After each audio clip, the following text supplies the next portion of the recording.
Lu Qingkai had been working at the co-op for many years. He was very clever. As soon as he heard Ming Zhu's words, he understood what she meant and scolded. "You're not moving? Then we'll go to the police to settle this. If you're using fake Tai Sui water tofu to cheat people, that's a serious matter." Mingyan frowned fiercely. "What fake Tai Sui water? My Tai Sui is real." Ming Zhu pretended to be confused and asked, "Really? If it's real, then why does the tofu made from the water you provided taste different?" The people who came with Mingyan looked at each other. They remembered that when they ate Ming Zhu's tofu, it indeed tasted different from Mingyan's.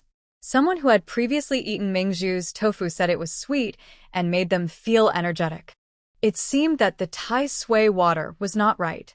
Someone realized this and pulled Mingyan's arm. "I told you, it's not easy to find Tai Sui. Ming Zhu found a piece first, and then you followed. It turns out you've been lying to us." Brightly said, "I'm not lying to you. My family really has a Tai Sui. I showed it to you all yesterday." The surrounding area fell silent for a moment. Ming Zhu asked Jiang Duo, "Auntie, you also went yesterday, right? Did you see clearly? Is it real?" Jiang Duo chuckled. "We were outside her yard wall at the time. She was inside, looking at us from far away through the wall. Who knows if what she showed us was real?" With that, a few people became angry and wanted to check Mingyan's house. Mingyan was not afraid at all. She had the object in her hand. Why would she be worried about being checked? "Just look if you want. Come with me, all of you." Seeing that the supply and marketing cooperative wouldn't accept the items, everyone could only push back and walk away. They had been so happy when they arrived, but now they felt very disappointed. So many beans were wasted, all because of tickets. Jiang Duo and the others saw this and went to join in the fun. Ming Zhu told Lu Qingkai to leave first. She was worried about Jiang Duo, so she went inside to tell him and said she also wanted to join in the fun. Jiang Duo looked at her and knew she wouldn't suffer any loss, but he still advised her to be careful with what she did. Ming Zhu agreed and happily ran out like a little rabbit. Jiang Duo sighed helplessly. Whenever this happened, he felt Ming Zhu was like a child who would hold a grudge. But he couldn't understand one thing. Mingyan had already stolen a piece of Tai Sui, so why did the tofu they made still have problems? Ming Zhu went to the kitchen, then arrived at Ming Changhe's house. Just then, Mingyan came out from her home carrying Tai Sui. She carefully held a bowl containing Tai Sui and showed it to everyone closely. "Look carefully. This is the Tai Sui I found."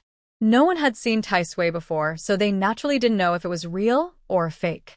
However, Ming Zhu stepped into the crowd, looked down, and asked with a frown, "So strange, Sister Mingyan. Your Tai Sui looks a bit different from mine." As soon as she said this, everyone immediately became interested. Someone quickly asked, "How is it different?" Ming Zhu let out a sigh. "I can't really explain. Maybe you should look for yourselves. I just went home and brought my Tai Sui too."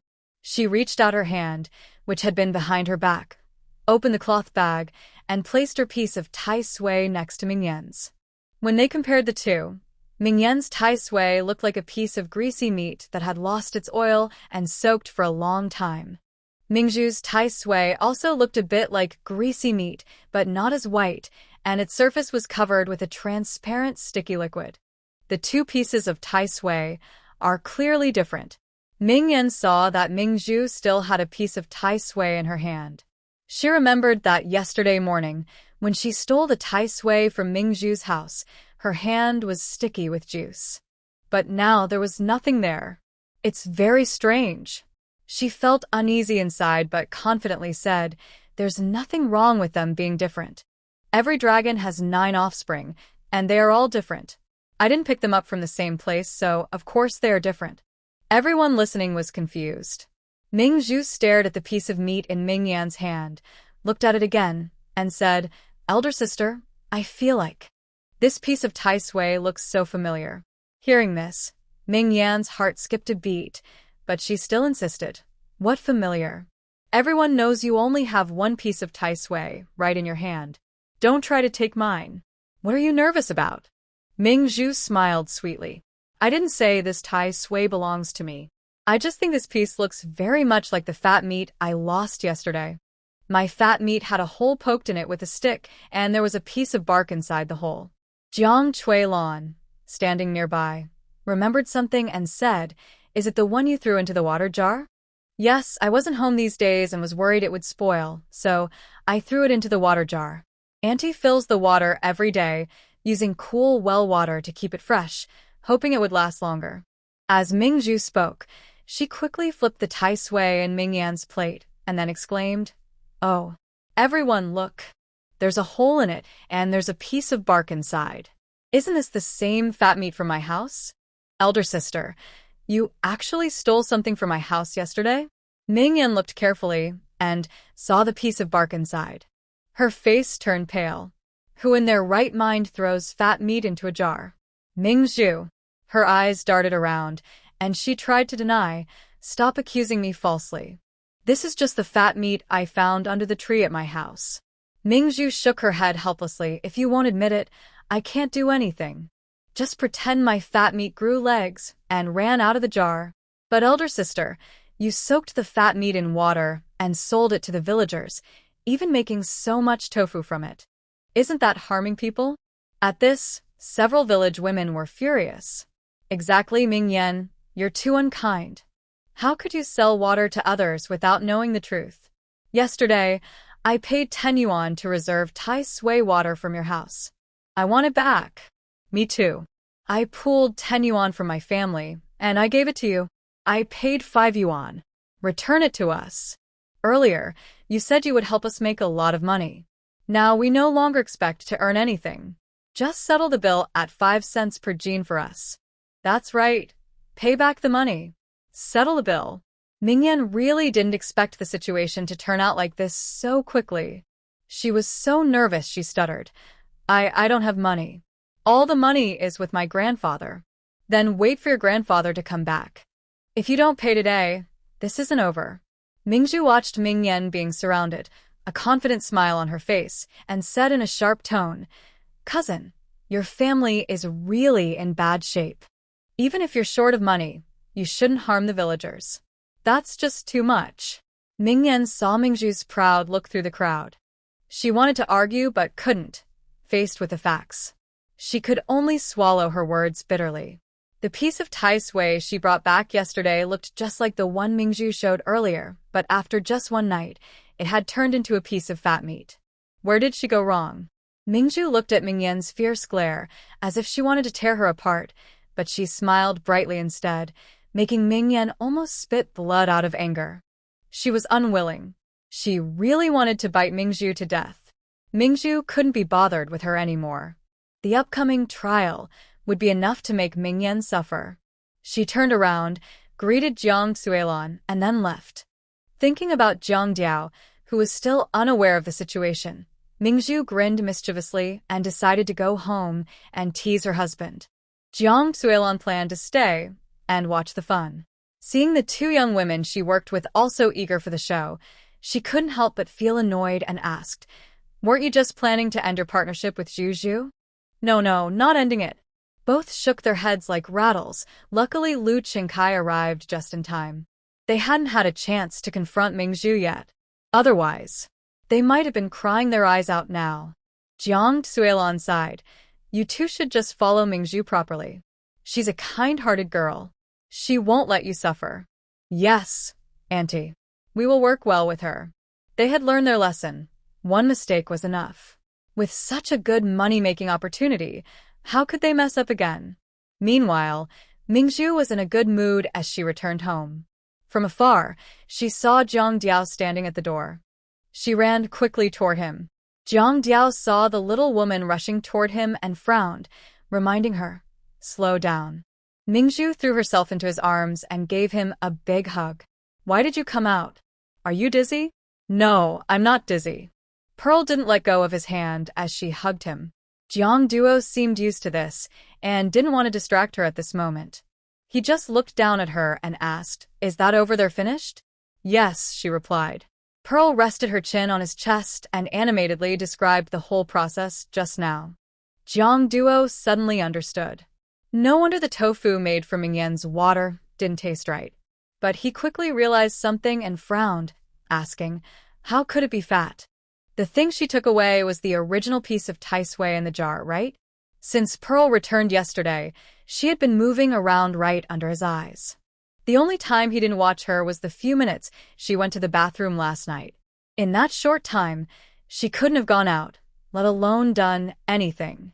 So how could Mingyan have stolen the Tai Sui and replaced it with fat meat? That made no sense at all. Pearl knew Jiang Duo was very suspicious, so to ease his doubts, she explained, did you notice that a few days ago I didn't go home, but I was still giving you Tai Sui water every day? Jiang Duo hesitated, asking, did you take the Tai Sui to the hospital? Yes, she said calmly. Pearl casually lied. That day, Xiao Bin hurriedly came to tell me to go to the hospital because something happened to you. I thought the Tai Sui could help, so I took it with me. That fat meat was because we ran out of lard at home. I went to the service station to exchange a small piece for emergency use, but you hadn't come back for several days.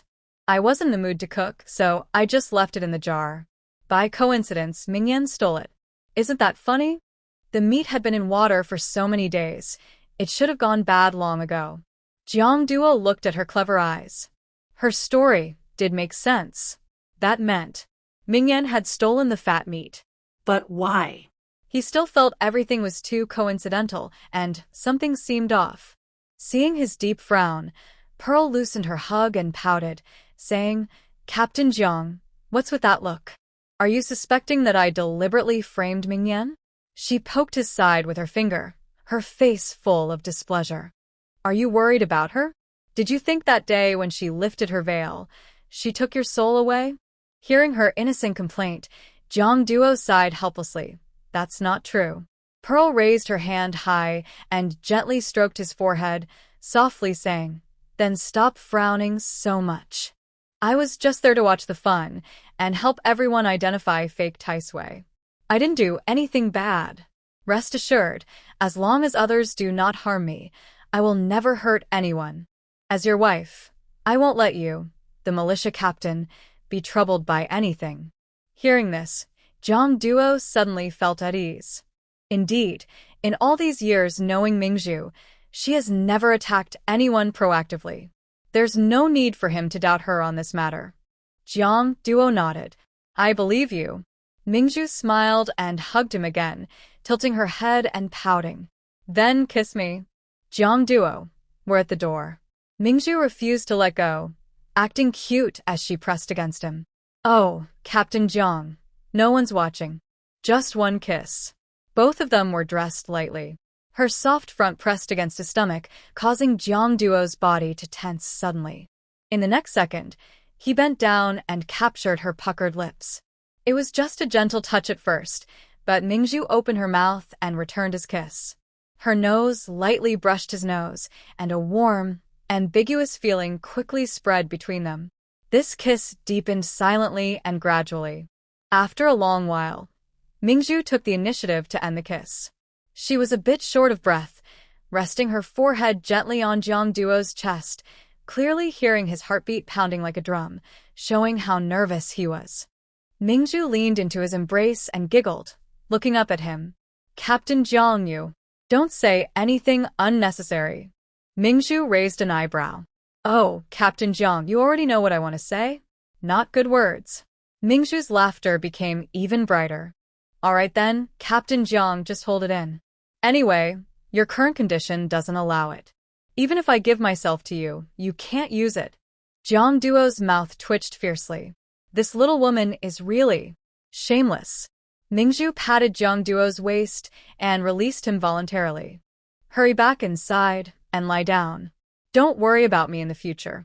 Just wait at the door like this. Aren't you being silly? Hearing her words, Jiang Duo's voice was deep. You waited for me a few days ago too, until very late. Ming Zhu was stunned for a moment and looked back at him. Auntie said that you kept waiting at the door for me at night.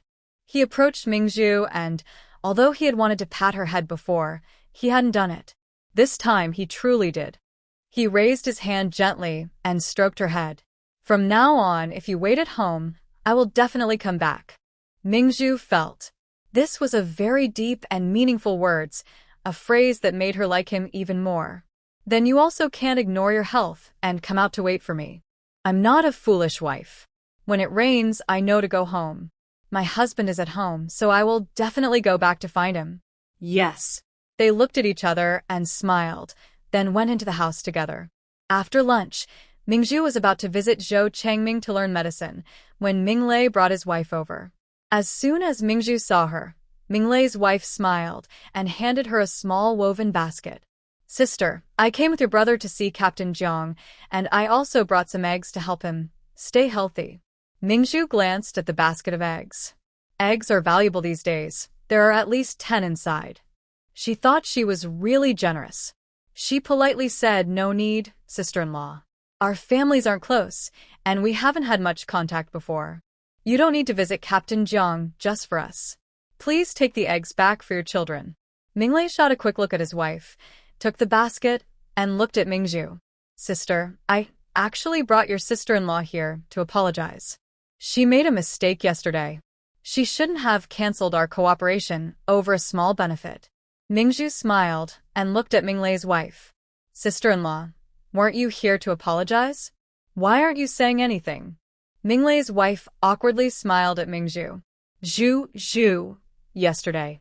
I was confused over a small benefit. I really feel sorry for you. Can you forgive me, and let's continue making tofu together? Ming Zhu pursed her lips. Sister-in-law, I already told you yesterday. Many people want to work with me. Once you leave, you can't come back. Do you remember what you said? Ming Zhu's wife tensed up. Ming Zhu repeated her previous words. You said you wanted to work with me because my commission was too high and I had strict requirements. You had issues with me and didn't want to cooperate anymore. I was just confused at the time. That's not true, Ming Zhu said bluntly, without holding back. If the Tai Sui, a type of medicinal herb, in Mingyan's hands wasn't fake, you wouldn't even be here. You wouldn't feel guilty about ruining my reputation in the village. You ate my food and then broke my pot. I won't accept this apology, and there's no way we can work together again. Hearing this, Ming Lei raised his hand and slapped his wife. How dare you talk back? You're ruining a good business that could make money. If you don't beg Ming Zhu for forgiveness today, see how I deal with you. His wife was slapped to the ground, covering her face and crying. Ming Lei raised his hand to hit someone again, but Ming Zhu stepped forward and grabbed his hand. She looked serious and said, Ming Lei, this is my home, not yours. Don't hit people in front of me. Hearing this, Ming Lei stopped and forced a smile. Okay, I won't hit anyone. Sister, don't be angry. I'll make her kneel and apologize. As he spoke, he kicked his wife. She immediately rolled over from the ground and knelt down, grabbing Ming Zhu's pant leg, crying out, Sister, I was really wrong this time. Look, our baby just was born, and I can't do heavy work. Please, be kind and give me another chance. Sister-in-law, Ming Zhu looked at her seriously. Kneeling won't help. The spot you gave up was already given to Chun Cheng's second daughter yesterday afternoon. She knew about the water from the Ming Changhe family, but still chose to work with me. I can't break that promise. Sorry, there are no more spots left. Ming Lei was a bit upset. Ming Zhu, your sister-in-law just canceled the deal yesterday, and you already found someone else? Are you doing this on purpose? Ming Zhu smiled. What do you mean on purpose? It was my sister-in-law who canceled the deal. She also scolded me outside. She's not kind to me, but I can't let her down the supply shop. The fault is not mine. I have no obligation to pay for your mistakes. Now, please leave. Seeing that Ming Zhu wouldn't give in at all, Ming Lei felt frustrated.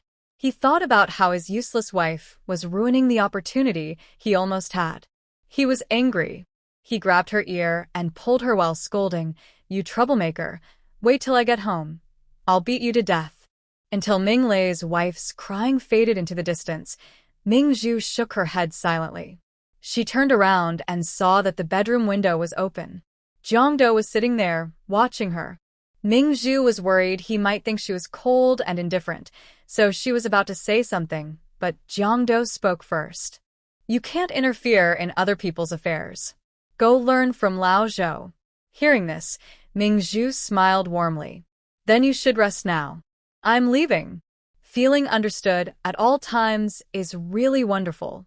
Zhou Changming's teaching style was excellent. In the first hour, he taught lessons, and in the second hour, half of the time was spent answering Ming Zhu's questions, and the other half was giving her various tests. It was more like a small seminar than a test. Zhou Changming was very pleased with his new apprentice. She learned quickly and was good at thinking beyond what she was taught, always finding problems. If she doesn't become a doctor in the future, it would be a real pity. Ming Zhu finished her class and was walking home along a small path when she saw Jiang Duo coming back from washing clothes in the river.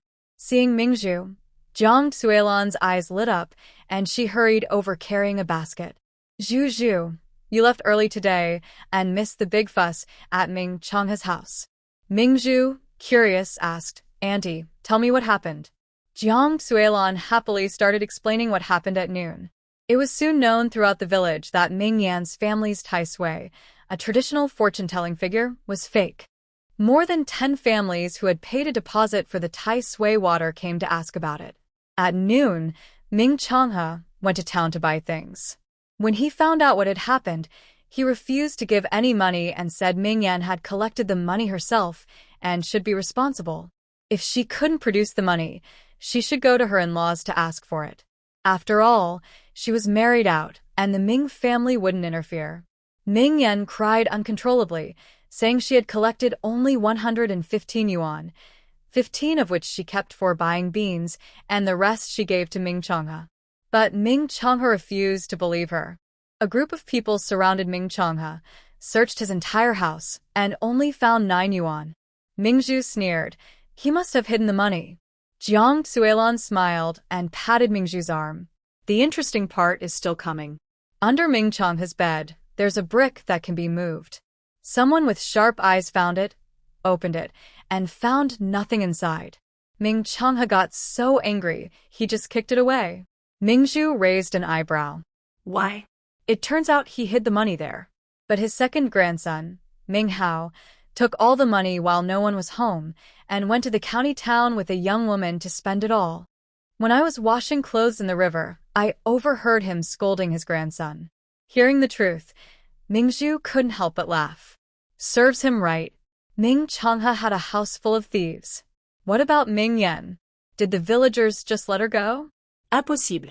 Look at the troublemaker women she's associated with. They took her to Daga village to demand money from her in-laws.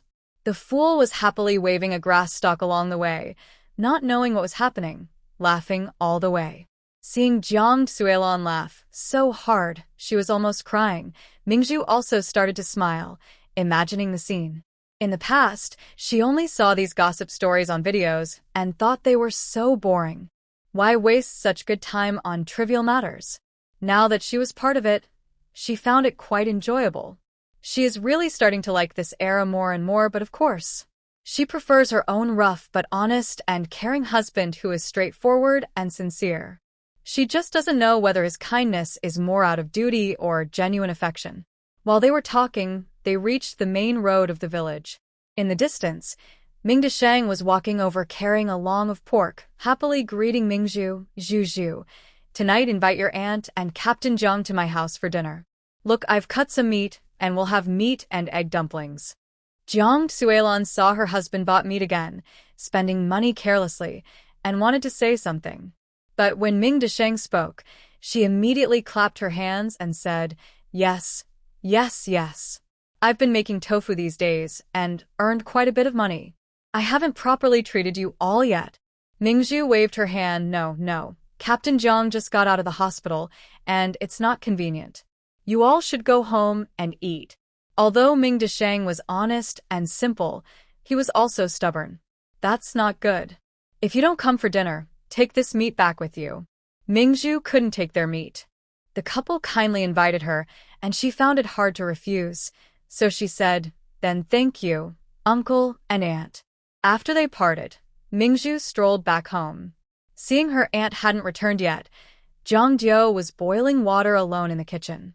She went in and squatted beside Jiang Duo, frowning as she looked at him.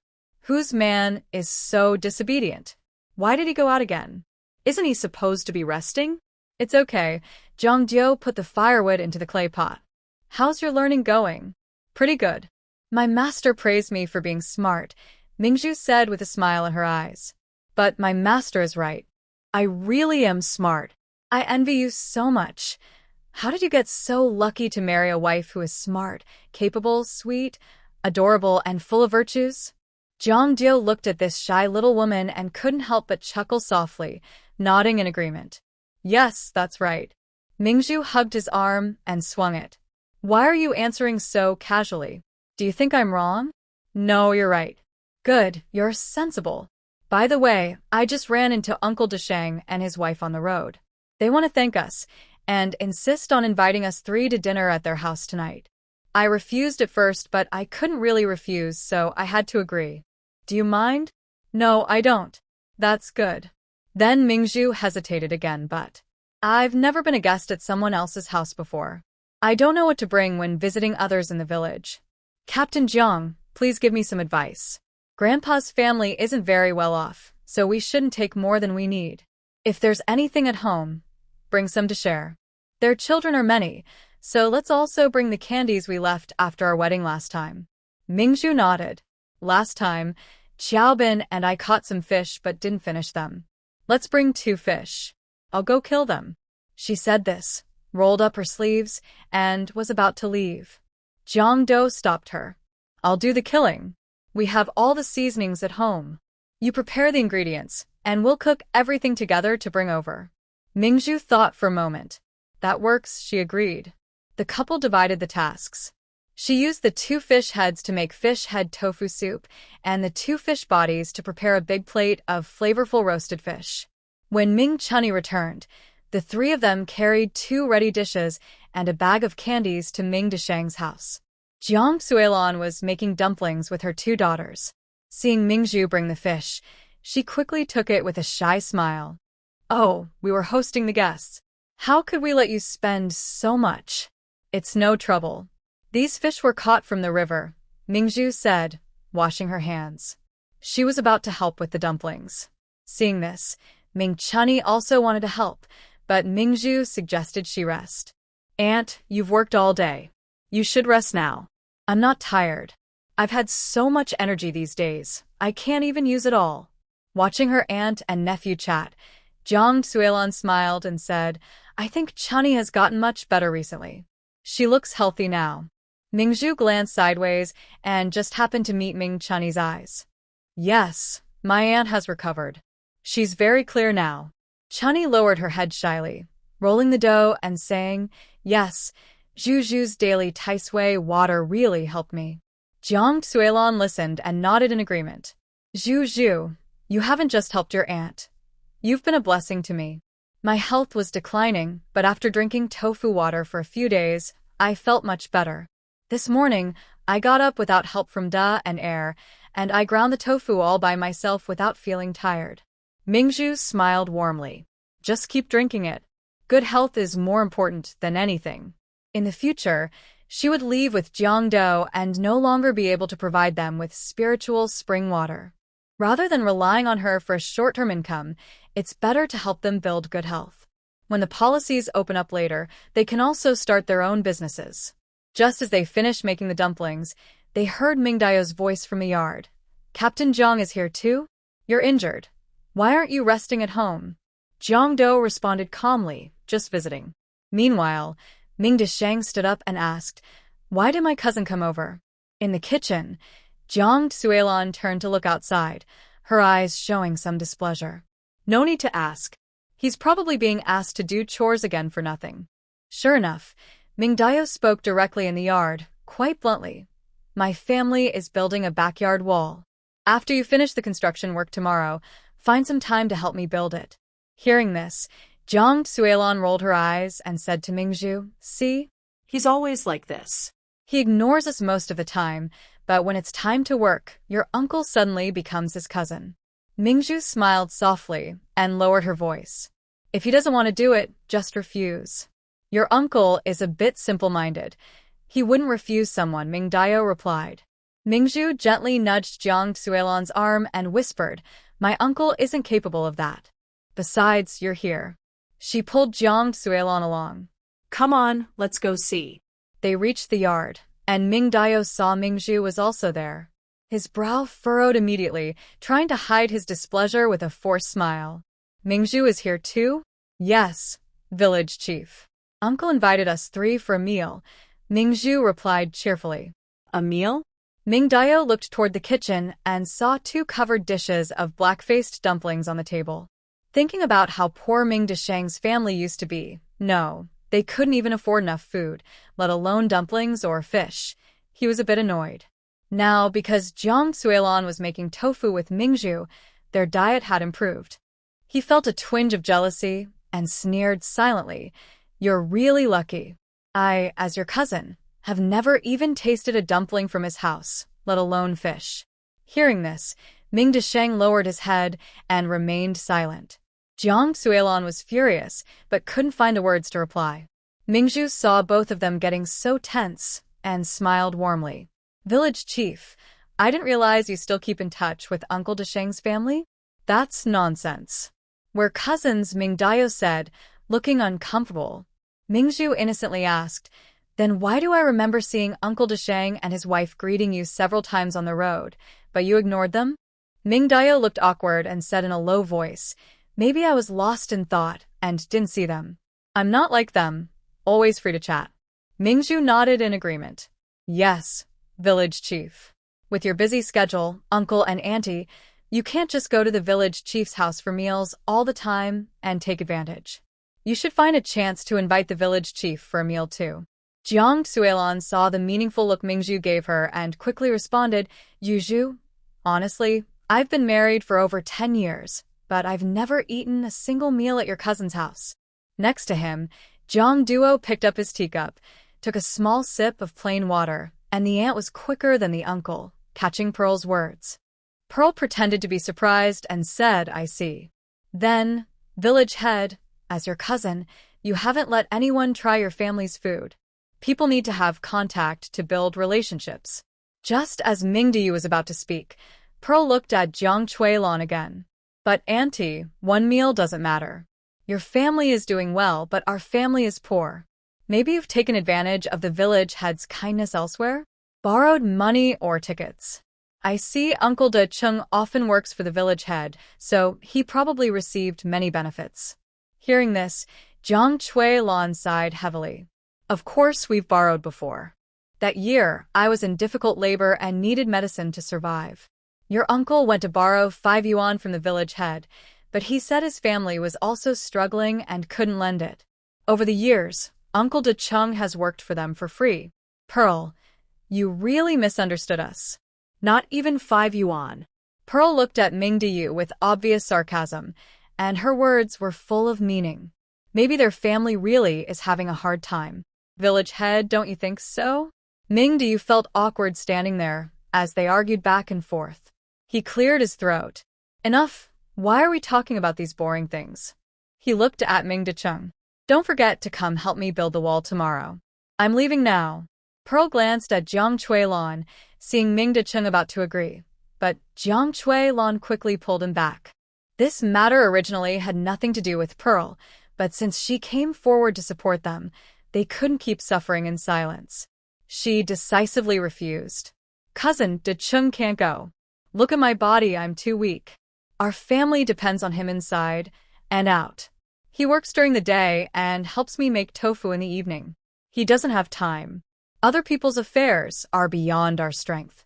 Hearing this, Ming Zhu was angry for the first time when Ming Dacheng and his wife refused him.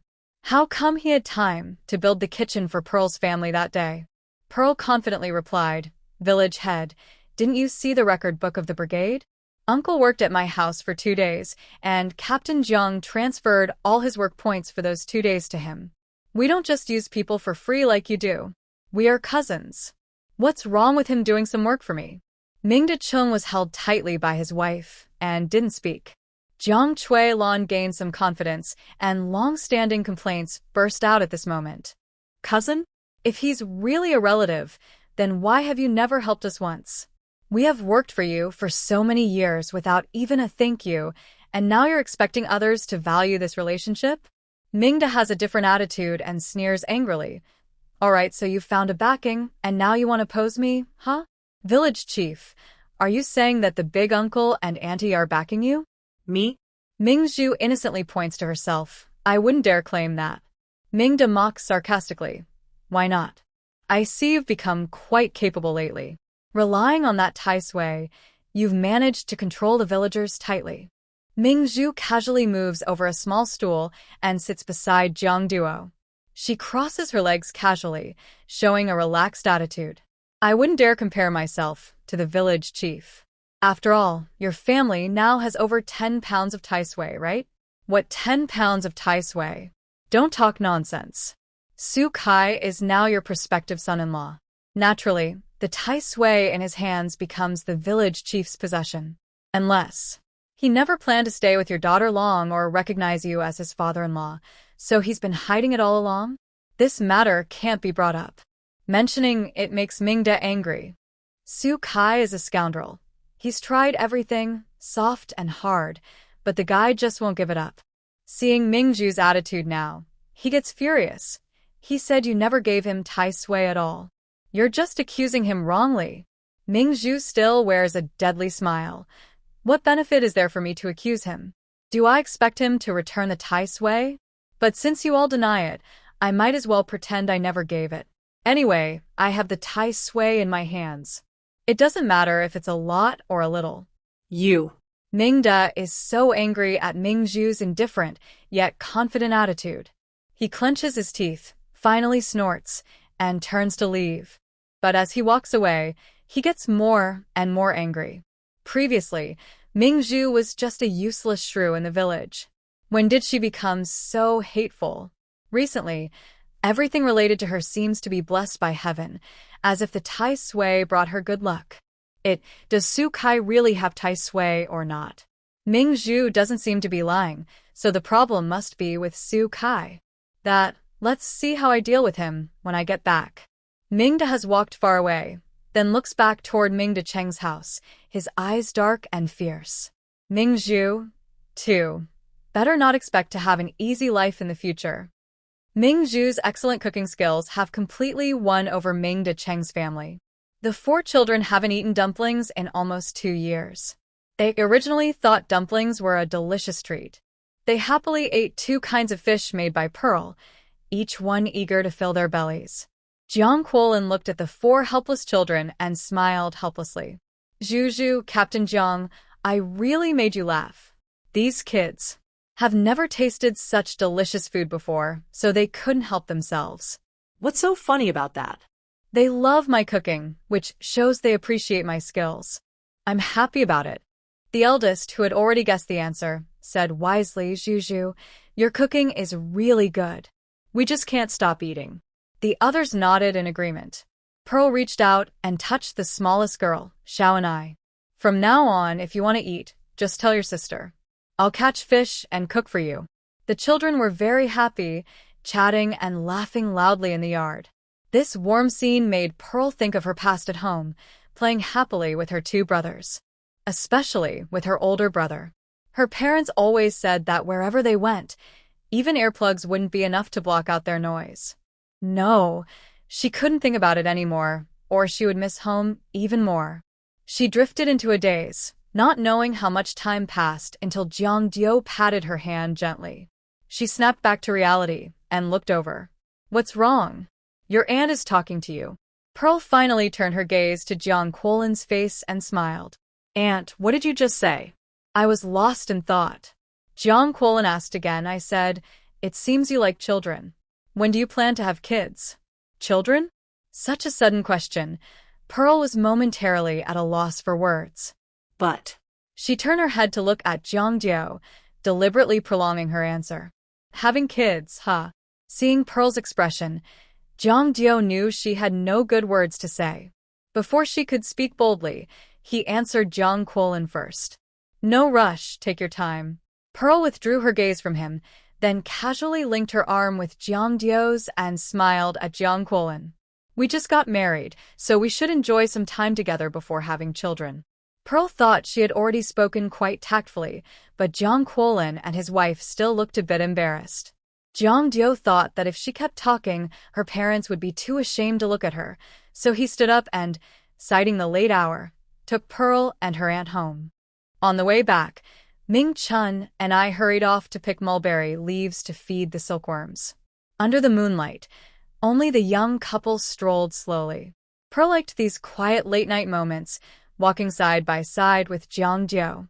The two of them stood in the gentle breeze, neither speaking. Jiang Duo thought about Ming Zhu's distant expression just now, feeling like she was hiding a secret he couldn't reach. What was she thinking? And, at this moment, she was staring at the moon again, lost in thought. Ming Zhu looked at the moon while walking forward, not paying attention to the uneven ground beneath her feet. She almost fell when she stepped into a hole. Luckily, Jiang Duo caught her just in time. She leaned into his arms, wrapping her hands around his waist, and smiled playfully. It's still my Jiang team. Without you, I'd have fallen. Jiang Duo frowned. Why aren't you walking properly? What are you thinking about? Ming Zhu pouted. If you're so curious, Jiang team, just kiss me and I'll tell you. Jiang Duo hesitated for a moment, then lowered his head and gave her a gentle kiss on the lips. Ming Zhu wrapped her arms around his neck, and their breaths quickly intertwined. After a long while, he finally released her, breathing heavily for no clear reason. Ming Zhu chuckled softly, pressing her forehead against Jiang Duo's chest and rubbing it gently. Her Jiang team had been trained by her. He was no longer the innocent boy who would blush just hearing the word kiss. She looked up at Jiang Duo. I was just thinking how beautiful the moon looks hanging on the treetops, like a painting that I can't help but get lost in. Jiang Duo listened quietly as she rambled. In her eyes, just now, there was a hint of longing. How could she seem so captivated and unable to leave? Seeing Jiang Duo staring at her, Ming Zhu knew he wasn't fooled. She shrugged. All right, I won't lie. I was just missing my family. Your grandma? She couldn't say she missed her parents or brother, so she nodded. Yes. I remember, on hot summer nights, Grandma would take me to lie on a straw mat in the yard, fanning me all night. She really loved me.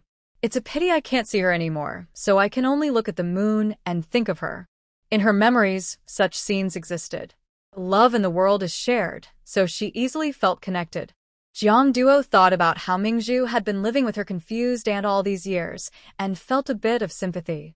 But he didn't know what to say. He wasn't good at emotional talks. Soon, Ming Zhu changed the subject to him. Curious. What about you? Living alone outside, do you miss your family or loved ones? Jiang Duo shook his head slightly. No, I'm quite independent. Ming Zhu pouted. Does that really have to do with independence? It seemed like Jiang Duo didn't really want to talk about his family. She held his hand a little tighter and shyly said, But what if I can't be independent? I'm already feeling a bit spoiled because of your care. If one day you leave me, I would miss you so much. Her sweet words left Jiang Duo speechless, not knowing how to respond. Ming Zhu saw his face tighten and smiled. Why are you so nervous? Do you really plan to leave me? Jiang Duo relaxed a bit and softly said, No, sometimes I might not be at home. That's okay. As long as you finish your work and come home, it's fine. The most important thing is, when you're outside, remember to think of me all the time. Can you do that? Jiang Duo. Oh, Captain Jiang, you're so bad at making your wife happy. Just say you can do it. Maybe when I'm busy. Ming Zhu let go of his hand and interrupted. Whether you have time or not isn't the point. Whether you really want to is not the point. Your attitude is what matters. As long as you say you can do it, I'll be happy. If not, I'll be upset. Yes. One simple word was enough to make Ming Zhu happy. She chuckled softly and took Jiang Duo's hand, walking towards home. That night, Ming Zhu was sleeping when she felt a gentle breeze brush over her. Half awake, she opened her eyes and saw Jiang Duo lying beside her, facing her, holding a fan, occasionally waving it above her. Thinking about what she casually mentioned earlier about her grandmother, she felt warm inside and a faint smile appeared on her lips. This man. How can he be so good? So good that she wanted to immediately push him down and give herself to him. But then she saw the bandage on his head. Never mind, better not risk his life. When he recovers, she thought, she would give him many more chances. In this new era, women should dare to dream and act boldly about their husbands. Even if he only sees her as a responsibility, maybe they can still develop feelings through intimacy. The next morning, Ming Zhu waited at home and welcomed Mingxi, the second daughter of the Chunqing family. Since it was her first time making tofu, Ming Zhu taught her. Meanwhile, she overheard a big gossip related to Mingyan. It was said that yesterday a group took Mingyan to Dacheng village to ask for money from the fool's mother. She refused and even hit Mingyan with a stick. Angrily, Mingyan snatched the stick and knocked out the fool's mother. She then ran away in fear and has not been seen since. Today, the fool's mother took her fool to Ming Chang's house to demand someone. Mingyan never returned, and the situation became very tense. The fool's mother took her fool to the police station and filed a case against Ming Chang's family for taking bride price and cheating her into marriage, and against Ming Guan for killing her mother-in-law. Ming Tao is already detained at the police station. Ming Hao stole money from home and was beaten, now recovering at home. The young woman from the countryside also refuses to reconcile with him. It's truly a case of losing both the wife and the army. The Ming family is now completely in chaos. Ming Zhu feels this is karmic retribution. It's not that justice isn't coming. It's just not yet time. When the time comes, no one can escape. At noon, after Lu Qingsai's carriage leaves, Ming Zhu leisurely returns to the kitchen to cook. While busy, Ming Xi, who had just left, rushes back in a hurry, anxiously calling out at the kitchen door, "Zhu Zhu, come quickly. Something's happened to my aunt." Ming Zhu drops the firewood she was holding and asks, "What happened to my aunt?" "Your shameless uncle has come."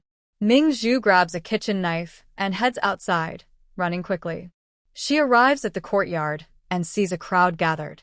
She pushes through and sees Ming Chunyi bowing her head, trembling all over, protected by Jiang Duo. Opposite them, Song Bagua points at Jiang Duo, cursing and telling her not to interfere, to get lost, or else she'll be beaten too. Behind Song Bagua are two young women. Based on her memory, Ming Zhu recognizes them as her aunt's daughters, 16-year-old Song Ku and 14-year-old Song Shui. Seeing her father about to hit her mother, they lower their heads and do not step forward to stop him. Ming Zhu, with her fiery temper, cannot hold back. She steps forward 2 steps and kicks him in the back waist. Song Bagua, unprepared, stumbles forward and falls flat on the ground, cursing, Hudi is looking for death. He looks back and sees Ming Zhu's face full of anger. Song Bagua quickly gets up from the ground, scolding her sternly, "Ming Zhu, be careful. I am your uncle, who gave you the guts to hit your elders." "Oh." Ming Zhu raises an eyebrow and sneers, "I just came from behind and saw some beast bullying my aunt. I couldn't tell which dog was barking, but now I know it's the famous wife from Songjia village."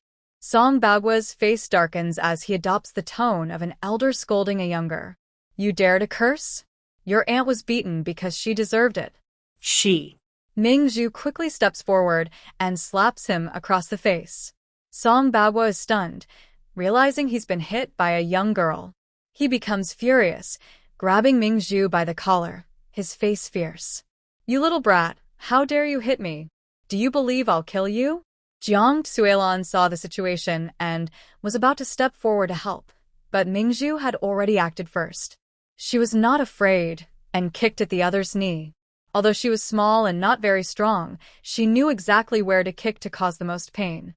Sure enough, Song Bagua bent over in pain, clutching his knee and jumping a few times.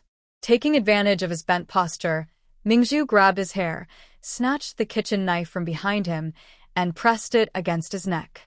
Her sweet tone from before was now replaced with a cold, fierce one. "Whether I can kill you or not, I don't know. But I do know that if you dare to hurt my aunt even a little today, I will kill you. My aunt has divorced you, and you still come here to bully her? Do you really think my family is dead?" She pressed the knife a little harder against his neck. Initially, Song Bagua didn't take Ming Zhu seriously. Even when the knife was pressed against his neck, He thought this small girl wouldn't really do anything to him. But now, The cold blade pressing against his skin made him instinctively feel fear. Why you? Don't do anything rash. Let's talk calmly. Ming Zhu sneered with disdain. Now you want to talk calmly? When your family beat up my aunt before, who said anything nice? Cowardly dogs who bully the weak. Answer. What are you here for? Song Bagua trembled and stammered. It was your two cousins. I heard your aunt has recovered quite well, and they miss her, so they asked me to bring them to see her. Ming Zhu glanced at her two silent, bowed cousins, feeling a bit annoyed. This moment of distraction gave Song Bagua a chance. He suddenly grabbed Ming Zhu's wrist holding the knife, stood up fiercely, and showed a sinister smile, raising his hand to strike her. Jiang Duo hurriedly shouted, "Stop." But before she could get close to Ming Zhu, she saw a figure already rushing past her to block Song Bagua's punch. Seeing who it was, Jiang Duo stopped in her tracks and suddenly relaxed. Ming Zhu saw Jiang Duo standing in front of her and smiled brightly. On the way to the courtyard, she had asked Ming Shi to help call Jiang Duo from the brigade, knowing he would arrive in time. Standing behind this man, she felt an instant surge of safety. Jiang Duo indeed did not disappoint her. His strong arms grabbed Song Bagua as easily as holding a chick and punched him hard in the chest. Song Bagua clutched his chest and cried out in pain. Who are you? Ming Zhu was about to hurt me, and I am the victim. Why are you hitting me without knowing the full story? Pearl crossed her hands on her hips, about to speak, when Jiang Duo said in a deep voice, I am Pearl's husband. If you dare to hurt her, you're asking for death. Pearl glanced sideways. Her man looked so handsome. Song Bagua was furious. He had never been so insulted before. He rolled up his sleeve and rushed at Jiang Duo. Jiang Duo was not used to tolerating bad behavior. He told Pearl, step back, then fought back with fists and kicks, causing his opponent to scream loudly. Pearl obediently stepped aside and went to Jiang Duo. Jiang Duo patted her arm and whispered, You really scared me just now. I was worried you'd act impulsively and get hurt, or that you'd be beaten. Pearl wasn't really afraid. Even if Jiang Duo hadn't arrived in time, she could have dodged Song Bagua's punches and hit his sensitive spots first. Did my aunt get hit? Jiang Duo nodded. When I arrived, I saw him slap your aunt. Then I pulled her away. Someone nearby had seen everything and said, Cui Lan, you arrived late. You didn't see him slap her several times. Only a few women were in the yard, and when we tried to stop him, he pushed us away. That's why we didn't dare to go closer. Pearl clenched her teeth, looked sadly at Ming Chun and I, who was completely overwhelmed, and angrily turned to glare at Song Bagua. Jiang Duo, hold him down for me. Jiang Duo easily subdued Song Bagua with his strong advantage. Pearl stepped in front of Song Bagua, raised her hand, and slapped his face repeatedly. Song Bagua's big, dark face was already marked with blood.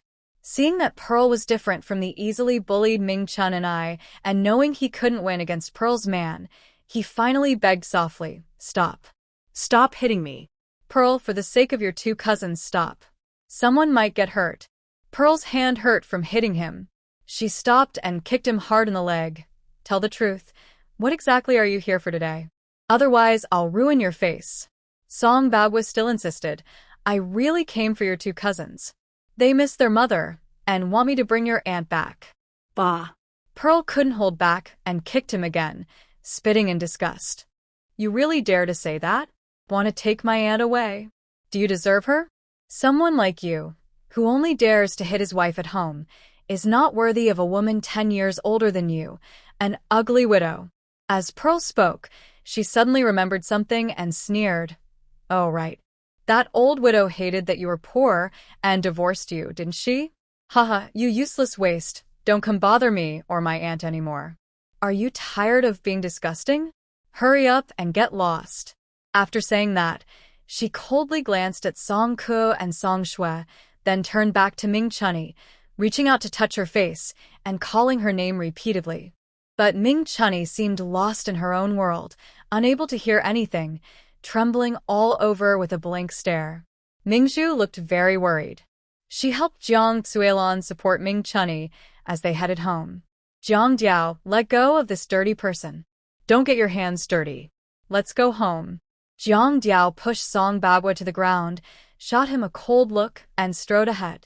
A few women nearby saw that it was almost noon and stopped paying attention to him, each going back to their own homes. Song Bagua clenched his fists in anger and pounded the ground. He thought Mingzhu's man looked strong but had a bandage on his head, probably badly hurt, so he believed he couldn't beat him. He didn't expect the other to be so fierce. He was really hurt. But thinking about his purpose for coming today, no, he couldn't leave yet. Back home, Ming Zhu helped her aunt back to her room. She thanked Jiang Duo and then asked someone to leave first. Seeing that he couldn't help, Jiang Duo went to the kitchen to cook. Ming Zhu gave Ming Chunni a sip of spiritual spring water, then sat on the bed edge, holding her hand and calling out to heaven again and again. After calling for over 10 times, Ming Chunni seemed to come out of her trance, her eyes hazy as she looked at Ming Zhu and whispered, "Zhu Zhu, Song. Song Bagua is here. He wants to take me away." Ming Zhu tightened her grip on her hand. "You were scared just now. Didn't you see? Jiang Duo and I went to beat that beast up. He wouldn't dare take you away. But I'm scared, Zhu Zhu. I'm too afraid." Ming Chunni kept pulling her hair and shaking her head desperately. "They all hit me, and anyone unhappy with me would beat me up. Those days were dark and hopeless. I can't go on living even one more day." Seeing Ming Chunni start to scare herself again, Ming Zhu hugged her gently. "Aunt, look, aren't you still here with me? You too divorced, and he remarried a widow. Now he has no right to take you away." Hearing this, Ming Chunni's crying gradually stopped. She looked at Ming Zhu carefully. Ming Zhu's smile was as bright as the sun, lighting up the dark heart of Ming Chunni, even if just a little. "Aunt, don't be afraid of him. With me and Jiang Duo protecting you, if he hits you, you can fight back. That kind of scoundrel is just afraid of the weak and bullying the soft." Ming Chunni has never hit anyone in her life, but Ming Zhu's words still comforted her. Suddenly, she thought of something else, her eyes darkened, and she asked, "Just now, Xiao Ku and Xiao Shui. Did they say anything?" Ming Zhu shook her head. Ming Chunni frowned with disappointment. "They must think it's embarrassing to have a crazy mother like me." "Auntie, you're not crazy. Even when you're not fully aware, you've never hurt anyone. You were just frightened by the Song family. In the future, you need to become stronger. Then the Song family will mean nothing to you." Ming Chunni nodded. She knew she had to try hard and not shame Zhu Zhu. Ming Zhu let go of her hand and handed her another glass of water. "Here, drink this, close your eyes, and rest a bit. I'll go cook and call you when dinner is ready." After that, Ming Chunni obediently followed her instructions. Watching her aunt lie down, Ming Zhu quietly left the room and went to the kitchen. Jiang Duo was lighting a fire, heating the cornmeal pancakes she had left before leaving. Seeing her come in, he asked, "How is Annie feeling?" "She's awake now. Her emotions have just settled, and she's resting." Jiang Duo nodded. Ming Zhu approached and helped him check the wound on his head. His movements just now were a bit rough, and she was worried about affecting his recovery. But luckily it was fine. Jiang Duo didn't move, and after Ming Zhu finished checking, he said in a deep voice, "Did you take the kitchen knife?" "Yes." "Don't bring such dangerous things in the future. If someone snatched it away, you'd get hurt." Ming Zhu smiled and picked up the previously scalded spinach from the basin, adding seasonings and mixing it cold. She smiled as she said, "It's okay." "What do you mean by it's okay?" Hearing Jiang Duo's tone, it seemed he was angry. Ming Zhu paused her actions, squatting in front of him. "Captain Jiang, are you worried about me?" Jiang Duo didn't say anything, looking gloomy. For Ming Zhu, silence was a sign of agreement. "I know you're worried about me, but when I see those little people, I just can't hold back. Of course, I have to deal with them. Do you think you can beat him?" Fighting is all about momentum. The timid are afraid of the brave. The brave are afraid of those who don't care about life. "I'm not afraid of him." Jiang Duo frowned. Was she really making sense? Her fearless personality sometimes wasn't a good thing. He looked serious and said, "It's not about fear. Ming Zhu, you need to learn how to protect yourself." Realizing he couldn't continue this topic, Ming Zhu nodded repeatedly. "Okay, I was wrong. I shouldn't be impulsive. But today, I immediately asked Ming Shi to help find you. Isn't that worth praise?" Jiang Duo didn't deny that she had improved a bit since the last time she argued with the Ming family. "You're doing okay with that." Ming Zhu grinned happily. Then reward me. To prevent her from acting out again, Jiang Duo looked serious. Naughty worth. Bah, Ming Zhu pouted. Naughty worth. Naughty worth. She pretended to get up, but quickly turned her head and kissed his cheek. "If you don't reward me, I will reward you. My Captain Jiang arrived just in time today, saving the beauty again. That's so touching. Jiang Duo. Probably no girl is better at acting spoiled than her." She leaned closer and kissed his lips. "This is my reward for you. Anyway, I protected Anne today. Pretty good, huh?" Jiang Duo was completely at a loss now and could only say stiffly, "Stop messing around." "Yes, sir." Ming Zhu smiled and stood up, ready to continue preparing vegetables. But at the door, a cautious voice came, "Cousin." Ming Zhu glanced at Jiang Duo, and they exchanged looks. She put down the small ceramic bowl and went to the yard. She saw Song Ke standing at the door with a red handprint on his face. Ming Zhu frowned. "Did he hit you?" Song Ke's eyes were red, but he didn't dare answer. Instead, he looked toward the corner of the wall. Ming Zhu followed his gaze and saw Song Baogua squatting at the wall with Song Shui, eavesdropping. Seeing Ming Zhu come over, Song Baogua, with a swollen face, forced a smile and stood up. At the kitchen door, Jiang Duo was also walking over. Afraid of getting beaten again, Song Baogua quickly raised his hands, palms out, and explained, No, I didn't come to fight. I came for an important reason." Jiang Duo stepped forward, shielding Ming Zhu behind her. "Say what you need to say, and then get out." Song Baogua, still smiling shamelessly, said, Zhu, I heard. You have a piece of Tai Sui dug out from behind the house?" Hearing the word Tai Sui, Ming Zhu raised an eyebrow. So that was his real purpose today. She smiled and asked, "Yeah, is there a problem?" "Look, you and your aunt are both daughters married outside the Ming family. If there's Tai Sui, you shouldn't be the only one to keep it, right? Shouldn't your aunt get a share too?" Ming Zhu crossed her arms. "Whether I give my aunt a share or not has nothing to do with you." "Of course it does. Both your cousins are your aunt's biological daughters. Your aunt will definitely give her share to her two daughters, right?"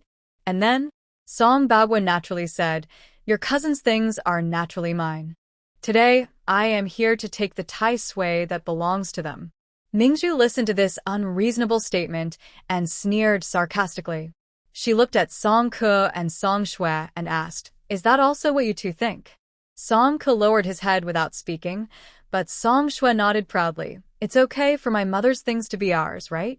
Cousin, you wouldn't refuse to let my mother give us her things, would you?" Ming Zhu forced a smile and replied, "Of course not." Song Shui pouted and muttered, "Then hurry up and give us the Tai Sui. We want to take it home." Ming Zhu looked at Song Shui, realizing she needed to manage this little cousin. "I won't stop you from asking your mother for things, but I never said I would share my Tai Sui with your mother. The things I found are naturally mine. Why should I share with others? I definitely won't. I want to keep it all for myself." Hearing this, Song Baogua immediately got angry. "Ming Zhu, you can't be so selfish, can you?" Ming Zhu confidently retorted, "Why not? I like being selfish. Being selfish makes me happy." "You." Song Baogua was furious. If Jiang Duo hadn't been there, he would have slapped Ming Zhu already. But he also had some tricks up his sleeve. He snorted coldly. "Fine, since you won't give it, call your aunt out. She gave birth to those two daughters, but she hasn't cared for them all these years. She must compensate me." "Compensate, huh? That makes sense," Ming Zhu nodded calmly. "But no need for my aunt to come out. Seeing someone like you would make her sick. I'll talk to you instead." "All right." Song Baogua crossed his arms, looking sharp and mean. She's been gone for 6 years. I raised those 2 girls myself. I haven't skimped on food and cloth tickets every year. I spend at least 20 yuan a year, so for 2 girls, that's 40 yuan annually. Over 6 years, that's a total of 240 yuan. Ming Zhu snorted coldly, but she didn't mind. Okay, 240 yuan, right? Since Song Ke and Song Shui are also your daughters, split it with my aunt. She should give you 120 yuan, right? Seeing how easygoing Ming Zhu was, Song Baoguo wondered if he was shortchanging himself. He knew Ming Zhu was currently making tofu, so she probably had some money on hand. But then he thought, never mind. He had a plan now, and he could take his time. Exactly. Ming Zhu nodded. All right, since you've finished your calculations, now it's my aunt's turn. Over the years, my aunt has spent all the family savings on medical bills.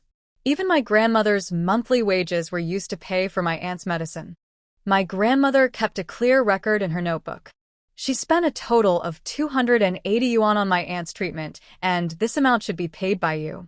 So now, you still owe my aunt 160 yuan. Please pay up. When Song Baoguo heard this, he quickly argued, You're talking nonsense. Your aunt was never normal. Hearing this, Ming Zhu, like a furious cat, angrily pointed her finger at Song Baoguo through Jiang Duo, her eyes fierce with anger. You're the crazy one. You're a domestic abuser. Everyone who knew my aunt knows she was normal before. You can say you're not human and refuse to take responsibility, but if you dare to insult my aunt again, I'll make you crawl out of Shaojing village today. Song Baoguo had never been scolded like this by a young girl before. He was so angry he wanted to slap Ming Zhu, but Jiang Duo grabbed his arm firmly. He winced in pain and cried out, Ouch! Mercy, mercy! Jiang Duo pushed him away, his voice deep and intimidating. Control your hands and feet. Ming Zhu secretly chuckled behind them. With Jiang Duo protecting her, that scoundrel Song, if he even dared to touch her finger, it would be more than he could handle. Song Baoguo shook his painful hand, took 2 steps back, and glared at the 2 in front of him with rage, grinding his teeth. Fine, since you're unreasonable, don't blame me for being rude. He snorted and shouted at the 2 girls, You 2 stay here. Let that fool's mother raise you. That's what she owes you. After saying this, Song Baoguo turned and left. Song Ke didn't move, but Song Shui hurriedly followed, crying and trying to leave with him. Suddenly, Song Baoguo pushed her to the ground, glaring fiercely. I tell you, until I get back the money that belongs to me, no one is allowed to take my family home. Watching him leave, Song Shui sat on the ground crying loudly. Her crying alarmed Ming Chun and I in the room. When Ming Chun and I ran out, she saw Song Ke standing at the door. She was a little nervous, looked around, and seeing no sign of Song Baoguo, she cautiously approached Song Ke and timidly stood in front of her. Song Ke looked at the woman before her, hesitated for a moment, then softly called out, Mom. Ming Chun and I smiled slightly, a little excited, nodded, and reached out to touch Song Ke's arm. Song Ke didn't dodge, which made her very happy. But Song Shui was still sitting on the ground crying.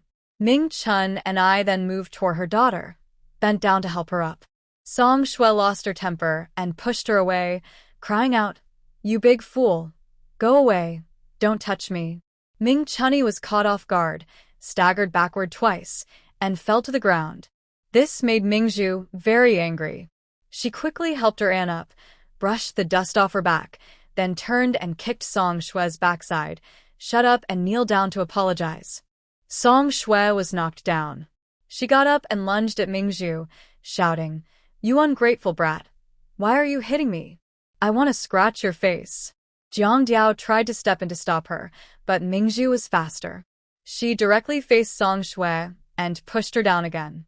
She poked Song Shui's head and said fiercely, You're right, I have no parents, so I wasn't taught manners. If you want to hit me, go ahead. But you have a father, and look at how you turned out. Oh, I forgot. Your father is a bad person and your grandmother is no good either, so you grew up to be a troublemaker. You. Song Shui was only 14, not as strong as Ming Zhu, and not as sharp-tongued. After falling and being scolded like that, she turned red with anger and couldn't help but cry loudly again. Ming Zhu didn't tolerate her bad habits. She grabbed her ear and said coldly, "Shut up. Kneel down and apologize to your mother now, or I'll beat you until you don't recognize yourself." "I won't apologize." Song Shui glared fiercely at Ming Zhu, then looked at Ming Chunni's face. "She's just a fool. Her daughter got hit, and she doesn't care. I hate her." Hearing this, Ming Chunni's eyes instantly turned red.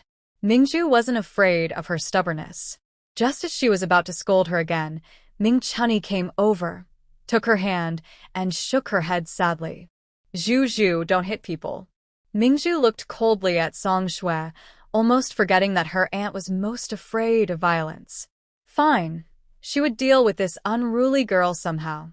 She pushed Song Shui away, stood straight, and held Ming Chunni's arm gently. She said softly, "All right, Auntie, I'll listen to you. I won't hit her. Let's go inside." She pulled Ming Chunni toward the house. Ming Chunni looked back at Song Shui, still sitting on the ground and crying loudly, hesitating. Ming Zhu whispered in her ear, "Listen to me. Let's go inside. I have a way to make her behave, without hitting her." Ming Chunni trusted Ming Zhu the most, so she nodded and went inside. As Song Ke passed by, Ming Zhu pushed aside a hand and pulled her into the house. "Come in too, Captain Jiang. My cousin is here. Let's make dumplings for lunch. I'll go knead the dough, and you help me cut some small pieces of meat. Aunt, you go fry 4 eggs. After assigning tasks, the two immediately got to work. Ming Zhu looked at the slightly nervous Song Ke and asked, "Have you ever done chores at home?" Song Ke nodded. Ming Zhu handed her a small sickle and pointed to the little vegetable garden in the corner. "Then go cut 2 bunches of chives and wash them." Initially, Song Ke was still shy, but once her cousin gave her a task, she quickly stopped feeling awkward and took the sickle to work. Ming Zhu glanced sideways at Song Shui, who was pretending to cry in the yard, then turned around and closed the wooden door. Outside, Song Shui thought, "Why is Ming Zhu so annoying? Why did she leave me here alone? What should I do now? Keep crying? But no one is watching. And sitting in the sun is so hot." She was burning up, but inside the house, everyone was happily preparing to make dumplings. Jiang Duo boiled water, Ming Chun and I rolled the dough, and Ming Zhu and Song Ke took charge of wrapping the dumplings. Ming Chun and I kept glancing at Song Ke. It had been years since they last saw each other, and she obviously missed the child very much. After all, she was a part of her, and she loved and cared for her deeply. Thinking of something, Ming Zhu asked cautiously, "Little Ke, how did your dad find out I picked up Tai Sui?" Song Ke honestly replied, "His stepmother told him." Ming Zhu frowned. "That old widow? I heard she and your dad divorced a few months ago." Back then, Song Bagua hadn't divorced his sister-in-law yet. He was already seeing that old widow. A year after his sister-in-law divorced him, he married the widow. The widow had promised that after marrying into the family, she would have a son for old Song, since she had already given birth to 2 sons for her late husband. But unexpectedly, after 2 or 3 years, she didn't get pregnant. The elderly lady, who was eager for a grandson and had been supporting her, was upset and started causing trouble. But that old widow wasn't as easy to bully as Ming Chun and I.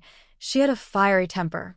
"If you dare to bully me, I'll tear you apart," she would say, and they argued constantly, causing chaos. Earlier that year, the old lady threatened to die unless her son divorced the widow.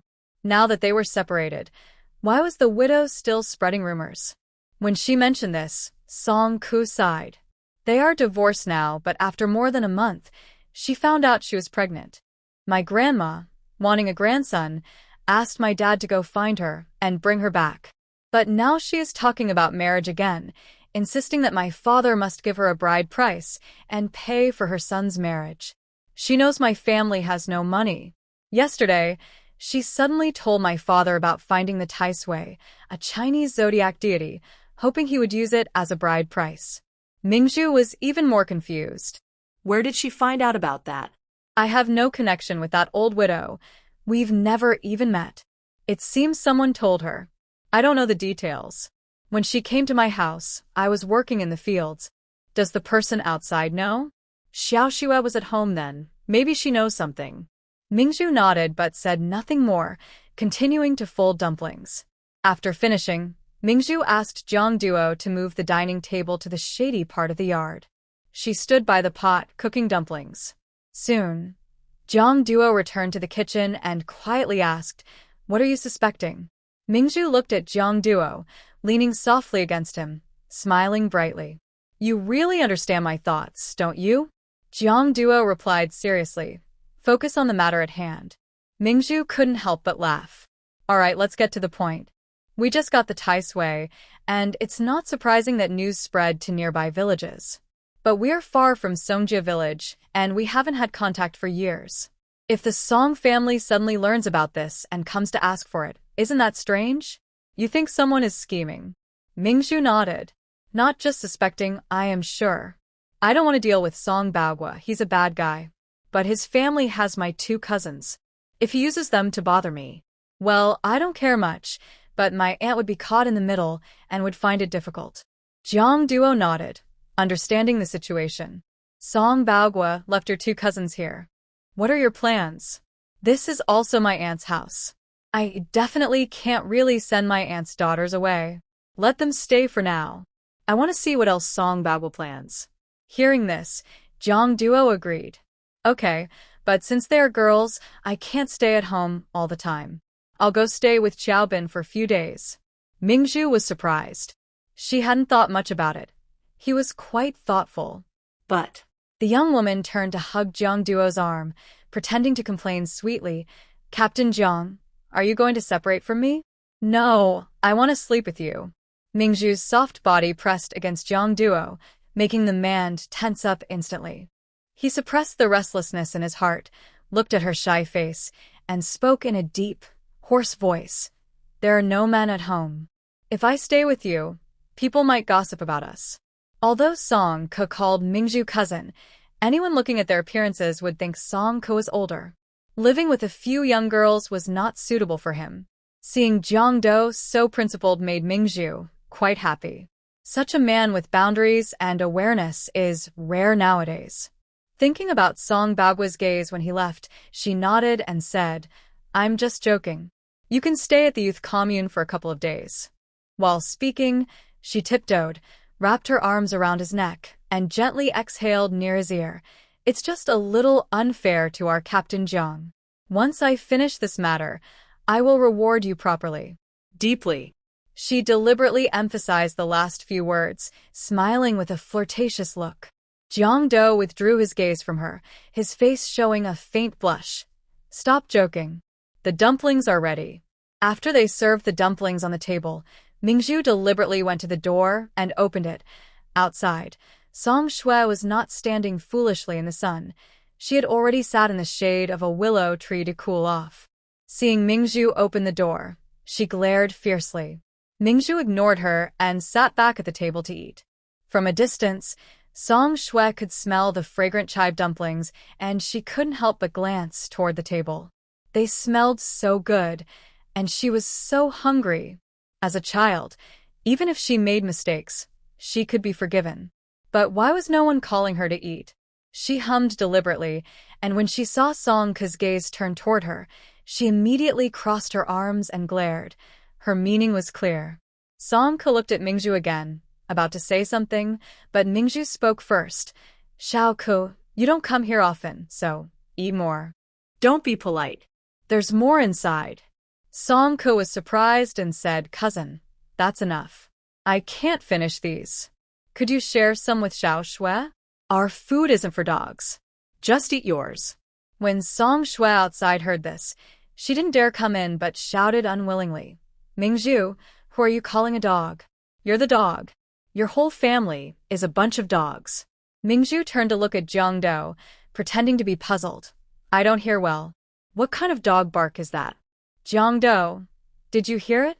Outside, Ming Zhu chuckled softly.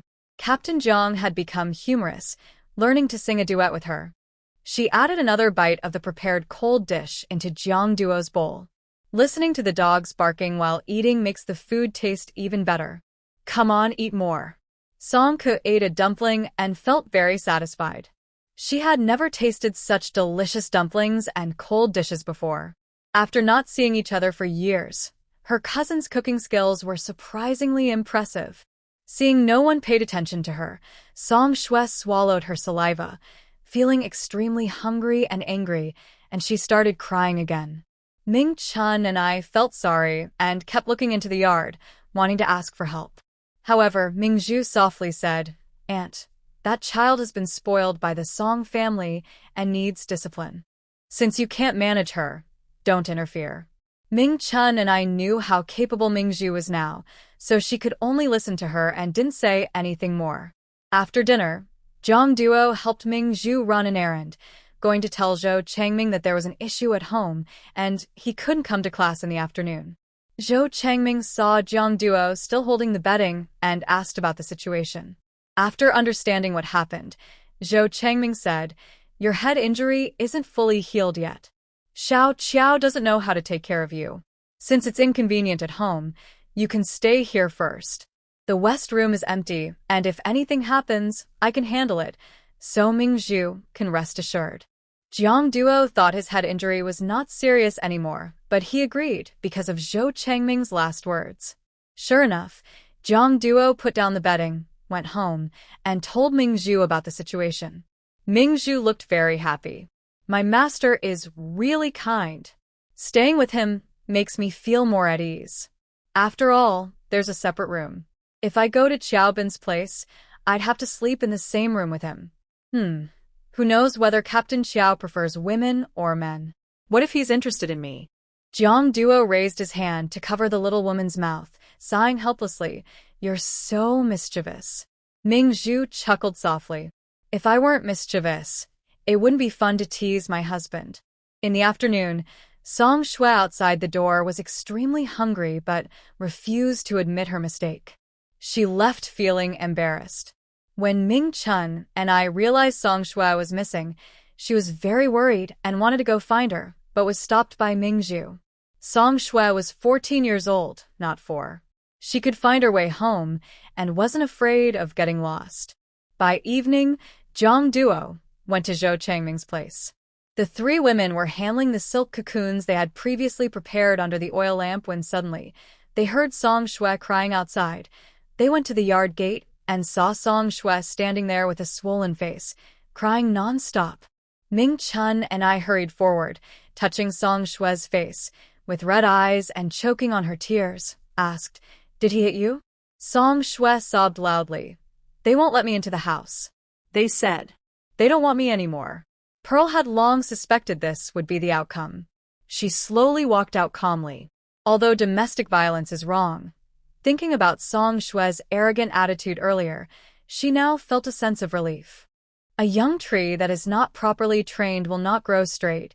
It deserves a good lesson. Song Shui looked at Ming Chun and I, choking back tears, saying, "I'm so hungry." Ming Chun and I couldn't bear to see her daughter upset. She kept wiping her daughter's tears and pulled her to go inside. "Come on, Mom will make you something to eat." Song Shui followed her inside, but Pearl turned sideways and blocked the door, not letting her in. Ming Chun and I hesitated, feeling awkward. "Zhu Zhu." Pearl interrupted her, her gaze fixed on Song Shui's face. "If you want to come in, it's okay, but first finish what you didn't do this afternoon." Song Shui looked at Pearl with a sad face. "I'm starving." "Why are you so cruel?" "It depends on whether I am cruel or not. Either you kneel down and apologize to your mom and answer a few questions, or just get out." Pearl then turned serious to Ming Chun and I, who was soft-hearted. "Aunt, we should have principles. If you do something wrong, you need to apologize." Seeing this, Song Ku understood that her cousin was doing it for everyone's good.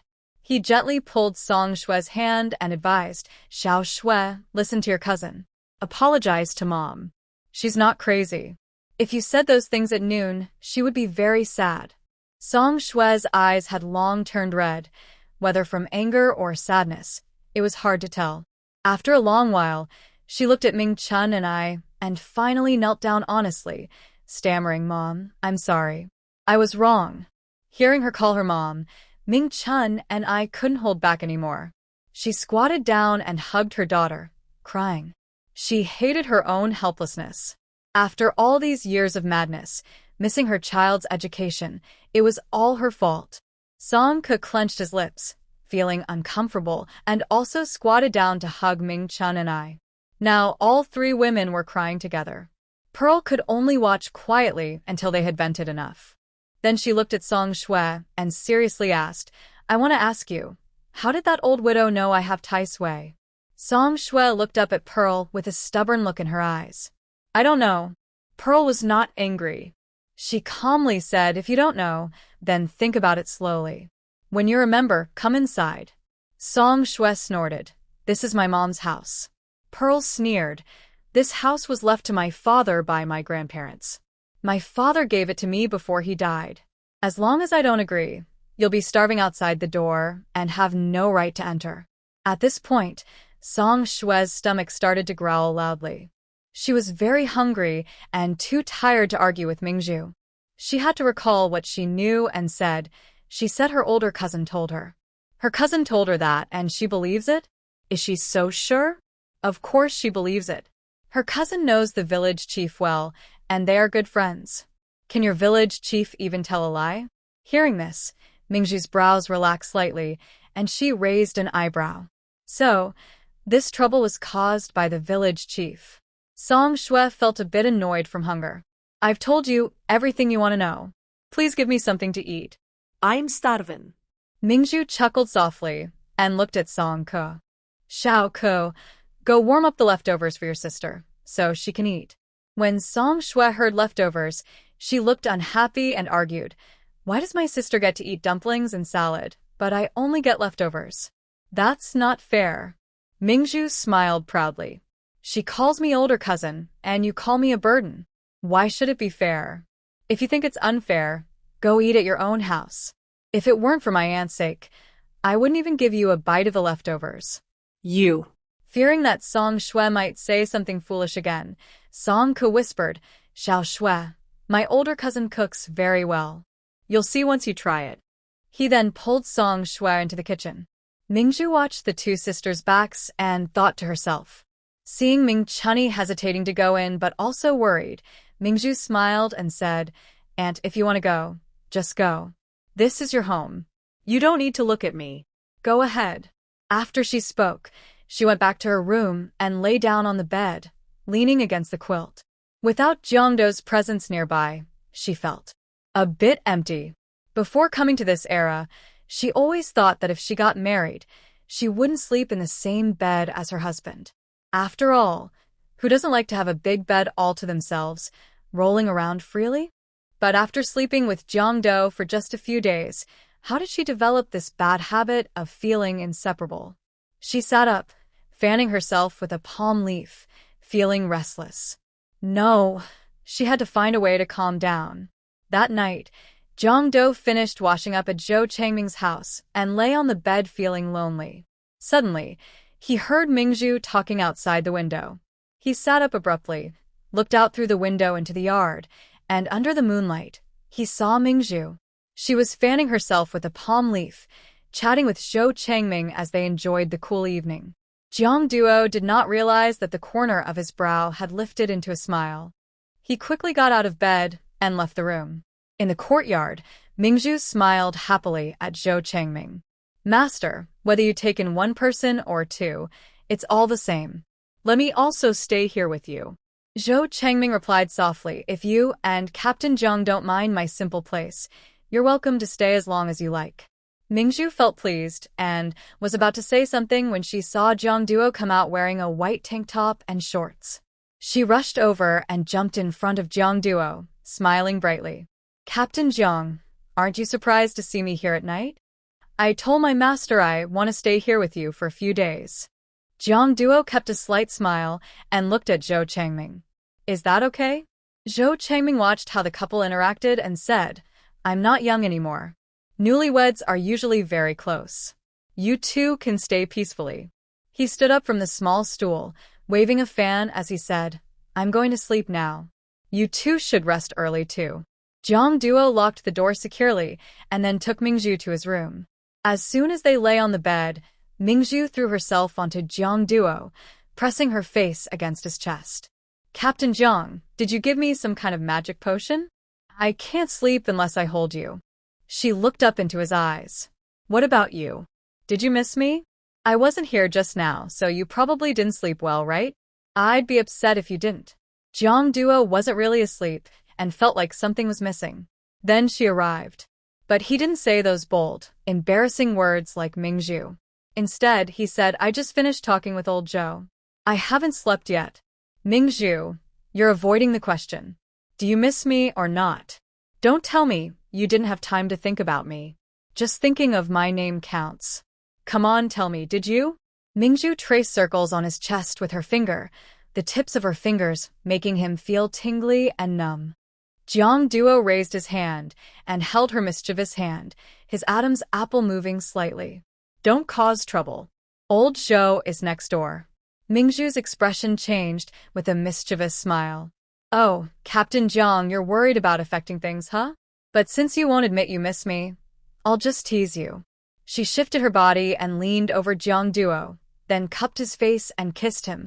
She gently bit his lips and chin, her breath thick with a strong, intimate feeling. Jiang Duo felt overwhelmed by the intense heat and instinctively, he wrapped his arms around her slender waist. He pressed his lips deeper into her mouth, and even as Ming Zhu tried to pull back for air, he turned her over and pressed her down. His gentle kisses fell on her ear and neck. Ming Zhu's whole body tingled, and she couldn't help but let out a soft sound. Jiang Duo suddenly ended the kiss and instinctively covered her mouth. He had lost control again. They were at Lao Zhou's house. If anyone found out, it would be awkward for all three of them.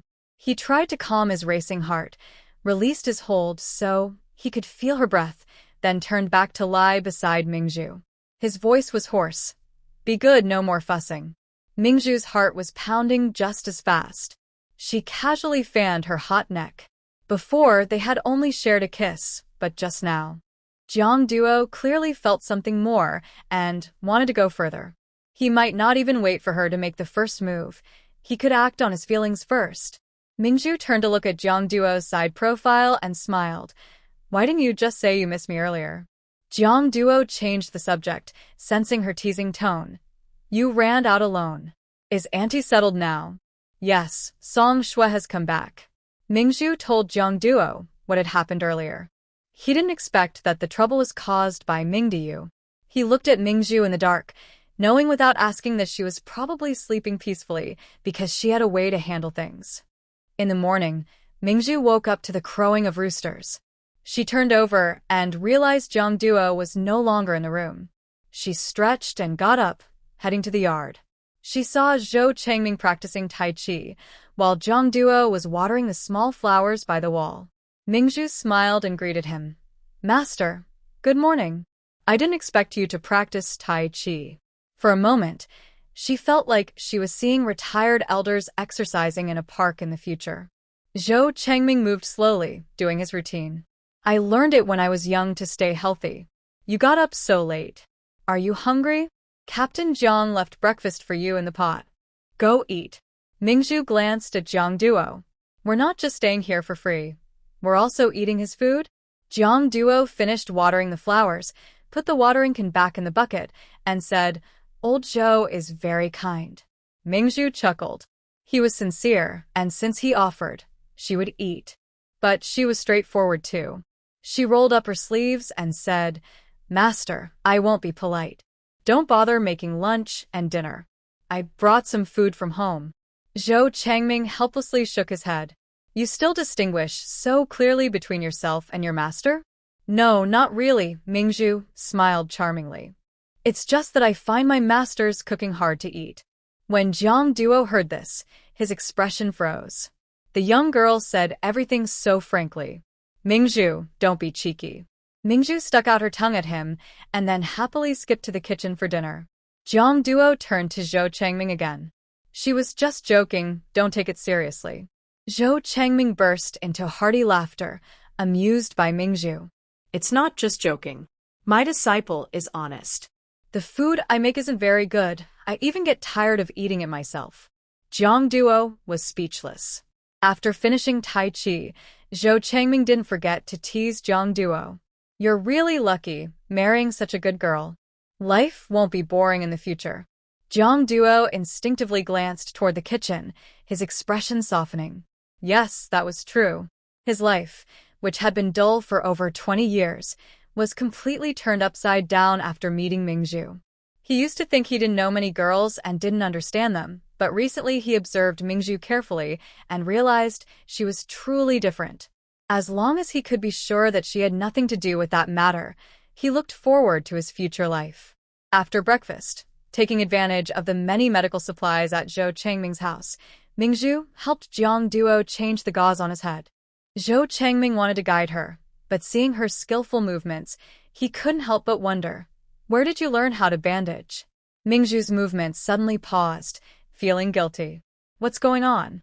Could it be that bandaging methods in this era are different from later ones? Jiang Duo noticed her stiffness and looked at her faintly. Ming Zhu's eyes flicked, and she calmly asked, Did I learn this? Just wrapping it casually is fine. Zhou Changming raised an eyebrow. Casual?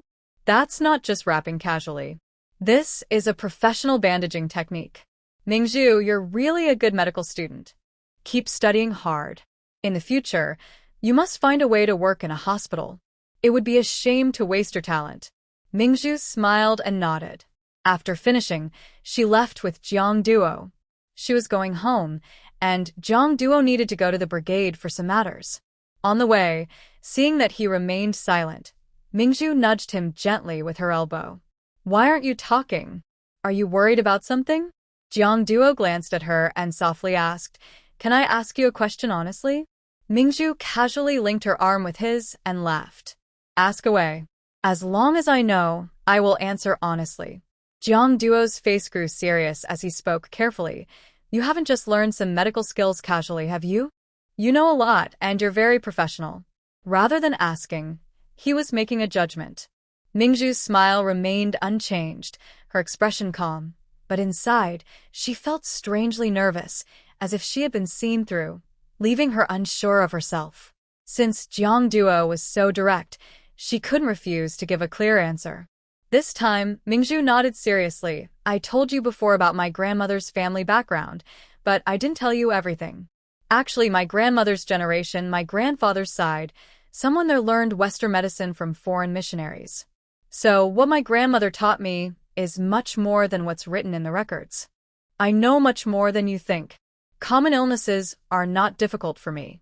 Jiang Duo frowned, understanding that she was skilled in medicine and good at healing. For a moment, he felt mixed emotions and remembered some previous information he had gathered.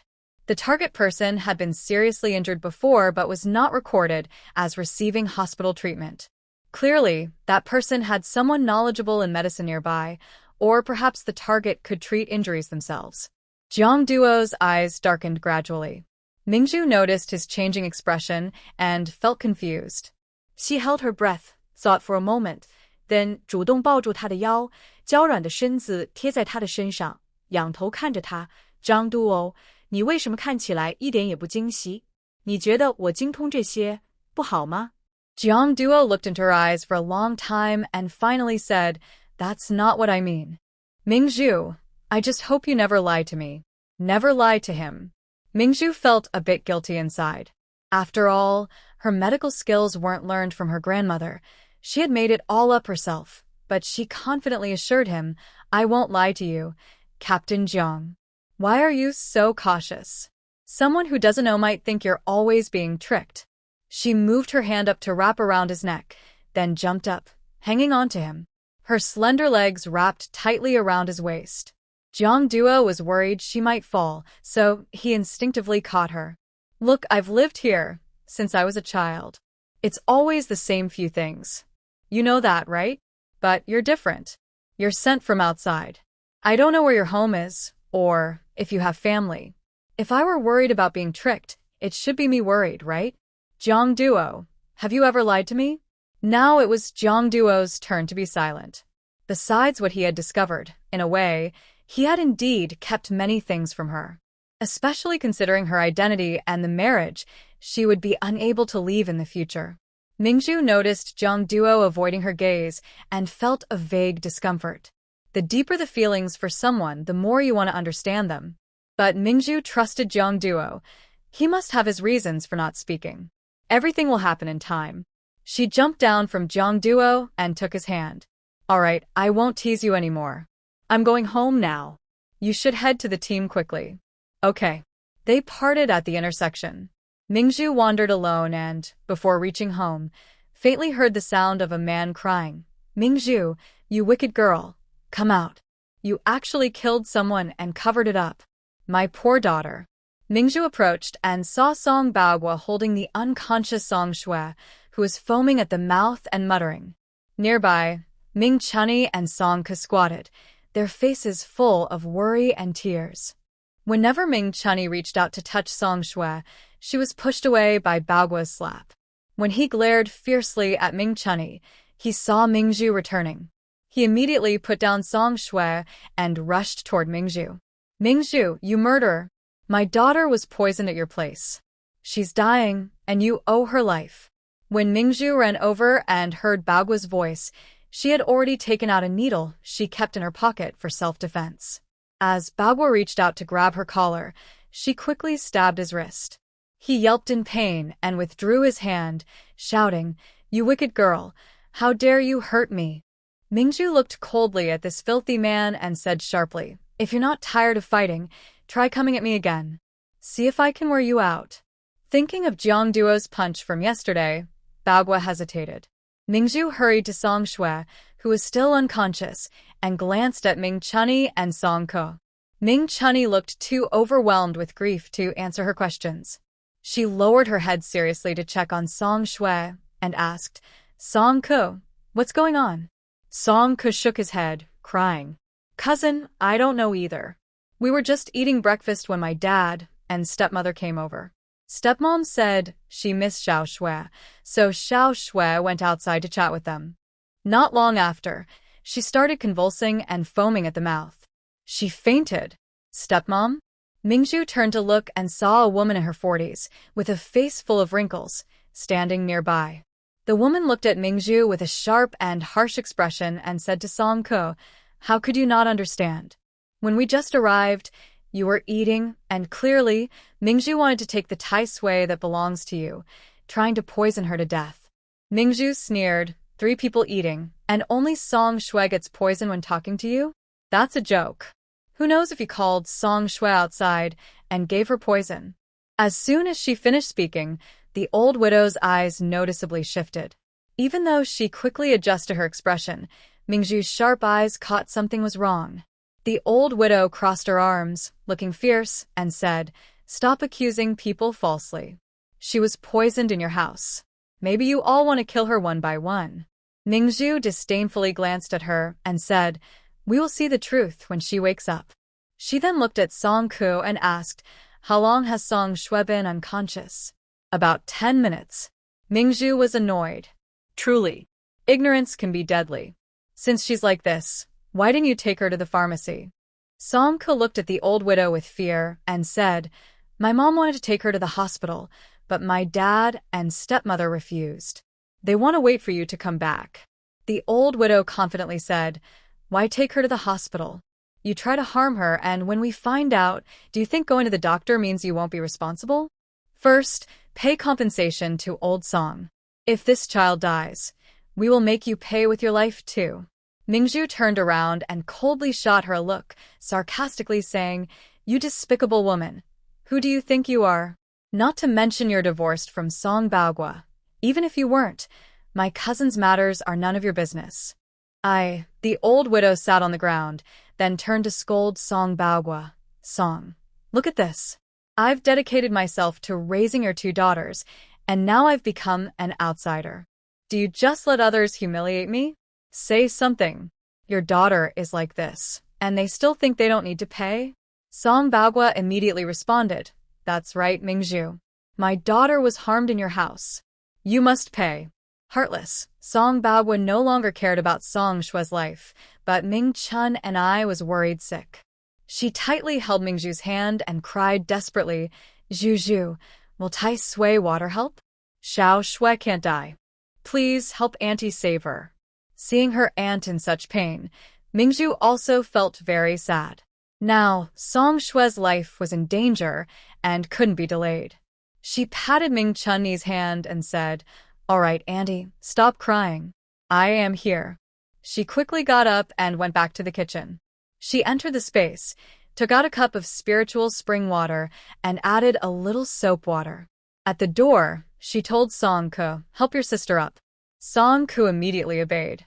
Ming Zhu squatted down, pinched Song Shue's chin, and was about to pour soap water into her. The old widow nearby stared intently, afraid Ming Zhu might really have a way to wake Song Shue. She stepped forward to push Ming Zhu away, saying, "Everyone is already harmed like this. What else do you want to do? I won't allow you to give her any strange things to drink."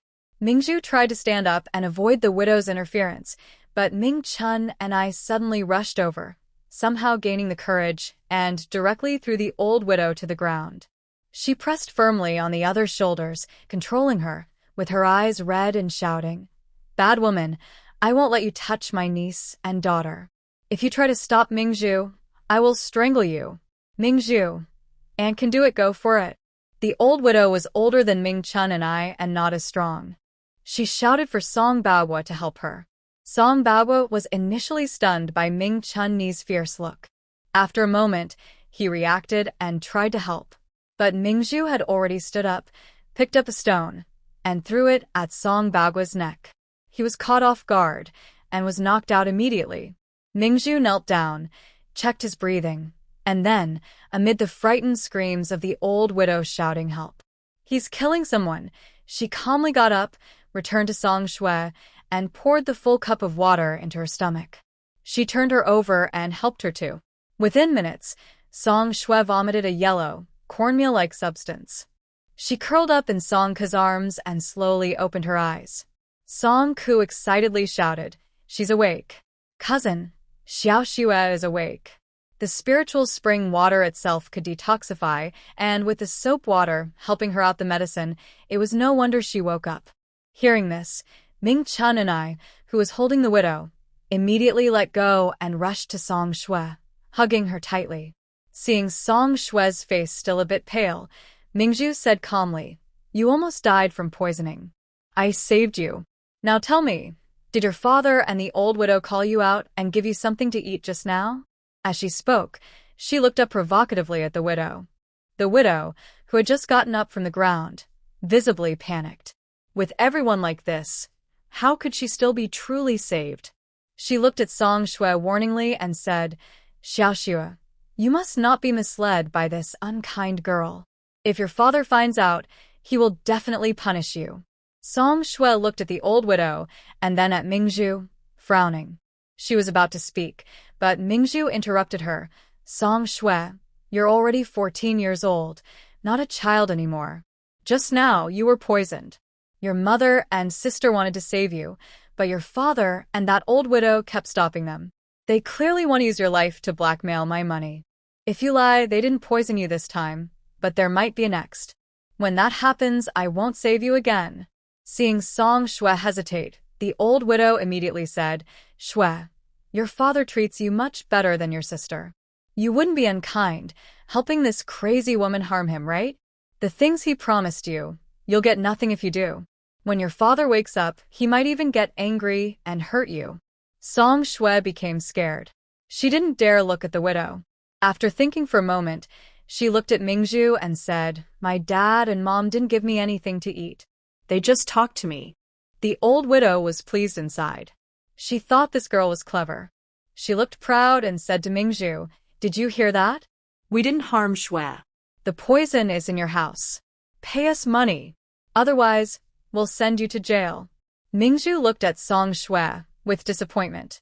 She had given her a chance, but she was useless too. She sneered and looked at the old widow calmly, saying, "Fine, then send me to jail." Ming Chun and I saw this and stepped in front of Ming Zhu, shouting at the old widow, "No, you're lying. My sister Ming Zhu didn't poison anyone. She wasn't even home this morning. I made the meal." The old widow snorted, "You're such a cruel mother. To protect your niece, you're willing to harm your own daughter." TSK, so ruthless. I didn't poison anyone. Ming Zhu grabbed Ming Chun and I, who was trembling with anger, and said, Aunt, why are you angry? Maybe you don't know, but the police can send our food for testing. If there's poison, they'll find out.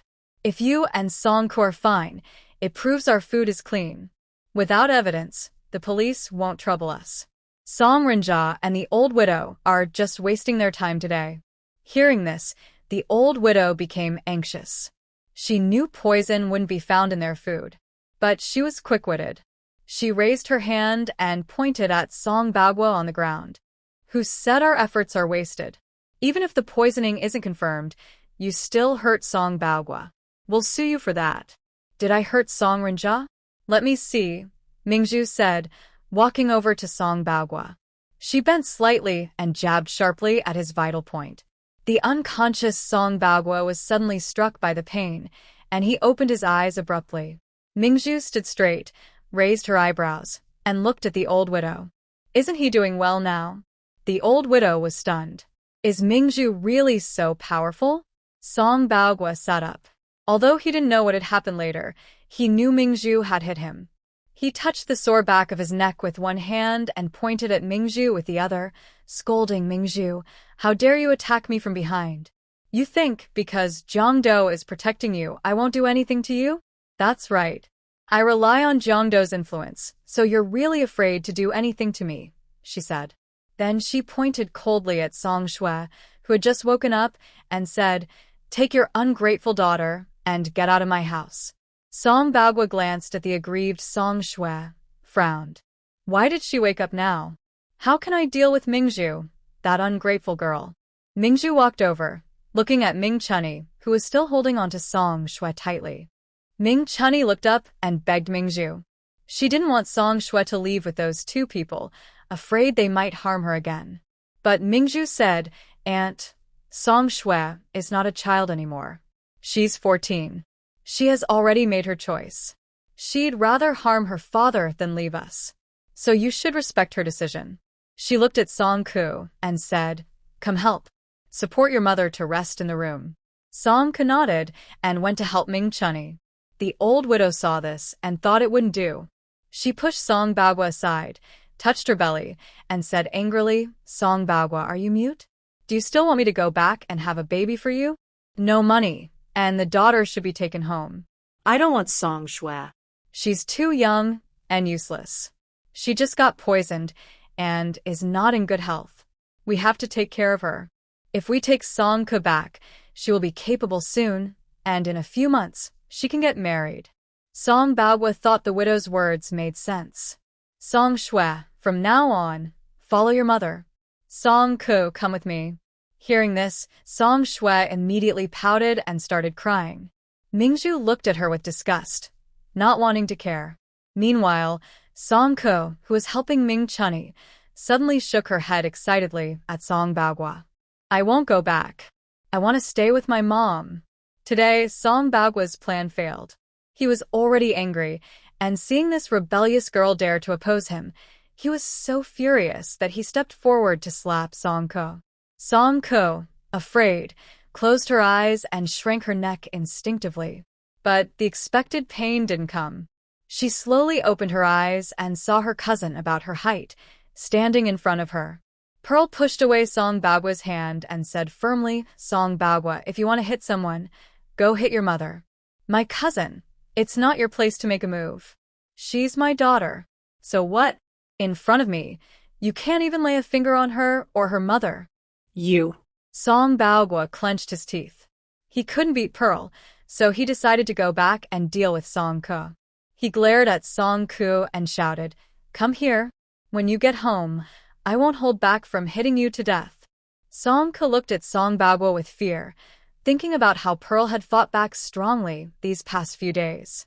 In a sudden decision, he grabbed Pearl's arm and knelt in front of her. Looking up with red eyes, tears streaming down, he begged, "Cousin, please save me. I can't go back with them. Stepmom's son is a troublemaker and can't find a wife. She wants to marry me to her son, but I don't want that. Her son is just a..." Hearing this, the old widow was furious and scolded, "You little brat! Who are you calling a?" Song Ke looked at the old widow and decided to go all out. If he was taken back today, he might as well die.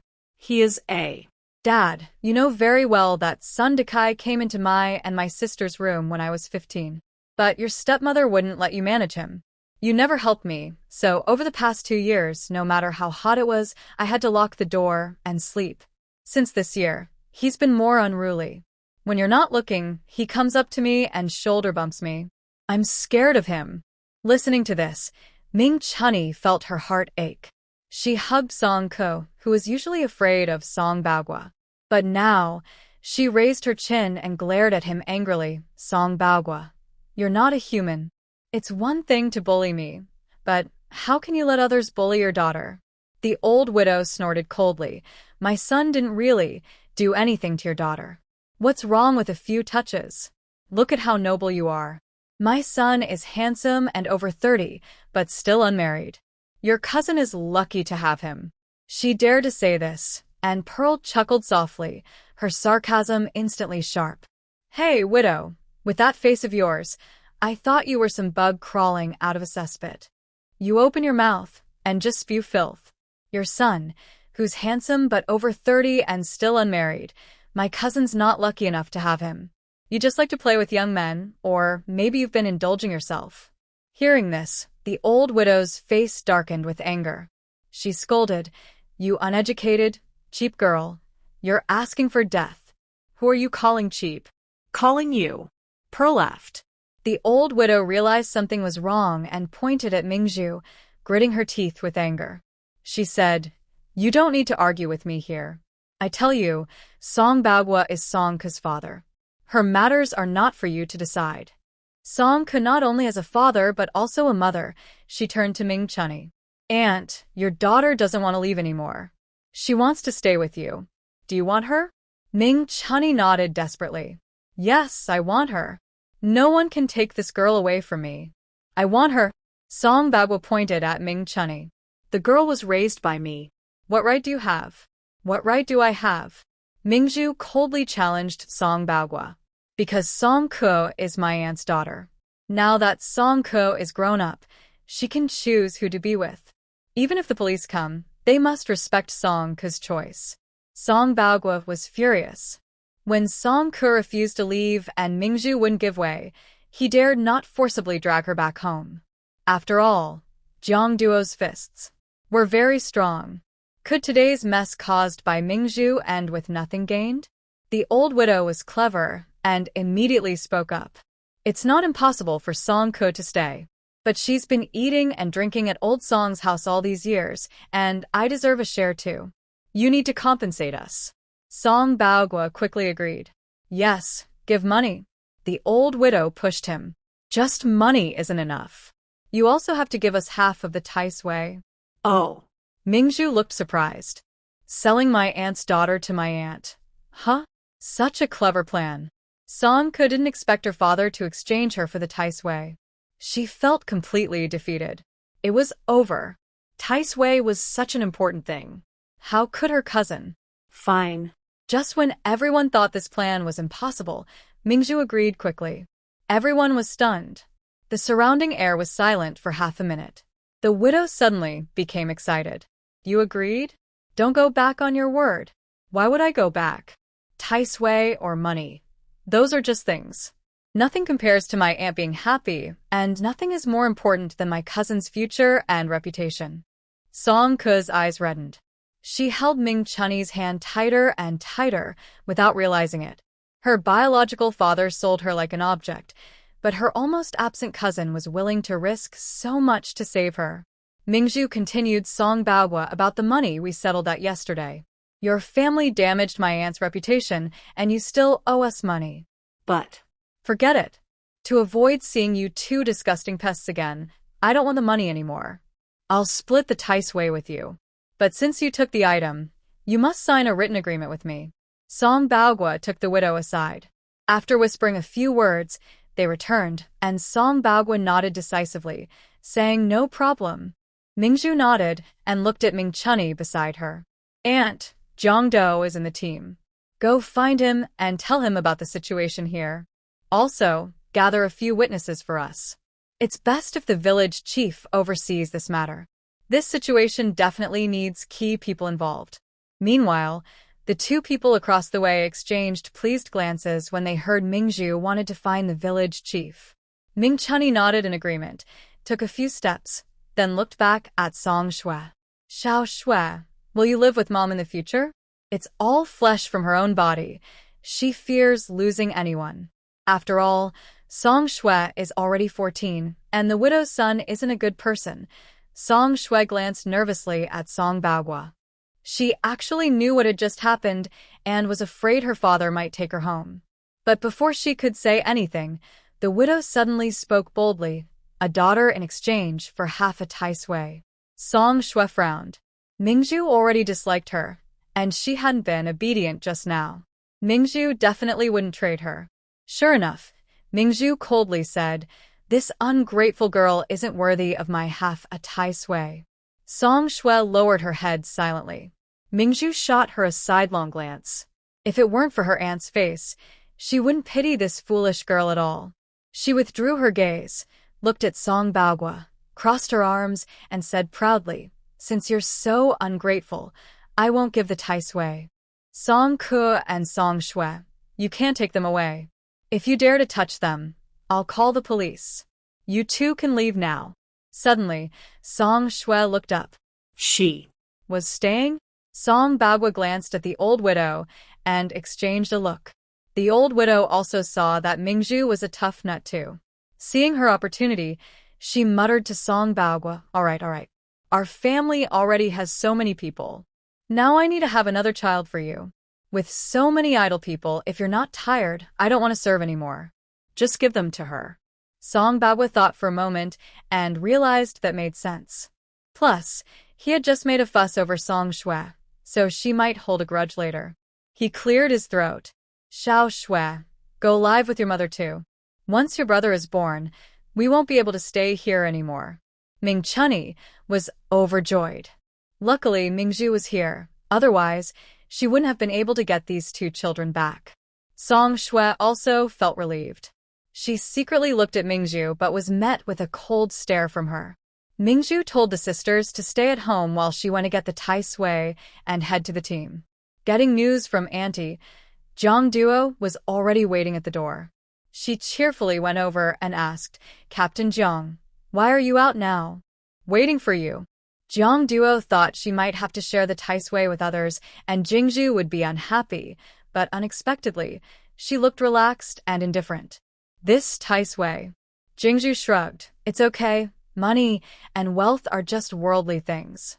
She said this outwardly, but inside, she had two plans. First, she wanted to leave with Jiang Duo later, cutting off the Tai Sui water from everyone at once, which might cause some complaints. It's better to let others see that she has lost half of her assets and her influence is gradually weakening, so they can't do anything about it. Second, because Ming Dio had challenged her openly, throwing stones into the calm lake to annoy the Song family, she couldn't let him go easily. Of course, she had to deal with him.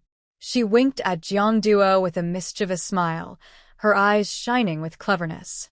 Seeing her expression, Jiang Duo knew she wouldn't suffer any loss. The two of them entered the village courtyard, where about a dozen people had gathered. Village Chief Ming Dio held a cigarette and wore a friendly smile. Zhu, I heard you're going to give half of the Tai Sui to your uncle. Let's witness this." Jingzhu also smiled sweetly. "Village Chief, you must have a bad memory. My aunt is already divorced. I don't have an uncle. But I will split the Tai Sui with the scumbag from the Song family to save my two poor cousins." Jingzhu stepped forward and explained firmly to everyone about the widow forcing her younger sister to marry her useless son, and how these scumbags wanted her to exchange the Tai Sui for her sister. Everyone looked at the widow and Song Baogua with disdain. Song Baogua felt guilty, but, thinking he could get the Tai Sui, straightened his back and was fearless. Jingzhu asked the village chief to write a note, clearly stating that Ming Chun and I used half of the Tai Sui to gain custody of Song Ke and Song Shui. From then on, Song Baogua had no say over their future. After both signed, Jingzhu personally cut the Tai Sui in front of everyone. Song Bagua was eager to take his share, but Jingzhu quickly picked up both pieces of Tai Sui at the same time. He missed, frowned unhappily, and said, "Jingzhu, you've signed the papers. Do you want to go back on your word? You are overthinking. I am a person who always keeps my promises. I saw that you and your group are dishonest and have bad character. I was worried that if I gave you the fake Tai Sui, you would later accuse me of giving you a fake one. So I had the villagers check it and testify." She said this while holding the Tai Sui and walking around in front of everyone, even letting people touch it to feel its texture. Some people, who had seen the real Tai Sui during previous incidents, confirmed it's real. After everyone verified it, village chief Ming Zhu also came over to feel it and remembered it carefully. Only then did Ming Zhu calmly toss half of the Tai Sui to Song Bagua. When Song Bagua received it, he was very excited. He exchanged a glance with the old widow and immediately said he had something to do at home, then left the small well village without looking back. Ming Zhu thanked everyone. After they praised her loyalty and kindness to her family, they each left the group. Ming Zhu and the two others went home together. In the yard, Song Kuo and her sister anxiously waited. When they saw the others returning, they hurried out to meet them. Ming Chunny immediately smiled and handed Song Bagua's signed contract to Song Ko. Song Ko tremblingly took it, looked at it carefully, then pressed it to her chest, squatted down, and started crying with sobs. "Cousin, thank you. Thank you so much." She had thought her sad life would be controlled by her father, who only hit people until death. Just a few days ago, she overheard the widow say that in a year, she would marry her to that lazy, good-for-nothing son Dacheng. She even felt hopeless enough to think about jumping into a well and dying. She never believed she could escape her fate. But her cousin gave her hope. Ming Chunny felt sad and didn't know how to comfort her, so she hugged her and cried together. Ming Zhu had worked in the hospital for many years, facing life and death daily, and was immune to crying sounds. But at this moment, Song Ke's crying made her feel empathetic, and her heart ached and felt bitter. She thought of something and turned to Jiang Duo, saying, "Jiang Duo, help me boil some water."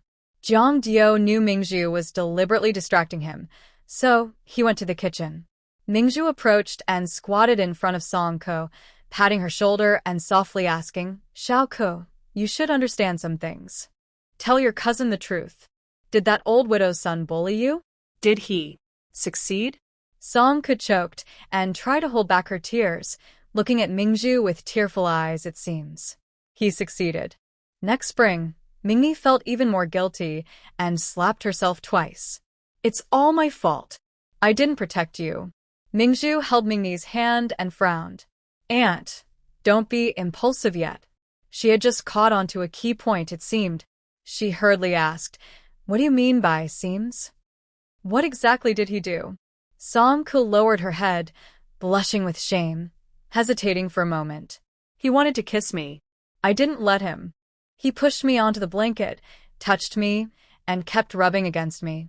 "How did he rub?" Song Ko didn't understand why her cousin was asking this, but seeing her serious face, she couldn't help but answer. Blushing so much it looked like she might cry, she said, "He just rubbed against me from behind a few times." Ming Zhu scratched her forehead. That kind of rubbing was indeed necessary, but her answer was still a bit vague. She thought for a moment and asked, "Did it hurt you?" Song Ko frowned, then shook her head. "No." Ming Zhu felt relieved. "Did he take off your clothes at that time?" Song Ko shook her head. "No." Just as she thought. People in this era were quite innocent. Such things weren't as common or understood as in later times, so she probably didn't know what getting what they wanted meant. Ming Zhu covered her forehead with her hand, feeling both amused and helpless. So, he was just being a pervert but didn't succeed. Such things usually require clothes to be removed, so you're still a pure girl. Don't cry anymore. Song Ko was stunned for a moment, then looked back at Mingni with disbelief. Mingni also felt shy about this topic and simply said, "Your cousin is right." Song Ko cried even harder, But this time her crying carried a mix of relief after surviving and a little happiness. She had nothing to do with Sun Ditsai. Truly, that was great. Ming Zhu watched Song Ke shake her head and smiled, then stood up. She saw Song Shui, who was about a head and a half shorter than her, standing there looking guilty. She shot her a sharp glare and turned to walk into the kitchen. Seeing her expression, Song Shui pouted and said stubbornly, Ming Zhu, since you left me here, why are you still so harsh on me? Ming Zhu stopped and looked back at her. What did you call me? Song Shui shrank her neck, but, stubborn from childhood and not liking Ming Zhu, confidently replied, You're called Ming Zhu. Ming Zhu walked over, patted her on the back of her head, and said, I am called Ming Zhu, but are those two words something you can say? Song Shui pouted, feeling wronged, and looked at Mingni, seeking help. Pearl grabbed her chin, turned her head, and forced her to look at herself. I'm the one talking to you. Your mother is useless. I'll give you another chance. What should you call me? This child has been spoiled and needs to be re-educated. Song Shui pouted and looked at Pearl's fierce expression, feeling a bit scared. She could only admit defeat. Cousin. Pearl raised an eyebrow and released her grip on her chin. Song Shui, listen. In the past, you lived with those scoundrels and turned out like this. I can forgive you for being naive and not understanding. But from now on, since you're going to live in my house, you must change your bad habits and follow my rules. If you listen, I'll keep you. If you don't, get out early and go back to your cruel father and stepmother. Whatever they do to you, it's none of my family's business. Do you understand? Song Shui nodded with tears in her eyes. I understand. Good.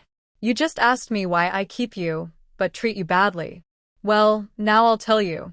Because you're stupid, mean, selfish, and poisoned, yet you still speak up for others. If I hadn't found a way to clear your name this morning, just because you said your parents didn't feed you, I would already be accused of murder. A murderer gets sent to prison. Song Shui lowered her head, feeling guilty. I was scared at the time. If I told them, my dad would take me home and beat me to death. So, you're causing trouble? If you had cooperated this morning, they would already be in the police station. They're locked up now, so how could they hit you? You're just not smart. If your mother wasn't afraid you'd go back and be harmed by that old widow's son, and if I didn't feel sorry for her, I wouldn't care whether you lived or died. Song Shui was scolded so openly, feeling wronged, she burst into tears. Pearl snapped coldly, shut up. Song Shui shivered and managed to hold back her tears. Pearl rolled her eyes at her and went to the kitchen. Then Ming Chunny came over to Song Shui, hugged her and softly said, Don't be afraid. Your cousin is a good girl. She's just doing this for your own good. But Song Shui didn't believe it. Her cousin was so kind to her sister, yet so harsh to her. She clearly disliked her. Pearl went to the kitchen from behind. She hugged Jiang Duo, who was sitting on a small wooden stool tending the fire. She rested her chin on his shoulder, no longer fierce but sweetly asked, Did I just scold someone? Did Captain Jiang cover his ears? No. Pearl let him go, walked around to squat beside him, looked up at him, and pouted. Oh, in the future, when I get angry, you cover your ears and don't listen. I don't want Captain Jiang to see me being fierce and bossy. You're not fierce. In Jiang Duo's eyes, Pearl was no longer the quarrelsome woman others used to call her. She sticks to her principles, soft when needed, firm when necessary. That's good. Pearl squinted and smiled, hands forming a flower holder under her chin, her smile bright. Really? So I'm still the most beautiful, delicate, and adorable little white flower in your heart? A rare smile appeared at the corner of Jiang Duo's lips, but he said nothing. Pearl released his hand, leaned in closer. Come on, tell me. If you don't, I'll kiss you. If you answer, I won't kiss you. Oh, Captain Jiang, you're so easy to trick. Jiang Duo. No one could outsmart her. All right, stop joking. It's not good to be seen. Got it. Pearl casually picked up a stick from the ground and threw it into the fire. Both times, some villagers stood on my side to help. I'm pretty happy about that. I want to soak some beans and make tofu this afternoon. Before dinner, I plan to distribute it to each household. It'll also let people know that if the Song Ke sisters stay in our village, everyone should look out for them. Good. Jiang Duo thought Pearl's idea was really good. Revenge and gratitude should both be paid. After they agreed, Pearl got up to soak the beans. In the afternoon, Jiang Duo went to the brigade. He's currently resting and not doing heavy work, but he can help the accountant count the harvest. Meanwhile, Ming Chunny hadn't worked for a day and a half. To avoid gossip, she finished her meal early and went to work. Song Ke saw Pearl starting to make tofu and immediately pulled Song Shui to help. At the end of the afternoon, Pearl carefully cut the finished tofu into pieces and personally delivered some to the households of villagers who had helped her these past 2 days. Everyone knew Pearl's tofu was expensive, and they were all happy to receive it. Their previous stereotypes about Pearl gradually began to change. After returning home, Ming Zhu handed the dinner she had prepared in advance to Jiang Duo. Please deliver this to Master. Also, I won't be staying with you tonight. Song Ke and Song Shui just arrived, and I need to discuss some things with my aunt. Jiang Duo nodded and took the lunchbox, taking a few steps out. Suddenly, he seemed to think of something and said, Song Baoguo took a piece of Tai Sui from you. You probably won't do anything about it, right? Ming Zhu felt guilty. She was quite clever. But she smiled naturally and said, I want to do something, but he lives so far away. What can I do? Don't worry, I won't do anything reckless that I can't control. Trading half a piece of Tai Sui to make my aunt happy is worth it. If you want to do anything, you must tell me. Don't act on your own. Ming Zhu helplessly pushed Jiang Duo out of the yard, acting coquettishly. Oh, Captain Jiang, don't worry. I haven't left the village these days without your permission. However, Jiang Duo was not entirely at ease with her vengeful personality. He worried she might act rashly and get into danger. But Ming Zhu was smart. She probably wouldn't be so impulsive as to go to Songjia village late at night. He thought it would be better to keep a closer eye on her these days. After nodding in agreement, he left first. Ming Zhu watched Jiang Duo's back with a sly smile. She had said she wouldn't leave the village, but she didn't say she wouldn't leave the house. Back in her room, she discussed Song Ke and Song Shui with Ming Chun and I. Since they weren't from the village, and although Song Ke had graduated from the middle school, he couldn't earn credits here. So, she planned to teach Song Ke to make tofu to earn some money, and Song Ke was very happy. Ming Zhu also suggested that Song Shui, who had only finished elementary school and didn't want to continue studying, go to the middle school. But Song Shui refused. No matter how Ming Chun and I emphasized the importance of studying, she wouldn't agree. She preferred to do chores at home rather than return to school. Seeing her stubbornness, Ming Zhu nodded. Fine, she just wanted to work. She would support her. If she didn't discipline this little girl properly, her own name would be written backwards.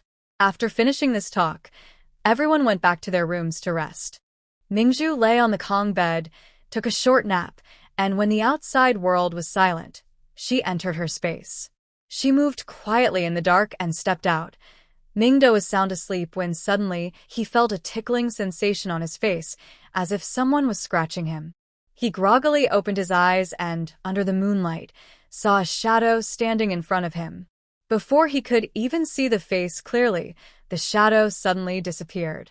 He was so frightened that he shivered all over, quickly sat up, moved closer to the bed, and woke his wife. His voice was a bit tense as he asked, "Look around the room. Is there anything unclean?" His wife, still sleepy and confused, looked into the darkness and asked, "Is there really anything unclean?" Ming Dao's face was serious. Was he seeing things? At that moment, Ming Zhu, outside Ming Dao's house, overheard the conversation and couldn't help but smile secretly. Could Ming Dao really be afraid of ghosts? That's so funny. Inside, Ming Dao lay back down, but his mind was full of thoughts about what had happened that night. The more he thought, the more guilty and scared he felt. He kept telling himself there were no ghosts and no vengeful spirits. There was nothing to fear. But after waking up, he found it hard to fall asleep again. Late at night, when everything was quiet, people's ears become very sharp. He felt like someone was walking in the yard. He quickly got off the bed, turned on his flashlight, and looked around the yard. No one was there. Still, he was uneasy. He turned off the flashlight, groped in the dark, and went into the pigsty. There were no pigs, only piles of firewood. He moved the stone trough in the corner, which was used to feed the pigs, and fiddled with it under the moonlight for a while. Only then did he feel safe enough to stand up and walk back home to sleep. What he didn't notice was that on the other side of the pigsty wall, a figure was hiding in the corner, secretly watching all his movements. After he left, Ming Zhu didn't come out immediately. She was patient. Just now, she deliberately made some noise inside the house to make Ming Zhu suspicious and to lure him in, so she could confirm whether the Tai Sui had already been sold to him by the scoundrels from the Song family. She didn't expect that he would first suspect ghosts. What a joke. Since that plan didn't work, she then caused some noise in the yard again to attract his attention. Luckily, Ming Zhu was good at hiding things. He had hidden the Tai Sui in a place even thieves wouldn't think to look, inside the yard.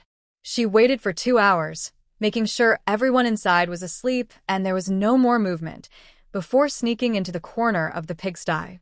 She moved the stone trough aside, revealing a wooden board underneath.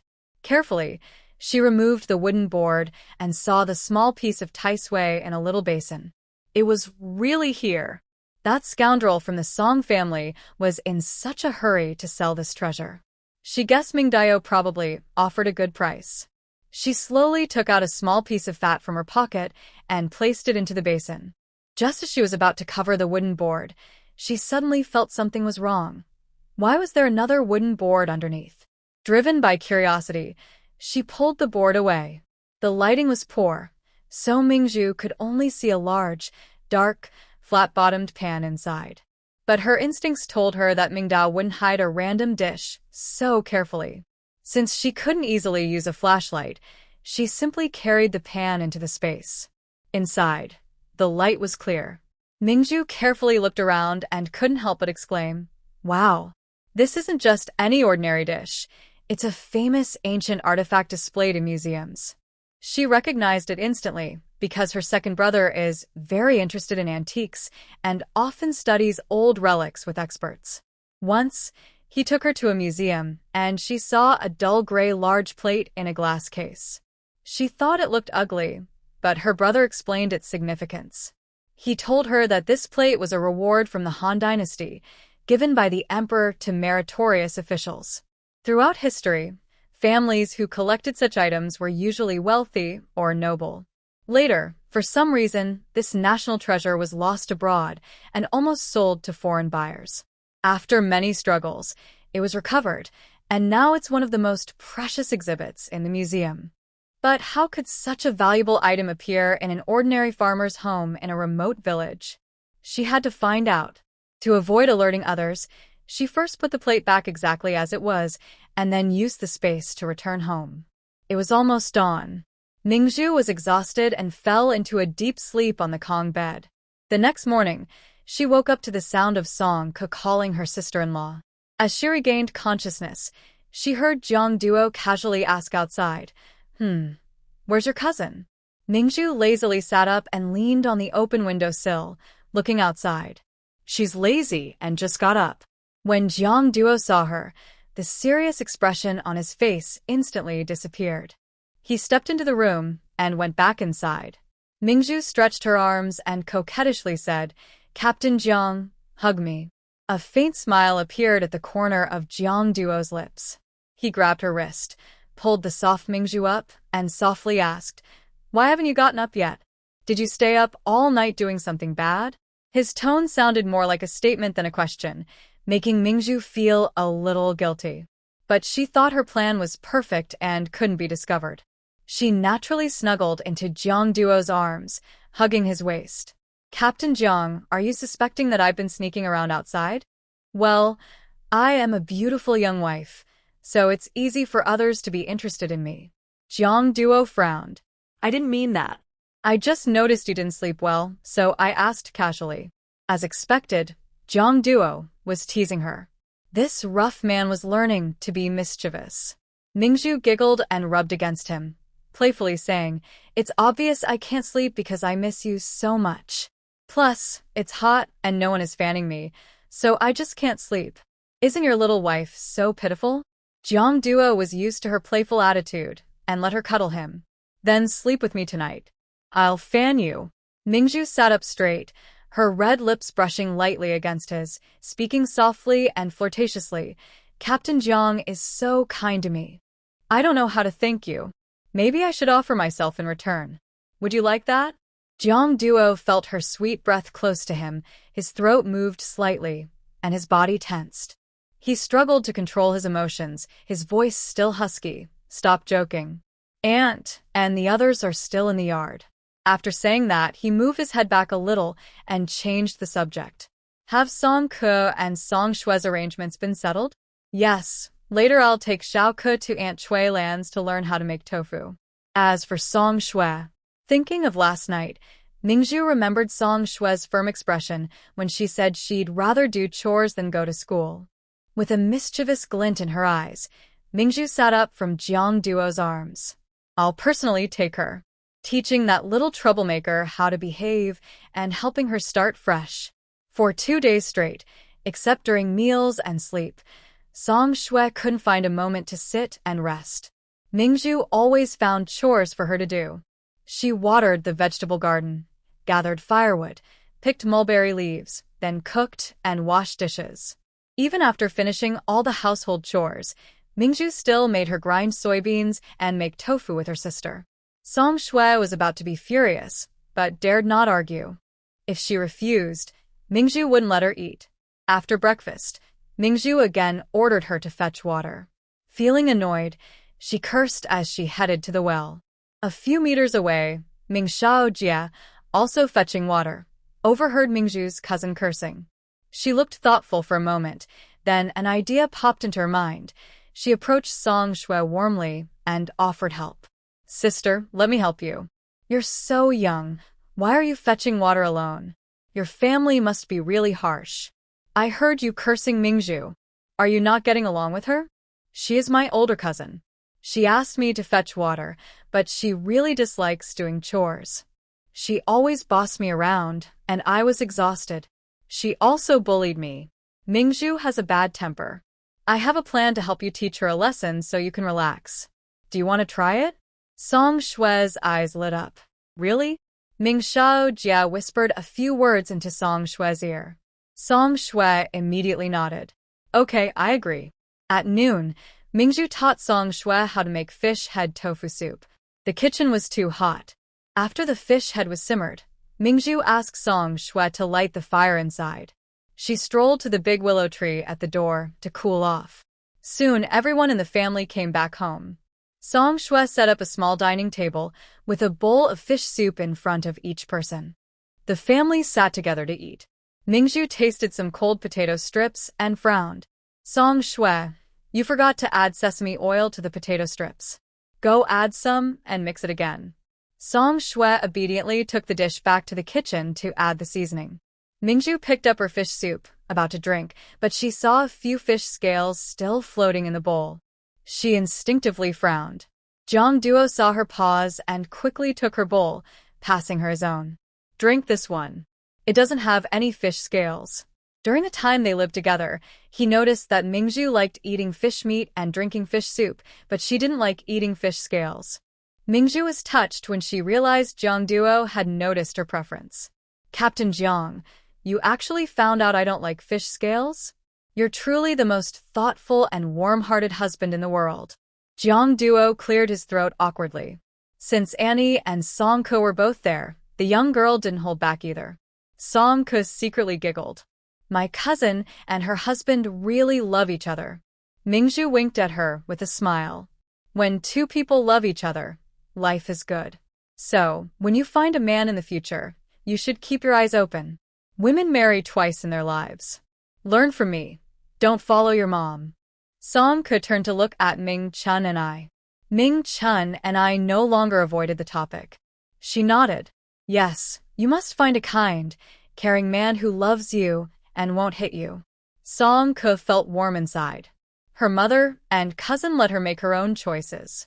She no longer had to worry about her future marriage and life being controlled by others. Living like this is really wonderful. Song Shui brought out the freshly mixed shredded potatoes. Seeing that Ming Zhu had already drunk most of the soup in her bowl, a faint smile appeared at the corner of her lips. After sitting down, she started to eat quietly. After finishing her meal, she didn't wait for Ming Zhu's instructions and went to wash the dishes. Song Ke looked at Ming Zhu and whispered, "Cousin, you're really impressive. It's been less than 3 days, and you've trained little Shui to be so obedient." Ming Zhu looked back at Song Shui's back with a frown. Earlier in the morning, when she asked her to fetch water, she was still very stubborn. How could she become so obedient in just half a day? Something doesn't feel right.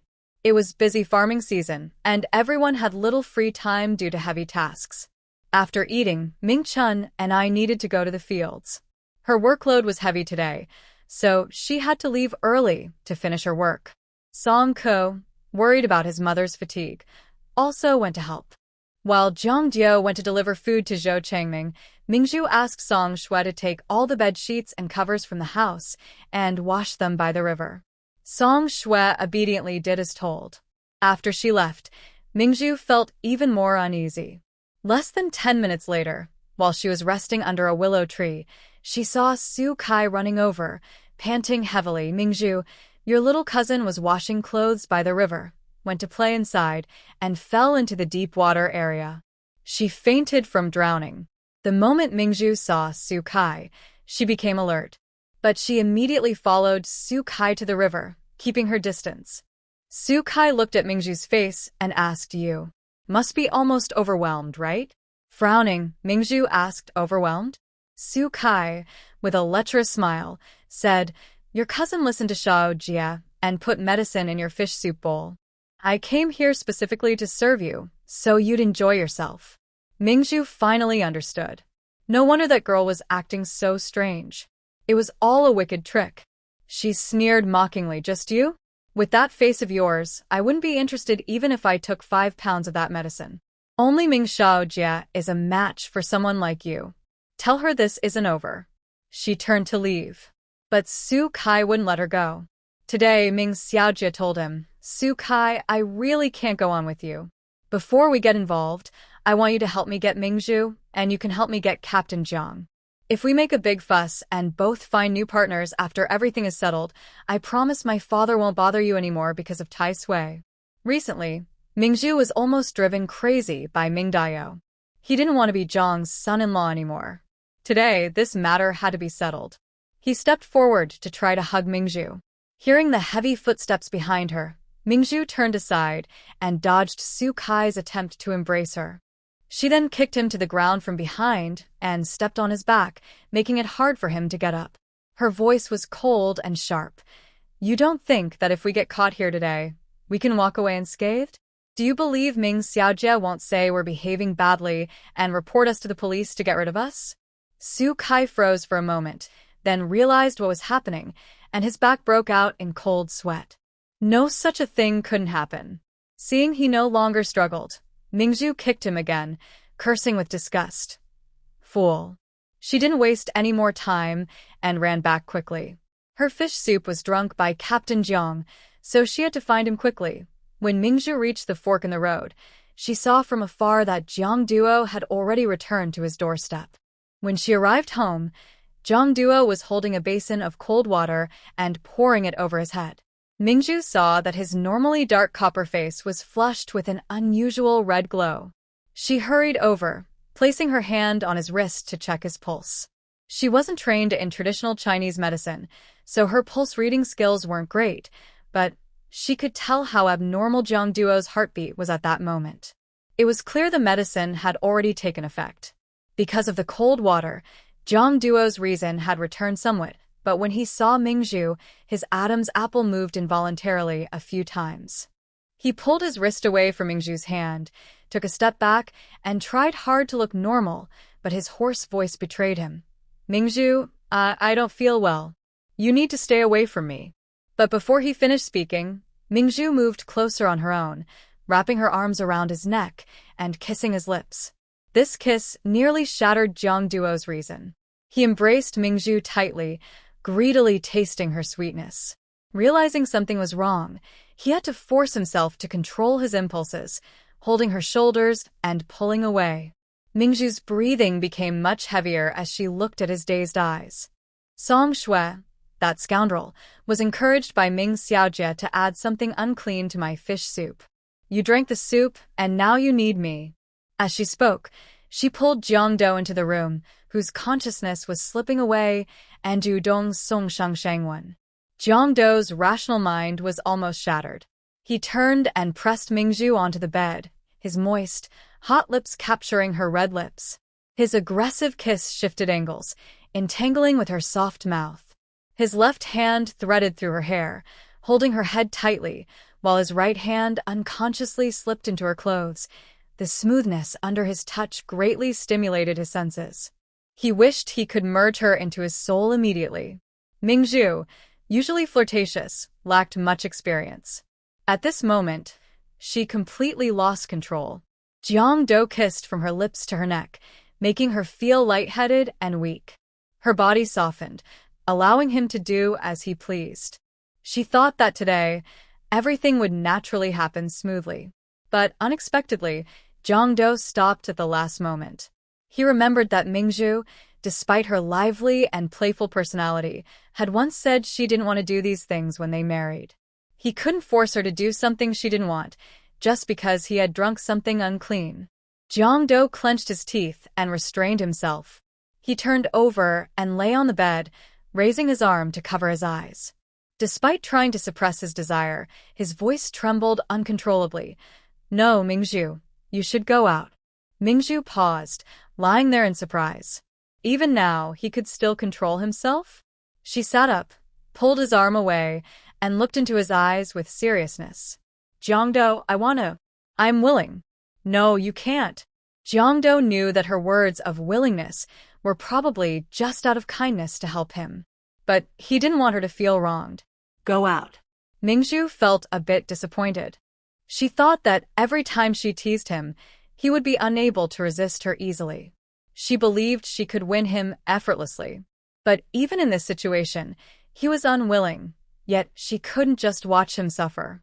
After thinking for a moment, she bent down, her red lips brushing his ear softly, her voice gentle. Let me help you in another way. Don't move. Half an hour later, Ming Zhu sat beside Jiang Duo, her mouth numb and her hands weak from exhaustion, breathing lightly. Jiang Duo sat up quickly, hurriedly tidied his clothes, and looked at Ming Zhu with some guilt. Ming Zhu watched Jiang Duo, who had mostly recovered, but her cheeks and ears were even redder than before. She couldn't help but laugh softly, leaning close to his face and whispering, "That medicine was given to me by my silly cousin. If you hadn't drunk that soup, I would be the one suffering here. Today, Captain Jiang, you helped me avoid a big trouble. I haven't even had time to thank you. Why do you say sorry?" Hearing Ming Zhu say this, Jiang Duo's guilt didn't lessen much. After all, it was wrong to make her do such things. Or do you think, Captain Jiang, that you helped me today and you're unhappy? Do you want someone else to help you? Jiang Duo shook his head without hesitation. Of course not. It's no use, Ming Zhu said with a smile. Her long, delicate fingers gently traced circles on his chest, speaking flirtatiously. I'm your wife. You don't need anyone else. If you think about others, I will Bite you. As she spoke, she deliberately showed a cute but fierce expression. Seeing her like this, Jiang Duo finally felt a little more relaxed. But Ming Zhu still felt a bit upset inside. She had put so much effort into teasing this rough man, so why wasn't he willing? Could it be that he really has someone in his heart? Suddenly, she realized she didn't know him well enough, which was also a problem. She didn't know when he would let her into his world, to understand everything about him. Seeing her once playful face turn serious, Jiang Duo asked, "What's wrong?" Ming Zhu snapped back to reality and looked at him. It's okay, there's plenty of time. If it doesn't work once, she'll try again next time. She smiled and said, I was just thinking about how to deal with that foolish Song Shui. As soon as she finished speaking, She saw through the window that Song Shui was carefully returning with a washed bed sheet and quilt, looking around the yard. Ming Zhu's blood surged in her head. She got off the bed and went outside. Seeing Ming Zhu coming fiercely, Song Shui instinctively backed a step with her basket. She blinked and said nervously, "Cousin." "Who's your cousin?" Ming Zhu sneered. "My place is too small to keep someone like you, a sneaky, untrustworthy white-eyed wolf. Put down the basket and go back to Song Village to find your evil father." Song Shui tensed up. Did she? No? No way. She gathered her courage and asked, "What did I do to harm anyone?" Pearl smiled and said, "You're still young, but you act pretty well. Do you really think everyone is stupid? Don't you know you took Ming Xiaojia's medicine to poison me?" "No, that's not it," Song Shui hurriedly explained, not wanting to go back and live with her father, who was always trying to poison her. She quickly waved her hands to clarify. "Cousin, that's not poison. I was upset because you kept ordering me around, so I listened to that older sister and gave you some laxatives. The medicine only makes you have diarrhea for 2 days and doesn't hurt me. I swear I didn't put poison in it." Pearl looked coldly at Song Shui. This fool didn't seem to be lying, and Ming Xiaojie really could do such things. Children can be used by others. It's truly shameless. This isn't over. Song Shui, people can be dumb, but they shouldn't have a harmful heart. You're only 14, and you're already so evil. I can't raise someone like you. Pearl didn't rush to deal with Ming Xiaojie. Instead, she stepped forward and took the basket from Song Shui. She took 2 yuan out of her pocket and threw it in her face. "This is your wages for working at my house these days. Take it and get lost. Don't come back." Seeing Pearl's cold gaze, Song Shui was scared.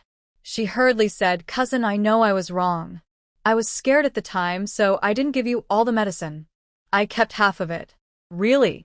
She turned and ran into the kitchen, took out a small newspaper package from under the firewood pile, opened it, and showed Pearl the remaining powder inside. "Look, I only put in a little. Please, cousin, don't chase me away. My father and stepmother don't want me at all. Last time, they even gave me poison. If you send me back, I will die." Pearl looked at her coldly. "Whether you live or die has nothing to do with me. But if you stay here, I won't even dare to eat my own food anymore. After all, I ordered you to do chores, and I might drug you." Song Shui stepped forward and grabbed Pearl's sleeve, crying, "Cousin, I won't do it anymore. I swear I won't." "What's the use of saying that now?" Pearl pulled her sleeve away and interrupted her. "You don't even know if the person is good or bad, and yet you're easily persuaded to come back and harm me. What if the person gave you poison today that could kill me instantly? Then I would already be dead, and you would become a murderer." Song Shui nervously clutched her dress and shook her head. "It won't happen because my sister said." "Be quiet." Ming Zhu was annoyed by her foolishness and felt a headache. To make Song Shui see the truth clearly, Ming Zhu put away the medicine in her hand, grabbed her collar, and pulled her outside. She also told Jiang Duo, "Captain Jiang, you go back inside and rest. I'll take this fool out for a bit and come back soon." Jiang Duo thought that since Song Shui was so confused, it was right for Ming Zhu to teach her a lesson, so he let her go. He watched Ming Zhu's figure walk away, his throat moving slightly. The medicine on him had already been taken away, but for some reason, seeing Ming Zhu's lips still slightly red and swollen, he suddenly felt a warm feeling again. It was hard to resist, and he even wanted to keep looking.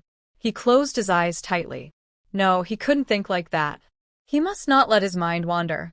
Ming Zhu took Song Shui to the door of Ming Dao's house.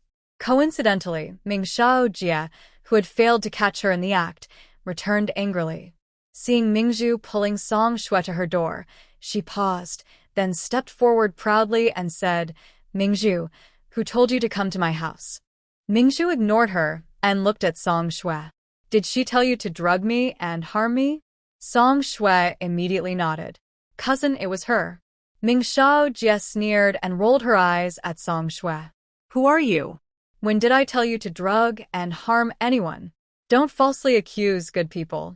Song Shui hesitated, looking at Ming Xiaojie. This morning, when I went to fetch water, it was clearly you. I don't know you, and I've never seen you, Ming Zhu said proudly, raising an eyebrow at Song Shui. Little sister, I'm the village chief's daughter. How could I harm anyone? You must have mistaken someone. Angrily, Song Shui raised her hand and pointed at Ming Zhu. How could you be so mean? You lied to me and made me harm someone. Ming Zhu looked proud. Do you have proof? Without proof, don't falsely accuse me. Song Shui looked at Ming Zhu with grievance. Cousin, it was her. I'm not lying. Ming Zhu ignored Song Shui's distress and looked at her carefully. People say you're right. Do you have proof? If not, then the harm to me was done by you. Song Shui was anxious, but knew she had no proof. As long as Ming Zhu didn't admit it, she could only take the blame. She lowered her head and started to cry quietly. Ming Zhu sneered triumphantly, rolled her eyes at both of them, and then swaggered back home. Until Ming Zhu entered the house, Ming Zhu turned to look at Song Shui with a serious expression. Song Shui, did you see that? If today you had received poison, I would already be dead, and you would be the murderer. Cousin, I would never use poison to hurt you. But you can't tell if what she gave you is really poison, can you? You said your dad and the old widow gave you poison. You don't want to go back to them, and now you've thought about poisoning me. Why should I keep supporting you? Song Shui truly realized she was wrong this time. Cousin is right. She didn't know whether what she received was actually poison. She was too foolish and naive, easily influenced by others, almost causing a big mistake. She suddenly knelt in front of Ming Zhu, grabbing her pant leg, choking up, Cousin, I really know I was wrong. I won't do it again. Please give me a chance to change. Ming Zhu pulled out her pant leg and said coldly, I took you in already gives you a chance. Do you know why I asked you to do chores? Because you want me to go back to school. Exactly. I make you tired to make you understand that the only thing in this world that's truly easy is studying. Song Shui, our country is developing rapidly. In the future, only knowledge can change your life. Everyone is working hard to connect with the world. Are you going to stay in the village forever? Don't you want to leave the countryside and see a bigger world? Song Shui listened quietly, lowering her head in shame. In the past, whenever someone asked her to study, she thought it was a waste of her time. This was the first time she truly listened carefully.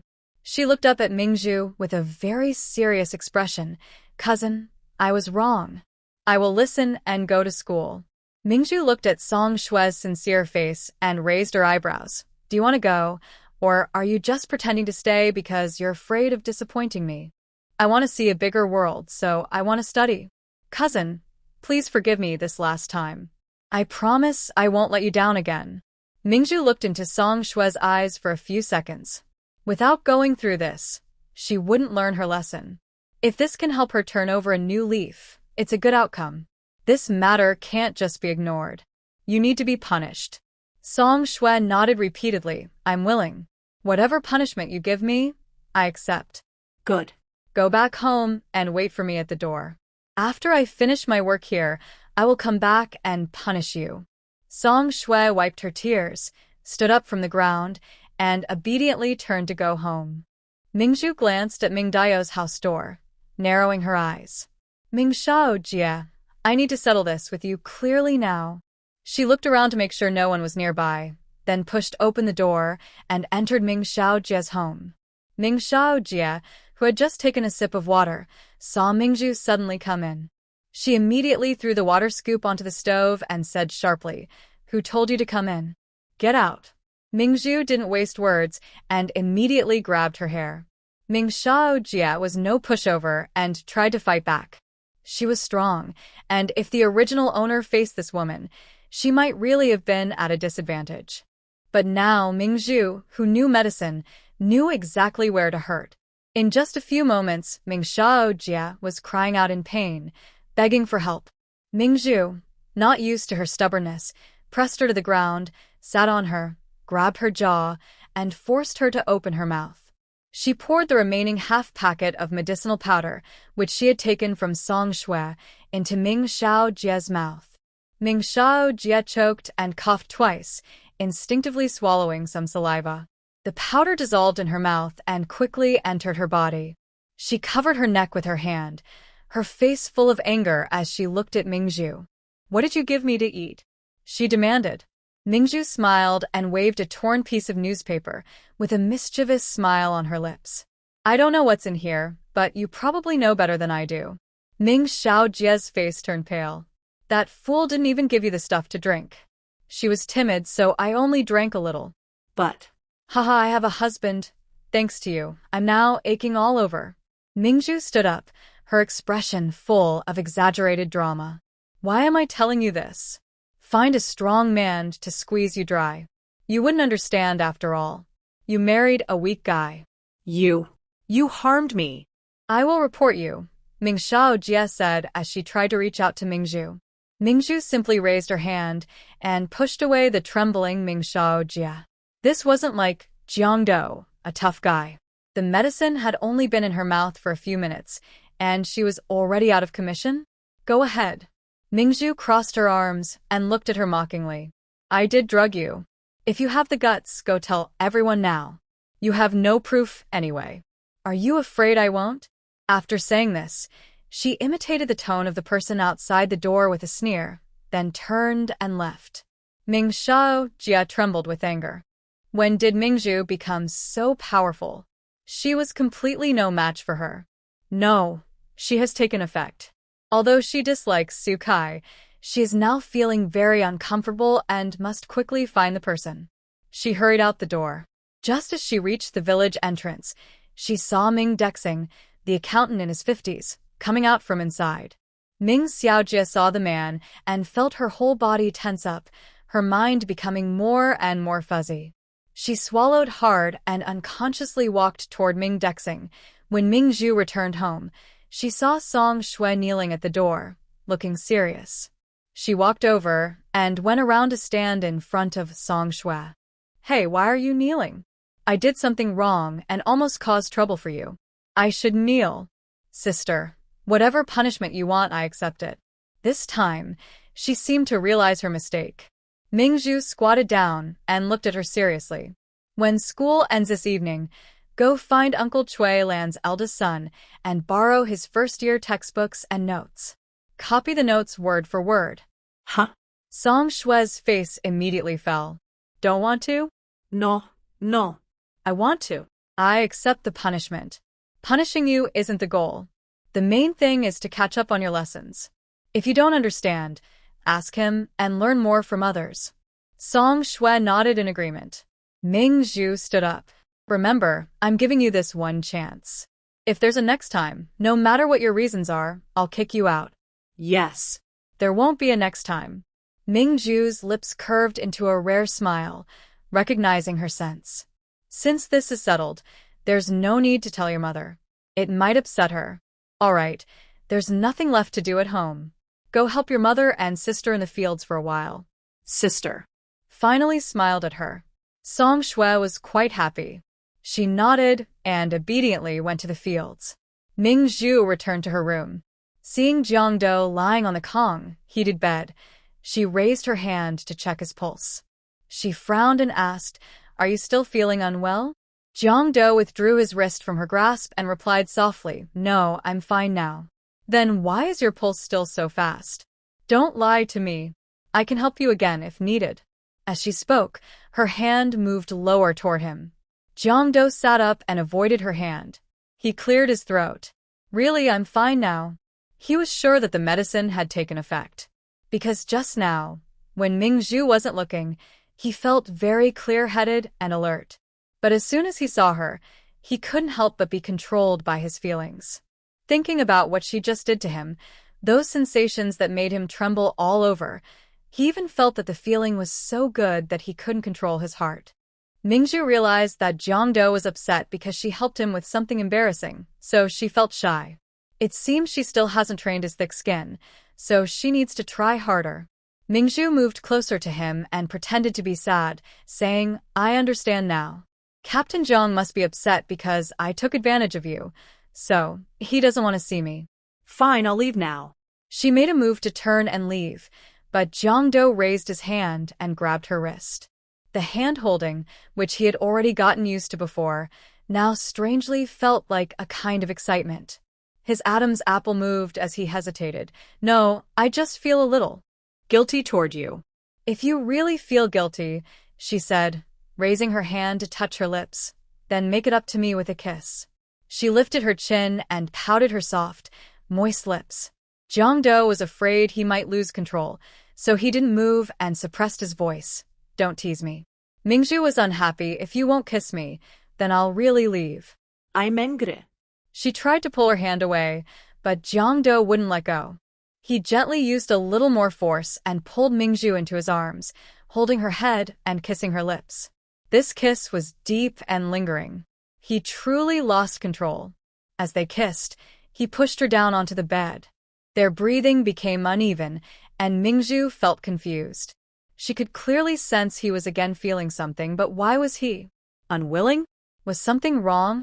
Feeling that Ming Zhu seemed distracted, Jiang Duo immediately ended the kiss, turned to the side, and pressed his forehead against the pillow to calm his racing breath.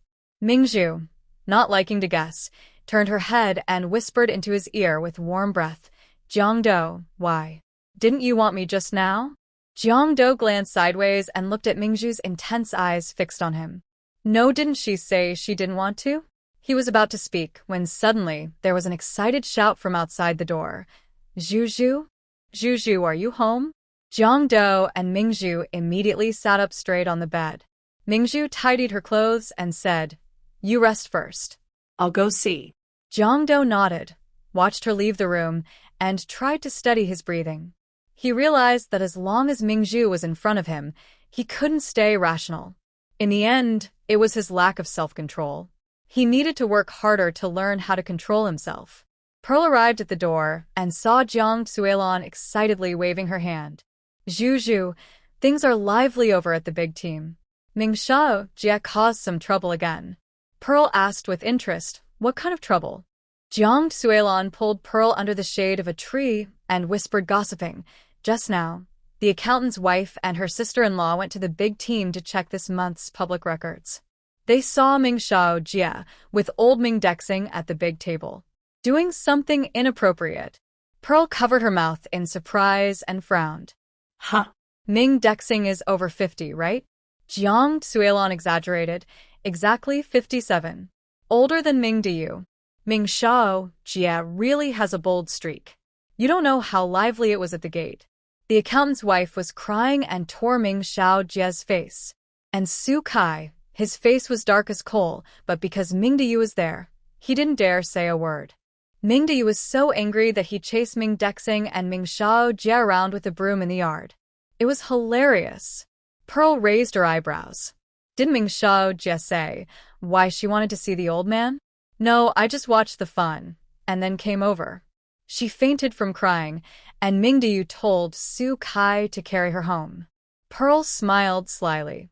She knew Ming Shao Jie understood that this was the end of the matter. She only lost face. After all, Ming Dacheng's wife wanted a father for her child, so she wouldn't call the police. And Su Kai wouldn't dare offend Ming Zhu. But if she dared to bite back at her, Pearl could call the police immediately. If it came to that, she'd be sentenced for, and she'd lose her life. This time, Ming Shao Jie was wise. Pearl felt very happy. She looked at Jiang Duo and said happily, "Andy, let's forget about Ming Shao Jie's trouble. Tonight, I'm inviting everyone over for dinner. You, uncle, and the 4 kids should come too." "Why are we inviting everyone?" Because she was in a good mood. Today, Ming Shao Jie's plan backfired, and she was beaten badly. Her family had actually benefited from this. They used the incident to guide the unruly Song Shui onto the right path. Double happiness. Perfect for celebrating. Pearl smiled. "My aunt got custody of her 2 daughters. We're so happy. We should celebrate. We don't have many relatives in the village, so come help us make it lively." After spending more time with Pearl, Jiang Duo relaxed and nodded happily. "All right, we won't be polite then." After Jiang Duo left, Pearl ran back home quickly and started gossiping with Jiang Duo. From her dragging Song Shui to confront Ming Shao Jie, To the things Jiang Lan mentioned earlier, she recounted everything. After finishing, she carefully held Jiang Duo's face and seriously said, "You must not call me mean. She was the one who provoked me first. The medicine she harmed me with, you took the blame for me, which doesn't mean I can't fight back. This is her own fault." Jiang Duo nodded calmly. It's right for girls to fight back against bullies to protect themselves, as long as they are sure it won't put them in danger. Seeing that Jiang Duo, who always sticks to principles, said nothing, Ming Zhu felt happy. Since they had agreed to host a meal, she started preparing in the afternoon. She went to an older woman's house, exchanged food stamps for a big rooster, and after processing the chicken, she cooked it in a pot. Once it boiled, she also made a pot of cornmeal pancakes with bean juice. While the chicken was almost ready, it was also time for villagers to finish work. Ming Zhu asked Jiang Duo to call Zhou Changming and Xiaobin over. When the guests arrived, the yard instantly became lively. Jiang Duo served the guests, while Ming Zhu returned to the kitchen to continue working. Song Ke came in to help, happily asking, "Cousin, how did you manage to make Song Shui change her mind so quickly?"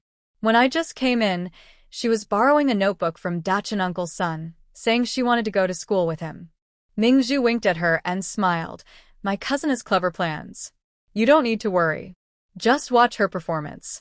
If she can't hold on, I'll deal with her." Watching Ming Zhu's side profile, Song Ke admired her more and more.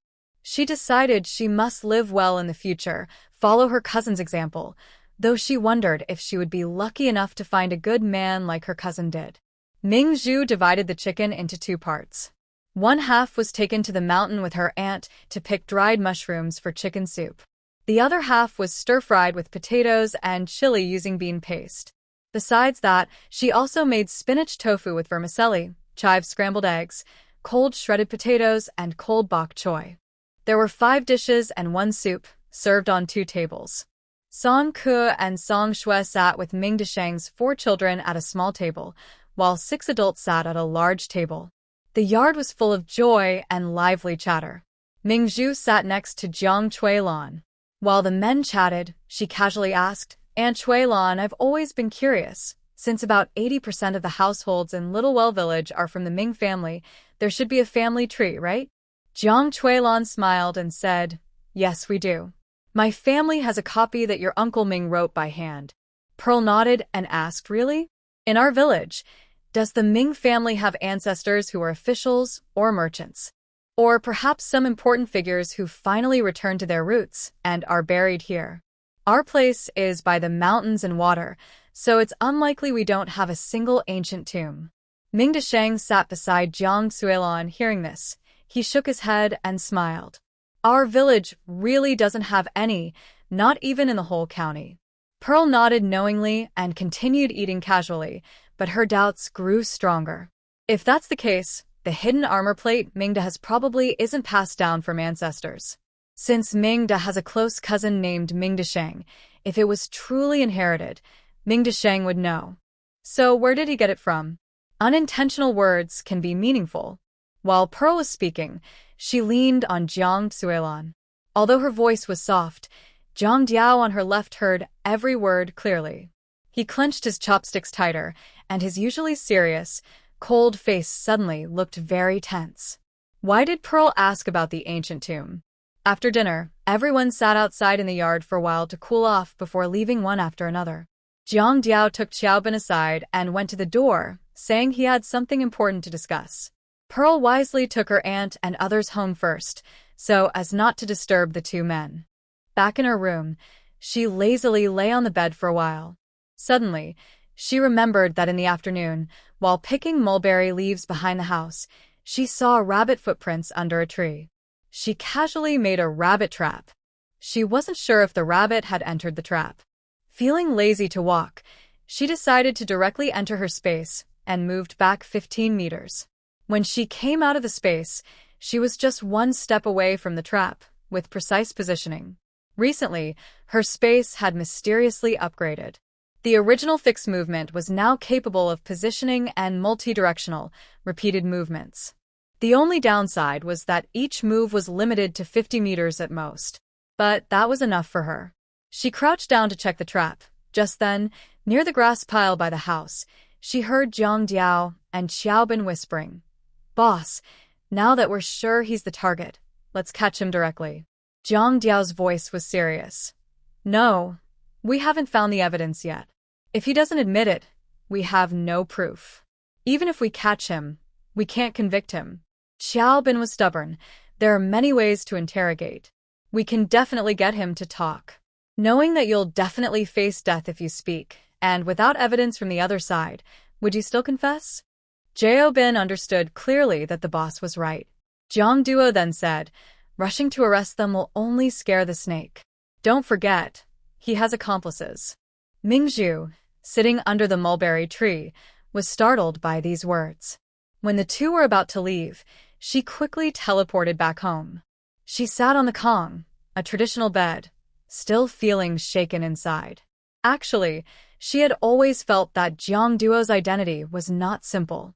He was very observant, thoughtful, and skilled in martial arts, nothing like an ordinary farmer.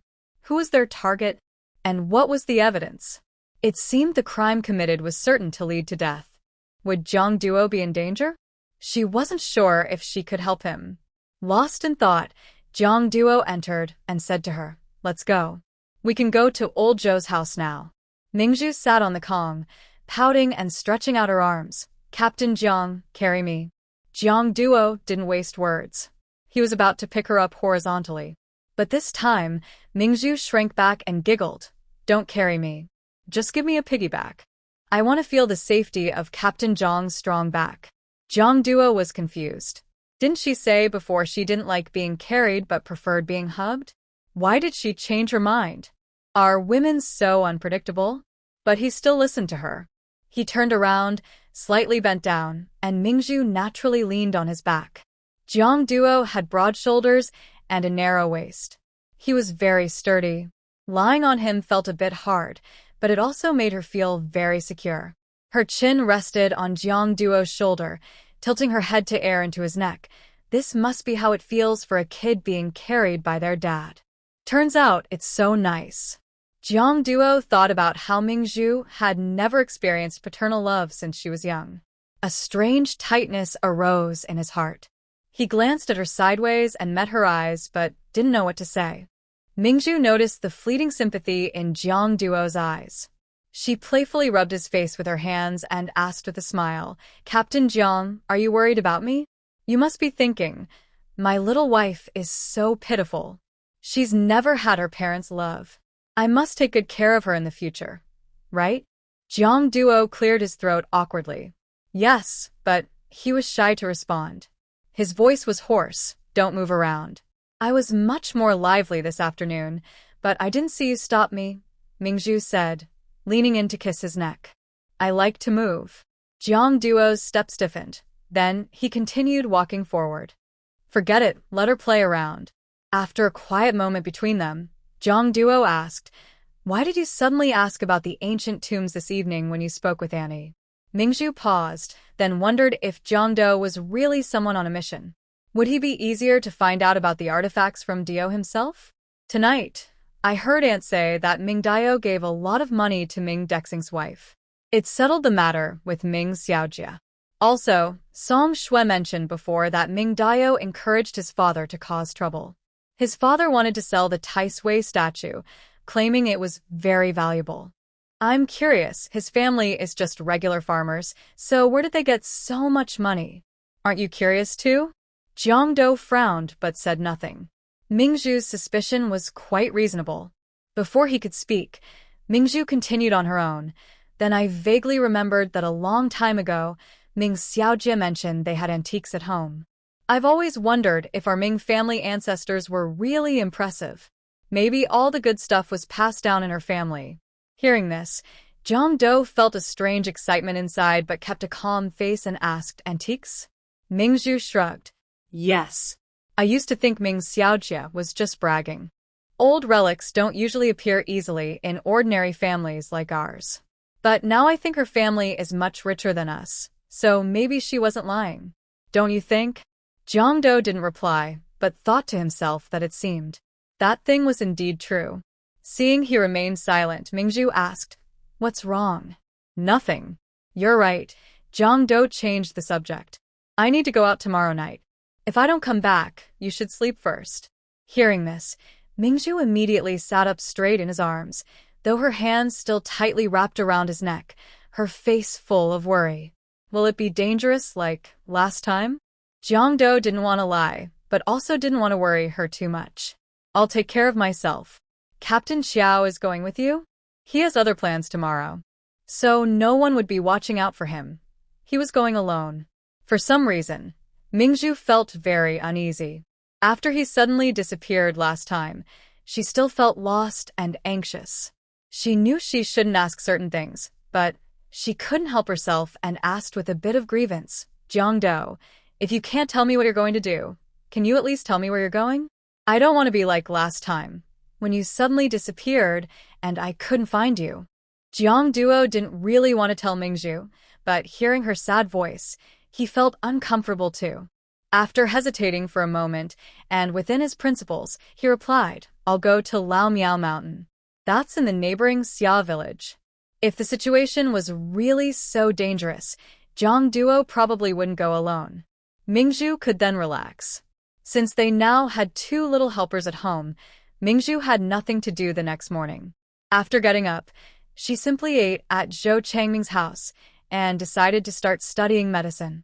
Jiang Duo built a simple small shelter in the yard for the 2 of them, then went to the big team. Ming Zhu sat on a small stool, marking some complex medical terms to ask Zhou Changming about. While Zhou Changming was explaining, a light laugh came from the door. Oh, Lao Zhou, bringing your apprentice today. Ming Zhu looked up with Zhou Changming toward the door and saw a well-educated-looking middle-aged man, dressed in an old-style suit, carrying a brown briefcase, walking in with a smile. When Zhou Changming saw him, he also smiled and stood up to greet him, hugging him and patting his shoulder. Why are you free to come over today? I took a year off for vacation, had nothing to do, settled the kids, and came to see you. How are you? Is this your new student? The man glanced at Ming Zhu. Yes, this is my little apprentice, Zhou Changming said, then waved to Ming Zhu. Zhu, come here. Let me introduce you. This is my old classmate, Meng Xiangda, now the director of the emergency department at Yanshi First People's Hospital. Hearing emergency department, Ming Zhu felt strangely familiar and nostalgic. She nodded to Meng Xiangda. Hello, Director Meng. Meng Xiangda waved his hand. You can just call me Uncle Meng here. Zhou Changming said, that's right. Just be casual. Study hard, and in the future, you can come to work with Uncle Meng. I'll arrange for you to learn practical skills at the Jin County Hospital. Meng Xiangda just smiled and said, no problem at all. Your old student Zhou taught, and if we can arrange for you to join our hospital, it's fine. Ming Zhu grinned happily. Wow, I'm really lucky. Master, you must have a very good relationship with Uncle Meng. Such a difficult task, and he didn't refuse you. Zhou Changming, of course it's good. I was hurt by some things in the past, and wanted to leave Shanghai to find a quiet place to breathe. My old classmate, who had finished his exchange studies, was worried I might do something rash, so when I returned home, he brought me here. Because he has a good relationship with your village chief, he also helped me settle in Shaojing village, and I've lived here all these years. Meng Xiangda patted Zhou Changming's shoulder. Why are you telling the kids about this? It's all in the past. Come on, let's play chess and chat for a while. Ming Zhu, with sharp eyes, didn't disturb their reminiscing. She went into the kitchen, helped prepare some snacks for drinking, and then politely said goodbye and left for home. At noon, Jiang Duo finished his work and came back. Ming Zhu called him into the kitchen, excitedly telling him about her meeting with Zhou Changming today and how she met a man with a promising future. She also said that to work in a hospital in the future, she must maintain a good relationship with Zhou Changming. Her intentions were clear. Jiang Duo didn't respond immediately. He listened quietly.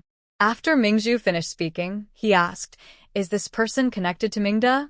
That's why you arranged for Zhou to stay here? Ming Zhu nodded. Yes. Why? Are you worried that Mingda might block my way in the future? I don't think so. Their conversations and feelings are completely different. They don't seem to be the same kind of people. But Jiang Duo didn't think so. He didn't say much, only asked, did he come to see Zhou today for something? He said he was on vacation and visiting an old friend. Jiang Duo nodded, but his doubts remained.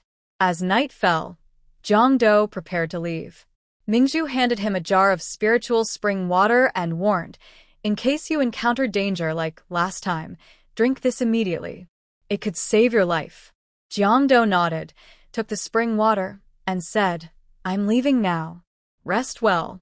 Ming Zhu saw him to the door, watching him walk into the darkness. Looking at Jiang Duo's back, Ming Zhu felt an inexplicable, uncomfortable feeling. "Jiang Duo." He stopped and looked back at her. What? Ming Zhu pouted and said unhappily, "Aren't you going to hug me before you leave?" Without hesitation, Jiang Duo quickly walked over, embraced her.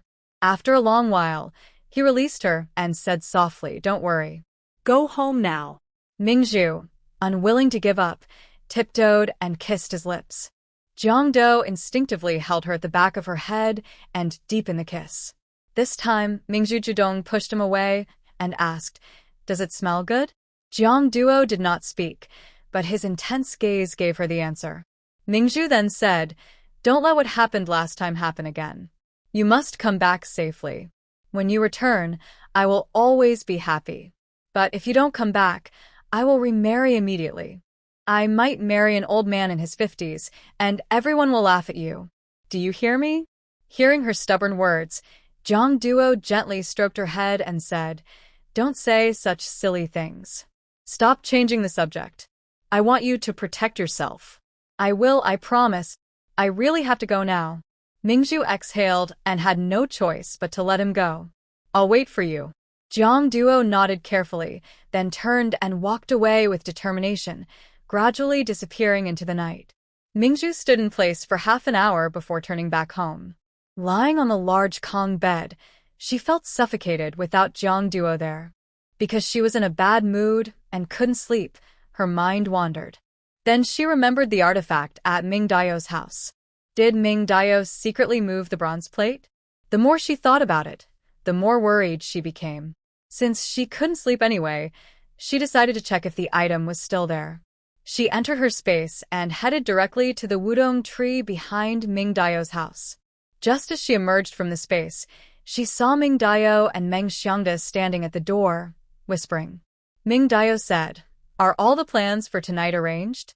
The other side is very powerful. Last time, he almost died, but after a few days, he came back unharmed. He's very tricky." Meng Xiangda's face was no longer friendly. Under the moonlight, his expression was calculating. "Don't worry, this time we brought weapons. If he wants to come back alive, it's impossible." Ming Zhu's heart tightened. What Ming Dao just said about almost dying a few days ago and coming back alive, only Jiang Duo could have done that. Jiang Duo was planning to act tonight, and these two also planned to go out with weapons to kill someone. No, Jiang Duo was walking alone unarmed. No matter how skilled he was, he couldn't fight bullets. Whether or not these words about Jiang Duo were true, she had to tell him to be more careful. She entered her space and moved toward Jiang Duo's direction. She reached the foot of Lao Miao Mountain, but since she didn't know which way Jiang Duo had gone, she had to take a gamble and choose a direction. But after climbing only a short distance on the mountain, she suddenly heard 2 gunshots behind her, startling birds and animals. Her heart skipped a beat. She dared not hesitate and quickly re-entered her space, heading toward the sound of the gunfire. Finally, at the foot of a mountain on the hillside, she emerged just in time to hear Meng Xiangda speaking. "Are you sure about this? It should be behind that rock across the way. Keep your eyes open. If you see any movement, shoot immediately. He must die today." Ming Zhu crouched not far behind the two, without any weapons, unable to confront them directly. She carefully looked across, and sure enough, a large rock blocked the view. She was only praying that Jiang Duo wouldn't act rashly. She didn't want him to get hurt. Estimating the distance, Ming Zhu entered her space and moved quickly. When she emerged from her space, she immediately saw Jiang Duo crouched about 7 or 8 meters away behind the rock. Because she moved silently, Jiang Duo, who was facing away from her, didn't notice her right away. She then knelt down and was about to crawl closer to Jiang Duo when he suddenly lunged forward and pressed her down. A cold dagger was pressed against her neck. Ming Zhu immediately lowered her voice. It's me, it's me. Jiang Duo suddenly stopped, surprised as he looked at the woman under him in the moonlight. How could it be Ming Zhu? Why was she in a place only the target would know? And Looking so dirty? But it was only a moment. He quickly rolled over, bent down, and pulled Ming Zhu behind the rock to hide. He was about to speak when Ming Zhu asked first, "Are you hurt?" Jiang Duo shook his head. Before he could speak, the stone in front of him suddenly sounded with a loud bang of gunfire. Ming Zhu was just an ordinary person. She had only seen such scenes in movies. Not being afraid was fake. She instinctively shrank closer to Jiang Duo, ignoring everything else. If they didn't enter her space now, they would all die. She silently recited a spell in her mind, planning to explain everything to Jiang Duo after entering her space. but Why didn't it work? She repeated the spell, but still couldn't enter. What's going on? Was this cursed space about to ruin her at a critical moment? Seeing Ming Zhu's face visibly filled with fear, Jiang Duo frowned and looked toward the rock. Although Ming Zhu appearing here was suspicious, he couldn't just leave her alone. With two guns firing, escaping together wouldn't be easy. He raised his hands, grabbing Ming Zhu's shoulders, and said in a deep voice, "Hide here. I'll go out and distract them. Once I confirm no one is on the other side, I'll come down the mountain immediately. Do you hear me?" Ming Zhu grabbed his wrist with her hand and shook her head firmly. "No, you can't run through gunfire. you'll die. Jiang Duo looked into her eyes clearly and said, "I'm not that weak. Trust me. Take care of yourself. I won't leave." Ming Zhu, with red eyes, tightly held Jiang Duo's arm. "If I go with you. I'm not that weak." We can distract them and escape." Jiang Duo was shocked again, even more confused about whether Ming Zhu was sincere or pretending. He heard footsteps approaching on dry twigs nearby. Without hesitation, he knew he couldn't let her go alone now.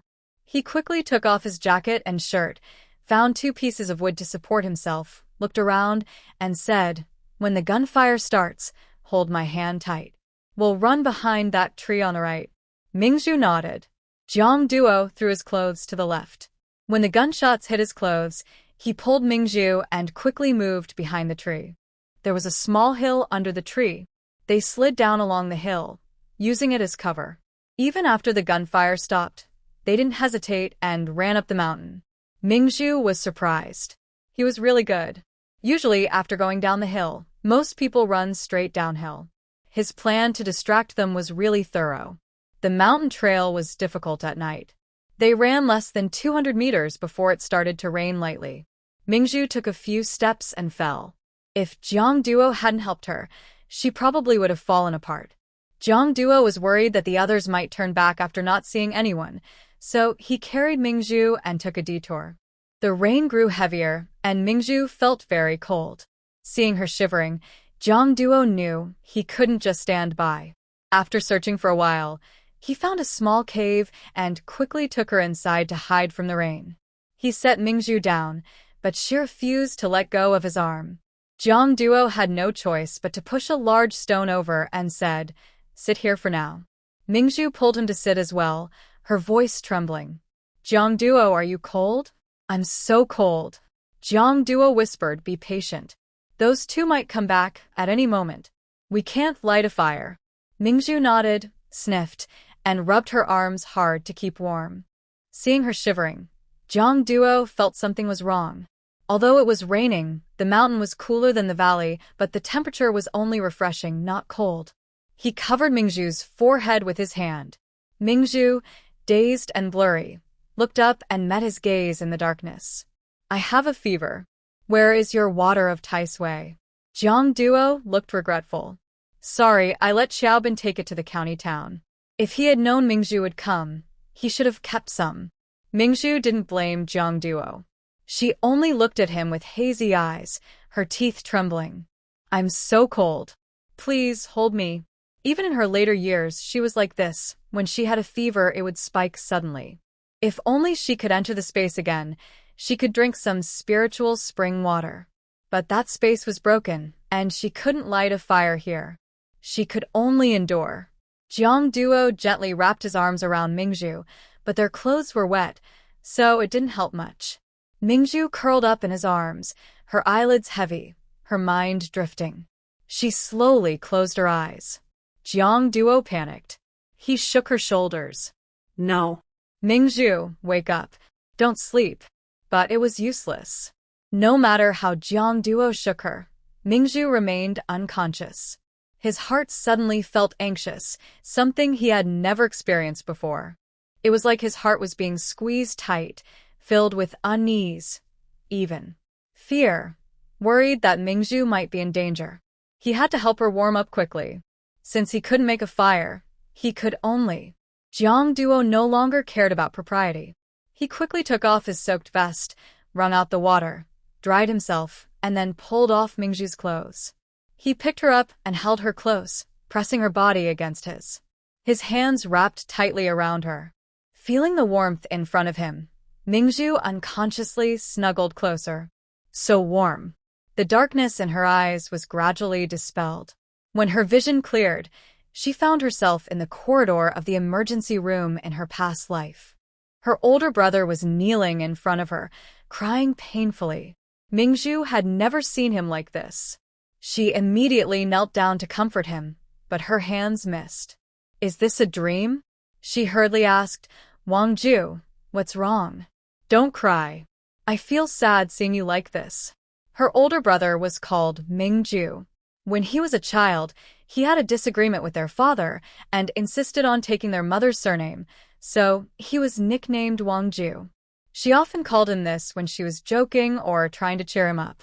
But clearly, he couldn't hear her now. At this moment, her mother's cries of pain came from ahead. Ming Zhu's heart tightened, and she quickly walked over. She saw her father's face full of weariness at the door of the operating room, while her mother leaned on his shoulder, crying. Even her usually calm and steady second brother looked pained, weakly trying to comfort her. Mom, don't cry. Little third will be fine. Ming Zhu suddenly looked up at the door of the operating room. So, the person inside receiving treatment was herself? Seeing her family so distressed, she felt helpless and knelt on the ground, crying sadly. Dad, Mom, I miss you so much. I want to go home. But how can I come back? I can't find a way. In the dark mountain cave, Jiang Duo's face was grim. He had heard Ming Zhu's whisper. Wang Zhu, don't cry anymore. I will feel sad, which was a man's name. An inexplicable anger rose in his heart. In his memory, is there anyone named Wang Zhu in Shaojing village? Soon, he heard her crying again, full of grievance, whispering about missing her parents and wanting to go home but unable to find a way back. Jiang Duo's brows furrowed tightly. Isn't her home Shaojing village? She had no father since childhood and didn't like her mother either. Shouldn't her favorite be her grandmother? Why does she call her parents? Unconsciously, Jiang Duo held her tighter, feeling a strange fear, like he might lose her at any moment. He kept calling her name softly in her ear. Ming Zhu, wake up, wake up. In her dream, Ming Zhu was crying uncontrollably, but faintly she could hear Jiang Duo's anxious calls. She dazedly opened her eyes. The view was still the dark mountain cave. She was back. Back with Jiang Duo. Ming Zhu, did you hear me? Wake up quickly. Jiang Duo's tense voice came again, breaking all her thoughts. Ming Zhu felt less uncomfortable, but she was about to be choked to death. She coughed, turning her head, her forehead pressed against Jiang Duo's neck, and whispered, Captain Jiang, are you trying to kill your wife? Jiang Duo suddenly let go of her, holding her shoulders and looked into her eyes. Are you awake now? Seeing Ming Zhu meet his gaze, Jiang Duo finally relaxed. She was awake. Suddenly they separated. Ming Zhu immediately felt a cold sensation in front of her. She looked down. It was only then that Jiang Duo realized what was happening. He quickly explained, you had a fever and fainted. Your clothes got wet. I wanted to keep you warm, so. Ming Zhu also felt a bit embarrassed, but still 主动伸手抱住了她. They pressed together, blocking each other's view. She whispered with a smile, Captain Jiang, Why are you so nervous? I'm not angry. Last time you were sick, I took care of you and saw everything. This time, you saw everything of mine. Aren't we even now? How can they be even? He saw the young girl, and he must have owed her something. Jiang Duo didn't answer her question. Instead, he raised his hand again and hugged her, continuing to help her stay warm. Are you still cold? Ming Zhu shook her head. Not so cold anymore. Now it's like holding a small stove. Captain Jiang, you're still young and strong. Your firepower is impressive.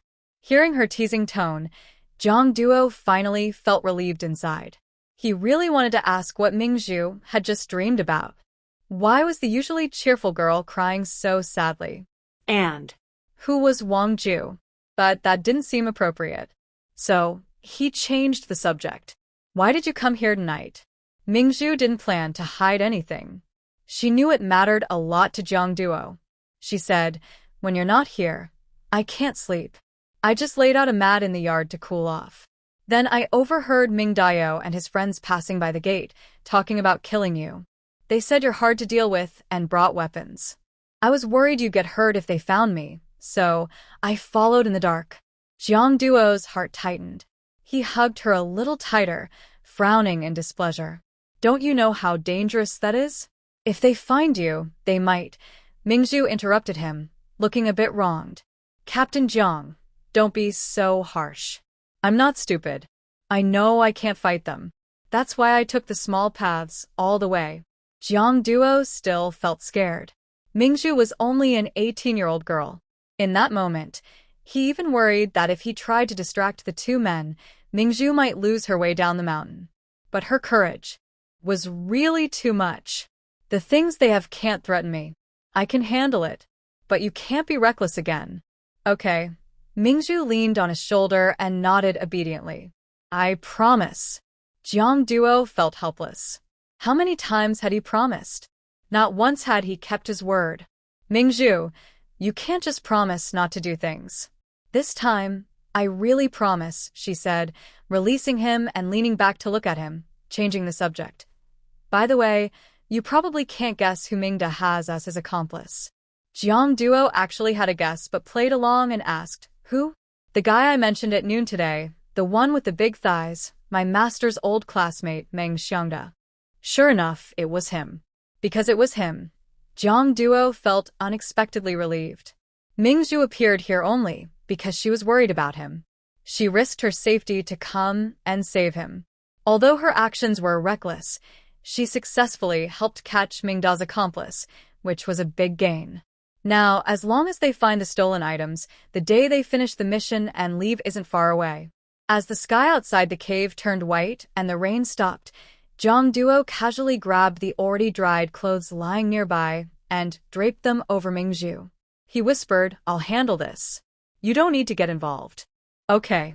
Fasten your buttons, let's go down the mountain. Ming Zhu sat upright and leaned close to Jiang Duo's ear, teasing him with a flirtatious tone. Captain Jiang took care of me all night. Shouldn't I repay you with my body? Jiang Duo remembered how it felt to be in contact with her skin that night. He was anxious because she was sick, so he didn't think much. But now, hearing her breath in his ear, he instantly tensed.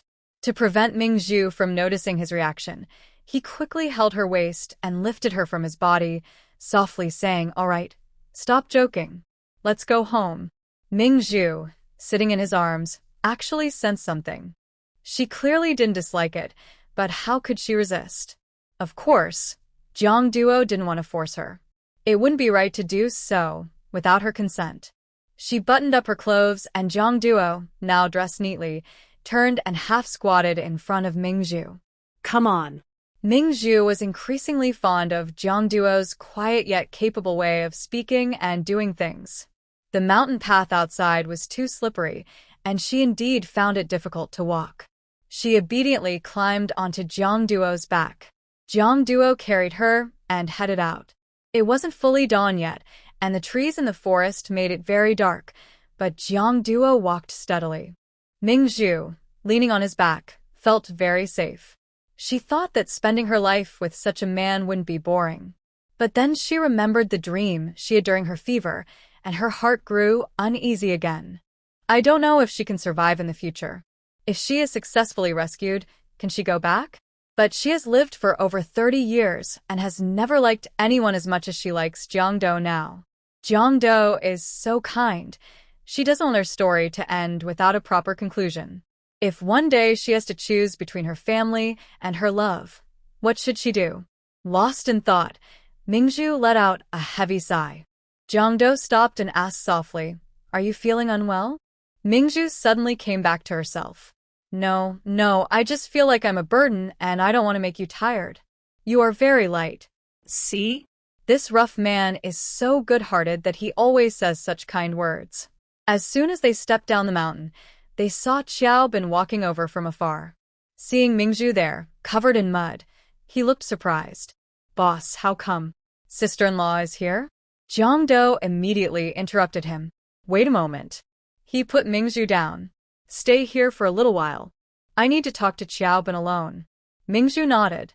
Jiang Duo and Xiao Bin moved a few meters away to a tree, and Xiao Bin finally asked, "Boss, how come sister-in-law is with you?" Jiang Duo summarized what had happened briefly. Before Xiao Bin could finish being shocked, Jiang Duo continued with the plan. "Go to the county now, and do two things. First, send a message to Yanshi. If Meng Xiangde appears, arrest him immediately. Also, when you come back, bring some people here. Ming Day can't stay here anymore." Xiao Bin looked worried. "But what if the item isn't with Ming Day? You said as long as he doesn't confess, we can't convict him even if we catch him." Jiang Duo remembered what Ming Zhu told him earlier, that Ming Xiaojie mentioned her family had antiques. He chose to believe Ming Zhu. He firmly said, "The item must be here. Even if I have to dig up Ming Day's entire house, I will find it." Yes. Xiao Bin then quietly asked, "So, boss, does that mean sister-in-law is no longer a suspect?" Jiang Duo looked at him and said, "Go to your work." Earlier, Jiang Duo never suspected Ming Zhu was involved. He just found her strange. Even now, he still thinks so. Especially after hearing her strange words last night, he found her even more suspicious. Jiang Duo hesitated for a moment. "By the way, Xiao Bin, is there anyone named Wang Zhu around here?" "Wang Zhu?" Xiao Bin frowned and thought.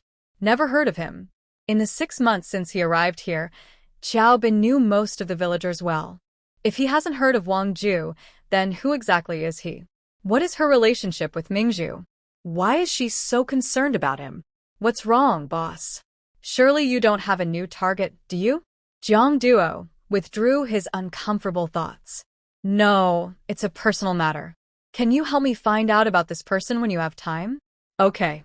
After Xiao Bin left, Jiang Duo returned to Ming Zhu. When he crouched down to carry her again, she refused. He's also a person, and even if she's light, carrying her all the time would be tiring. "Don't carry me anymore. Let's walk hand in hand," she said, taking Jiang Duo's large hand with her small one. "Captain Jiang, what should we do now? Ming Da and the others didn't succeed last night, and we don't know if they'll try again today. Let's go back to the village first." Jiang Duo didn't let go of her. He held her hand and took a shortcut, entering the village from the back. Just as they turned from the mountain edge to the road, Jiang Duo immediately put his arm around her shoulder, pulled her back 2 steps, and hid behind a haystack. As Ming Zhu's gaze flicked past, she saw many people gathered at the door. Jiang Duo signaled her to be quiet, then whispered, "Wait here. I'll go around and see what's happening." Ming Zhu softly said, "Let's go together. I'll be careful and won't hold you back." Seeing she didn't seem afraid, Jiang Duo nodded. They carefully circled to the back wall of the house. There was a blind spot where they couldn't see ahead, but they could hear the voices clearly. "Ming Du shouted loudly, Ming Chun and I, are you going to tell the truth? Where have you hidden the killers? If you don't hand them over, you're accomplices to the murder." Ming Chun and I, suddenly stimulated, seemed to be losing control. She trembled all over and kept repeating, "Son-in-law and Zhu wouldn't kill anyone." Nearby, Ming De Cheng and his wife also supported her, saying, "Cousin, you must be mistaken. Let Chun and I and the kids go first. Don't scare them." Ming Du sharply retorted, "Mistaken? I saw Jiang Duo shoot and kill Director Meng with my own eyes. How could I be wrong? He's a murderer, and Ming Zhu is an accomplice. Behind the courtyard wall, Jiang Duo and Ming Zhu exchanged a glance. Is Meng Xiangde dead? The noise at the gate continued. Ming Du loudly declared, anyone who defends those two murderers again will be considered an accomplice. As soon as she finished speaking, Song Ke gathered his courage to reply, we don't believe you. My cousin and her husband have no conflict with Director Meng. They don't even know him. Why would they want to kill him? You can't just accuse them because they are not at home. Who says they have no conflict? I tell you, besides being the village chief, I have a hidden identity. Our country lost a very important cultural relic, and the thief has been hiding in our village under the guise of a local. I've been secretly watching. Last night, when I was taking Director Meng back to the county, I accidentally overheard Jiang Duo planning to move the relic. To pass on the secret, I split up from Director Meng. After a few steps, I heard gunfire, turned around, and saw Director Meng lying in a pool of blood. I hid behind our village monument to escape. Ming Zhu looked at Jiang Duo with surprise, noticing his clenched fists, and understood everything. Ming Duo, this scoundrel, impersonated Jiang Duo to gain public support first, and then turn against him. Initially, this scheme wouldn't hold up, but people in this era are full of patriotic zeal. As long as the villagers support him, and they work together to control Jiang Duo, even if they kill him, as long as Ming Duo keeps the secret, they will obey him for the sake of the country. Sure enough, a few villagers, upon hearing that Ming Duo was a secret agent appointed by the state, looked at him with more respect. After speaking, Ming Duo rallied the crowd. Fellow villagers, the country's cultural relics are everyone's responsibility. We must bring the murderer Jiang Duo to justice. Help me take Ming Chunny and her 2 children to the team for custody. I don't believe those 2 who ran away won't care about these 3 people's lives. Hearing this, some naturally wanted to help eliminate the threat and stepped forward to pull at Ming Chunny and her daughters. Amid the struggle, Ming Chunny finally fell ill, clutching her head and screaming in pain. Song Ke and Song Shui tightly held her, with Song Shui crying, don't pull us. We are innocent. Ming Dacheng and Jiang Suilan saw the crowd pulling at the women and hurriedly stepped forward to plead, fellow villagers, this isn't clear yet. Chunny and the children won't run away. Please show some mercy. Seeing that the couple was causing trouble, Ming Duo made a quick decision. Tie them all up. Behind the wall, the Pearl heard her aunt's heartbreaking cry. Her heart clenched tightly, and she was about to rush out. Jiang Duo stopped her. Stay calm. You can't go out like that. We need to wait until they leave and clean everything up first. Pearl immediately calmed down. That's right. Both of them looked so messy now, especially her, covered in mud. Appearing like this, even with a good reason, was hard to explain. Moreover, Ming Duo's real goal was Jiang Duo's life. As long as Jiang Duo didn't show up, her aunt and the others would just be bait, not in real danger. When the group left in a grand procession, Pearl and Jiang Duo quickly returned home. They swiftly changed their clothes, washed up briefly, and Jiang Duo told Pearl, no matter what happens later, stay calm. Just delay time. When Xiaobin brings someone who can prove his identity, the rumors will naturally die down. Pearl nodded.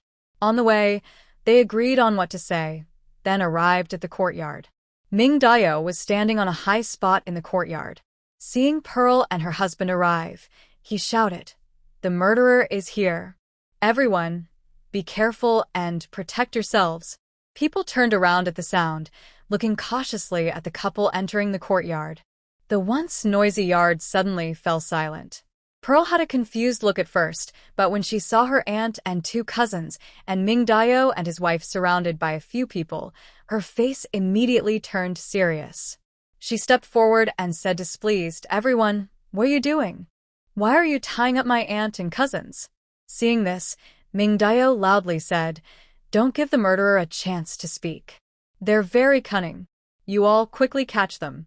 If they resist, you can kill them on the spot. This is the authority given to me to protect the relics and punish the criminal. Later, I will report everything to the higher authorities. Ming Duo was in a rush. He needed to kill these two people who threatened his life as soon as possible. As for the villagers, they were very easy to calm. A few people quickly stepped forward to surround Pearl. Jiang Duo was quick to act, immediately shielding Pearl behind him. His cold gaze swept over the crowd, radiating a commanding coldness that made some of them shiver and dare not move forward. Ming Duo kept urging everyone to attack, but Pearl, mimicking Ming Duo's loud voice, shouted loudly, "What murderer?" "Ming Duo, you need to clarify. How did we become murderers? Who did we kill?" Before Ming Duo could say anything more loudly, Songko cried out, "Cousin, our village chief says he saw my brother-in-law commit a crime." She quickly repeated Ming Duo's words, her face all tears. After hearing this, Ming Zhu sneered and looked at the people blocking her way. "Are you all fools? You believe whatever Ming Duo says? Jiang Duo is sent from above, but if he really is a criminal, why would they give him such power to be the village militia captain and protect your safety?" Ming Duo immediately said, "Ming Zhu, stop arguing. I arranged for him to be the militia captain so he would let his guard down and reveal his true nature. I saw him kill Director Meng last night myself. You can't deny it." Ming Zhu scoffed coldly. "If that's true, where's the proof? If there's no evidence, just talking is enough to falsely accuse someone. Can I also say I saw you kill Director Meng?" Ming Duo sneered. "After the incident last night, I took Director Meng's body to Zhou Changming." But what about you? "If Jiang Duo didn't kill anyone, where was he last night? And where did you go? Why weren't you at home, or at Zhou Changming's? Jiang Duo can't prove he's innocent because he's the murderer." Ming Zhu walked to Jiang Duo's side and clearly said, "Last night, I suddenly had a fever. Captain Jiang got up in the middle of the night and took me to the county hospital. I still haven't fully recovered." If you don't believe me. She looked around and saw Zhou Changming was not there. She went straight to a barefoot doctor in the village who often gave people medicine. "Grandpa Heir, please check me to see if I have a fever." The old man, nearly 70, reached out and touched Ming Zhu's forehead. "You do have a slight fever." Ming Zhu looked at Ming Duo. Ming Duo snorted coldly. "Why should we believe you? Who knows if Jiang Duo killed someone last night and then took you away, only for you to catch a cold in the rain."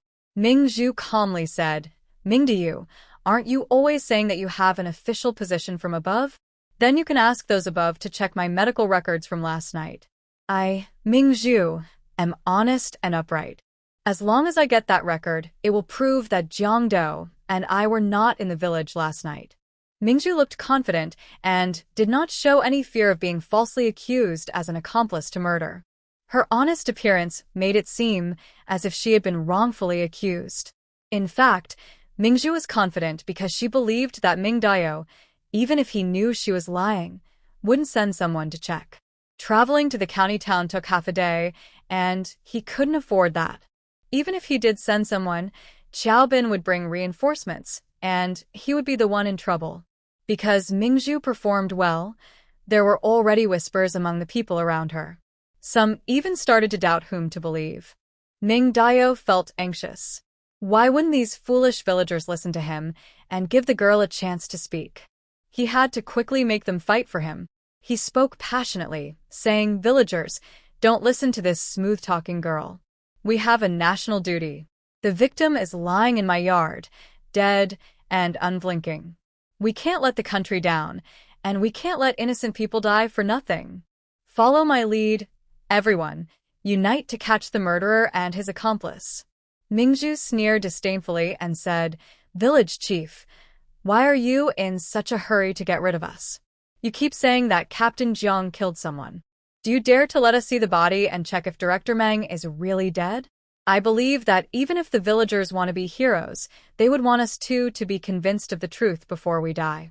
After speaking, Ming Zhu looked at the security officer, who might become the village chief if Ming Duo fell.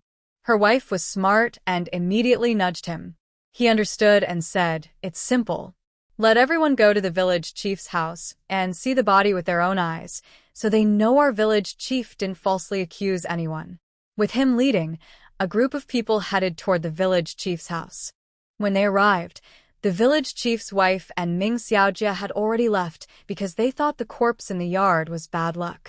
Inside, only the body on a straw mat and Zhuang Changming, sitting nearby with a face full of sorrow, were present. He was saying his final farewell to an old friend. Seeing so many people rush in, Zhuang Changming looked up in confusion and finally focused on Jiang Duo and Ming Zhu, asking what's going on.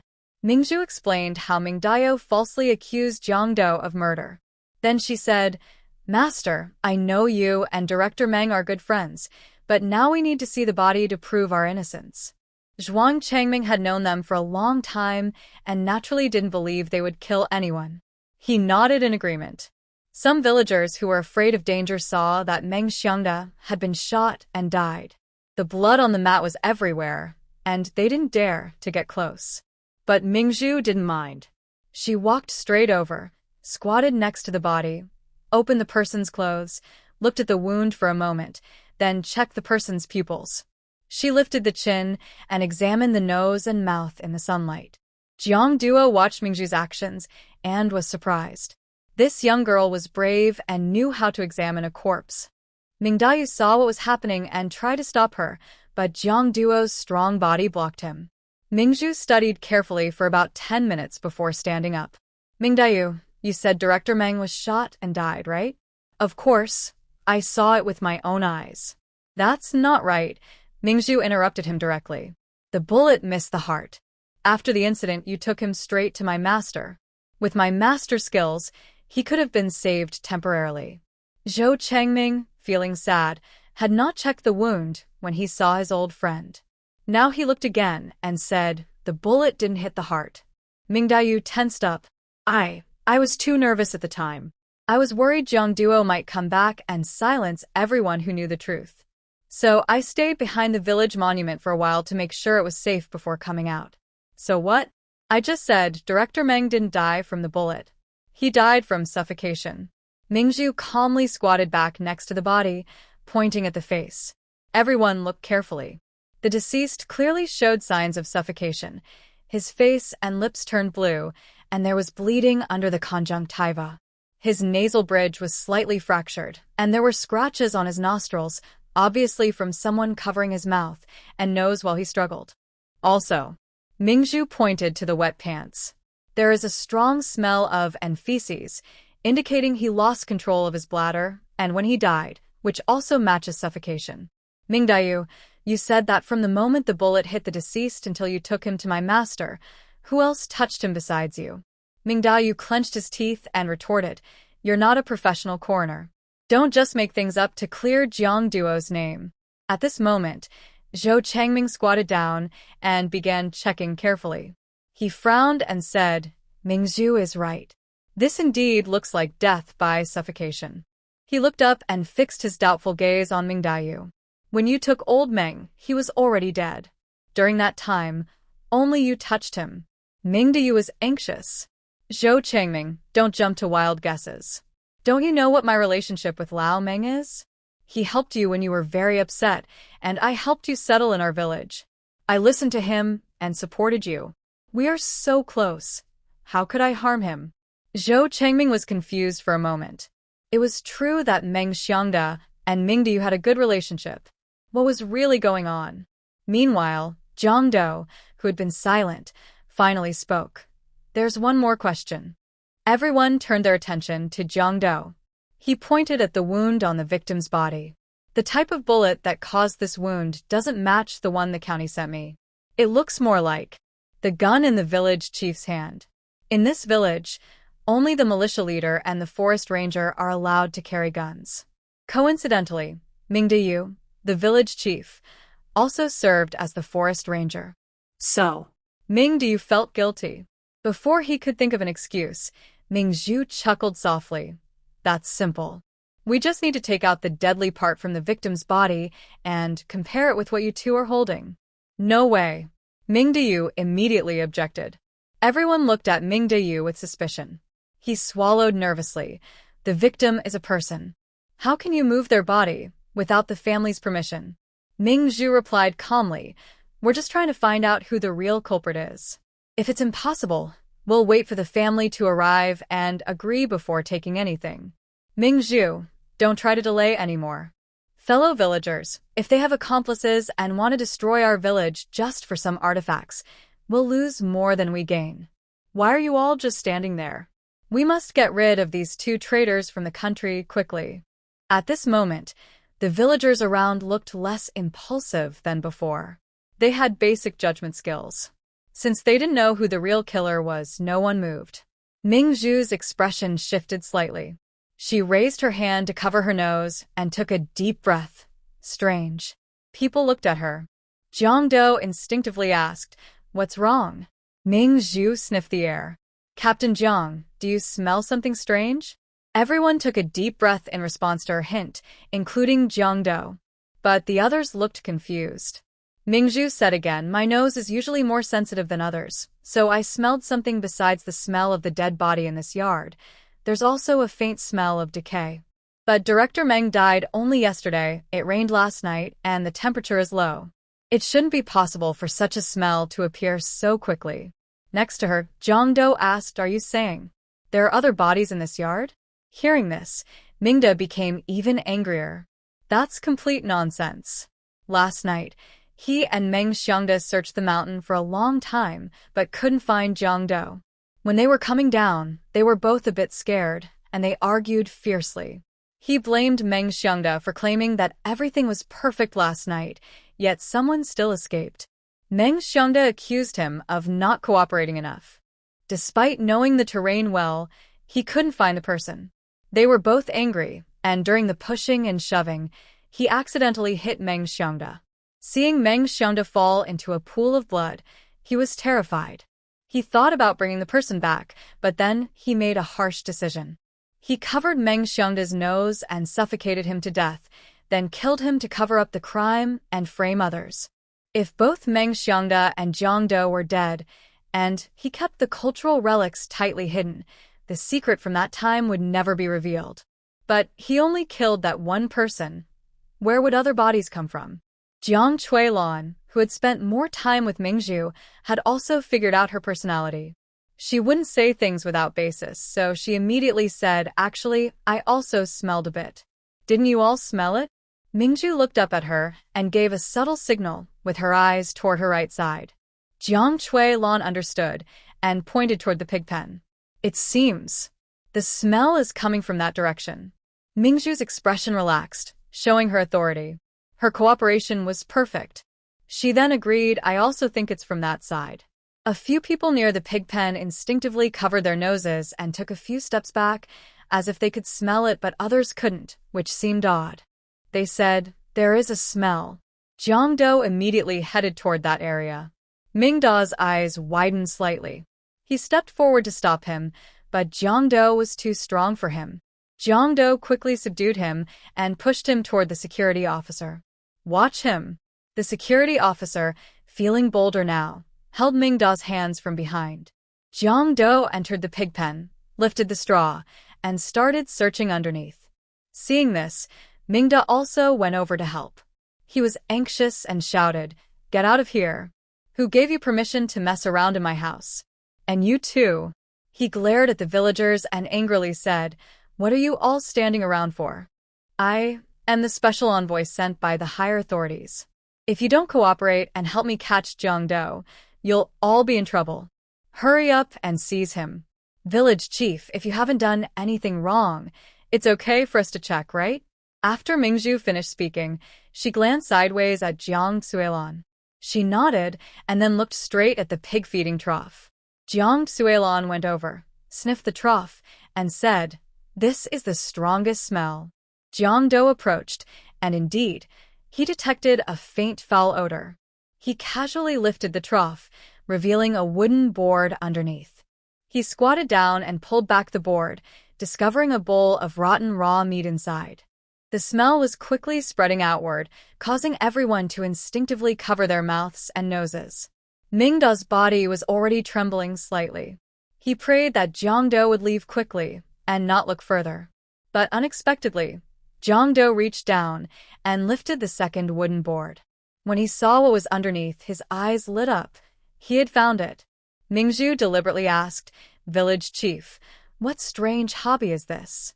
Why bury such an ugly plate and stinky meat? I thought you had killed quite a few people." Before Ming De could say anything, Jiang Duo replied, "This isn't an ordinary plate. It's the stolen artifact, Jia plate, that was lost from our country. Because of this artifact, 2 people had lost their lives, no, now 3. Ming Zhu played along perfectly, saying, "Didn't the village chief say you were sent from above to find national artifacts? But now, how could the stolen artifact be hidden by the village chief?" So, "Village chief, you were actually the thief and the one who killed Director Meng." Mingyan knew he was doomed. Everything was over. He couldn't protect his position as village chief or his future. Now, even his life was at risk. He hated it. It was all Jiang Duo and Ming Zhu's fault. Those 2 wicked people. Even in death, he wanted to take someone with him. Thinking this, he made a firm decision. He forcefully pushed the security chief holding him. The other was caught off guard, winced in pain, and stepped back, instinctively loosening his grip on Ming De. Ming De managed to escape and quickly ran into the house. Jiang Duo put down the jaw plate and stood up, ready to rush inside to arrest the person. At this moment, Ming De peeked out of the window, holding a long spear aimed at Ming Zhu. When Ming Zhu saw Ming De move, she instinctively wanted to hide, but her speed was slower than Jiang Duo's. In the moment the alarm sounded, Jiang Duo had already tackled her to the ground. They rolled to the edge of the pigpen wall, using the barrier to avoid danger. The villagers in the yard were also terrified by what they saw. Everyone instinctively rushed outside, but Ming De had already gone mad. If the crowd hadn't disobeyed his orders, he wouldn't be in this state. He fired his gun at the crowd, knocking some villagers to the ground. Jiang Duo immediately shouted loudly, "Find cover." He quickly got up, held Ming Zhu, and told her, "Hide well." He crouched low and ran along the wall into the house, taking advantage of the chaos. Ming Zhu looked up and saw her aunt and 2 cousins in the yard, unable to move, making them the clearest targets. Song Shui was so frightened she started crying, which immediately drew Ming De's attention. Ming Zhu stuck her head out and saw Ming De aiming his danger at her aunt and cousins. Panicking, she forgot everything else and suddenly stood up from the wall, shouting loudly, "Ming De, if you dare, come at me." Ming De's eyes shifted, and he turned his weapon toward Ming Zhu. In that split second of his change in direction, Jiang Duo seized the opportunity. As the bullet fired, Jiang Duo smoothly moved under the window, grabbed Ming De's wrist, causing him to miss his shot. Jiang Duo's grip was strong. With a forceful pull, he dragged Ming De out of the window and slammed him to the ground. Ming De grimaced in pain and let out a muffled groan. Before he could get up, Jiang Duo pressed him down and held him there. Ming Zhu narrowly escaped danger again, but when she looked up, she saw that Jiang Duo's shoulder was injured. It was likely hit when he was shielding her earlier. She instinctively ran over, knelt beside him, and looked at his wound anxiously. "Jiang Duo, you're hurt." Jiang Duo's brow furrowed slightly. "It's nothing." "How can it be nothing? There's so much blood." She turned around to find someone to help hold Ming De, just then seeing Qiao Bin and a dozen others rushing in. Relieved, she felt a heavy stone lift from her heart. Seeing Jiang Duo injured, Qiao Bin was about to speak, but Jiang Duo spoke first, giving orders. "Qiao Bin, personally Ming De to the city police station." He pointed toward the pig pen and added, "And the armor plate has also been found. Take everything to the city." Jobin was very surprised and happy that the artifact was found. This time, the mission could finally be finished completely. Ming De was pressed to the ground, gritting his teeth and cursing, "Jiang Duo, you thing, I will never let you go, even if I become a ghost." Ming Zhu kicked him hard in the stomach, saying, "Don't worry, you and trash. Even ghosts won't want you. You're just a beast waiting to be slaughtered." Jiang Duo ignored his words and picked him up, handing him over to Jobin. Jobin tied him up and looked at Jiang Duo with concern. "Boss, your injury. I'm fine." "The cultural relic is more important. Hurry and deal with it. I will come later." Yes, Jobin took the artifact and had someone carry Ming Zhu away with him. After they left, Jiang Duo, because of excessive blood loss, staggered unsteadily. Ming Zhu helped him sit down and checked his wound. Her brow furrowed with worry. No, there's something inside. We must remove it quickly. She turned to the door and called out, Master, Jiang Duo is injured. He needs immediate surgery. Zhou Chengming turned to look and said seriously, Ming Da had a non-specific attack and hit Ming Yazong in the abdomen. Ming Yazong is now unconscious. It's too late for medical help, and he needs surgery immediately. But Jiang Duo. Ming Zhu was a bit anxious. She hadn't finished speaking when Jiang Duo held her hand down. Jiang Duo gritted his teeth and supported himself. Ming Zhu, my injury, you handle it. What? Ming Zhu was stunned and looked at Jiang Duo in surprise. Jiang Duo said firmly, You perform the surgery on me. Ming Zhu and Jiang Duo looked into each other's eyes. She wondered where Jiang Duo got his confidence from. Was it something she had previously given him? Or had Jiang Duo sensed something? You can do it, right? Ming Zhu's gaze fell on his wound. He had just undergone a major surgery recently. Losing too much blood again would severely damage his health. They couldn't wait any longer. Ming Zhu nodded firmly. I can. She said to Zhou Chengming, Master, I will perform the surgery on Jiang Duo. Zhou Chengming was worried but had no choice but to trust her. He couldn't split himself in two and had no other options, so he could only hope for the best. However, he still felt uneasy, so he arranged for someone to help carry both injured people back to his house. One in the east room, one in the west room. They each performed surgery separately. Fortunately, Zhou Chengming had previously gone to the city to prepare a set of surgical tools to give to Ming Zhu. Without that, they really wouldn't have been able to save both today. Ming Zhu quickly washed her hands and disinfected them before entering the room. At this moment, Jiang Duo had already fainted from blood loss. The environment here was somewhat poor. She was worried that surgery might cause wound infection. After hesitating briefly, she decided to take Jiang Duo to the space. The space was relatively sterile and more suitable for surgery. She quickly closed the door, held Jiang Duo's hand with one hand, and took the surgical tools with the other, silently reciting the space entry mantra. Previously, the space had failed, and she was worried she wouldn't be able to enter, but this time, she succeeded on the first try.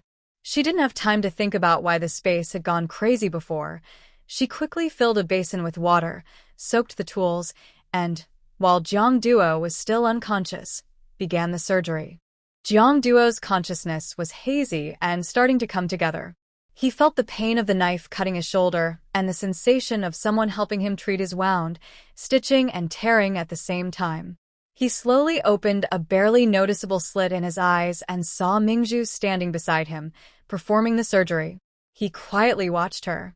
Her focused and serious expression was as if she was someone else. He had seen Ming Zhu rescue patients and heard she had participated in surgeries, but watching her perform surgery now was the first time. Probably no one would believe that she was just a beginner in medicine. His task was finished, but Ming Zhu still felt like a mysterious presence to him. His dark eyes shifted slightly, and he was surprised to find that the environment around him was strange. This was a bright place. Not like a house. What kind of place was this? Besides the brightness in front of him, everything above was shrouded in foggy gray-white mist. Was he dreaming? But if it was a dream, Ming Zhu in front of him felt so real. Just as he was surprised, Ming Zhu looked up and suddenly realized Jiang Duo was awake. She was startled. She hadn't even given him spiritual spring water, fearing he would wake up too quickly, but why was he still? And at this moment, oh no, oh no. Ming Zhu looked at Jiang Duo's barely open eyes and softly called, Jiang Duo? Are you awake? Jiang Duo heard the voice and slowly opened his eyes, looking around in surprise. He asked, Where is this place? Feeling guilty but pretending to be calm, Ming Zhu looked around with him and asked with doubt, This is my master's house. Old Zhou's house? Jiang Duo glanced to the side. There was nothing but white mist. Ming Zhu thought to herself, This is truly sinful. She was about to deceive her husband again. She looked worried and asked, "What's wrong? Don't you recognize this place?" I can only see a fog. Ming Zhu frowned. "Where's the fog? Did you hurt yourself so badly that you're hallucinating from the pain?" Jiang Duo has a higher tolerance for pain than most people. This level of pain was really nothing to him. Ming Zhu reached out and covered Jiang Duo's eyes. "If you can't see clearly, don't look. Just bear with it, rest for a bit, and a few more stitches will be done soon." As she finished speaking, she immediately took Jiang Duo out of the space. Fortunately, the wound was almost stitched up, so she didn't have to worry about infection. She relaxed and withdrew her hand. "Getting stitches hurts a lot. I didn't want you to wake up and be unable to handle it, so I didn't give you much Tai Sui water earlier. But now it's okay." Drink some now. She turned around, picked up the Tai Sui water on the table, and was about to feed it to him.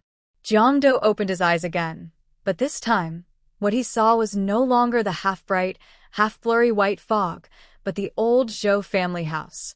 So, was it just a hallucination earlier? Ming Zhu spooned the spiritual spring water into his mouth, then continued to help him stitch the last few stitches. She felt sad but had no choice. Conditions were tough now, so she could only do this. She stitched the last few stitches very carefully, but Jiang Duo didn't even frown. He truly was a brave man. After finishing, Ming Zhu wrapped the wound with gauze, then let out a heavy sigh. Finally, it's over. She sat sideways on the bed, gently stroked Jiang Duo's face, and pouted unhappily. "Captain Jiang, after being with me, you've been injured so many times. Does that mean what people said behind my back, that I'm a bad luck charm, is true?" Jiang Duo raised his hand and held her hand, speaking seriously. "Don't talk nonsense. Both times I was hurt were necessary for the mission, not because of you." When he mentioned the word mission, Ming Zhu understood what he wanted her to say. Sure enough, Jiang Duo honestly explained, 6 months ago, Angshi lost a very important cultural relic called the Japan. The thief stole it and even killed 2 guards.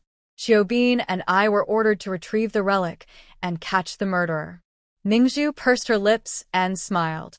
"Just now, when Ming Da was guiding the villagers, I guessed he was probably using your identity to mislead everyone." But "What kind of person are you? Are you a police officer?" Jiang Duo hesitated a moment. that. "You'll find out soon enough." Until he received clear information from above, he couldn't say too much. He didn't give a direct answer, and Ming Zhu didn't insist. Instead, she asked, "So, now that the task is done, will you leave soon?" "Once I'm healed, I'll leave. You should start preparing to leave with me." "Okay." Ming Zhu felt a strange sense of sadness. If it had been before, she wouldn't mind, but now there are uncle and auntie and her master here. She actually feels quite reluctant to leave. But she has to go, as she doesn't know how long she'll stay in this era. So, she wants to spend her future days with Jiang Duo, cherishing every moment. Jiang Duo just finished surgery and needs more rest. Ming Zhu told him to sleep for a while, as she needs to go back and see her aunt. When she left Ming Dao's house earlier, she entrusted her aunt to uncle and auntie. She didn't know how her aunt was doing now. After leaving Zhou Changming's house, she hurried back home and saw Song Ke comforting the frightened Song Shui in the yard. Seeing Ming Zhu return, she immediately got up to greet her, worriedly asking, "Cousin, how is cousin-in-law?" "His surgery was very successful, and he's fine now. How are you all?" Song Ke whispered, "Aunt Suelon has calmed my mom's emotions." Xiao Shui was a bit scared, but she's okay now. Ming Zhu patted her shoulder. She had just been frightened too, but didn't mention her own situation.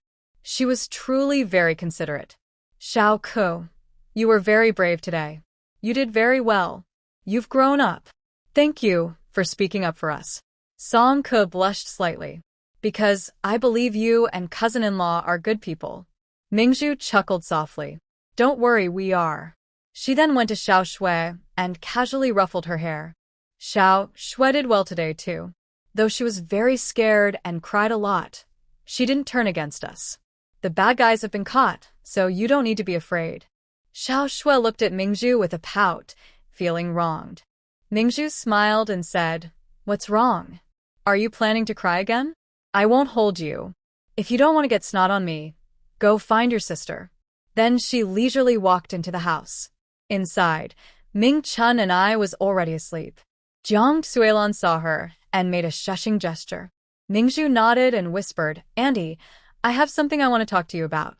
Jiang Duo quietly got off the bed and followed her out of the room. Ming Zhu asked the two young girls to go back to rest. She and Jiang Duo sat side by side on a stone bench under the willow tree outside the door. After hearing about Jiang Duo's condition, Jiang Duo felt much more at ease. "Pearl, Auntie, I need to tell you something in advance. Our family might have to leave." Jiang Duo looked at Pearl with reluctance. Actually, when Ming Zhu was caught just now, everyone understood what was happening. Jiang Duo and Xiaobin are the ones who came to catch the bad guys. Now that the villains are caught, if he leaves, Pearl, as his wife, will probably have to go with him. Jiang Duo raised her hand and patted her hand, nodding. The couple should stay together. "I heard that the outside world is big, and you're still young. You should go out and see it." Pearl didn't expect Jiang Duo to be completely unconcerned about the water of the Tai Sui, which made her feel a little guilty. "Auntie, if I leave, the Tai Sui water will be cut off." Jiang Duo smiled and said, "That's okay. My health has improved, and I've earned enough money during these days. I am already satisfied. If I stop earning money, I can still go to work. Don't worry. But I think it's a bit of a pity to give up just like that. That's why I called you out, to discuss a plan." Jiang Duo looked at Pearl and suddenly asked with anticipation, "Zhu, do you have any good ideas? I think that we worked hard to make the reputation of Tai Sui tofu in Shaojing village known. If we give up now, it would be a real pity. So, when Lu Qingkai comes tomorrow, I will talk to him. After all, he buys tofu from others, and he also buys ours. If we reach an agreement, the price of the tofu will have to be lowered." Jiang Duo nodded in agreement. "That's right. Okay, I'll handle this matter." After their conversation, Pearl told Jiang Duo to go back first. She went to the kitchen, slaughtered the last fish they caught earlier, and boiled soup for Jiang Duo. When she returned to Zhou Changming's house, Ming Yazong's surgery was also finished, and he was sent to the hospital to prevent post-surgery infection. Zhou Changming was talking to Jiang Duo. His face was very pale. Pearl, worried, asked, "Master, what's wrong? Are you tired?" Zhou Changming snapped back to himself, forcing a faint smile. "No, I came to check Jiang Duo's wound. You did a very good job. The surgical stitches are very neat. You have a talent for being a doctor." Pearl smiled. "I will keep working hard. Master, I brought you some food. It's on the kitchen table. Please eat." Zhou Changming nodded. "I'm not hungry yet. I'll go for a walk first." After he finished speaking, he got up and left the room. Ming Zhu sat down by the Kong bed, took fish soup from a woven basket, and asked, "Master didn't look well just now. Did you tell him about Meng Xiangda?" "He came to ask me, so I couldn't lie." Ming Zhu frowned. "Yesterday I saw Meng Xiangda come, and you looked very happy. You even said that Meng Xiangda brought you here to save you. But in just one day, everything has changed." She shook her head and looked at Zhou Changming walking away outside the window. "Master must be very sad. Every day he stays here, thinking about how Meng Xiangda brought him here. It must hurt him. So I told him we are about to leave here and encouraged him to go back and continue shining. He doesn't belong here." Hearing this, Ming Zhu was curious. "What did he say?" "He said he would think about it." Ming Zhu nodded. She hoped her master would have a better future, but she didn't know his true past. No matter what decision he made, she would support him. The next morning, Xiaobin returned from the city and came to talk to Jiang Duo. Ming Zhu thought it was about time, so she went to Jiang Chuilan's house. They waited there for about half an hour until Lu Qingsai's carriage arrived. Ming Zhu stopped him and said she wanted to talk. They sat in the yard of Jiang Chuilan's house. Ming Zhu said, "Brother Lu, I need to tell you about the Tai Sui tofu. The quality might not be as good in the future." "Why?" "Actually, the Tai Sui water has already become less sweet these days, and the tofu doesn't taste as rich as before. You probably noticed. Lu Chenkai frowned. I heard that people from Songjia village came and took half a block of your Tai Sui, right? Ming Zhu nodded, but secretly, she had diluted the original spiritual spring water 5 times to make it easier to leave, so people wouldn't hold a grudge. Yes, now Captain Jiang is about to be transferred away, and I will leave with him. I'll leave half of the Tai Sui to my aunt, but the effect will definitely be worse. Before she finished, Zhang Chuilan hurriedly said, Zhu Zhu, this can't be. Tai Sui is such a precious thing. How can you leave it to me? No, I can't take it. Auntie, please let me finish speaking first, she said, looking at Lu Chenkai. Although we still go by the name of Tai Sui tofu, the Tai Sui's effectiveness is no longer reliable. So, our tofu prices will be lowered to the normal market rate. Would this change affect our continued cooperation? Jiang Duo looked at Lu Chenkai with some worry. Lu Chenkai frowned, feeling that this business was assigned by the higher authorities. It didn't matter who they bought from. He would buy it anyway. He wouldn't refuse because it was a pity. Yes, our cooperation can still continue. I just think it's a shame to lose such good tofu. We might never get to taste it again. The scoundrel from Songjia village is truly a troublemaker. One day, he will face consequences. Ming Zhu smiled. That day wouldn't be too far off, because soon, the Song family would realize they had been tricked by the old widow. That day, when she secretly checked the widow's pulse, she found out she wasn't pregnant at all. When the truth comes out, that family will be in chaos, so lively and noisy. Lu Chenkai packed the tofu into the car while talking. He needed to eat more of this tofu in the next few days. After he left, Jiang Duo held Ming Zhu's hand. Zhu Zhu, how can you leave the Tai Sui here? It's okay, Auntie. If the Tai Sui stays with you, you can continue providing water for everyone. Don't charge for the water. Those willing to work with you can keep doing so. If anyone doesn't want to, just explain it to them. From now on, this is your own business. You can arrange it however you like. Jiang Duo's eyes turned red. Thank you on behalf of everyone, she said. No need to thank me. I don't have any relatives. I've always treated you like family. She reached out and hugged Jiang Duo, feeling very reluctant to part. After Jiang Duo had been gone for 2 days, he went to the county town to get his transfer order. When he returned, he told Ming Zhu that he needed to go back first. Once everything was settled, he would come back to pick them up. Watching Jiang Duo pack his belongings and clear out everything that belonged to him, Ming Zhu felt a strange sense of sadness. She stepped forward and hugged him tightly from behind, her voice filled with a hint of grievance. Captain Jiang, you won't lie to me, will you? Jiang Duo paused and turned to look at her, puzzled. Lie to you? He asked. Ming Zhu remembered how, on TV, there were stories about young people returning to their hometowns, promising to come back for their rural wives, but never doing so. She looked up more grieved. Will you leave and never come back? Will you stop loving me? Jiang Duo couldn't help but chuckle softly. No, I just went back early to report and get everything settled. I'll come back afterward. Ming Zhu tightly wrapped her arms around his neck, her voice soft and delicate. You can't make me wait too long because I might leave too. Once I go, you won't be able to find me anymore. This made Jiang Duo feel tense inside. He suddenly remembered the night in the mountain cave during the rain, when she was feverish and muttering in her sleep. The feeling of fear, as if losing someone at any moment, returned to his heart. It was a very uncomfortable feeling.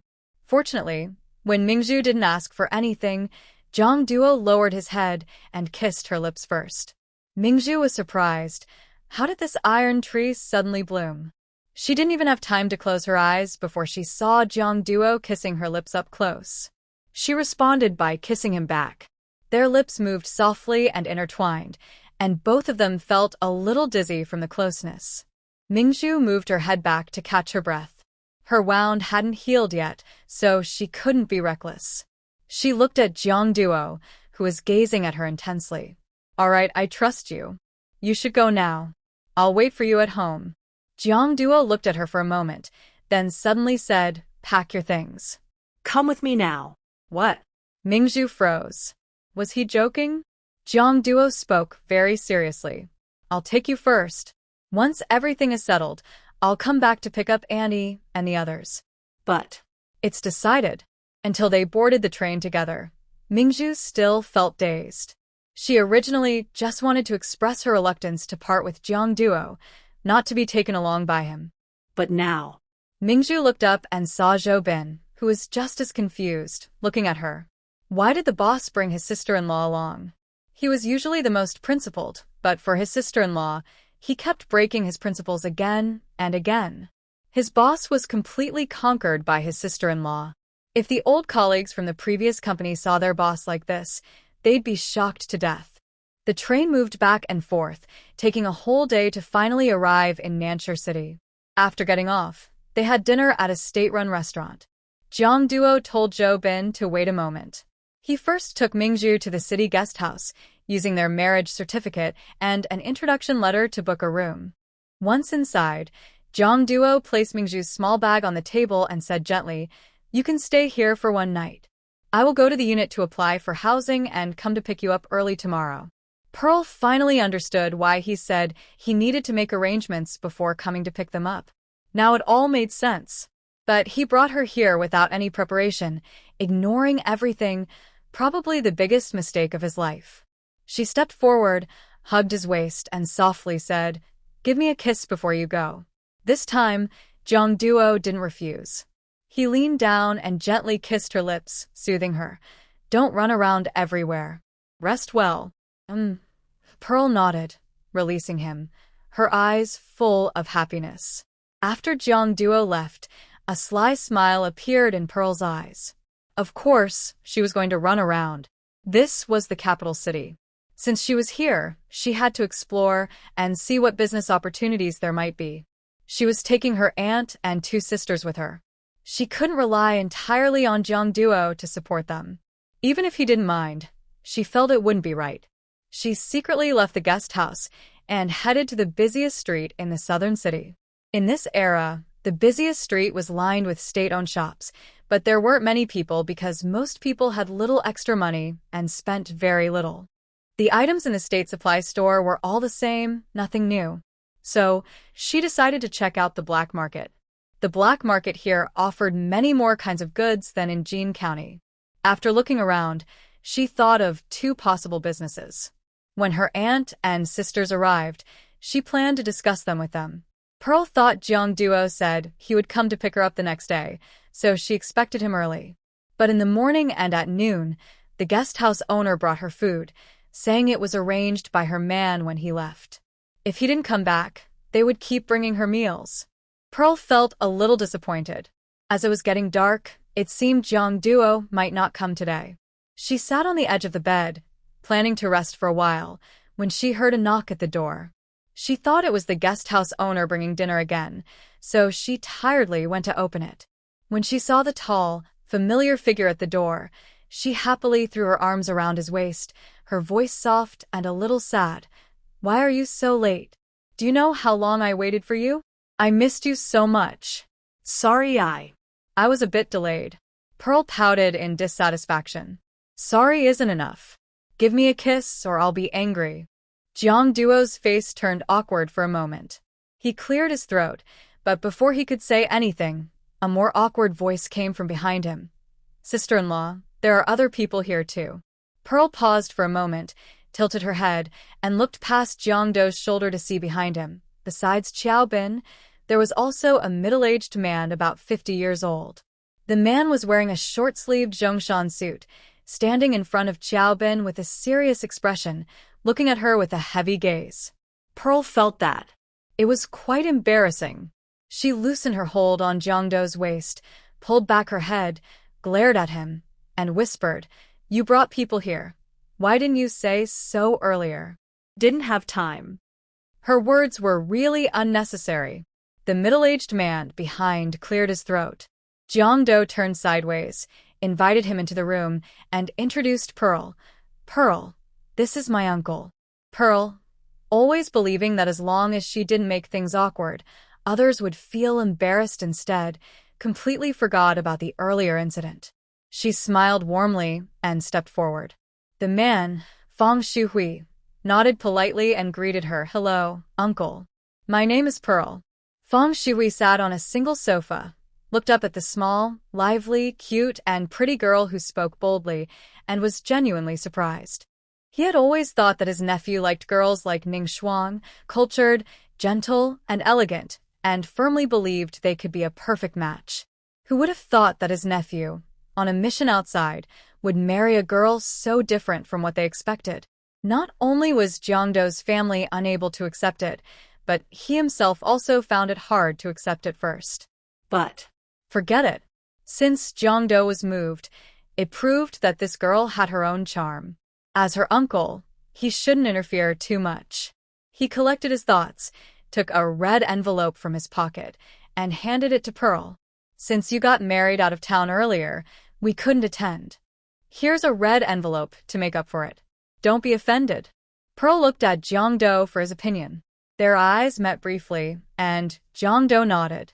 Pearl kept a polite and gentle smile, stepped forward, and took the envelope with both hands. Thank you, uncle. I'll save this money carefully. While speaking, she picked up a white porcelain teapot with peony patterns and poured a glass of water for Feng Shuhui. Uncle, please have some water. Her sweet, soft voice made Feng Shuhui's originally serious face soften a little. She was quite sensible, but even so, her manners couldn't compare to Ning Shuang's. Feng Shuhui picked up the teacup, took a sip thoughtfully, and couldn't help but frown. The water in this guest house was really sweet and delicious. He finished a glass of water, felt refreshed, and put down the cup. He stood up and said to Jiang Duo, "That's enough. You've met everyone you need to. It's getting late, so I should go back. You all should head to your units early too." Jiang Duo nodded and looked at Xiaobin. "Xiaobin, please help send him off." "Yes," Xiaobin replied. After that, he followed Feng Shui out the door.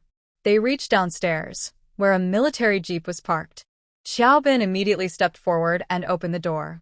Feng Shui sat inside and called out to Xiaobin, "Is that girl always so clingy with Jiang Duo?" Jiang Duo is not the type to be overly affectionate with others. Don't let that girl influence him. After all, beauty can mislead a hero. Xiaobin. How could he answer that? Anyway, the more they spent time together, the more obvious it was. Reporting to the leader, I've never seen the boss behave like that with his wife. He wouldn't say anything reckless and cause trouble for his wife. He actually liked her personality quite a bit. Feng Shui frowned. Be careful. Don't let him be influenced. If that girl is too out of line, remind him in time. Don't forget his status.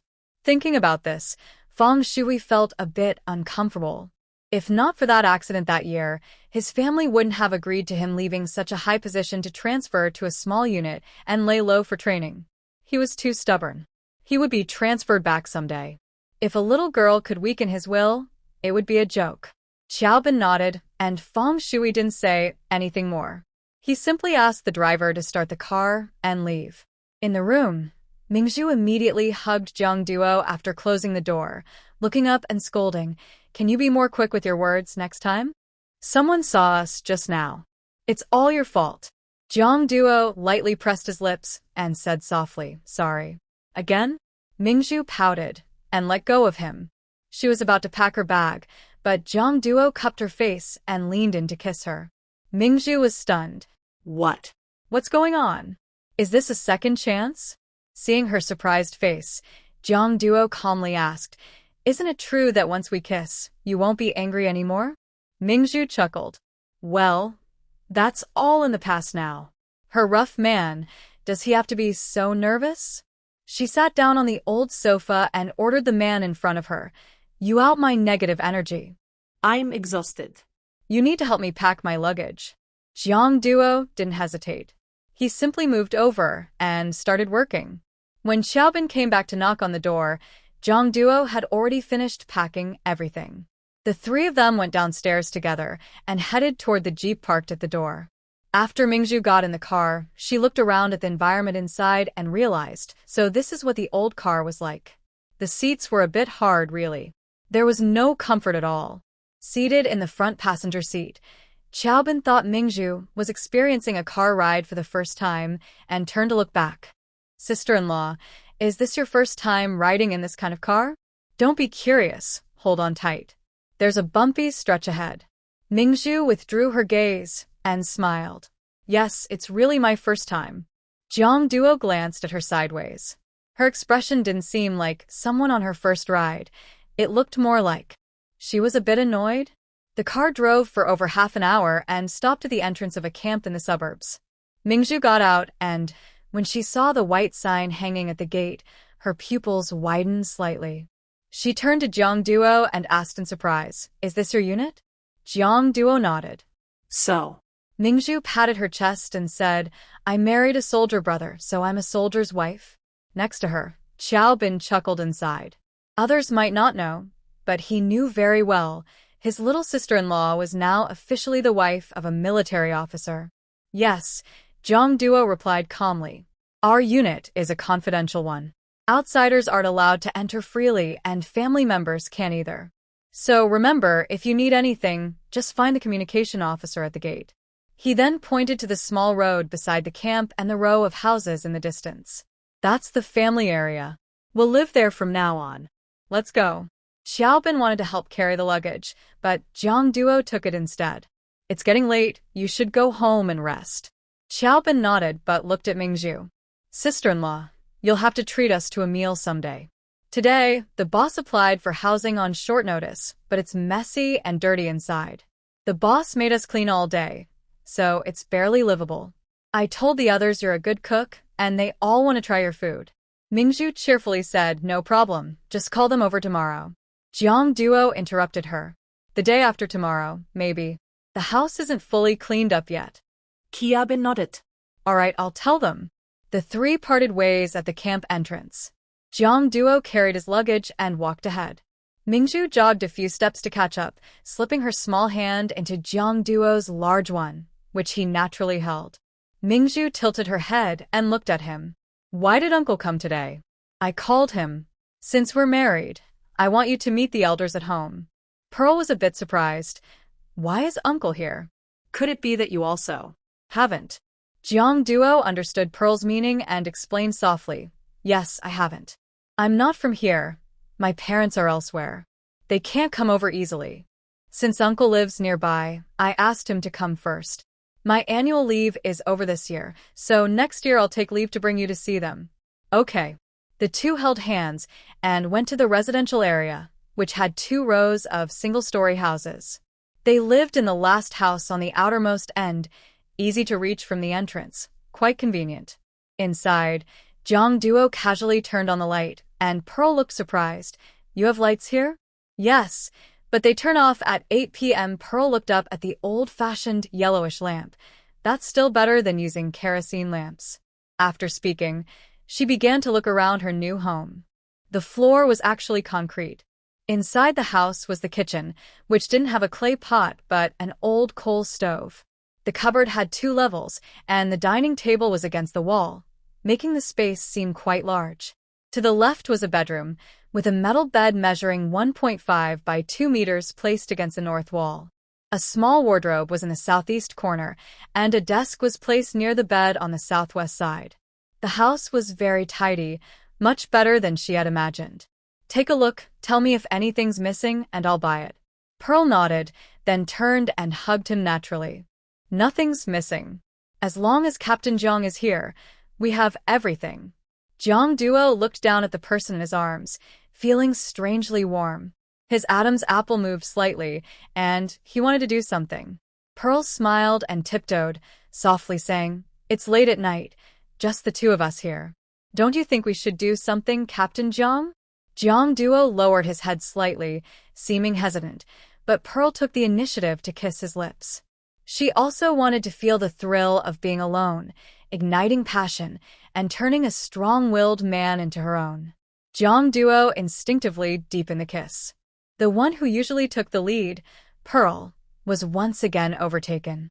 Jiang Duo turned her onto the bed, kissing her passionately, almost losing control. Just as things were about to get intense, a cute voice suddenly called from outside. Jiang Duo, you're back? Jiang Duo instinctively stopped, helped Pearl straighten her clothes, and pulled her up. He paused his actions and just turned around to look at the door when it was suddenly pushed open recklessly by someone. Ming Zhu looked up and saw a young woman about her height, but much heavier and with slightly darker skin, rushing in. The girl had ordinary features, but was dressed in the most fashionable white dress, white socks, and black leather shoes of the time, with 2 braids hanging in front. She looked at Jiang Duo with a love-struck smile, but when she saw Ming Zhu, who was dressed plainly but had very pretty features, her expression instantly turned cold. She asked displeasedly, "Jiang Duo, who is she? Why is she in the house you applied for?" Jiang Duo's marriage was approved directly by his uncle Feng Shuhui, so most people at work didn't know he was married. He solemnly introduced, "This is my wife, Ming Zhu." The girl looked at Jiang Duo with surprise and disbelief. "Asking you're married?" Yes. Her face immediately darkened. "No way. My dad said you went to the countryside on a mission. How can you get married during a mission? Did you get forced into it and marry a rural bumpkin?" Hearing this insult, Jiang Duo's face grew serious, and he said in a deep voice, "Huang Yu, watch your words." Before he finished speaking, Ming Zhu casually linked her arm with Jiang Duo's. Clearly understanding the situation, this girl's heart was full of admiration for Jiang Duo, but Ming Zhu was the one shining brightly. She still deliberately spoke in a sweet, delicate voice. "Jiang Duo, won't you introduce her? Who is this sister?" Jiang Duo looked at Ming Zhu with a gentler gaze. "She is Huang Yu, the daughter of the Huang group in the front residential area." Huang Yu watched Ming Zhu leaning weakly on Jiang Duo and felt annoyed. "You're spineless. Can't stand on your own? Why do you keep leaning on others?" Ming Zhu wasn't angry at all, and instead smiled proudly. "Others? There's no one else. This is my man, and I like leaning on my man. As for you, sister, I'm curious. do you city folks love sneaking into others' houses at midnight and not knocking before entering? We rural folks have manners, but you city people don't? That's really eye-opening." You. Huang Yu's face darkened. Jiang Duo said nothing, but his wife's words were so rude. She was very displeased. "Who's your sister?" "We're not sure who's older." Ming Zhu still wasn't angry and politely asked, "Really?" I'm 18. "May I ask your name, Miss Huang?" Huang Yu, 22, was hit again. She felt very upset inside. How could Jiang Duo find someone so young? It was too much. She was too lazy to talk to this rustic person and directly turned her head to look at Jiang Duo, speaking in a commanding tone. "Jiang Duo, I need to talk to you. Come out for a moment." Ming Zhu glanced sideways at Jiang Duo, who looked serious. She dared him to try something. Jiang Duo calmly said to Huang Yu, "It's not convenient for either of us publicly or privately. If you have something to say, let your father talk to me." Ming Zhu raised an eyebrow, thinking he was smart. Huang Yu's eyes turned red. "I heard from my dad that you came back. I was so happy I left work early and rushed here overnight to see you.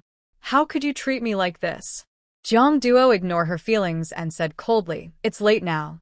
We need to rest. Please leave." Since he had asked her to leave, it would be too embarrassing if Huang Yu stayed stubbornly. She stomped her foot, turned around, and ran out crying. The room became quiet again. Ming Zhu sat sideways on the bed. Her face no longer had the teasing smile from earlier. Instead, she looked at Jiang Duo under the light with a rare expressionless face. She had asked Jiang Duo before if he liked anyone. At that time, he was silent. She guessed that at his age, he must have liked someone before. She had been wondering what kind of person he liked. But now. Could it be Huang Yu? She didn't seem well-mannered. But it might not be impossible, since Jiang Duo had even married her infamous, quarrelsome wife. Thinking this, she felt even more uncomfortable. Jiang Duo stood with his back to the light, feeling that Ming Zhu's expression looked like she was angry. He immediately felt nervous and asked, "What's wrong? Are you angry?" Ming Zhu's tone was sarcastic. "No, why would I be angry? The day my man brought me to his territory, he gave me a big surprise, being visited by a woman in the middle of the night. It was obvious she was angry." Jiang Duo interrupted her. "I don't know her well." Ming Zhu looked up at him and said what she thought. "Not well enough that she can come in without knocking, Not well enough that she shows hostility when she sees me. Not well enough that she's red-eyed after you got married. She likes you, don't you know? Or is it because you're already married to me and have to be responsible for me? Even if she likes you, you act like you don't know? Jiang Duo frowned. Huang Yu liked him. How could that be? She never said so. She didn't. Ming Zhu was speechless. Could this guy really not have feelings? She's been showing it so clearly. Can't you see? He used to think that Huang Yu was very noisy and chattering, and he didn't talk to her much, so he couldn't see through her at all. Ming Zhu looked at his confused expression and realized he truly couldn't see her. Do you like her? Jiang Duo answered firmly, no, I don't. Ming Zhu studied him for a moment, unsure if he was being honest.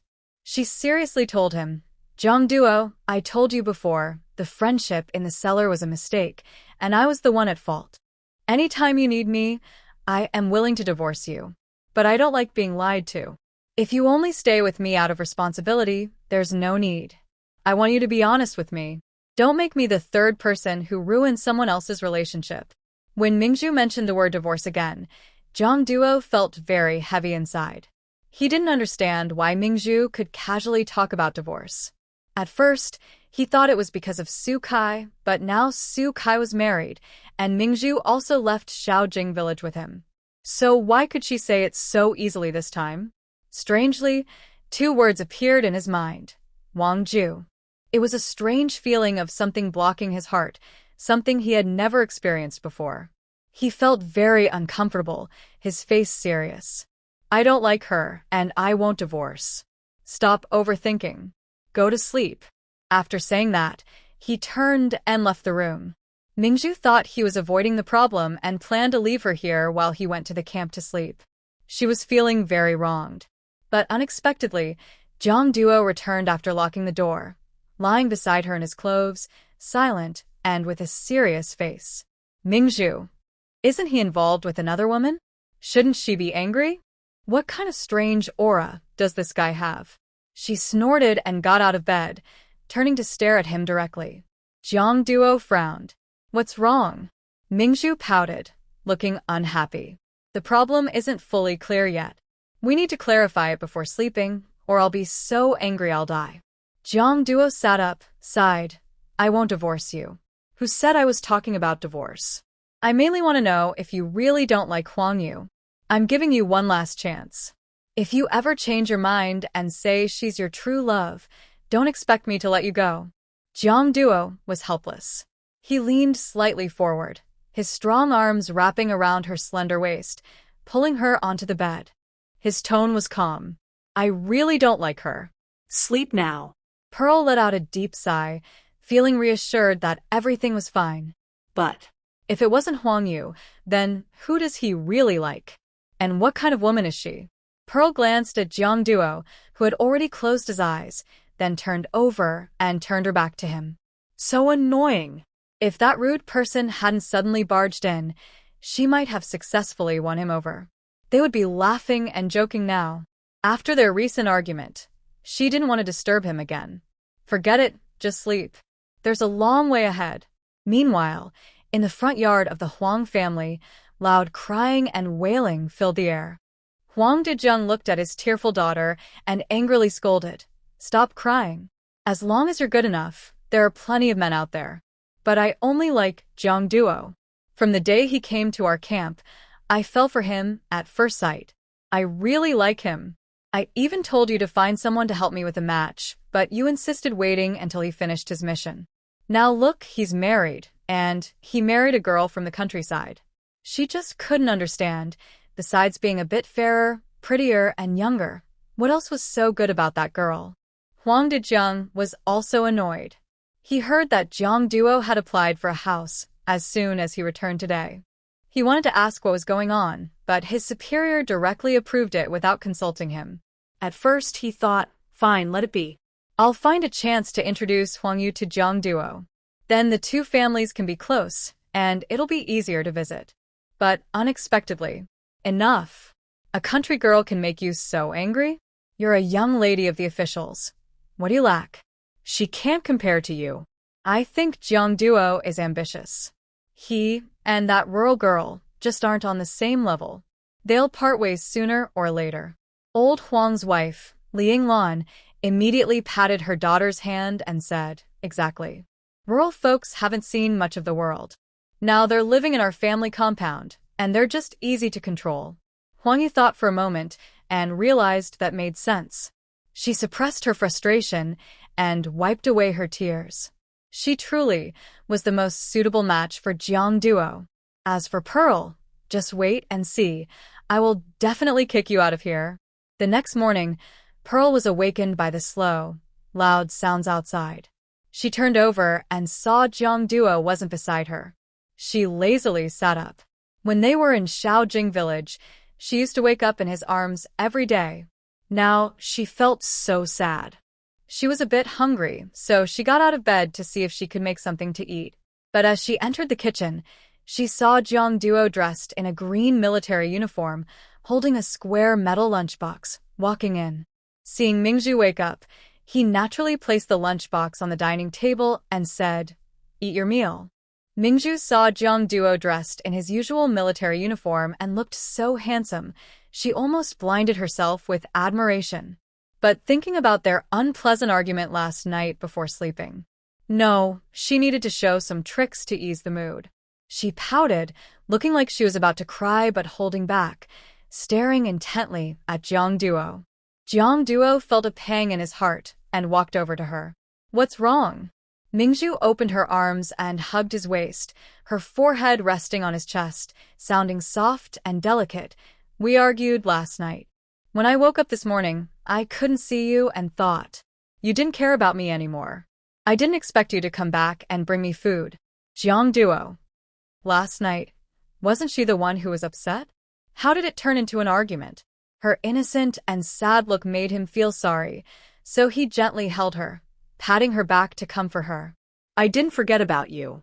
I was just worried you'd be hungry when you woke up, so I went to the cafeteria to get food for you." Ming Zhu looked up, her face even more aggrieved. "But I want to see you as soon as I open my eyes. The camp cafeteria runs out of food late." "I don't care." Ming Zhu tightened her hold on his hand. "If we argue, the next morning when I wake up, you must stay with me and hold me. Only then will I forgive you. Otherwise, I won't talk to you for several days." Hearing her sweet voice, Jiang Duo's heart softened completely. All the wild thoughts from last night were pushed aside. He softly said, "I won't argue with you." Ming Zhu thought for a moment. Last night, he didn't argue with her. She was just jealous and angry for no reason. Could she be overly love-struck? She fussed over small things. But feeling angry wasn't good. It was better to get along peacefully now. Her expression of grievance finally disappeared, and she smiled. "Then kiss me, and I'll forgive you." Jiang Duo sighed with a bit of helplessness. "Wearing this outfit means authority. You can't mess around. Then take it off, and we can have some fun before you go to work." Jiang Duo. She really had him at a loss. He leaned down and kissed her lips quickly, then pulled away and touched her head. "I have to go back to a meeting. Be good at home." Ming Zhu nodded and naturally linked her arm with his, seeing him off. As they entered the courtyard, they saw Huang Yu, who had just arrived last night, walking with a middle-aged woman from the alley ahead. On the opposite side, Liang Lan and her daughter also saw the two. Liang Lan instinctively looked at Ming Zhu, who was wearing a floral dress, and her brow furrowed slightly. This delicate-looking girl seemed like a rural girl from the countryside. She then glanced sideways at her daughter, who, although dressed nicely, looked dark and rough. Comparing them, she wondered which one truly looked like a rural girl. But she quickly adjusted her thoughts and smiled as she approached. "Xiao Jiang, it's really great that you're still at home. My Xiaoyu knows you love pork pies, so she got up early today to make a batch just for you." She handed a small woven bamboo basket to Jiang Duo. Jiang Duo replied coldly, "No need, sister-in-law. I've already had breakfast." Huang Yu smiled and said, "Jiang Duo, this is just a small token from me. Don't refuse. Since our families are neighbors, we'll be seeing each other often." Her mother advised her that to win a man's heart, she first needed to win his stomach. This wild girl from a remote village probably hadn't seen many good things and couldn't be better than herself in cooking skills. Jiang Duo was about to refuse again, but Ming Zhu smiled mischievously and called out to some children playing mud under a tree nearby. "Kids, come here." The children, seeing the beautiful older sister calling them, ran over happily. Ming Zhu casually took the small basket from Linglan's hand and said with a smile, "Auntie, sister, our Captain Jiang has already eaten his fill. If we keep these pies, it would be a waste. Since you're so kind and caring for neighbors, why not give these pies to the children next door? I'm sure you wouldn't mind." Jiang Duo's lips curled into a faint smile. Ming Zhu was quite clever. Seeing both their faces stiffen, Ming Zhu pretended to be innocent and said, "Of course, if you don't want to, that's fine. I'll just send the children back." Huang Yu's face darkened, about to speak, but Li Yinglan said, "There's no reason to refuse. We're neighbors, and it's all the same who they give the pies to."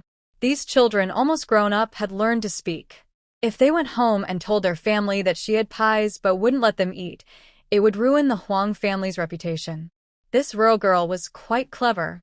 Ming Zhu cheerfully praised, "Auntie, you're really a big person with a broad mind, being the wife of a leader."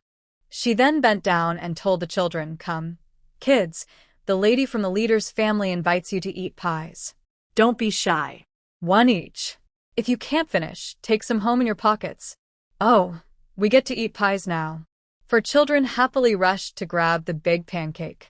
The oldest one said thank you, Annie, to Li Yinglan, and then ran away with a few younger ones. Huang Yu was so angry her face turned dark. Li Yinglan remained calm and looked at Ming Zhu. "Little girl, your name is Ming Zhu, right?" Ming Zhu smiled even brighter. "Yes, Auntie.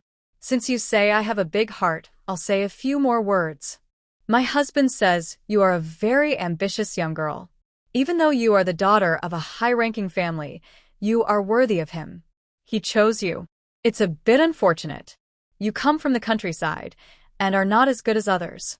You must work hard to improve and not hold him back." Jiang Duo looked unhappy. "Auntie, you're being too harsh. Ming Zhu is very good." Ming Zhu playfully nudged him with her elbow and said sweetly, "Oh, don't praise me everywhere, or people might laugh." "Don't worry, Auntie, I will learn from you." Li Yinglan looked at Ming Zhu. "This girl, she's not just an ordinary village girl."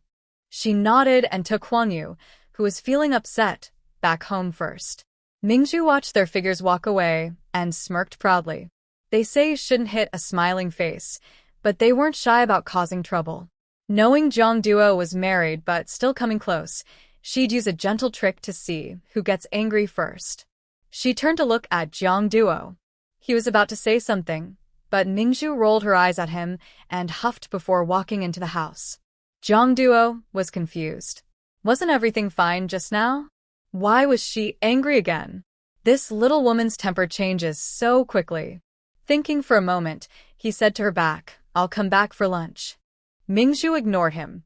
She went to her room, packed her clothes, and thought, Jiang Duo likes eating pancakes so much that he'd come to her door for them. Fine, let him have his pancakes. She opened the bottom shelf of the cupboard. While kneading the dough, she was a bit annoyed, then quickly started slicing the pork Jiang Duo bought yesterday. Just as she returned home, trouble found her again. What if her true love appeared someday? Ming Zhu was distracted and increasingly anxious. She lost focus and accidentally cut her left thumb with the knife. The sharp pain made her quickly pull back her hand. Blood dripped onto the ground. She let out a cry of pain. The cut hit a blood vessel, and the bleeding was hard to stop. She hurried into her space, grabbed a ladle, and tried to rinse her wound with water. But when she bent down, some blood accidentally dripped into the spiritual spring water. Ming Zhu frowned. This water is so precious. She must not let it get contaminated. She was about to use a ladle to remove the blood spots when she was surprised to find that the originally clear and transparent spiritual spring water had been divided into a distinct bagua pattern, with blood spots forming the lines. On the left side, it remained clear and transparent, while the right side darkened slightly with a hint of blue, looking very beautiful. Ming Zhu hesitated. What's going on? Previously, Her space had upgraded once without her knowing, but that upgrade only improved the space's movement ability. Recently, it failed once, but after she repeatedly analyzed, she discovered that the space had a daily limit on entries and exits. Now, with the spiritual spring water changing like this, does it count as an upgrade? Thinking back, she had once pricked her hand with a needle to enter. Could it be that triggering a space upgrade requires her blood? She tried dropping a few more drops into the water, but this time, there was no reaction. She had no choice but to taste both sides of the water. The clear side still tasted the same, while the blue side had a slight herbal scent. The water had changed, but after drinking it, she didn't feel any different. Ming Zhu waited for a while, but still felt nothing. Could she have been mistaken? She decided to rinse her wound first, and then leave the space to study it slowly.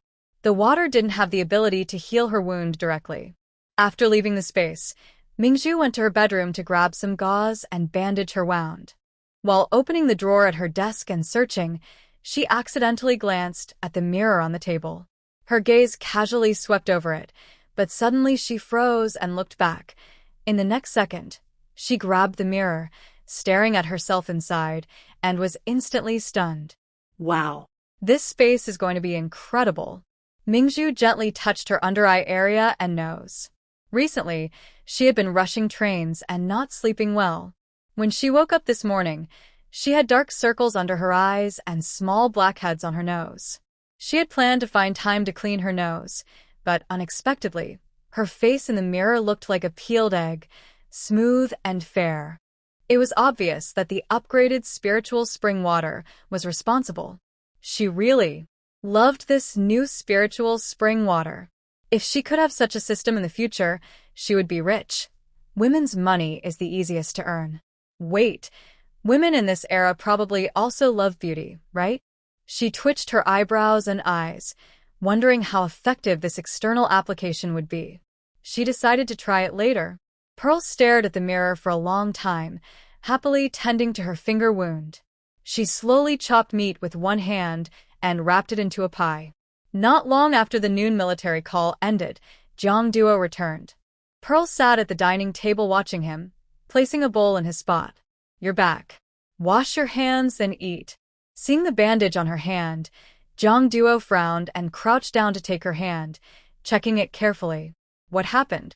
Pearl pulled her hand back without looking at him and simply said, "You know I love meat pies, right? I accidentally hurt myself while chopping meat. If you're hurt, don't do it anymore. I'll do it when I come back." How can that be? Pearl said with a hint of sarcasm. "It was so hard to find out what my husband likes from others. Even if I have to fight, I want to make you happy. From now on, we'll eat meat pies for every meal." Jiang Duo sensed she was upset. He hesitated and asked, "Pearl, I'm not good at guessing girls' feelings. Did I do something wrong again?" Seeing his sincere face, Pearl suddenly found herself a bit amused. Is my expectation of this simple guy too high? Forget it, I'll be honest. Last night, you told me you weren't close with Huang Yu, but what happened? Everyone knows you love pork meat pies, but I don't. My wife really isn't doing her job well. Jiang Duo softly said, "I didn't tell her, and I don't know how she found out." Where else could she have heard it from? Probably from various sources. Pearl pursed her lips. That's not important. What makes me angry is that I don't understand you because you've never told me your preferences. I ask you, besides pork pies, what else do you like to eat? I don't have picky eating habits.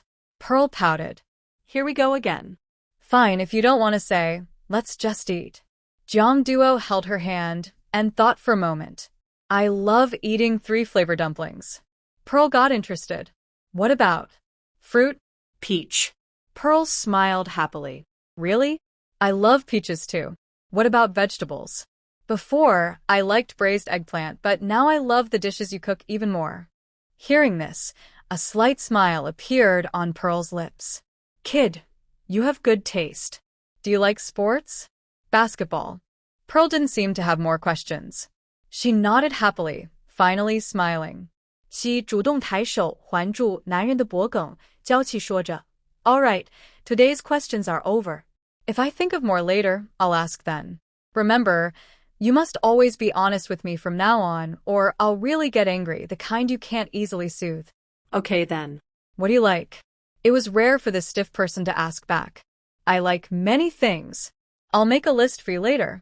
You must remember it well, so you won't be clueless when someone asks. All right. Pearl leaned in and kissed his lips softly. Her voice returned to her usual gentle tone. Wash your hands and eat. Jiang Duo honestly felt that being with Pearl like this was the most comfortable. After washing his hands and returning, he sat across from Pearl. He opened the lunchbox he had brought back and pushed it toward her. Inside were 2 ribs and some braised fish. I brought this from the cafeteria. Pearl looked at it. Your cafeteria has such good food? Yeah. Jiang Duo picked up a pastry and took a bite. Pearl's cooking skills never disappointed. After lunch, Jiang Duo took a short nap and then went back to work. Pearl lazily got up in the afternoon. With nothing to do, she decided to take a look around the small yard. It was small, but she could still grow some vegetables. She was thinking about how to tidy it up when she suddenly heard an elderly woman shouting nearby, "Don't think I won't notice you're not coming home? Bah. Look at yourself, so ugly. No wonder you can't keep a man. Whose fault is that? You can't have children, and my son brought home a grandson for me. What's wrong with that? All you do is cry. My family lose happiness is all because of your crying. Shut up." Pearl was surprised. The people from Littlewell Village used to call her a shrew, but compared to this woman, she truly had to admit defeat. She was listening when her neighbor from next door also came out after hearing the noise. The courtyard wall was only about 1.5 meters high, easy to see over. Seeing Pearl, the neighbor nodded at her. You must be Jiang Duo's wife, right? So pretty. No wonder Jiang Duo's like a blooming flower. Such a beautiful girl. Who wouldn't like you? Pearl smiled shyly. Hello, I'm Pearl. Hello. I'm Wang Kuiyu. My man's name is Zhao Xingping. We work in the same department as Jiang Duo. I'm a few years older than you. Just call me sister-in-law. He is a straightforward person, and Ming Zhu happily said, sister-in-law. From a distance, the shouting and scolding continued. Wang Suiji waved at her, calling Ming Zhu over to the low wall. The 2 of them crouched by the wall, whispering, that old lady Lu is the mother of 3rd Platoon Leader Lu Kaijing. She has a terrible temper. In the future, if you see her in the yard, try to avoid her. She's unreasonable. Ming Zhu responded with a gossiping tone. Does her daughter-in-law just have to endure all that? What can she do if she doesn't? In the 5 or 6 years since they married, she hasn't been able to have children. She took a lot of medicine, and her face has become swollen and ugly because of it. Old Lu usually ignores his wife. Now he's even brought home an illegitimate child to raise. It's so pitiful. Ming Zhu frowned. Is it really that dramatic? That afternoon, thanks to Wang Suiji's explanations, Ming Zhu had a rough idea of the people in the family yard. She hadn't seen everything clearly, but she understood the situation. After work, Zhang Diao took Ming Zhu out of the yard to buy supplies at a small shop nearby. They needed to prepare for tomorrow's gathering. As they walked, they saw several of Zhang Diao's comrades, including Wang Suiji's man, Zhao Xingping, and Lu Kaijing, the man of Su Guimei, who had been scolded harshly by her mother-in-law but hadn't dared to reply. Zhao Xingping seemed cheerful and joked to Zhang Diao, old cow eating tender grass. Lu Kaijing didn't talk much, but his gaze kept drifting to Ming Zhu's face, making her feel uncomfortable. After they walked away, Ming Zhu leaned closer to Zhang Diao and told him what she saw and heard that afternoon. Zhang Diao listened carefully, not interrupting or showing any impatience. Ming Zhu liked how respectful he was when they talked. She added, that old lady Lu is really disgusting. She curses her daughter-in-law with dirty words. It's so annoying. If I had such a terrible mother-in-law. Suddenly, she stopped mid-sentence and turned to look at Jiang Diao. He was also looking at her, frowning, and asked, What's wrong? Ming Zhu moved closer and asked, I haven't met your parents yet. What if they don't like me? Don't worry. Ming Zhu's eyes brightened a little. You think they will like me? No, this is my marriage. I don't care about others' opinions. Ming Zhu was speechless. So, He's not sure if his parents will like her either? She thought for a moment, but still felt it was necessary to give him a warning in advance. After all, men, in any era, tend to be foolishly filial. Jiang Duo, I want to tell you beforehand, if your mother starts scolding me like that mother-in-law from Su Guimei's family, I won't hold back at all. I'm not her daughter, and she doesn't appreciate other people's daughters. Why should other women tolerate her bad habits? Respect should come from both sides, right? Jiang Duo saw the worry in Ming Zhu's eyes. Why was she so anxious about her new life with the army? He gently pressed his lips together and said, "She won't do that. She's an educated person. She doesn't use bad language. But what does being educated matter?" He was still a medical doctor. Sometimes the more educated someone is, the more tricky they can be. You're your mother's son. I don't expect you to always side with me in the mother-in-law and daughter-in-law relationship, but you also can't restrict me or stop me from defending myself. Otherwise, I might target you too. Jiang Duo nodded and agreed, okay. With Jiang Duo's words, Ming Zhu felt more at ease. Whether he could actually do it or not didn't matter. At least she had given her warning. If he couldn't handle it, that was his problem. They went to a small supply store in the suburbs, which was basically just a tiny shop. Ming Zhu bought some meat, vegetables, and some seeds. After leaving, Jiang Duo took her to a local farmer's house to exchange food stamps for a chicken. Seeing some chicks that had just hatched 2 weeks ago, Ming Zhu was very excited. She asked Jiang Duo to buy her 6 chicks. They returned home loaded with supplies. Ming Zhu asked Jiang Duo to help build a simple chicken coop, while she went to the kitchen to heat up the leftover buns for lunch. After eating, Ming Zhu put the chicks into the coop and fed them some food and spring water. Then she finally felt at ease and pulled Jiang Duo toward the house. come on, let's do something big. Jiang Duo's heart beat faster when he remembered how they almost took a further step last night. Ming Zhu pulled him to the bed. Jiang Duo, lie down quickly. Rest your head here. I'll prepare something and come back. She placed a pillow sideways on the edge of the bed and turned to go to the kitchen. Jiang Duo's heart was pounding faster. What was she planning? She hadn't even heated water for a bath. He was lost in thought when he saw Ming Zhu walking in with a bowl in her hands, filled with a runny mixture. She smiled charmingly. Hey, you should lie down now. What's this? Ming Zhu's smile grew even brighter. It's a new thing I've been working on called a face mask. I want to try it on you and see if it makes your skin lighter.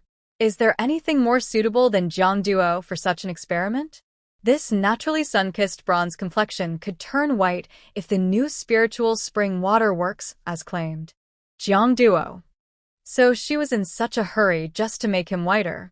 But he felt very resistant, thinking, men don't need to be too fair. Ming Zhu raised an eyebrow. Not willing to try? That won't do. She put down the bowl, reached out, and hugged him, pressing her soft face against his cheek, acting cute. Oh, big brother, just help me test it once.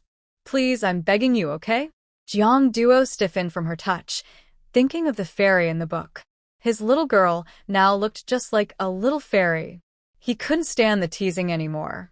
Although he was resistant inside, he finally lay down. Ming Zhu was very happy. She pulled a chair to sit by the bed and carefully applied the prepared paste to Jiang Duo's face. After finishing, she rested her head on his, curious, and asked, Jiang Duo, how does it feel? Earlier, she called him Big Brother when she begged him, but now she called him Jiang Duo again. After a moment of feeling, he said it's cold and a little prickly. That's because your skin is dehydrated. Today, I'll feed it some moisture. Ming Zhu watched the time, and after 15 minutes, she told him to get up and wash his face. When Jiang Duo finished washing and turned to look at her, Ming Zhu's lips almost curved into a smile. Wow, wow, wow, so surprised. She leaned forward, playfully jumped onto Jiang Duo, hugged him tightly as usual, and kissed his lips lightly, praising, Captain Jiang, you've really become handsome now that you're whiter. I didn't realize before, you have the potential to be a pretty boy. If you go out like this, you'll surely attract a lot of women.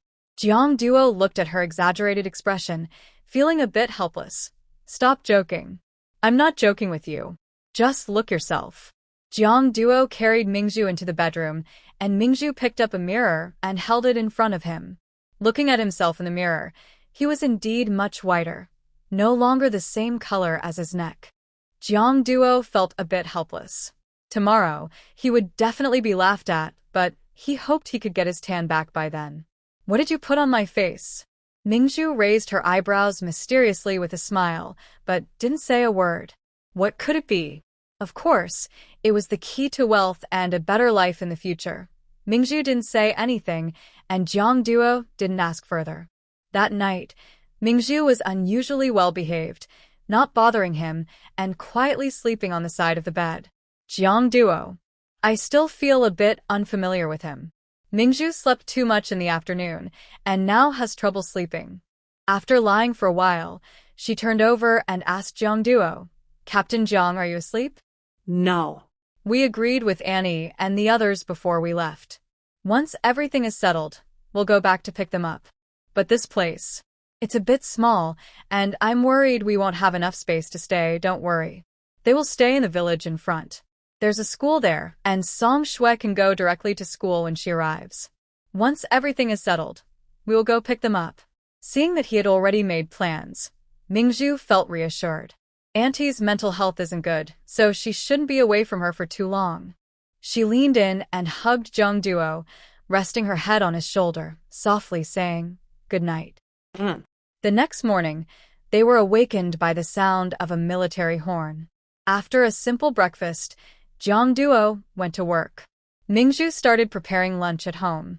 Jiang Duo said there would be 6 people, and since everyone was young and strong, she wanted to cook as much as possible so no one would go hungry. She was busy when she heard a voice outside. "Is anyone home?"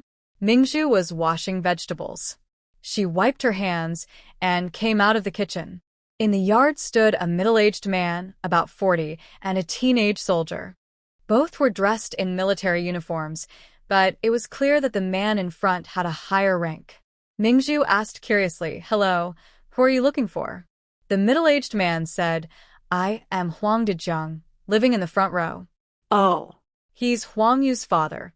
Are you looking for my husband?" "He's at work. I've already asked someone to call him over," he said, glancing at the house behind Ming Zhu. Jiang Duo applied for housing at his unit 2 days ago, but the approval form didn't come through my hands. The person who assigns housing doesn't know about it. The yard you're living in isn't suitable for someone of his rank. Just as he was speaking, Jiang Duo ran back from afar. He had overheard part of the conversation at the door and said in a serious tone, "This house was approved by the higher-ups because of my recent achievements." Huang Dacheng interrupted him with a serious expression, "Young man, don't act proud just because you've done some good work. This is the army. Obeying orders is your duty. If you've earned it, you get to stay in this house. If everyone else has contributed, then I should also give my house to others." Jiang Duo's brow furrowed deeply. The house has already been approved by the higher-ups. If Colonel Huang has any objections, he can go to the higher authorities and speak to Commander Lin. Huang Dacheng's face darkened slightly. "If you want to oppose me, just be clear. Your rank means you can't live here." Before he finished speaking, Li Yinglan and Huang Yu, who weren't working, heard the voice and came over from the alley. Huang Yu shot a proud look at Ming Zhu, while Li Yinglan confidently stepped forward and pulled her man aside. "Old Huang, your unit doesn't have any new marriages lately, right? This place is big enough. For my sake and Xiao Yu's, just turn a blind eye and let Xiao Jiang stay here for now. Xiao Jiang, don't be angry. Say a few soft words to old Huang. Let's settle this internally." Huang Dacheng's expression softened slightly as he looked at Jiang Duo, seemingly waiting for Jiang Duo to flatter him. Jiang Duo's face was cold and stern. Dream on, he believed he had the right to live here. But Ming Zhu understood. This family was putting on a show, trying to intimidate Jiang Duo. Yesterday, Wang Suiju had said that their unit was small and the higher-ups rarely visited. Most of the time, Huang Dacheng was in charge. Huang Dacheng was clearly aware that Jiang Duo's rank was low and wanted to control him. He wanted Jiang Duo to realize that marrying her, a village woman, wouldn't help him much. But if he married Huang Yu, it would be different. For example, this house. Wasn't it something Jiang Duo could choose? Ming Zhu looked at Huang Dejiang indifferently and asked, with my husband's rank, where should we live? Huang Dejiang pointed to the row of houses inside. The smallest one at the very west end. Fong Sa had been around yesterday and noticed that the innermost courtyard was at least half a room smaller than the current house. But what did that matter? All right, we'll clear out this house for you today and let you move into the one that belongs to us. Across from them, Li Lanying and Huang Yu were stunned. That wasn't their plan for today. Jiang Duo also said calmly, no need. Ming Zhu gently took Jiang Duo's arm and said sweetly, oh, I don't care about the size of the house. It's so annoying to be constantly controlled. By the way, I heard. She pointed to the house next door to the Huang family. That house is even bigger than the one we're living in now, but it's currently occupied by Huang's son, right? He doesn't seem to be in the army. Isn't that against the rules? Jiang Duo suppressed a smile and said softly, it's against the rules. Pearl looked at Huang Dejiang with a gentle smile, then her expression changed as she saw his face turn pale. Leader Huang, we are moving now. We will follow the rules, and I hope you will too. I am just a simple village woman, sometimes a bit sensitive and cautious. If I see unfairness, maybe one day I'll stand outside your office with a sign to complain. As a leader of your stature, you should be upright and proper, probably not afraid of being checked, right? Huang Dejiang clenched his teeth. Everyone in the courtyard knew that the house belonged to his son. Even if someone had complaints, no one dared to say anything. This new village woman who just arrived was surprisingly brave. That's good. He glared at Jiang Duo, then turned and walked away. Li Yinglan also looked angrily at Pearl, pulling the visibly upset Huang Yu away. The courtyard became quiet again. Pearl thought about how Huang Dejiang looked at Jiang Duo when he left, and she frowned slightly. She looked up at Jiang Duo and asked, did I cause you trouble? Will Huang Dejiang start making things difficult for you at work? This wasn't Shaojing village after all. Maybe she should just endure it? Jiang Duo had never seen Pearl act so carefully before. He reached out and gently patted her head, a small smile on his face. Don't worry, he won't trouble me. You did very well. But we don't need to give up this house. With his real rank, even if he lived in Huang Dejiang's house, he would have to give it up honestly. He didn't want the young girl who followed him to suffer. When necessary, he could even make it public. Oh, Pearl interrupted his thoughts. Anyway, my aunt and them don't live with us. It's okay if the house is a bit smaller. No one will point fingers at you anymore, and I'll be happier. As long as she wasn't upset, he was fine with anything. There's one more thing. The neighbor over there isn't very nice. Pearl looked over and suddenly realized, wow, it really is true. But now it was too late to regret. To save face, they had to move. Pearl looked at the prepared dishes in the kitchen and suddenly felt a bit worried. What should we do now? Should we move first or cook and invite them over? Eat first. After we eat, we'll get them moving. Pearl smiled, inviting them for a meal and working together. Does that sound okay? No problem. I'll talk to them. After Jiang Duo left, Pearl started the fire and got busy. Steamed pork ribs, sweet and sour eggplant, braised pork, cold shredded potatoes, cold zucchini, chicken soup for noodles, and stir-fried chicken with chili peppers. She spent the whole morning busy. Except for the noodles she rolled out, everything else was ready. Just as she set all the dishes on the table, lively sounds came from the yard. Ming Zhu opened the door, and Jiang Duo and Xiaobin, along with 5 young people, had already entered the yard, talking and laughing. When they saw Ming Zhu, they paused for a moment.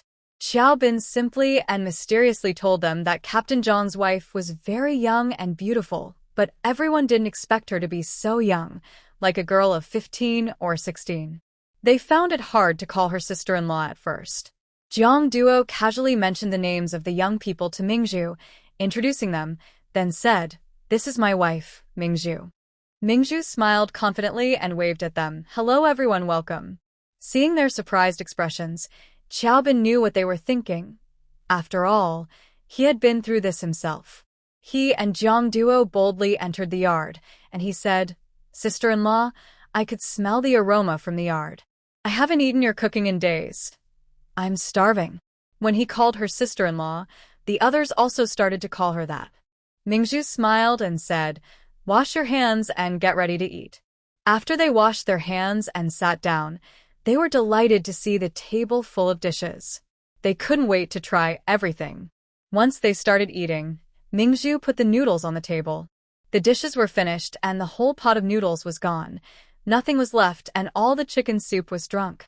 Ming Zhu was a bit worried and quietly asked Jiang Duo, "Did I make too little?" Jiang Duo looked at how full they were, leaning back with their stomachs stretched, and said, "If I made more, someone might really get sick today." Ming Zhu took a moment to understand.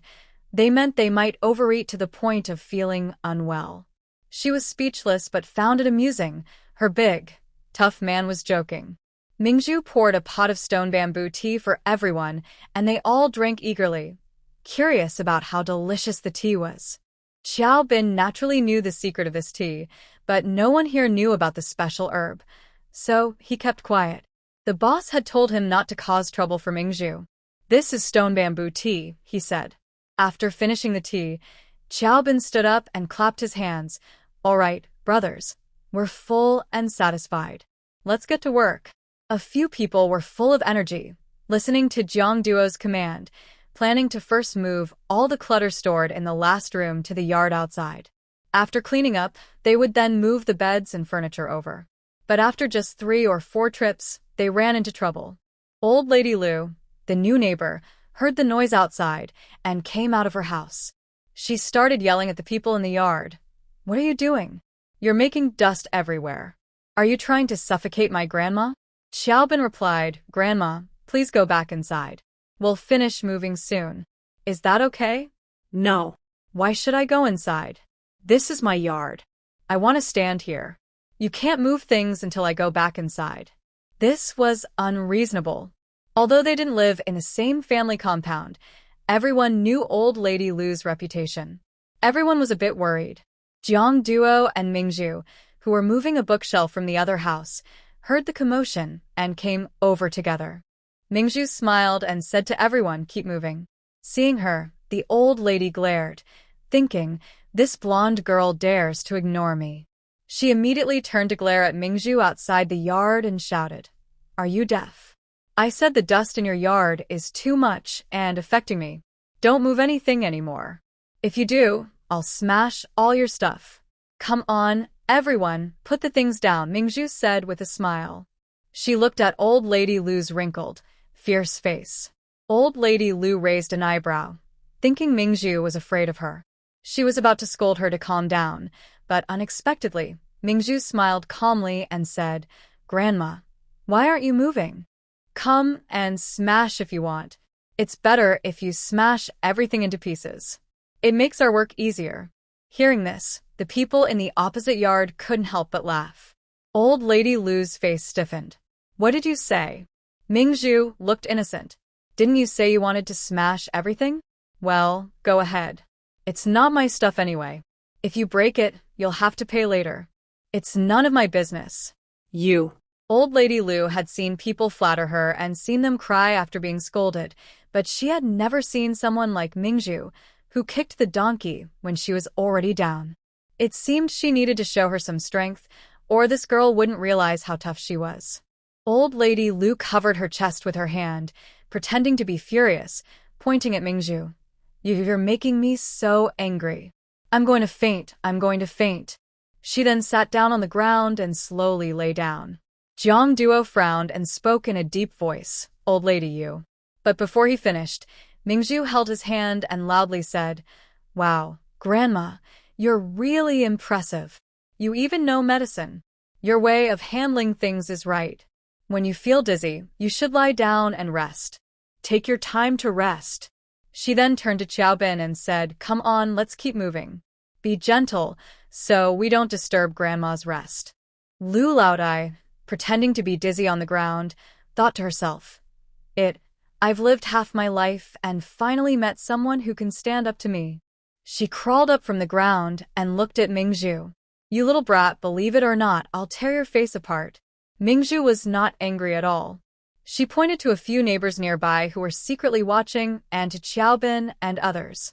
"Grandma, there's so many people watching. Even if you hit me today, I can't fight back. After all, you're so old. What if you accuse me? But if you dare to lay a finger on me today, I will report you. I'll also report your son. As a leader, letting your mother bully the people is a sign of tolerating bullies. I wonder if he will face punishment? While saying this, she looked at Jiang Duo with a confused expression. Will he? Jiang Duo nodded seriously. Yes. Ming Zhu smiled slightly. Then I can rest assured to report it. She blinked her big, innocent eyes at the old lady. Grandma, weren't you going to tear my face apart? I haven't even moved yet. Aren't you coming? You. The old lady, since coming to the family compound, had never been so humiliated. But if she really tore Ming Zhu's face, she was afraid Ming Zhu would report her son. She shot a glare at Ming Zhu, turned and went inside, starting to cry and curse her daughter-in-law loudly. While scolding, she also cursed Ming Zhu a few times in a roundabout way. Ming Zhu was not angry. As long as she didn't name names, the insults weren't directed at her. Getting angry would be sick. She calmly looked at Xiao Bin and the others. Come on, let's keep moving. The group was surprised by Ming Zhu and asked softly, Xiao Bin, is sister-in-law really so impressive? Xiao Bin looked at these people, who seemed so inexperienced, and remained calm. What's that? Once you get more opportunities to see her, you'll be surprised too. After they finished moving the things, they went back to work. Jiang Duo also had to return to his unit. He was a bit worried and pulled Ming Zhu into a room. I won't be here. Grandma next door, can you handle her? Don't worry, she won't bother me and I won't bother her. If she dares to provoke me, I guarantee she won't get any advantage. As she spoke, she playfully leaned into his embrace, holding Jiang Duo's waist, tiptoeing to kiss his Adam's apple, and with a mischievous smile said, only you get to enjoy the little benefits of your wife. Jiang Duo's whole body tensed up and his Adam's apple moved. If anything happens, remember to ask someone to find me. Ming Zhu released him. You should go to work now. I still need to do some cleaning. Don't move heavy things. Let me handle them when I get back. Got it. Ming Zhu obediently nodded, accompanied Jiang Duo out of the yard. After watching him leave, she was about to enter the house when she saw the old lady come out again, standing by the wall with her hands on her hips, glaring at her with fierce eyes. If it were anyone else, they might be scared by her intimidating look. But Ming Zhu calmly looked away, feeding the chickens in the yard while humming a song, changing a few words herself. Ugly monster, can you please not turn on the light? Your face needs to be covered, or people and ghosts can't tell apart. Ugly monster, in this clean era, your existence is like a pile of trash, she sang loudly, clearly learned from the old lady next door, criticizing without naming names, but it made the old woman so angry she almost exploded. Ming Zhu diligently cleaned the house, busy and happy. The layout here was exactly the same as the previous house, just a bit smaller. But Ming Zhu wasn't picky about modern homes, as long as she could sleep comfortably. She made the bed again, hung the curtains as the final step, and finished her work. She planned to rest for a while, but suddenly heard a knock at the door. Through the window, Ming Zhu saw Wang Suiju, who she hadn't seen all day, had come. She stepped out of the kitchen, smiling and waving her hand. Sister-in-law, come in quickly. Wang Suiju came over and took Ming Zhu's hand warmly. I went to the city today. When I got back, I heard you moved. I hurried over to see you. She looked around and said, you're all finished cleaning? You're such a quick worker. Ming Zhu smiled. This place is small, so it's easy to tidy up. Come in, sister-in-law. Have some water. She invited her inside and poured a cup of stone bamboo tea. This time, to avoid causing too much trouble, she was smart and diluted the spiritual spring water with local water. The effects weren't as strong as before, but the taste was still good. Sis, what are you brewing? It tastes really good. This is something I brought from my hometown. My aunt made her own herbal patches. When you go home later, I'll bring some for you. I won't be polite about it, Wang Suiju said cheerfully. When I just got back, I saw a group of family members outside the yard, all taking care of children. I heard about you and old lady Lu next door. You're really something. You don't know, Most of us have been scolded or blamed by her. You're the first to make her so angry. Ming Zhu. Did she just become famous this way? Could this affect Jiang Duo's career? Sister-in-law, no one said I'm a troublemaker, right? Trouble? Not at all. Everyone says you're Lu old lady's nemesis. That's good. I was really worried my reputation might be bad and affect Jiang Duo. It's not likely. Jiang Duo is hardworking. It's just, at his age, reaching this level is a bit slow. I don't know if he can move up in the future. Ming Zhu didn't know much about these things and was a little curious. At his age, is this level very low? I speak honestly, don't be mad. He's just starting out at his age, so it's a bit late. Ming Zhu wondered. With Jiang Duo's positive and energetic personality, it shouldn't be like that. Why is he so slow? I don't really know. Jiang Duo has only been transferred here for about a year. No one really knows his past. I heard from old Zhao that he was transferred here with serious injuries. When he saw Jiang Duo's medical records, he had a perforated abdominal wound. It was truly life-threatening. He barely made it back alive. Ming Zhu's heart tightened slightly, her expression a bit dazed. Was it that serious? What had he gone through before? Wang Suiju chatted with Ming Zhu about family matters for a while. Then Ming Zhu suddenly thought of something and asked, by the way, sister-in-law, I want to ask you something. Are family members here allowed to go out and earn money? You want to work? At Jiang Duo's level, it might be hard for you to find a job. No, Ming Zhu said honestly. My family has a secret herbal recipe. If used as a face patch regularly, it can make a person look fair and beautiful. I want to make some medicinal patches for people to use and earn some extra money, but I don't have the right channels. Business probably isn't an option, but if I call it medicine, there wouldn't be as many restrictions. After all, barefoot doctors in the countryside are still quite popular these days. Wang Suiju looked at Ming Zhu's face thoughtfully, her eyes flickering. Your face is really kept nice with your family's secret recipe? Yes. Pearl touched her smooth, fair skin and smiled. You can use this too. I'll make a patch for you later so you can try it. Oh, I wonder if I can do it. I have a naturally dark face. Pearl smiled gently. Just try it and you'll know. All right, sister. I won't be polite. I'm from here. If this works well, I can help you find some customers. Pearl slightly lifted her lips, and that was settled. Pearl asked Wang Suiju to sit for a while. She went to the kitchen, prepared a small bowl of medicinal patch, and applied it to her right away. To keep the effect natural and make sure people can use it continuously, Pearl diluted the blue spiritual spring water with water in a 1:2 ratio. Even so, after using it, Wang Suiju's skin visibly lightened. She was amazed by Pearl's family's secret recipe. She said she needed to go back to the city tomorrow to introduce her. Pearl said seriously, sister-in-law, I won't hide it from you. My formula is expensive. I can't share other recipes, but even just one ingredient, Lingji mushroom powder, is costly.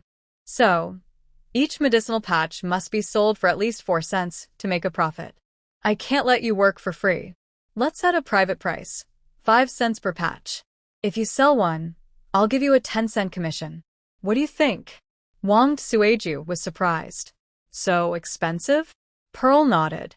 Yes, not only that. Skin needs care from wind and sun. Even after whitening, the patches need to be used at least twice a week. So we need to find women with higher income and a love for beauty. Wang Suiju thought for a moment. Many women care about beauty. Even someone like her, with no money, would be eager to try such good results. Okay, I'll try to find some customers tomorrow. But forget about the commission. I can't earn your money. Pearl smiled. Sister-in-law, you're not earning from me. You're earning for yourself. I provide the product, you provide the channels. It's mutual help and cooperation for mutual benefit. I sell the product, you earn a commission, and customers become more beautiful. All 3 sides benefit. That's how we grow this business big and strong. Hearing Pearl's words, Wang Suiju was truly stunned.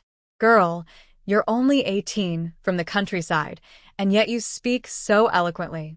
You have such insight. Pearl smiled shyly and said, Oh, it's nothing. I think if you have money, everyone should earn together. All right, sister-in-law, I won't refuse anymore. From now on, let's work together. After talking, Wang Suizhou happily went home. Pearl took out the silk she had boiled and stretched from her hometown. At first, she thought she was bored and wanted to make a silk vest for her aunt to wear in winter. But now she changed her mind. This silk is really good for making face masks, very high-end and stylish. She cut the silk into round shapes, carefully carving out the eyes, mouth, and nose holes. It looked quite realistic. After finishing, she checked the time. It was a bit early to cook dinner, and taking a nap now would be too late. So she turned her attention to the yard. The yard was small, and she didn't know who had planted vegetables there. Since it was her own land now, she decided to grow her own vegetables. She loudly asked, "Excuse me, who planted the vegetables in my yard?" She thought if someone wanted them, they could come and dig them out. If not, she would buy some and water them with spring water to make them ready to eat. That would be even better. But no one answered. Instead, an old lady stood at the kitchen door, looking over here. Pearl guessed it was probably her own vegetables. If they belonged to her, she wouldn't want them. Still, Pearl kept calling out, "Whose vegetables are these? Does no one want them?" The old lady didn't reply but came out, fanning herself with a palm leaf, and confidently walked out of the yard. All right, Pearl could only assume no one claimed them. She turned around and went to the wall, took her shovel, and started digging up the vegetables. While she was busy, suddenly a faint, weak voice like a mosquito buzz came from above the wall. "Sister, these vegetables are mine." Pearl looked up and saw Su Guimei for the first time. She had been scolded by her mother-in-law for 2 days and hadn't spoken a word. This person was so thin that calling her skin and bones wasn't an exaggeration. Her skin was dark yellow, full of spots, and she looked very old and sickly. Wang Suizhou said she was only in her 20s, but anyone could see she looked at least 40. Pearl was surprised but kept her expression calm. She stood up and cheerfully asked, "Are you Sister Guimei?" "Sister-in-law, when I just called out, your mother-in-law was in the yard." She didn't respond. "I really didn't know these were your family's vegetables. If you still want them, please come and take them quickly. I also want to plant some vegetables in my yard." Su Guimei felt a bit embarrassed. "I can't make the decision. Maybe you shouldn't pull them out yet. If she comes back and sees, she might blame you." Ming Zhu naturally understood what she meant. The old lady hadn't said these vegetables belonged to her, which clearly meant she had other plans. If Su Guimei decided to take the vegetables back, she would definitely be scolded. She didn't want to make things difficult for Su Guimei. She walked to the wall and whispered, "It's okay, sister-in-law.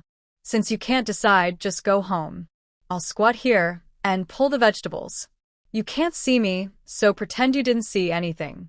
If there's a problem, she can come and find me." Su Guimei looked at the young wife with some surprise. Her mother-in-law was so fierce. Was this young wife really not afraid at all? But she had said everything she needed to. Ming Zhu didn't listen to her advice. She had no choice but to turn and go back inside. Ming Zhu wasn't idle. The yard wasn't big, and she finished the task quickly. After cleaning the yard, she rolled up the vegetables in a cloth and carried them out of the main courtyard. Passing by the gate, she saw a group of people sitting under the tree, cooling off, including the old lady. Ming Zhu didn't go over to greet them. She simply walked away. Half an hour later, she carried a few eggs she had just bought at the suburban supply store and strolled back to her family's courtyard. From afar, she saw a crowd gathered at her door, and she could hear the morning cries of the old lady. Ming Zhu's eyes lifted slightly. Looks like the show is really big. She walked over casually, but Wang Suizhou saw her and hurried over, waving her hand. "Sister, did you pull all the vegetables from your yard?" Ming Zhu smiled at her. "Yes, I did." "Oh my goodness, that was Lu Laotai's. Why didn't you ask me first? She's really counting on you now." Before she finished speaking, she saw Lu Laotai sitting at her door, crying even louder. "You heartless, wicked girl. I worked so hard to grow those vegetables for months, and you come just one day and pull them all out. That's not how decent people do. If you don't want me to grow vegetables here, just tell me. But you didn't have to do it like this. It's too much." I'll go to the authorities and complain about you bullying the people, and I'll report you and your man too. I want you all to get out of here." Ming Zhu chuckled softly. She had said at noon she would report this old lady to her son, but in the afternoon, she was planning to counteraccuse her and Captain Jiang. This little old lady is quite clever at drawing conclusions from one thing to another. Unfortunately, she used the wrong approach. Ming Zhu is specifically here to deal with the donkey. Ming Zhu walked from Wang Suiju's side to stand in front of the elderly Lu, who was throwing a tantrum on the ground. She asked sarcastically, "Oh, ma'am, is that vegetable yours? I just shouted loudly asking who it belonged to, and you were watching in the yard. Why didn't you say anything?" Lu, being unreasonable, snorted. "When I heard you, I didn't hear anything at all." Ming Zhu smiled calmly and said, "If you can't hear, it's your problem with your ears. It has nothing to do with me. This yard is mine, and I have the right to clean it as I see fit. You're not happy about that? Fine, go report me. But if you report me for removing vegetables that no one claimed in my own yard, I will report you for taking more than your share and using public space to grow your own vegetables for personal gain." You. Lu's face darkened with anger. Next to her, Wang Suiju, who had been worried for Ming Zhu, was shocked. This young girl was really impressive. Lu was clearly facing a worthy opponent. Meanwhile, Li Yinglan, who was watching the scene, had been expecting Ming Zhu to be embarrassed, but instead, Lu was the one who backed down. She felt annoyed. Li Yinglan stepped forward, patted Lu's hand, and said, "Auntie, let's talk calmly. Ming Zhu just arrived here and doesn't know everything yet. I think you should calm down and just have Ming Zhu return the vegetables to you." Lu knew her son was not as high-ranking as the man, so she didn't lose her temper. She simply said, "The vegetables are gone. How can I get them back?" She looked at the eggs Ming Zhu was holding and shouted, "She must have traded my vegetables for eggs." Li Yinglan looked at Ming Zhu and asked, "Ming Zhu, did you trade the eggs for Annie's vegetables? If so, just give her the eggs, or you could give her some money to offset the vegetables. She's old and growing vegetables isn't easy. If you don't remove the vegetables, she can enjoy them for several more months." Ming Zhu responded calmly with a gentle smile, "Auntie, I know you mean well, but this yard is my home. It's not fair for others to grow vegetables in my yard. If that's allowed, I might start planting vegetables in everyone's yard. Would that be okay? I could keep eating until the end of the year." Li Yinglan's face darkened. This young girl really dared to challenge her. Pearl hasn't finished yet. She continued, "And also, these eggs were exchanged using my husband's ration ticket from the local supply office." Old lady Lu shouted loudly, "Who believes your nonsense? I just saw you carrying a big bundle out the door. You must have gone to exchange for eggs." Pearl smiled confidently, "You're mistaken. My husband Jiang Duo is very thoughtful. He always teaches me not to take from the community. So I gave all the vegetables here to the camp. Before we moved in, this place was public land. Vegetables grown on public land should be for our brave soldiers to eat. Auntie, if you have any objections, go to the camp and take the vegetables back."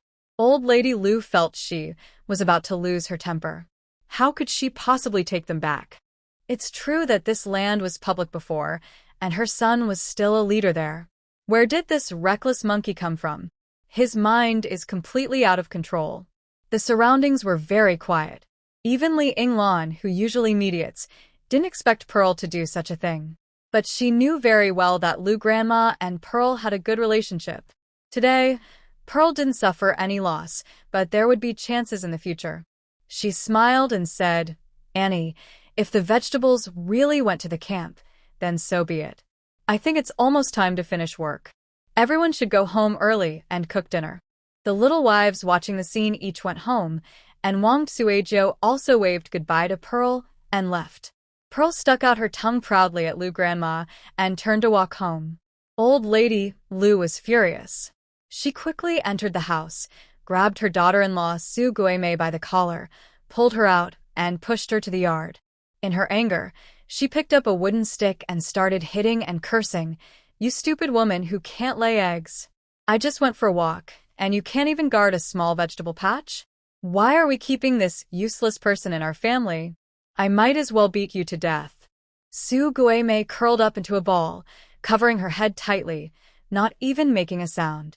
She endured the beating silently. Seeing this, Pearl's anger boiled over. This family really doesn't treat people like humans. With the neighbors from the east, the previous family, and the daughter-in-law from the front all watching, none of them moved to help. Pearl couldn't bear it anymore. She left the main gate quickly, rushed into the other family's yard, grabbed the stick from Lu Grandma's hand, and shouted, "What are you doing?" Lu Grandma crossed her arms and stared at Pearl. "I'm scolding my daughter-in-law." "What does it have to do with you?" Pearl angrily glared at the other person. "Who do you think you are, teaching others? Is it because your sister-in-law wasn't watching the food, or because you're just a useless old fool? I shouted in front of you, but you pretended not to hear. Now the food is gone, and you're blaming others?" Old Lady Lu looked at her young daughter-in-law glaring at her, wanting to slap her twice. At this moment, her son Lu Casing and Jiang Duo came from afar after work. She cried loudly and sat on the ground, sobbing, "Son, your mother is being bullied to death. This young daughter-in-law rushed into our yard to bully me. I really can't live like this." Lu Casing quickly entered the yard. Seeing his wife lying on the ground unmoving, and Pearl holding a stick, looking fierce at his mother, he frowned. He looked at this small, pretty girl and asked, "What is going on? Did you hit my mother?" Jiang Duo also came over and stood beside Pearl, quietly asking what happened. Pearl threw the stick near the old lady and looked at Lu Casing. "Your dirty mother, I don't even want to touch her." Lu Casing's eyes darkened with displeasure. He looked sideways at Jiang Duo and said, "Jiang Duo, what's wrong with your wife? Is it proper for a soldier's family member to curse people?" Pearl was about to say something in anger, but Jiang Duo looked down at the old lady sitting on the ground and sneered, "My wife never curses people casually. Take care of your mother, who curses everywhere, and then talk to me about manners." Pearl looked at Jiang Duo in surprise. "Oh, wow, Captain Jiang protecting his wife is truly impressive." Jiang Duo ignored Lu Casing's angry, clenched face and pulled Pearl to go home. Pearl stopped and turned back to help Su Guimei, who was still on the ground, exhausted from being beaten. Su Guimei looked at her and quickly looked away, her eyes full of shame, not wanting anyone to see her embarrassed state. Pearl showed no sympathy or pity. She just patted her thin, bony hand and said loudly, "Sister-in-law, this is the new era. It's wrong for the mother-in-law and men to hit women. If anyone dares to bully you again, you can go to the army and report them. If you're unhappy, why should others be happy?" Old Lady Lu heard this and quickly crawled up from the ground. "If she dares to affect my son's future, I will make my son divorce her and make her go back to her hometown in the countryside." Upon hearing this, Su Guimei immediately pulled back the hand that Ming Zhu was holding and softly said, "The child should wake up now.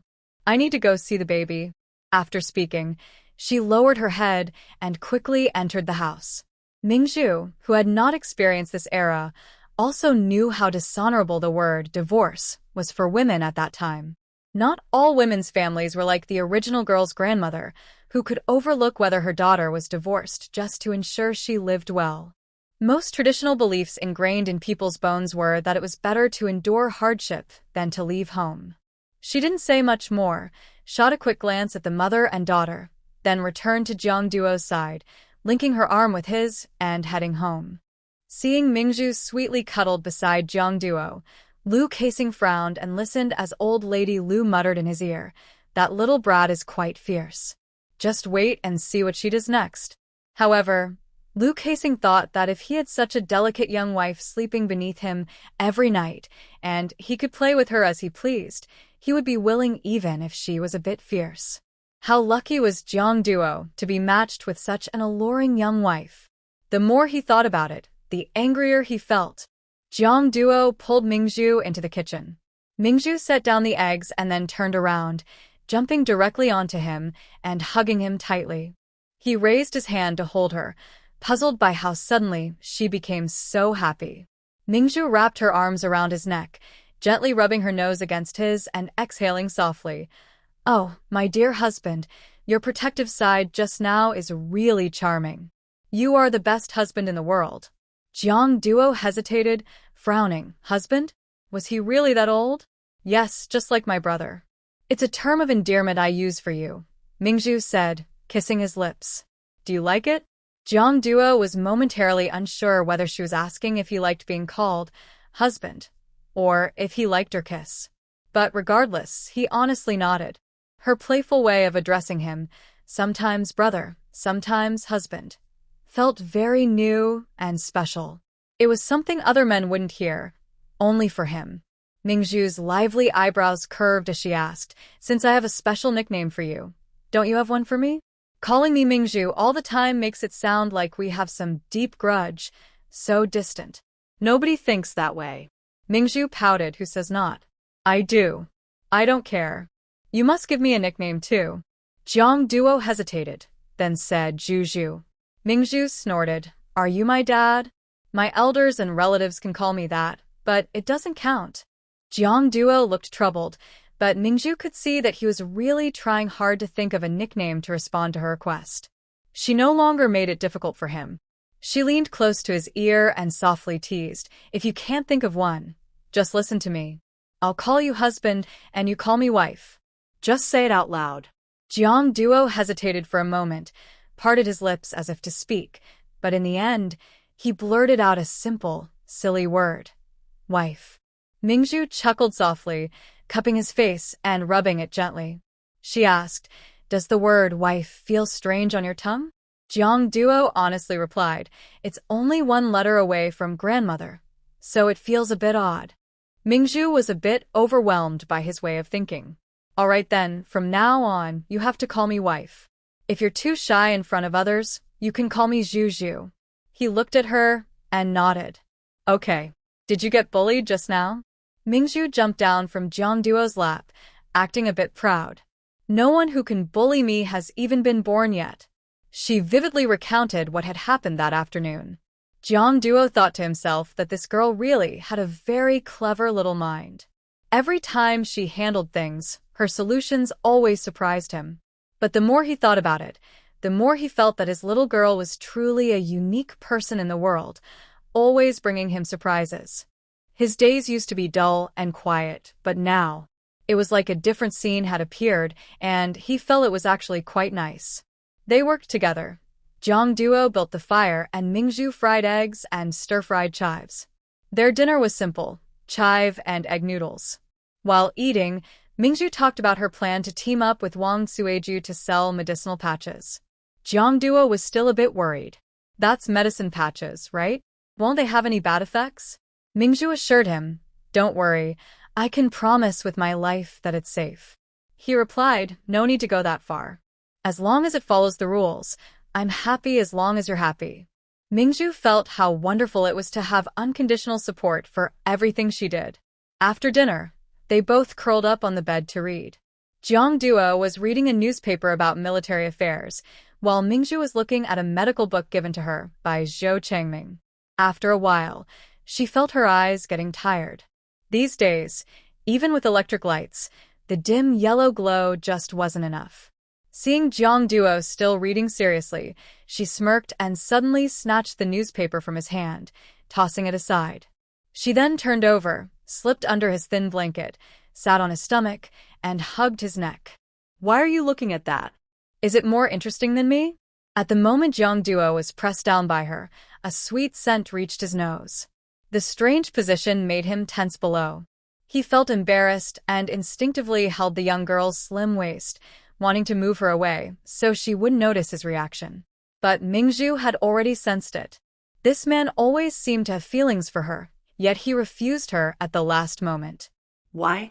She was not willing to accept this. This time, she smiled slyly, hugged him, and lightly brushed her tongue against his ear, whispering flirtatiously, "Am I more attractive than before?" Jiang Duo's whole body stiffened.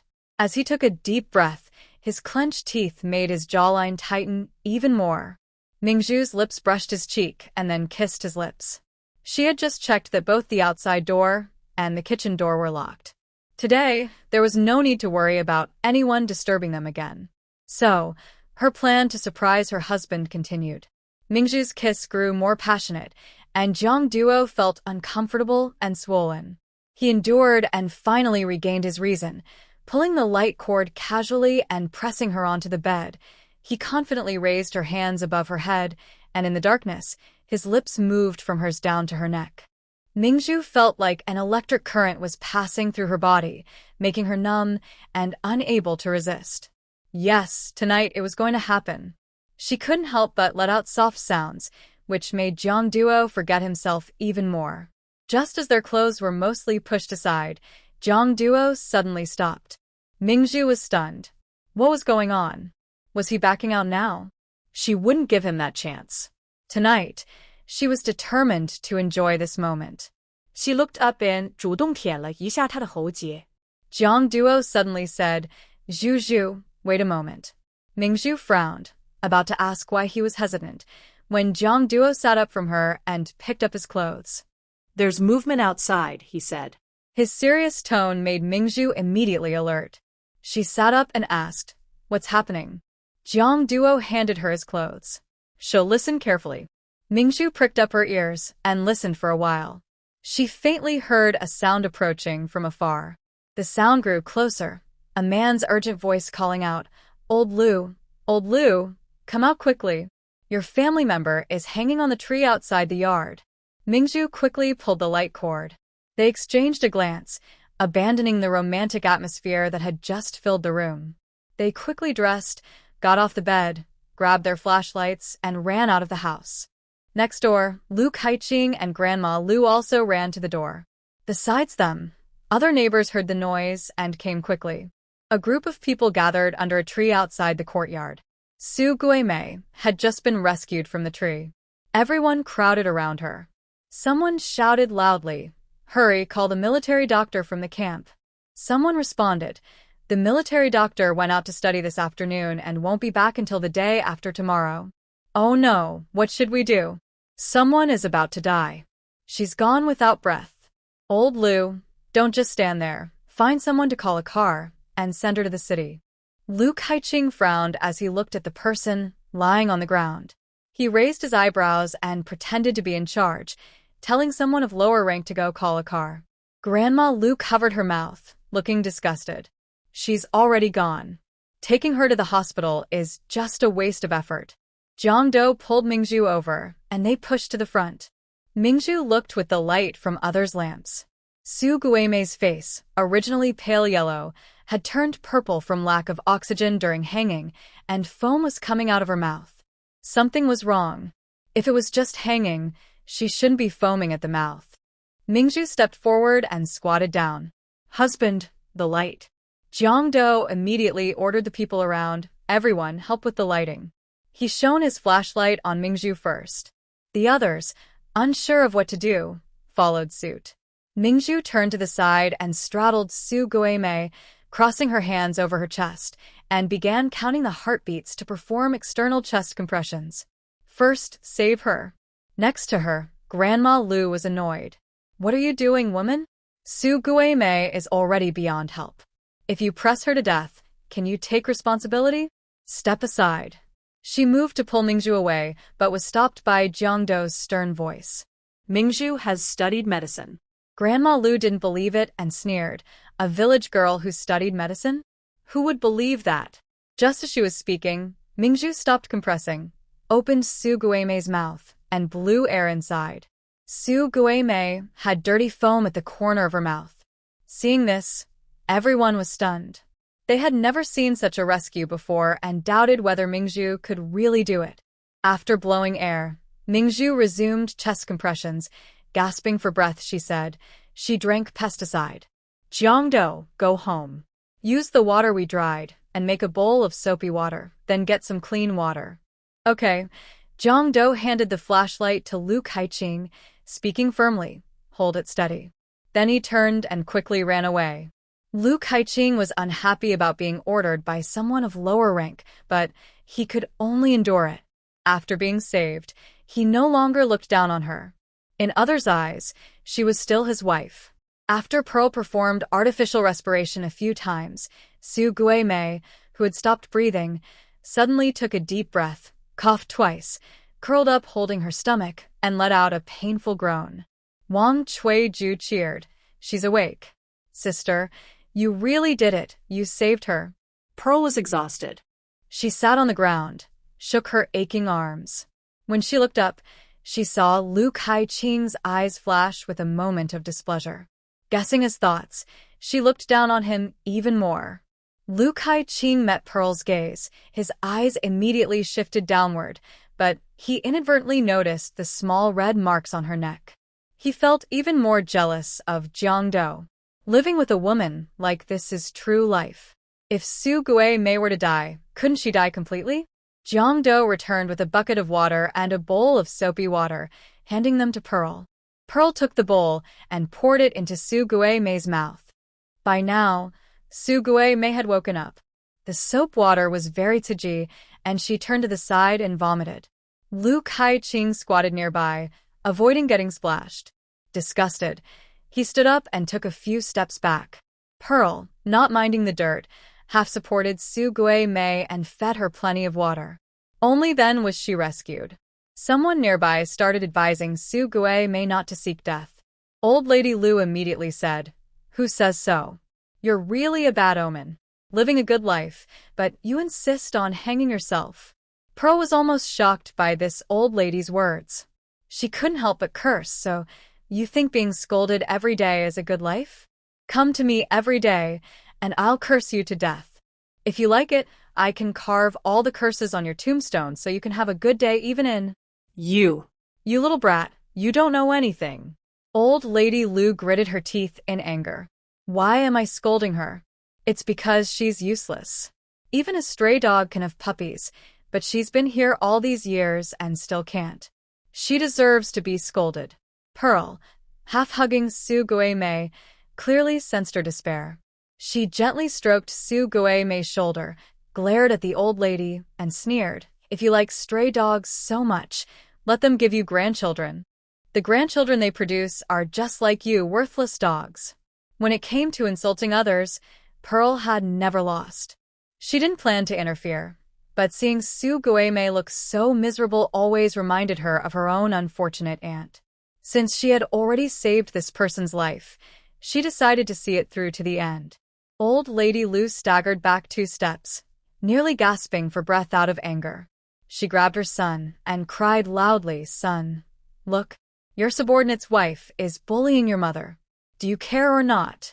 At this moment, Lu Kaijing also disagreed with Ming Zhu's words and snorted coldly, "Ming Zhu, watch your words." Jiang Duo stood beside Ming Zhu and said coldly, "I think the one who should be careful is you." Lu Kaijing couldn't stand Jiang Duo's proud attitude.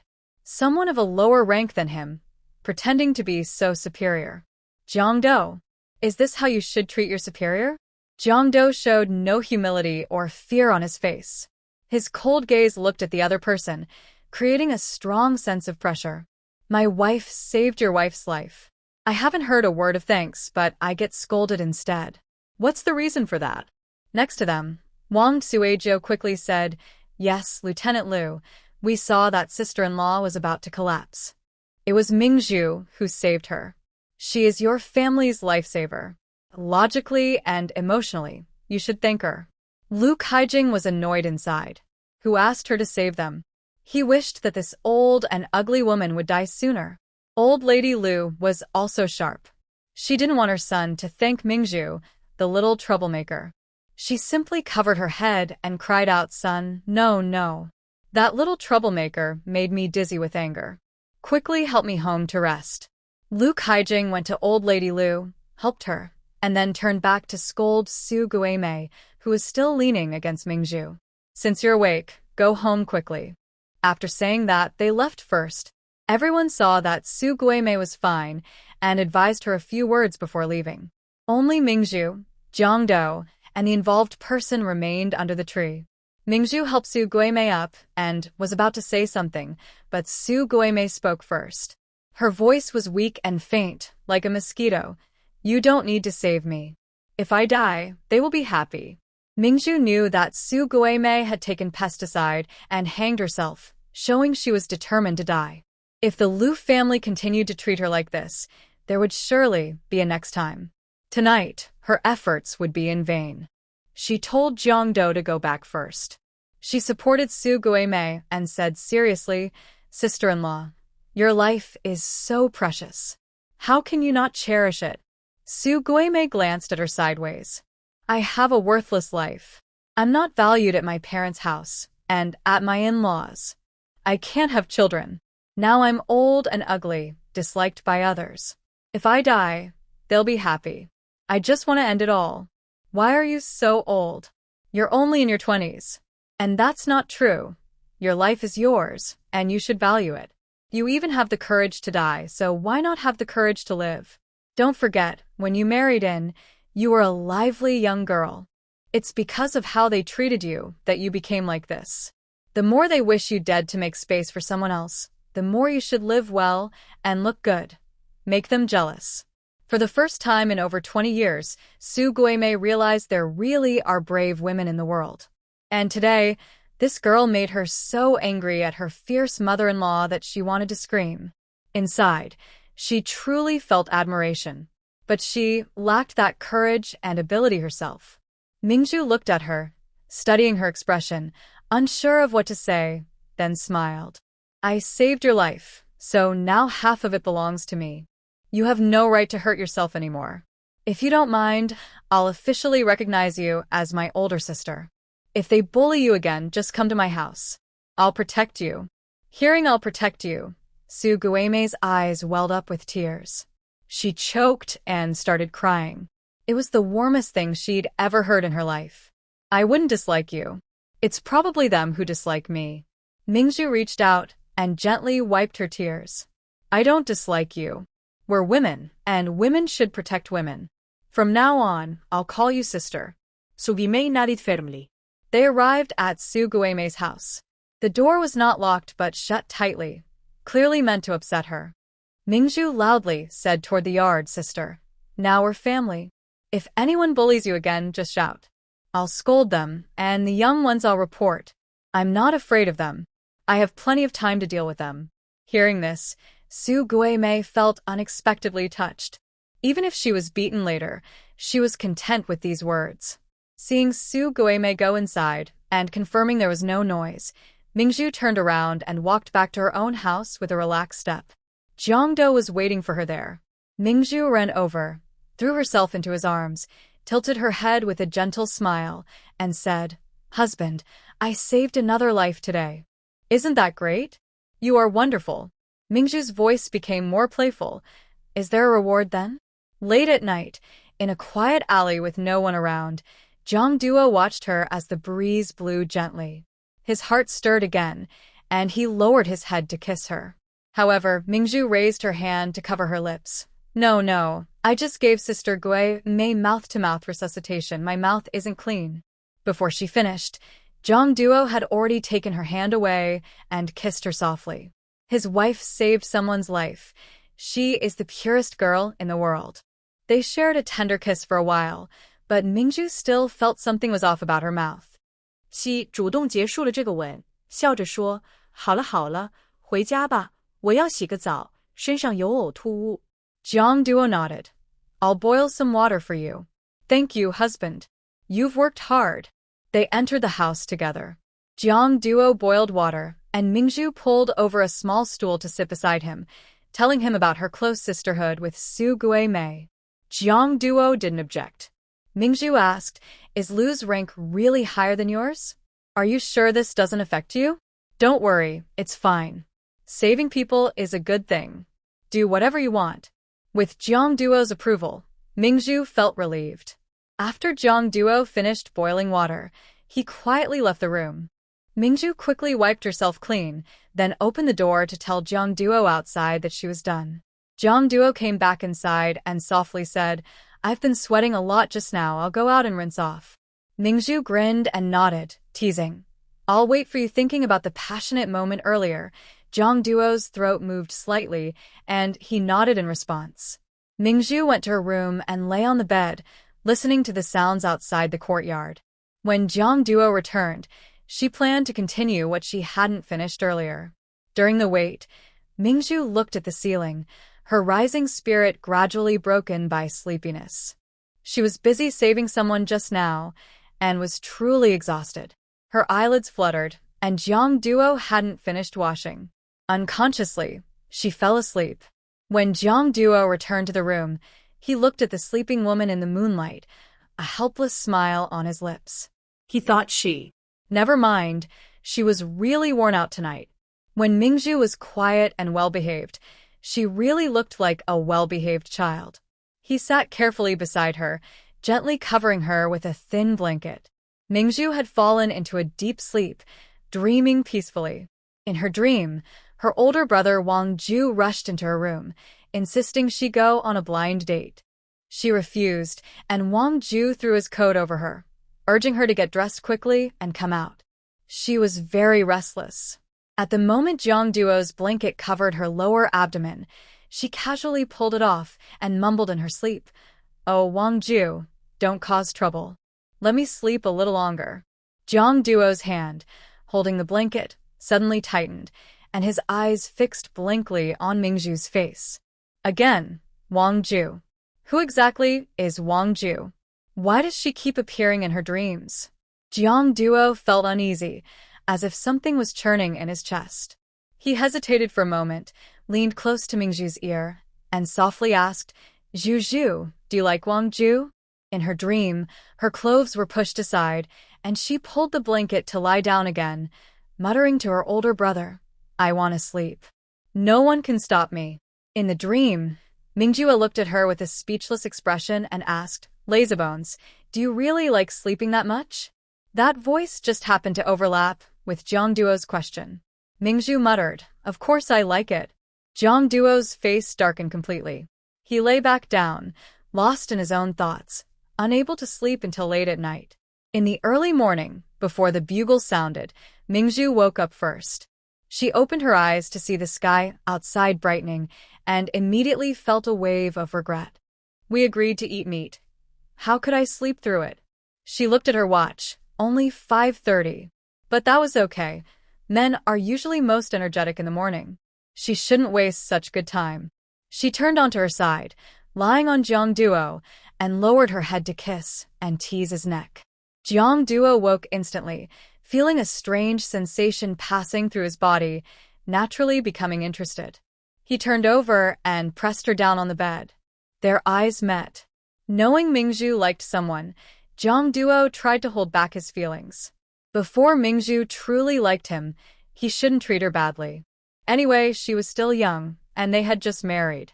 There was no need to rush. Over time, she would genuinely come to like him. He would take it slowly. Ming Zhu thought he was going to change from passive to active and was happily waiting for what would happen next. But Jiang Duo sat up, casually pulled on his shirt, and got ready to leave. Ming Zhu was confused and sat up, asking why. "Are you getting up so early?" Jiang Duo's voice was the same as usual. "There's half an hour before the bugle, so you can get up too. Sleep a little more. I'll go to the cafeteria to get some food." Watching Jiang Duo leave the room, Ming Zhu felt speechless. Last night, everything was fine. She was almost in the mood, but now it seemed like he lost interest again. He was like a tough nut too, so hard to deal with. She lay back on the bed, feeling annoyed, kicking her legs a few times. She was really fed up. She doesn't believe that a woman of the new era can't win over this rough man. Ming Zhu lay down after hearing the alarm, then lazily got up. She dressed, washed up, and hummed a little tune while feeding the chicks in the yard. Next door, Lu Kaizong heard the noise and came out, seeing Ming Zhu in her pajamas, lazily turned away from him. Her delicate back and soft, charming voice made him momentarily mesmerized. What a beautiful scene! Ming Zhu was focused on singing, and with the chirping of the chicks, she didn't notice the movement behind her. Jiang Duo came back with breakfast, saw Lu Kaizong looking at their yard from afar, his expression darkening, and quickened his steps. Hearing the noise, Lu Kaizong turned around and saw Jiang Duo. He quickly crouched down, nervously plucking green onions to dip in sauce. Jiang Duo entered the yard and saw Ming Zhu busy by the chicken coop. He cleared his throat. "Zhu Zhu, breakfast time." Ming Zhu turned around, her face instantly brightening with a smile. She brushed off some vegetable leaves from her hands, stood up, and went to meet him, wrapping her arms around his waist and pressing her soft body against him. He wasn't very tolerant or afraid of being tempted, so she kept teasing him all the time, seeing how long he could hold on. Her voice was soft and charming. "What do you call me? We agreed that when no one is around, you should call me wife. If you don't, I'll get angry, and if I get angry, I might punish you." Her words carried a hint of meaning. Jiang Duo frowned, lowering his head to tell her something, but Ming Zhu thought he was about to kiss her. Shi Dudong raised her hand to wrap around his neck and leaned in for a kiss. At that moment, Lu Kaizong, hearing no sound from the next yard, stood up with the green onions and saw this passionate scene. Ming Zhu faced that direction and felt a wave of disgust when she saw Lu Kaizong. She ended the kiss without feeling embarrassed, shot him a cold look, and holding Jiang Duo's arm, went into the house. "What are we having for breakfast?" "Noodles. Then I'll cut some pickled vegetables to go with it." "Okay." Inside, Lu Kaizong, thinking about Ming Zhu's figure and voice just now, couldn't help but swallow. Jiang Duo was really not an easy man. If she were his woman, she wouldn't just call him husband. She'd call him grandma's girl, and he'd be happy to do so, even if it exhausted him. Thinking about someone else's woman, he looked again at the unattractive woman cooking in his kitchen. Bah. So disgusting. After Ming Zhu entered the house, she took out some pickled vegetable strips and sliced them into thin pieces. Jiang Duo served her some noodles. "That Lu Kaijing." Ming Zhu turned to look at him, noticing he hesitated and didn't finish his sentence. "What's wrong? His eyes don't look honest." Ming Zhu carried the bowl of pickled vegetables over and placed it on the table. She sat beside him and asked, "What do you mean by not honest?" "He's eyeing you. You should be careful." Ming Zhu tilted her head and leaned toward him. "So, if someone is interested in your wife, would you be angry?" Seeing her playful attitude, Jiang Duo felt a bit helpless. "Stop joking. I'm talking about serious matters." "I'm also talking about serious matters. If everyone is interested in your wife and you're not angry, then it only proves that you don't like me." Ming Zhu pouted and looked sad. She said softly, "Jiang Duo, are you really angry? Or do you like me at all?" This question made Jiang Duo pause for a moment. He had no experience and truly didn't know what it felt like for a man to like a woman. But he did feel comfortable being with Ming Zhu and even enjoyed her touch. He was willing to do things that only a couple in love would do. Maybe that counts as liking her? However, Ming Zhu still had someone she cared about. Even if he told her how he felt, what good would it do? It would only make things awkward for both of them. Jiang Duo chose to avoid the question. He reached out and patted her head. "Don't overthink it. Anyone who covets my wife, I'll get angry. That's normal." Ming Zhu felt speechless. This rough man wouldn't even discuss whether he liked her or not. Fine, let him be stubborn. If he has the ability, he can stay stubborn forever. She wanted to tease him until he was as eager as the hero in a romance novel who sees the heroine and immediately wants to throw himself at her. If he didn't have the surname Ming, she'd be different. She didn't bring up the topic again.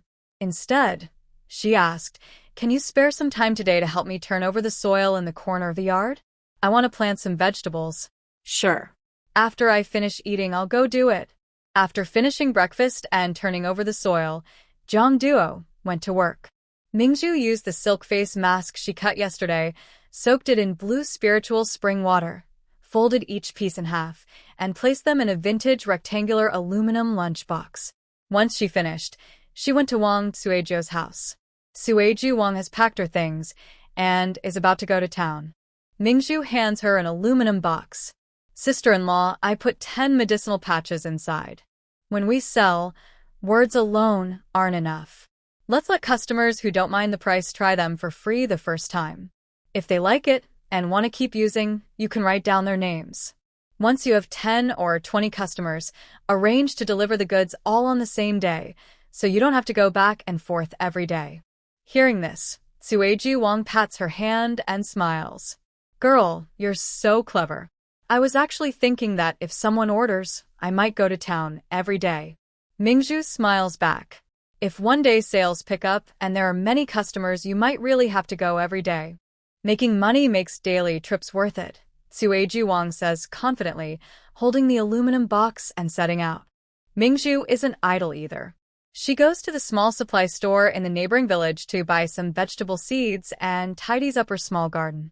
In the late afternoon, when the sun isn't so strong, Ming Zhu plants the seeds. While watering, she hears children crying from the next door. Soon after, she hears an elderly woman shouting and scolding. You can't even take care of one kid. Living with you is a burden. Why didn't you die yesterday?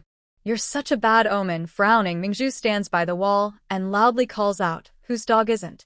Why is it barking so loudly in the yard every day? The shouting from inside the house stops for half a minute, then resumes. Ming Zhu quickly joins in the scolding. Here we go again. That stupid dog barks every day. Is it rushing to be reborn or what? Just after she finishes speaking, the kitchen door nearby swings open with a bang. The elderly woman comes out with a grim face and shouts at Ming Zhu, Ming Zhu, who are you insulting now? Ming Zhu smiles sweetly at her, full of sarcasm. Oh, madam, I was just talking about the dog. Why did you come out? You're talking nonsense. No one in this yard keeps a dog. Where's the dog barking from? Ming Zhu proudly shakes her head, looking at the old woman as if she's infuriatingly stubborn. Your family only has one dog, right? An old, ugly, cheap dog that seems to match you perfectly. You. Ming Zhu cuts her off. Listen to me. Last night, I recognized Su Guimei as my sister-in-law's godsister. I don't have many faults, but I do protect my family. If you dare to bully my sister again, I will definitely return the favor twice as much. The elderly woman is so angry her eyes seem to spark. She curses. Do you think I'm afraid of you? My son has a higher position than your man. What can you do to me? Because your son holds a higher position than my husband, I am not afraid to go barefoot while others wear shoes. My husband's position is low, and that's okay. We'll just go back home to farm. But your son? If I keep reporting and causing trouble for him, he might eventually be forced to leave and go back to his hometown. Who do you think will suffer then? You. The old lady had never met anyone more stubborn than herself. She was so angry at being called you that she couldn't speak a word and stormed into the house. Ming Zhu stood in the vegetable garden, waiting for a while. Sure enough, the shouting and scolding had stopped. Instead, Su Guimei came out carrying a basin of dirty clothes to wash. When she saw Ming Zhu, she looked grateful and quietly said by the wall, Sister, thank you. No need to be polite. Remember, now you have a sister here. In this big yard, you have support, so don't be afraid of her. Su Guimei's face rarely showed a smile. She felt as if she had met a benefactor. Ming Zhu asked her to go wash the clothes, then crouched down and continued working in the small vegetable garden. Just after finishing, Wang Suizhou's voice came from the door. Sister, are you busy at home? Ming Zhu looked up and saw that Wang Suizhou's face didn't look very good. She stood up and smiled as she went over. Sister-in-law, why do you look so worried coming back? Wang Suizhou waved her hand. Don't mention it. Today I met several friends around my age.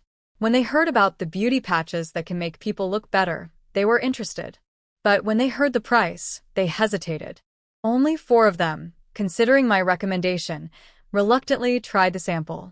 How did those 4 respond? They all saw results after using it and were very happy. The price was high, but they still ordered more to continue using. Ming Zhu relaxed a little. That's a good sign. Why aren't you happy then? Wang Suizhou sighed. I just feel that such a good product I sell too little. Are you disappointed in me? That's not true. Actually, Ming Zhu had expected this. Women love beauty as a nature, but in this era, policies had not yet relaxed. Everyone was still working hard just to fill their stomachs. So, if you wanted to do a beauty business, choosing the right target customers was very important. Since those who used it all ordered more, Wang Suizhou was probably aiming at the wrong audience. Ming Zhu suddenly had an idea and thought of a plan. Sister-in-law, don't be discouraged. I have a way that might open up sales. Tomorrow I'll go to the city with you. When Wang Suejiu heard this, her eyes brightened. Really? The pearl whispered a few words softly in her ear. Wang Suejiu was shocked. Can this work? The pearl smiled slyly. Just try and you'll see. Wang Suejiu felt that although the young wife Ming Zhu was small, she somehow had a magical charm that made people trust her completely. Since she said it would work, it probably would. Let's wait and see tomorrow. In the evening, Jiang Duo returned home with his fellow soldiers Zhao Xingping and Qin Ling, who also lived in the same residential area. They were talking about work when they saw Huang Yu, dressed in a stylish white dress, pushing her bicycle and waiting there. Seeing Jiang Duo, she smiled brightly and hurried over. Jiang Duo, I've been waiting for you for a long time. Jiang Duo felt a bit annoyed when he saw her, because Ming Zhu often got upset with her for arguing with him. He frowned and said in a serious tone, Comrade Huang, do you need something? Oh, why do you sound so formal? Just call me Suyu. Huang Yu ignored whether others were around and directly took out a movie ticket from her bag, handing it to Jiang Duo. There's a movie in town tomorrow night. Our leader gave me 2 tickets. I don't really have friends, so I wanted to invite you to go with me. Jiang Duo didn't even look at it. No, I don't have time. Huang Yu wasn't willing to give up. I already asked my dad in advance. You're free tomorrow night, so don't refuse. I think Ming Zhu wouldn't mind if you went to the movies with a friend, right? She's too unreasonable. Or, if you're worried she'll be upset, just tell her you're on a mission. I'll keep it a secret. The movie is really good. Jiang Duo said coldly, I won't lie to her, and this has nothing to do with Ming Zhu. I simply won't go to the movies with you. He turned and walked away. Huang Yu was furious inside. How could he refuse her openly? Does she have no shame? Her face showed displeasure. Jiang Duo, it's not that you can't go with me, but that you're afraid, right? Because you're hiding something. You actually like me, don't you? Zhao Xingping and Qin Ling, who had been walking a few steps beside him, were shocked by her bold words. Jiang Duo stopped and looked back coldly. Comrade Huang, you're mistaken. I don't like you. As soon as he finished speaking, a familiar snort of laughter came from the yard of Wang Suejiu's house nearby. Jiang Duo looked back and saw Ming Zhu, smiling with a mischievous look, standing up with Wang Suejiu, who looked awkward. He asked suspiciously, What are you doing here? Pearl happily walked out of the yard and came over to him. Naturally, she linked her arm with Jiang Duo's and playfully said, It's my first time raising chickens, so I don't know much. Come, ask your sister-in-law for advice and wait for my husband too. Did you learn it? Of course I did. I'm so smart, Pearl boasted, then gently pressed her hand on his cheek. But you're also great. You didn't listen to others and lied to me. Even after we got married, you know how to avoid suspicion, staying away from women when going out. My husband gets a thumbs up from his wife. But you really are clueless about romance. Even if you dislike Sister Huang Yu, you shouldn't say it so directly. She's a girl. She cares about her reputation. Huang Yu. She was almost furious. Jiang Duo just didn't dare admit he liked her. When did he say he disliked her? This woman really talks nonsense. Seeing Huang Yu's angry face, Pearl changed to a harmless look and asked, Sister Huang is angry, right? My husband is like that, clueless about romance. Don't mind him. Your face already looks a bit old when you're angry, and if you get angrier, you'll look even older. You. Before she finished speaking, Pearl suddenly remembered something. Oh, right, I still have pancakes in the pot. Let's go. My husband is going home. She said this, then grabbed Jiang Duo's hand and ran toward the house, waving to Wang Suejiu, sister-in-law. Let's meet tomorrow. Wang Suejiu cheerfully agreed. Sure. She kept thinking to herself, where did Jiang Duo find such a good wife? This girl's personality was just perfect for her. But next to her, Huang Yu was truly furious. Who's old? She's only 20. Now she hated Pearl even more, this bad woman who stole her beloved. After Pearl pulled Jiang Duo back into the yard, she immediately let go of his hand, rolled her eyes at him, and sarcastically said, Oh, my Jiang captain is really a sweet treat. He can attract bees and butterflies wherever he goes. Jiang Duo. Why was it every time he met Huang Yu, she acted like this? It made him develop a psychological shadow around her. He wanted to say something, but Pearl ignored him and casually picked up the small chicken feeding basin. Following Wang Tsueju's instructions, she fed the chickens with cornmeal. Just as she finished preparing the chicken feed and stood up, she saw Lu Kaiqing outside the yard, carrying a bag, returning like a gentleman. Seeing Pearl, his eyes lit up. Pearl glanced at Jiang Duo, then turned her head kindly to nod and smile at Lu Kaiqing. Li Kaiqing saw her smile and felt a gentle ripple in his heart. However, when he saw Jiang Diao's icy gaze, he could only reluctantly look away and walk into his courtyard, returning to his house. Ming Zhu ignored Jiang Diao and turned around to put the chicken feed into the henhouse. She squatted by the nest, watching the little chicks scramble to eat. Jiang Diao bent down and, rarely being assertive, grabbed Ming Zhu's wrist and led her into the kitchen. He looked into her eyes and said seriously, "Did you forget what I said before?" Ming Zhu calmly replied, "What are you talking about? Saying you don't like Huang Yu? I remember, and I understand. I was talking about Lu Kaiqing." Oh, Him. No, I haven't forgotten. You said he's after me, right? Then why are you still smiling at him? Ming Zhu raised her eyebrows slightly, showing she knew how to be angry and jealous. Not bad. But he had a serious, restrained face. Why did he seem to attract attention? She deliberately looked at him with a teasing expression. That's just polite to say hello. I do the same with all your friends. I smiled like that at Zhao Xingping, Qin Ling, and even before with Qiao Bin and others. Is there a problem?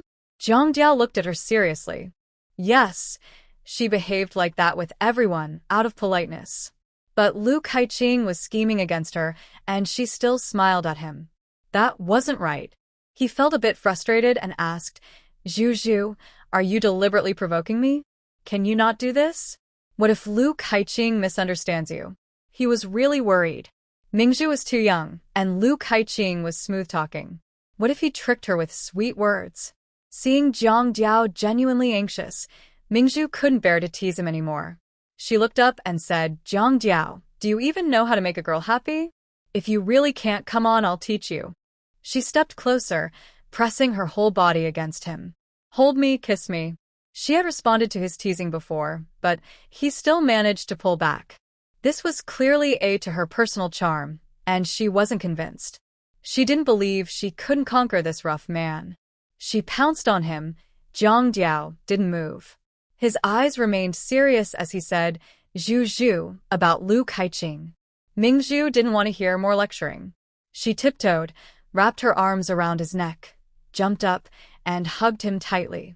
She lowered her head and sealed her words with a kiss.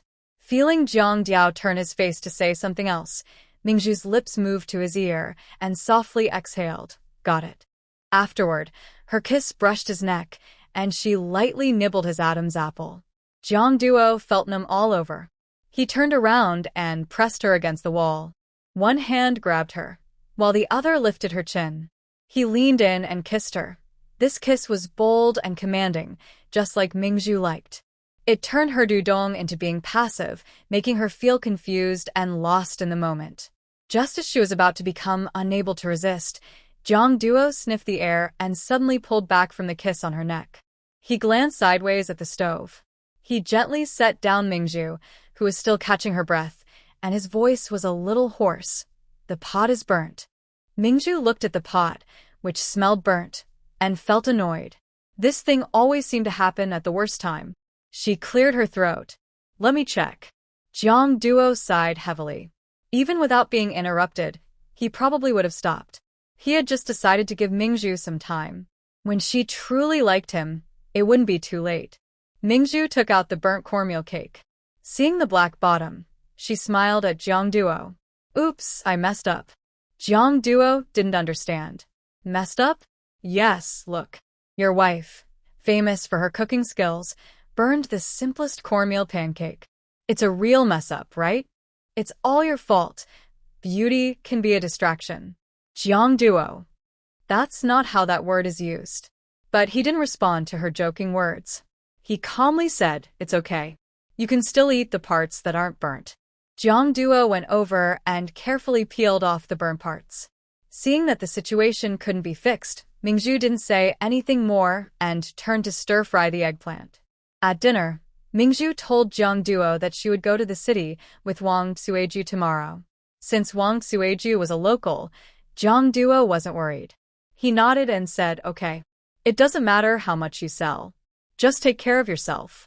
Now, he trusted Ming Zhu's ability. Even if she couldn't do it herself, he could help her find buyers. He wouldn't let her feel upset over such small things. After breakfast the next morning, Ming Zhu started preparing face masks. By noon, she carried a small handmade white floral cloth bag and left with Wang Suiju to the village entrance to catch the bus into the city. As planned yesterday, they first arrived at the clothing factory's gate. It was lunchtime and many people, mostly women, were coming and going. Ming Zhu and Wang Suiju split up. She sat on a small folding stool in the shade by the trees leading to the main road. She took out a white banner and held it above her head. It read, "Hereditary medicinal patches, make your face white and soft." Several passers-by only glanced at her briefly before walking away far away. Ming Zhu was not in a hurry. Less than a minute later, Wang Suiju walked over from a distance, loudly saying, "Does this medicine patch really make your face whiter? Are you fooling me? Big sister, I brought everything. You can try it. If it doesn't work, I won't charge you." Ming Zhu stood up, patted her small stool, and said, "Come on, sister, have a seat." Wang Suiju looked serious. "If it doesn't work, I won't let you off easily." As they talked, some people nearby also stopped to watch. Ming Zhu smiled and said, "Don't worry, big sister. There are so many people watching. If you use my patches today and see no effect, I'll pay you." She opened a small aluminum box from her bag, took out a fresh silk mask, and unfolded it, then looked at the crowd. "Everyone help me see. This sister's skin color is like this now. If it changes in 5 minutes, please help me witness it." Curious people looked at Wang Suiju's face. After Ming Zhu put the mask on her, she turned to the others and asked, "Does anyone want to try? Since we're just waiting anyway, the first 10 people will get it for free." When a few heard it was free, they stepped forward to try. Ming Zhu had her principles and only selected the first 9 people who raised their hands. She first handed them a small mirror so they could see their current appearance, then helped them put on the masks. 5 minutes later, Wang Suiju's mask was ready to be removed first. She took off the mask, and the people nearby saw her and were amazed. Because it was obvious to everyone that Wang Suiju's face had indeed become whiter and her skin shone more. Wang Suiju touched her face and sighed. "Wow, girl, this stuff. It's so good. I've really become whiter. I've never been this white since I was born." Ming Zhu found it funny. Sister Suiju was really good at acting as a promoter, creating a perfect atmosphere. "Big sister, do you like this medicine patch? Do you want to order more? I smell a strong herbal scent. This must be expensive." Ming Zhu pursed her lips. "You're right. It's made with herbal ingredients. I'd charge you at least 50 cents per patch. Use 3 patches a week initially to strengthen the effect, and once you're as white as you want, use 1 patch a week to maintain." The others nearby hesitated when they heard this. Wang Suiju waved her hand. "Oh, that's too expensive. Big sister, there's a reason for the price. The cheapest ingredient in my patches is Ganoderma lucidum. Furthermore, this product is mainly expensive at the beginning. You need to use it 3 times a week, costing 6 yuan a month. For someone with your skin, I guarantee you'll become whiter and softer in 2 months. After that, just 4 times a month is enough to maintain the results for 2 yuan. Having a fair, beautiful face is priceless, even more than gold. This product is only suitable for workers like you who work in factories all year round. People exposed to the sun every day won't see much benefit and might even get darker." Wang Suiju looked conflicted, then clapped her hands and said, "That's right, girl. Saving this money is worth it. I want to become more beautiful so that my man can't take his eyes off me. I'll order it." The atmosphere grew lively. A few people nearby took off their masks, looked at their reflected, fair faces in the mirror, and couldn't resist the temptation. That day, Ming Zhu brought 20 masks, 10 free and 10 paid. Except for Wang Suiju, all the other 19 people ordered to continue using them. Ming Zhu agreed to meet them here the day after tomorrow, as long as it didn't rain, at the same time. Now Wang Suiju truly admired Ming Zhu, this young girl. From now on, she decided to follow this girl. Ming Zhu sensed that, because of word of mouth, next time they came, 20 masks wouldn't be enough. This large clothing factory would become her first step toward a prosperous beauty business. Ming Zhu and Wang Suiju returned satisfied and went back to their homes. Passing by Su Guimei's house, a small boy about 4 or 5 years old was happily throwing mud from the yard at Su Guimei. Su Guimei, thin and weak, tried to block him. "Qiang, you can't hit Mom." The boy didn't stop and even smiled as he shouted, "Hit. Hit, you useless waste. Then I can get a new mom." "Hit. Hit you. Qiang." Su Guimei couldn't stop him. She pulled Lu Chang, who then started crying with a big smile. "Grandma, this stinky woman hit me." Su Guimei tensed up and whispered, "Qiang, you can't lie. I didn't hit you." Old Lady Lu heard the noise and walked out arrogantly from inside the house. When she saw Ming Zhu standing outside the wall, her eyes widened in surprise. Seeing her grandmother's expression, Su Guimei turned to look. She saw Ming Zhu glaring coldly at her mother-in-law, and her eyes carried a strange light, as if the person in front of her was a divine being here to save her. But in the next moment, she heard angry shouting. "You bad luck charm. I can't even take care of a child properly. You can't have children yourself, yet you dare to hit my precious grandson? Why is my wife so mean?" Ming Zhu coldly replied, "Old lady, I saw with my own eyes that your uneducated grandson was hitting and scolding his mother, and even lying." Grandma Lu defended herself. "Bah. My grandson would never lie." Ming Zhu sneered. "How is that impossible? Isn't that just a lie?" She then looked angrily at the little boy. "Child, I ask you, did your mother hit you just now?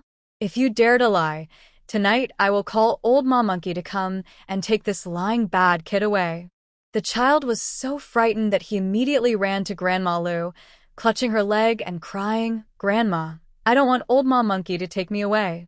Grandma Lu glared at Ming Zhu, stroked Lu Chang's head, and comforted him. "There's no old Ma Monkey. Don't listen to that bad girl's nonsense." Ming Zhu crossed her arms, looking proud. "There is no such thing? If you keep lying, it will definitely come." Grandma Lu shouted, "Shut up. Haven't you ever seen such a hateful person? Come on, my dear grandson. Let's ignore this annoying woman. Let's go home. Grandma will make you some sweet sugar water." After speaking, she led Lu Chang into the house. Lu Chang turned back after entering, making a big ghost face at Ming Zhu. "Shameless fox." Ming Zhu. Such words aren't something a child would naturally say. They must have been taught by adults. Really, what kind of donkey pulls what kind of dung? Kids raised by malicious old donkeys are just as disgusting. Su Guimei felt guilty and came to the door softly, saying, "Sorry, Zhu. This child. I didn't teach him well." Ming Zhu withdrew her cold gaze and smiled at Su Guimei, saying, "That's none of your business. Don't say this isn't your child. Even if it is, being raised by that old lady like this, he's been spoiled." As she spoke, her eyes flickered with a hint of mischief. "This old, useless person's little brat is just poorly educated. All right, sister, don't worry about it. I'll handle it myself." She was never afraid of troublemakers because she was very good at fighting back. Seeing her turn and head home, Su Guimei looked at her with gratitude. If it weren't for Ming Zhu, she would have been scolded all afternoon just now, maybe even beaten again tonight. After entering the house, Ming Zhu washed the silk masks she used today in a basin, then boiled some hot water for disinfection, and hung them out to dry.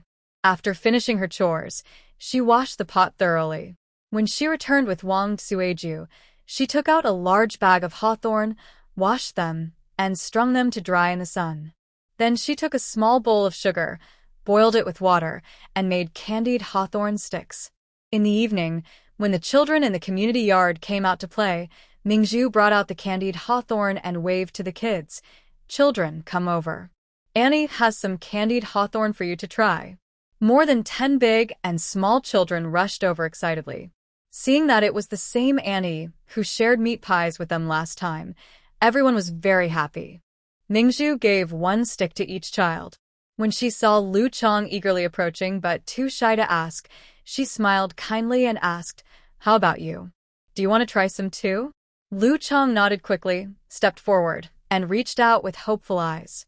Seeing that some children were happily eating their candied hawthorn nearby, Ming Zhu lowered her voice and said to Lu Chang, "This candied hawthorn isn't impossible for you to have. But since others haven't scolded me, and you did, I can't give you this for free. You need to do something brave first."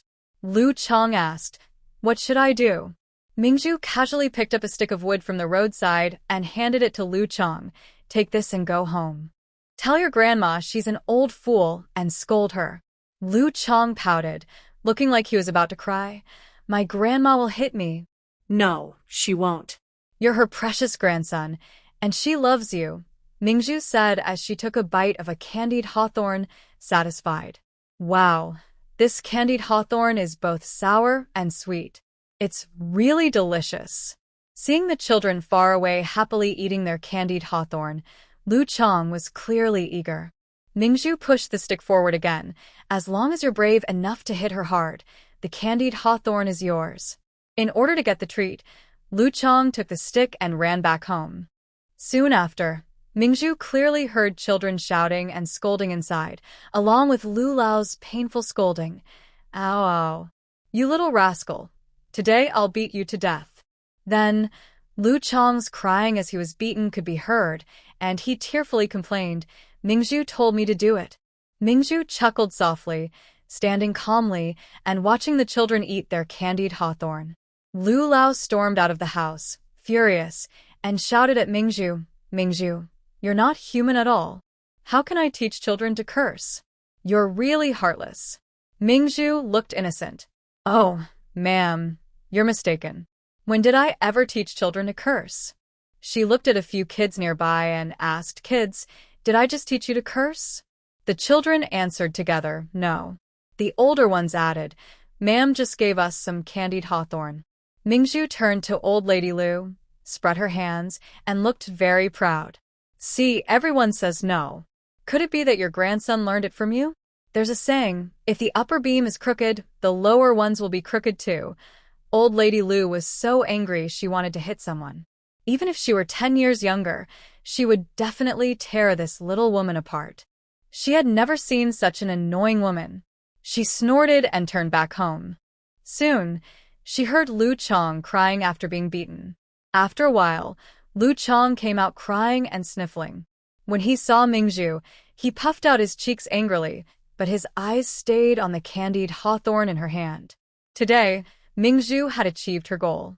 To better control this little brat in the future, she picked up an untouched candied hawthorn and handed it to Lu Chang. "You're really brave, even daring to confront your grandma, that old troublemaker. Here, this is your reward." Lu Chang looked back. Seeing that grandma didn't come out, he quickly ran forward, took the candied hawthorn, and went to hide and eat it. Seeing this scene, Ming Zhu couldn't help but smile. From a distance, Jiang Duo was coming home from work and saw Ming Zhu standing among a group of children, smiling brightly. The sunset's glow shone on her, like a halo, making her look dazzling and beautiful. He hoped that his little girl could live happily by his side, always, until old age. When Ming Zhu turned around, she saw Jiang Duo standing far away, watching her. Her smile grew even brighter as she waved at him. Jiang Duo strode over and asked, "Why are you so happy?" Ming Zhu handed him a candied hawthorn. "I'm treating the kids in the courtyard to candied hawthorn. It's really delicious. Do you want some, husband?" Jiang Duo shook his head. "I don't like sweets." "You eat it." "That's because you haven't tried my sweets. Come on, let me show you a different way to enjoy them." She said this and, while the children played, pulled Jiang Duo back home. As soon as they entered the kitchen, she tiptoed and kissed him. Soft and warm, slipping into the mouth, Jiang Duo couldn't help but deepen the kiss. But this time, Ming Zhu didn't go further to tease him. Instead, she gently released him and looked at him with bright eyes, asking, "How is the sweetness of the candied hawthorn? Do you like it?" Jiang Duo savored the sweet and slightly sour taste of the hawthorn in his mouth, suppressing his restlessness. "Yes, I like it." Ming Zhu leaned in a little, playfully teasing him with a charming smile. "Do you like your wife's kiss? Or do you just like the sweetness?" Jiang Duo's face turned a little embarrassed. How should he answer that? He gently tapped her forehead and asked, "Don't be naughty. How was your trip today?" Ming Zhu was speechless, feeling a bit annoyed and changing the subject. But it didn't matter. She wasn't in a hurry. Her husband belonged to her. As long as she didn't leave, she could slowly flirt with this quiet man. But what if she suddenly left? Ming Zhu dared not think too much about this. She was afraid of missing her family if she went back, but also afraid she would think of Jiang Duo if she returned. So she shrugged, ate her candied hawthorn, and talked about asking Wang Sueju to help her today. Jiang Duo was truly surprised by Ming Zhu's clever tricks. How did this little brain come up with such ideas? If Wang Sueju goes next time, won't people find out you're tricking them? That's not tricking. We're just using some methods to recommend good products to those who want them. I also told Sueju that next time she goes, she should tell those people that because she used the medicinal patch and it worked so well, she decided to cooperate with me. Jiang Duo felt he had worried too much about this clever girl. Ming Zhu finished her candied hawthorn and started preparing dinner. While chopping vegetables, she remembered Huang Yu riding away on her bicycle from the residential area and couldn't help but ask, "Jiang Duo, when will Auntie's house be ready?" I already asked about it. They said we need to wait a few more days. Once it's ready, they'll notify me. You can write a letter to Auntie, telling her not to worry. Auntie and the others haven't sent any letters asking me about it. I was thinking that when they come, Uncle Dacheng will bring my 3-win and 1-horn train along with the train. I miss my bicycle. If I had a bicycle, we could go see a movie tonight.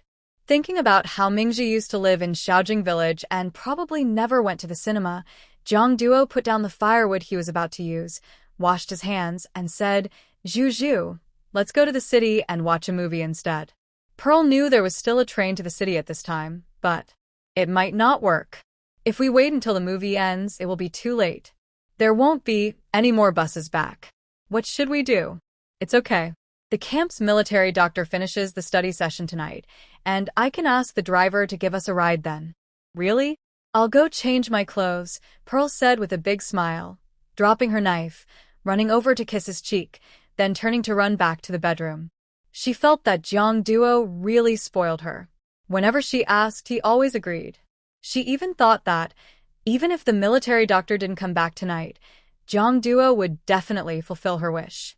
Being so indulged all the time felt really nice. If only he could be a little more understanding about feelings, that would be even better. After entering the room, Jiang Duo gently stroked her face that she had kissed, a small smile appearing at the corner of his mouth. Pearl changed into a red dress she had made herself, styled her hair into a loose, natural bun, wore white sandals, carried a small shoulder bag, and spun around in front of him. "Husband, do I look good like this?" Her bright, elegant look made Jiang Duo pause for a moment. The red dress made her look pure and white, and her long, fair neck tempted him to kiss her. Realizing he was lost in thought, he quickly looked away, his Adam's apple bobbing, and nodded. "You look good." Seeing his reaction, Pearl chuckled softly, leaning on his arm. "Look at your wife. Why are you so shy?" Jiang Duo cleared his throat and whispered, "Let's go." As they left the housing area, they ran into Lu Kaiqing, carrying a briefcase. Seeing Jiang Duo beside her, dressed in a red dress, looking like a fairy descended from heaven, Lu Kaiqing knew Jiang Duo was watching her carefully, but her eyes still couldn't help but stay on Pearl. How could there be such a beautiful woman in the world? Jiang Duo immediately declared his ownership, raising his hand to put his arm around Pearl's shoulders, pulling her into his embrace. Pearl loved this confident, slightly domineering Jiang Duo, and she looked up at him with a smile. This smile even seemed to steal Lu Kaiqing's soul. This guy Jiang Duo, Just a small squad leader. Why does he have such good luck to have such a charming wife? As she watched the two people brush past her, he stopped and looked back, feeling a mischievous thought rise in his mind. The two took a car to the city center. The cinema was right across from a department store in a small two-story building. On the upper wall, there were posters for the latest movies. Although they were black and white, they created a good movie theater atmosphere. Jiang Duo went to buy tickets in line. Seeing there was still time, he pulled Ming Zhu to a state-run restaurant across the street to eat some noodles. After leaving the restaurant, Ming Zhu saw a person pushing a bicycle with a square wooden box, walking through the streets selling ice pops. She was so excited she pushed Jiang Duo. Husband, I want to eat that." Thinking of what her elders had said at home, Jiang Duo whispered, "Girls should eat less ice. It's not good for health. I'll buy you some candy instead." Ming Zhu pouted and tugged at his arm, whining, "Oh, I don't want candy.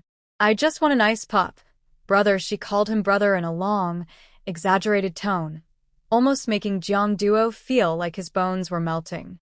Jiang Duo felt a bit helpless. "You can only have one. I'll buy it for you." "You're so nice, brother," Ming Zhu said happily, loosening her grip. Jiang Duo caught up with the ice pop cart and bought her one. Back then, ice pops were wrapped in oil paper. When opened, they were cold and sweet, very tasty. She thought if she used water from the Tai Sui, a mythical water source, to make ice pops and sell them, she could make a fortune. Unfortunately, refrigerators were hard to get at this time. Since summer items spoiled easily and there was electricity in the compound, she suddenly felt that even if it was difficult, having one was worth it. She decided she needed to find time to look into it. While eating her ice pop, she followed Jiang Duo to the cinema entrance. On the roadside, a kid in his teens was selling loose sunflower seeds from a bag. The seeds were sold in cups, 5 cents for a small cup, 10 cents for a large one. She found it very interesting. Seeing her watching so intently, Jiang Duo thought she wanted to buy some, so he went over and bought 2 large cups. The seeds were stored in sturdy paper triangles glued together with paste. She took a bite, original flavor. Seeing her satisfied nodding like a child who had just eaten candy, Jiang Duo found her very adorable. He rarely smiled, but a faint smile appeared at the corner of his lips. "Do you like it?" Ming Zhu grabbed a handful and handed it to him.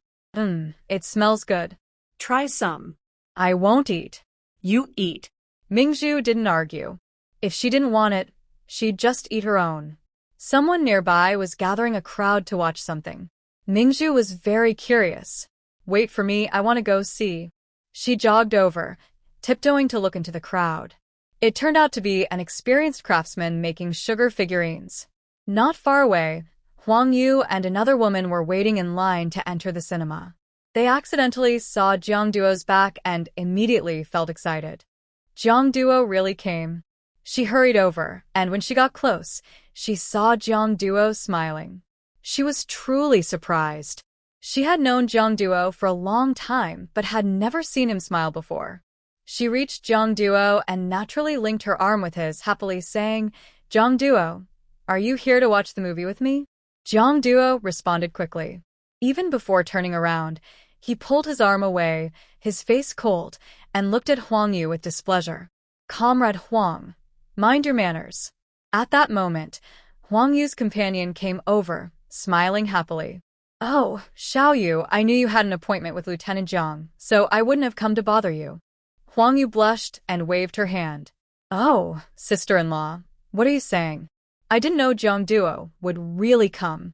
Men are always full of nonsense," she added. Jiang Duo's face darkened. Just as he was about to speak, Ming Zhu's voice came from behind. "Hello, Sister Huang. What a coincidence." She strolled over leisurely, looking charming. "I was just thinking I might run into you, and now I have." Huang Yu felt annoyed hearing Ming Zhu's delicate tone. When she turned around and saw Ming Zhu, her irritation grew. A girl from the countryside, dressed like that. Does that mean she's not from the countryside? A young woman nearby looked at Ming Zhu with curiosity and asked, "Who is this?" Jiang Duo's deep voice replied, "She is my beloved Ming Zhu." The woman looked at Huang Yu's gloomy face, then turned to Ming Zhu with a fake smile and said, "So this is Ming Zhu. Nice to meet you. I am Qin Ling's partner. I live in the residential compound, but recently I took my child back to my parents' house for a visit and haven't returned yet." Qin Ling's partner, Chen Fingjiao, was mentioned by Wang Suiju before. This woman was very spoiled and good at flattery. She always managed to charm Li Yinglan and her daughter, and even old lady Lu never lost her temper with her. Later, Wang Suiju found out that this woman spoke kindly to everyone but was dishonest with others. She often criticized Su Guimei in front of old lady Lu, calling her a troublemaker. Coincidentally, Mingzhu also has the talent for impressing others. She smiled and said, "Oh, so you're the youngest and most beautiful sister-in-law in our family compound, Feng Jiao. Nice to meet you." Chen Fingjiao noticed Huang Yu's displeasure and quickly clarified, "Oh no, those are just the gossip from the family compound. Our little Yu's features are the most beautiful around here. She's just not married yet, so she's not a little wife. I used to joke with her that once she married Lieutenant Jiang, she would be the prettiest little wife in the neighborhood." She spoke with a look like she almost slipped up, covering her mouth with her hand. "Oops, sorry girl, don't mind me. I saw Xiao Yu and Jiang Duo getting close before, and I thought they might become a couple. But I didn't expect that after Jiang went out on a mission and came back, he got married. I haven't quite adjusted to it yet." Jiang Duo spoke in a dull tone. "Comrade Chen, you're overthinking. I wasn't that close with Comrade Huang before." Huang Yu's face darkened. "Jiang Duo." Chen Fingjiao held back Huang Yu's impatience and forced a smile. Yes, Jiang Duo is married now. I really shouldn't have said that earlier. Ming Zhu, I'm not clever and I speak without thinking. Just pretend I never said that, okay?" She had said everything she wanted to, clicked her tongue, and started pretending. She was quite skilled, much better than Huang Yu. But Ming Zhu was no pushover either. She said casually, "Oh, sister-in-law, what are you talking about? I don't mind at all. Our Jiang Duo is so outstanding, charming without knowing it. You don't know, when he came to our village, half the young girls secretly liked him. I don't know what he was thinking, but he specifically chose me. When he came to propose, he said he crossed mountains and seas just to meet me. On our wedding day, even my cousin almost went crazy. So, Sister Huang, you shouldn't feel embarrassed about not catching my husband. There are plenty of girls who can't get him." Everything she said was implying, "Who do you think you are?" Ming Zhu, showing off in a roundabout way, linked arms with Jiang Duo. "Hubby, isn't it about time? Should we go inside?" Jiang Duo nodded. She looked at the two people across from her. "Sister Huang, even though you look a bit older, almost like Aunt Fingjiao, you don't need to worry. Some men don't care about looks. Your family is so well off, you'll definitely find someone willing to marry you. Keep going. We're going to queue now. Bye-bye." Jiang Duo held back his smile and left with Ming Zhu. His young girl wasn't really giving advice. She was more like stabbing someone with words. His eyes softened a little as he looked at Ming Zhu and asked, "What were they selling over there just now?" "Candy figures. The master is skilled. The qilin drawing looks so lively. Why didn't you buy one?" Ming Zhu, munching sunflower seeds, said, "I don't like eating that kind of candy." Watching their figures walk away, Huang Yu was about to explode with anger. Chen Fingjiao patted her hand and lowered her voice. "Stay calm, Xiao Yu. Take your time. You're educated, and you shouldn't get angry at someone from the countryside who didn't go to school. You're better than that. Look at her, acting so provocatively. Jiang Duo is a quiet person. He won't stay with her for long. Just wait and see." Encouraged by Chen Fingjiao, Huang Yu suddenly felt energized again. Yes, she was just waiting to see Ming Zhu's little fool of a smile fall apart. Jiang Duo kept glancing back at Ming Zhu while they queued. Ming Zhu frowned, confused. "Why do you keep looking at me?" Jiang Duo honestly said, "Every time you see Huang Yu, you get angry." Hearing this, Ming Zhu suddenly remembered. She took a small white handkerchief from her pocket, pretended to spit on it twice, and wiped Jiang Duo's arm. "You forgot? Someone else just touched me here, so it's dirty. Wiping it helps. But this is the last time. You're mine. No one else is allowed to touch you. Got it? Jiang Duo smiled helplessly. Ming Zhu raised her hand and poked his waist. What are you laughing at? I'm serious. Did you hear me? Jiang Duo nodded and softly replied, I heard you. They queued up to enter. Ming Zhu was truly amazed by this era's cinema. The large hall had 2 levels for watching movies. It was packed with seats, full of people, completely full. When the movie started, the theater was completely dark, only the old-fashioned projector's beam shone, hurting the eyes. The screen showed black and white images. It was especially hot this season. Ming Zhu felt like she was in a sauna, with hardly any good movie-watching experience. She could only watch halfway before she couldn't hold on anymore. It was too hot, and she wanted to eat an ice lolly. Thinking this, Ming Zhu decided she couldn't resist anymore. She glanced to the side and softly told Jiang Duo, I need to go to the bathroom. I'll go with you. No need, no need. It's troublesome for 2 people to come back and forth. I can find my way. You keep watching. She happily stood up, hunched over, and said excuse me and thank you as she left the cinema. She ran to the roadside. The ice lolly seller was parked at the entrance of the department store, smoking a pipe. Ming Zhu hurried over, reaching into her pocket for money, and said, Sir, I want 2 ice lollies. When she got the ice lollies, she couldn't wait and opened one immediately, eating it by the roadside. The summer breeze blew away the heat, and the coldness in her mouth went straight into her stomach. Ming Zhu felt like she was alive again. She decided she would never come back to that frustrating cinema again. Just after happily finishing one and about to open a second, a tall shadow suddenly appeared on the road under the moonlight. It was clearly Jiang Duo. Then came a sigh of resignation. I just said you could only have one. Ming Zhu turned around, smiling shyly. Why are you out here too? Didn't you say you didn't want to watch anymore? How did you know? You haven't sat still for a few minutes since you went in. You've been looking at the door. He spread his palms and said, Give me this one. Ming Zhu quickly put her hands behind her back and shook her head. No, it's too hot. Being greedy for coolness isn't good. Ming Zhu took a step forward and looked up, asking, Big brother, I'm only 18. Am I still young? Seeing her expression, Jiang Duo knew she was probably thinking of something mischievous again. You're married now, you're not young. Ming Zhu pouted, but I think I'm still young. If I sit on the ground and cry now, will you let me have it? Jiang Duo chuckled softly. Stop joking. Ming Zhu pointed at the cinema behind him. Big brother, I was almost steamed inside. Just let me have it. If you don't let me, I'll really be sad. Do you want to see me cry? She pouted her little mouth as she said this. Seeing her pitiful look, Jiang Duo couldn't say no. Why was he so easily controlled by this little girl? It was still early, so the 2 of them wandered around the department store. When they came out, the camp vehicle was just arriving, and they followed it back to the residential area. After a long day, Ming Zhu was too tired to tease Jiang Duo anymore. She took a shower and went to sleep. The next morning, after Jiang Duo went to work, Ming Zhu applied 20 masks before leaving the house. She had already made plans with Wang Suiju yesterday to move to a new location today, a textile factory not far from the city.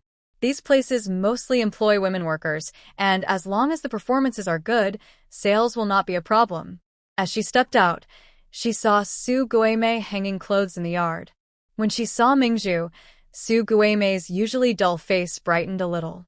Ming Zhu quickly reached the wall and said to her, Sister, I'm going to the textile factory with Sister Tsueju. Do you want to come along? Before she finished speaking, they heard the old woman in the kitchen shouting and scolding. What are you doing, you woman who just eats and does nothing? The clothes are washed, so come inside quickly to take care of the baby. My arm hurts. Hearing this, Su Guimei's little light of hope disappeared from her face. She shook her head at Ming Zhu. I won't go. There's still work at home. You don't need to be afraid of her. The child isn't yours, so why should you take care of him? Su Guimei lowered her voice even more. It costs money to go back and forth. I'm not convenient. You and Sister Tsueju go together and have fun.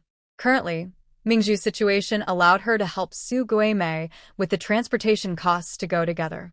But considering her family's real situation, If Su Guimei didn't stand up for herself, taking her along might result in her getting scolded when she returned. Ming Zhu thought of a way to help Su Guimei, but she needed to discuss it first with Wang Suiju. When Ming Zhu arrived at Wang Suiju's house, she was already ready. Wang Suiju came out smiling and locked the door behind her. "Sister, I'm ready. We can leave now." "Sister-in-law, I want to talk to you about something," Ming Zhu said as they walked. "I've already become sworn sisters with Guimei.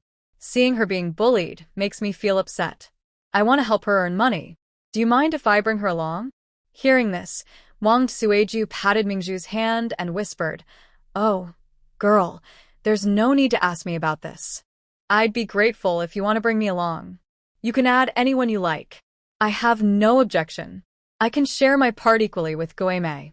"No need for that," Ming Zhu replied. "What's yours is yours. When we grow our business, with small profits and high turnover, everyone will earn money."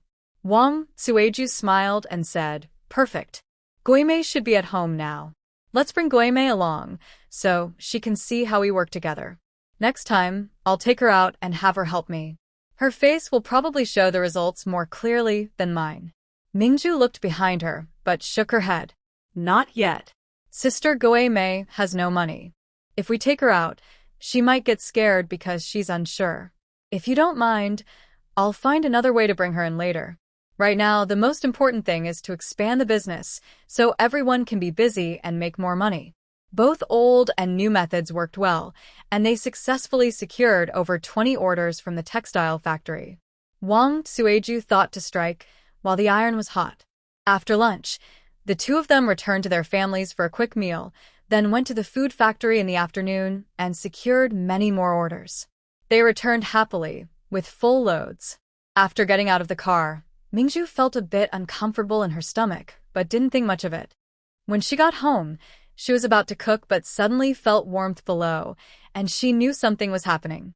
In those days, there were no sanitary pads, so she had to use a large roll of red toilet paper folded for temporary use.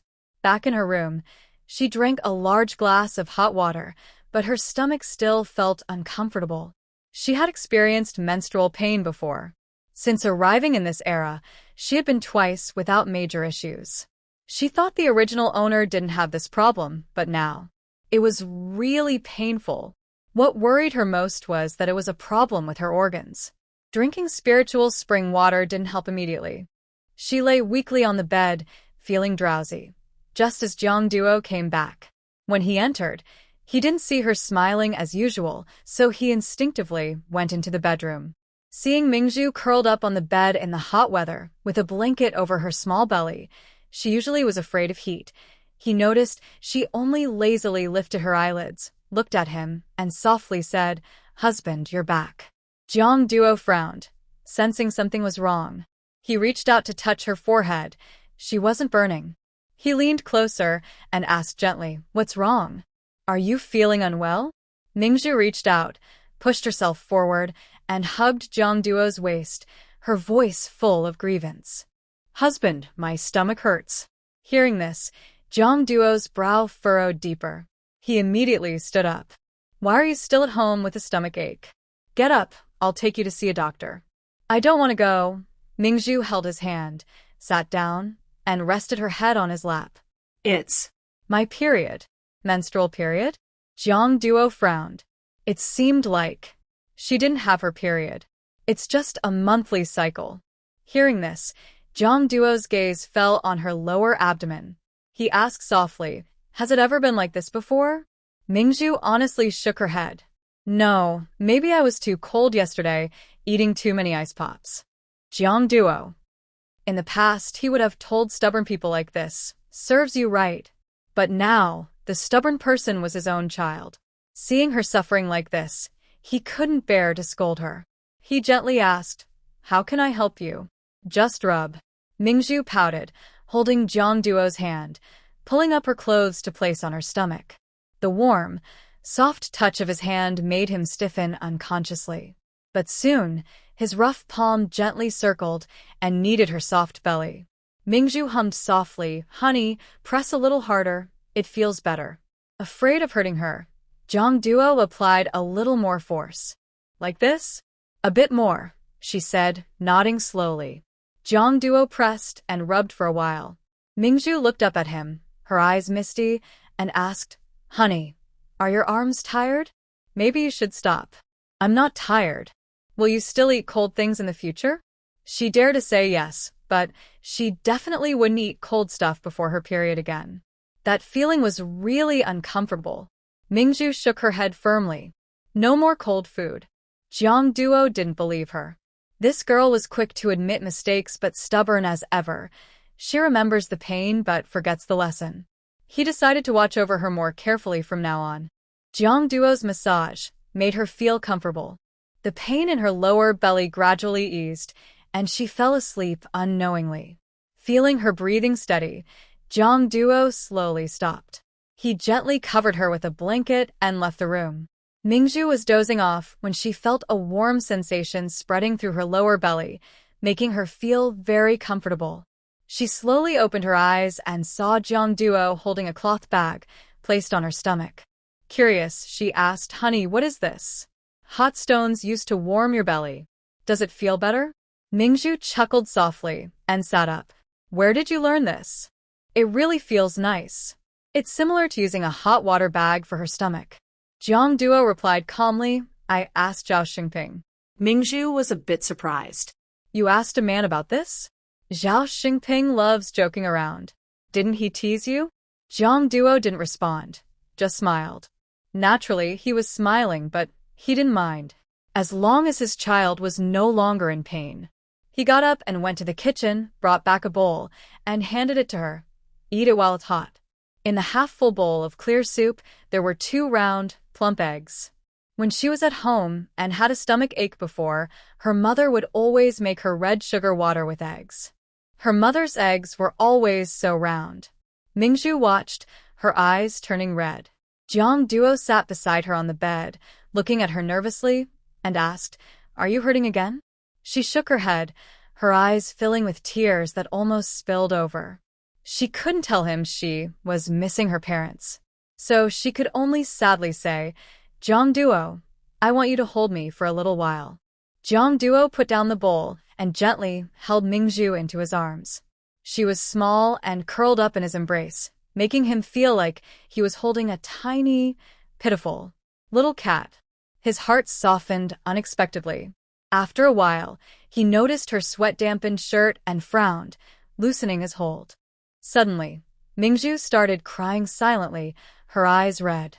Jiang Duo lowered his head slightly, worried, and asked, "Why are you crying? Does it still hurt?" She shook her head, leaning into his chest, her face pressed against his, and said with a sad voice, "It doesn't hurt, but I feel strangely sad inside. Hold me, touch me, and I'll feel better soon." Jiang Duo always felt that Ming Zhu was hiding a secret he couldn't see. It was like that time in the cave, the fear that he might lose her at any moment, which made him very uneasy. He didn't know how to calm this feeling, so he just held her tightly with one arm and gently stroked her back with the other. Ming Zhu cried for a while. Then, after calming down, she slipped out of Jiang Duo's arms. In the summer heat, they were tightly pressed together, feeling a bit hot. Her forehead was sweaty, and her hair was damp. Jiang Duo helped wipe her head and asked, "Feeling better?" She nodded, and Jiang Duo picked up the bowl again and handed it to her. "It's still hot." "Eat it." "Feed me." Jiang Duo couldn't refuse her, so he cut the egg into pieces with a spoon and fed her bit by bit, along with the soup, like feeding a tiny, hungry bird. Her big, watery eyes looked at him, and a strange idea suddenly came to Jiang Duo's mind. If they had a daughter, would she be as cute and lively as her? If she had a wife like this and a daughter as adorable as this, his life would be complete. Wait a little longer until Ming Zhu falls in love with him. After finishing her fried egg, Jiang Duo went to cook noodles again. They ate dinner together, and Jiang Duo softly said, "Zhu Zhu, I need to go out tomorrow." Ming Zhu looked up at her and asked curiously, "Where are you going?" "On a mission." Ming Zhu's heart tightened. "How long will it take?" Jiang Duo understood her concern. "Just 3 days." I can't tell you the details of the mission, but it's not dangerous. Don't worry. Ming Zhu relaxed and nodded. All right, go ahead. I've been busy these days, promoting my herbal patches.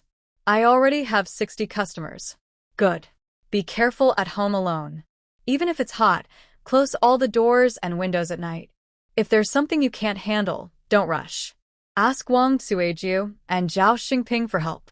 Don't be reckless. Ming Zhu smiled helplessly. Got it. I'm not a child. You can rest assured. I'll take good care of myself and make sure that when you come back, you'll have a healthy, chubby little wife. Jiang Duo looked at Ming Zhu's innocent face. Although she was strong enough to protect herself, he still worried. Especially about this mission. He had a strange feeling. Before leaving tomorrow, he needed to remind Zhao Xingping once more to take good care of Ming Zhu.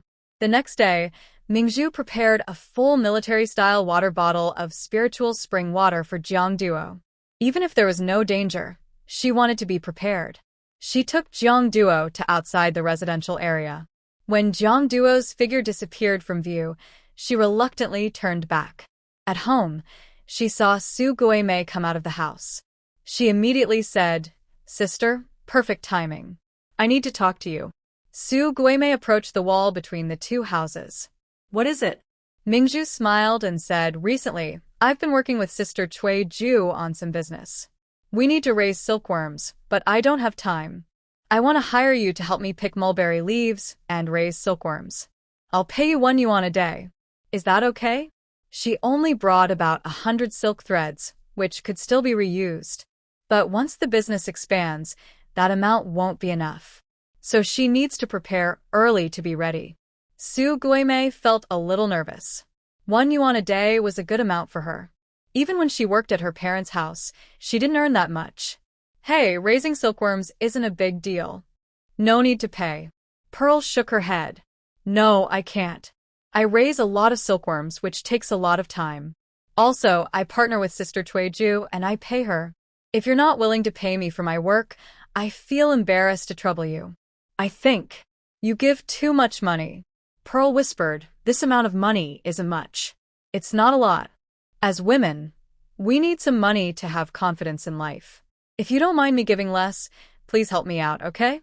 Su Guimei saw that Pearl was helping herself. She felt very grateful and couldn't refuse anymore, so she agreed. Pearl smiled. "All right, I'll go out with Sister Tuiju later. When I come back, I'll bring the silkworms home. You don't need to tell your mother-in-law or Lu Kaiqing. Keep the money for yourself and don't let them know. If they ask, just say you're helping me. If they cause trouble, tell them to come to me. Don't be afraid." Seeing Pearl's determined look, Su Guimei felt for the first time in many years that she could hope to earn enough to support herself. After they agreed, Pearl went home first. After preparing the medicine patches, she went out with Wang Chuiju. Seeing Wang Chuiju yawning as she walked, Pearl asked, "Sister-in-law, you didn't sleep well last night?" Both women were married. Wang Chuiju didn't hide it and nudged her with her elbow. "Don't mention it.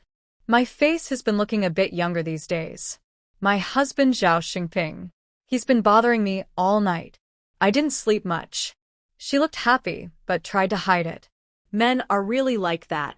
"Hey, does your little Jiang do the same? I see he's much stronger than Zhao Xingping. Aren't you tired?" Pearl was speechless.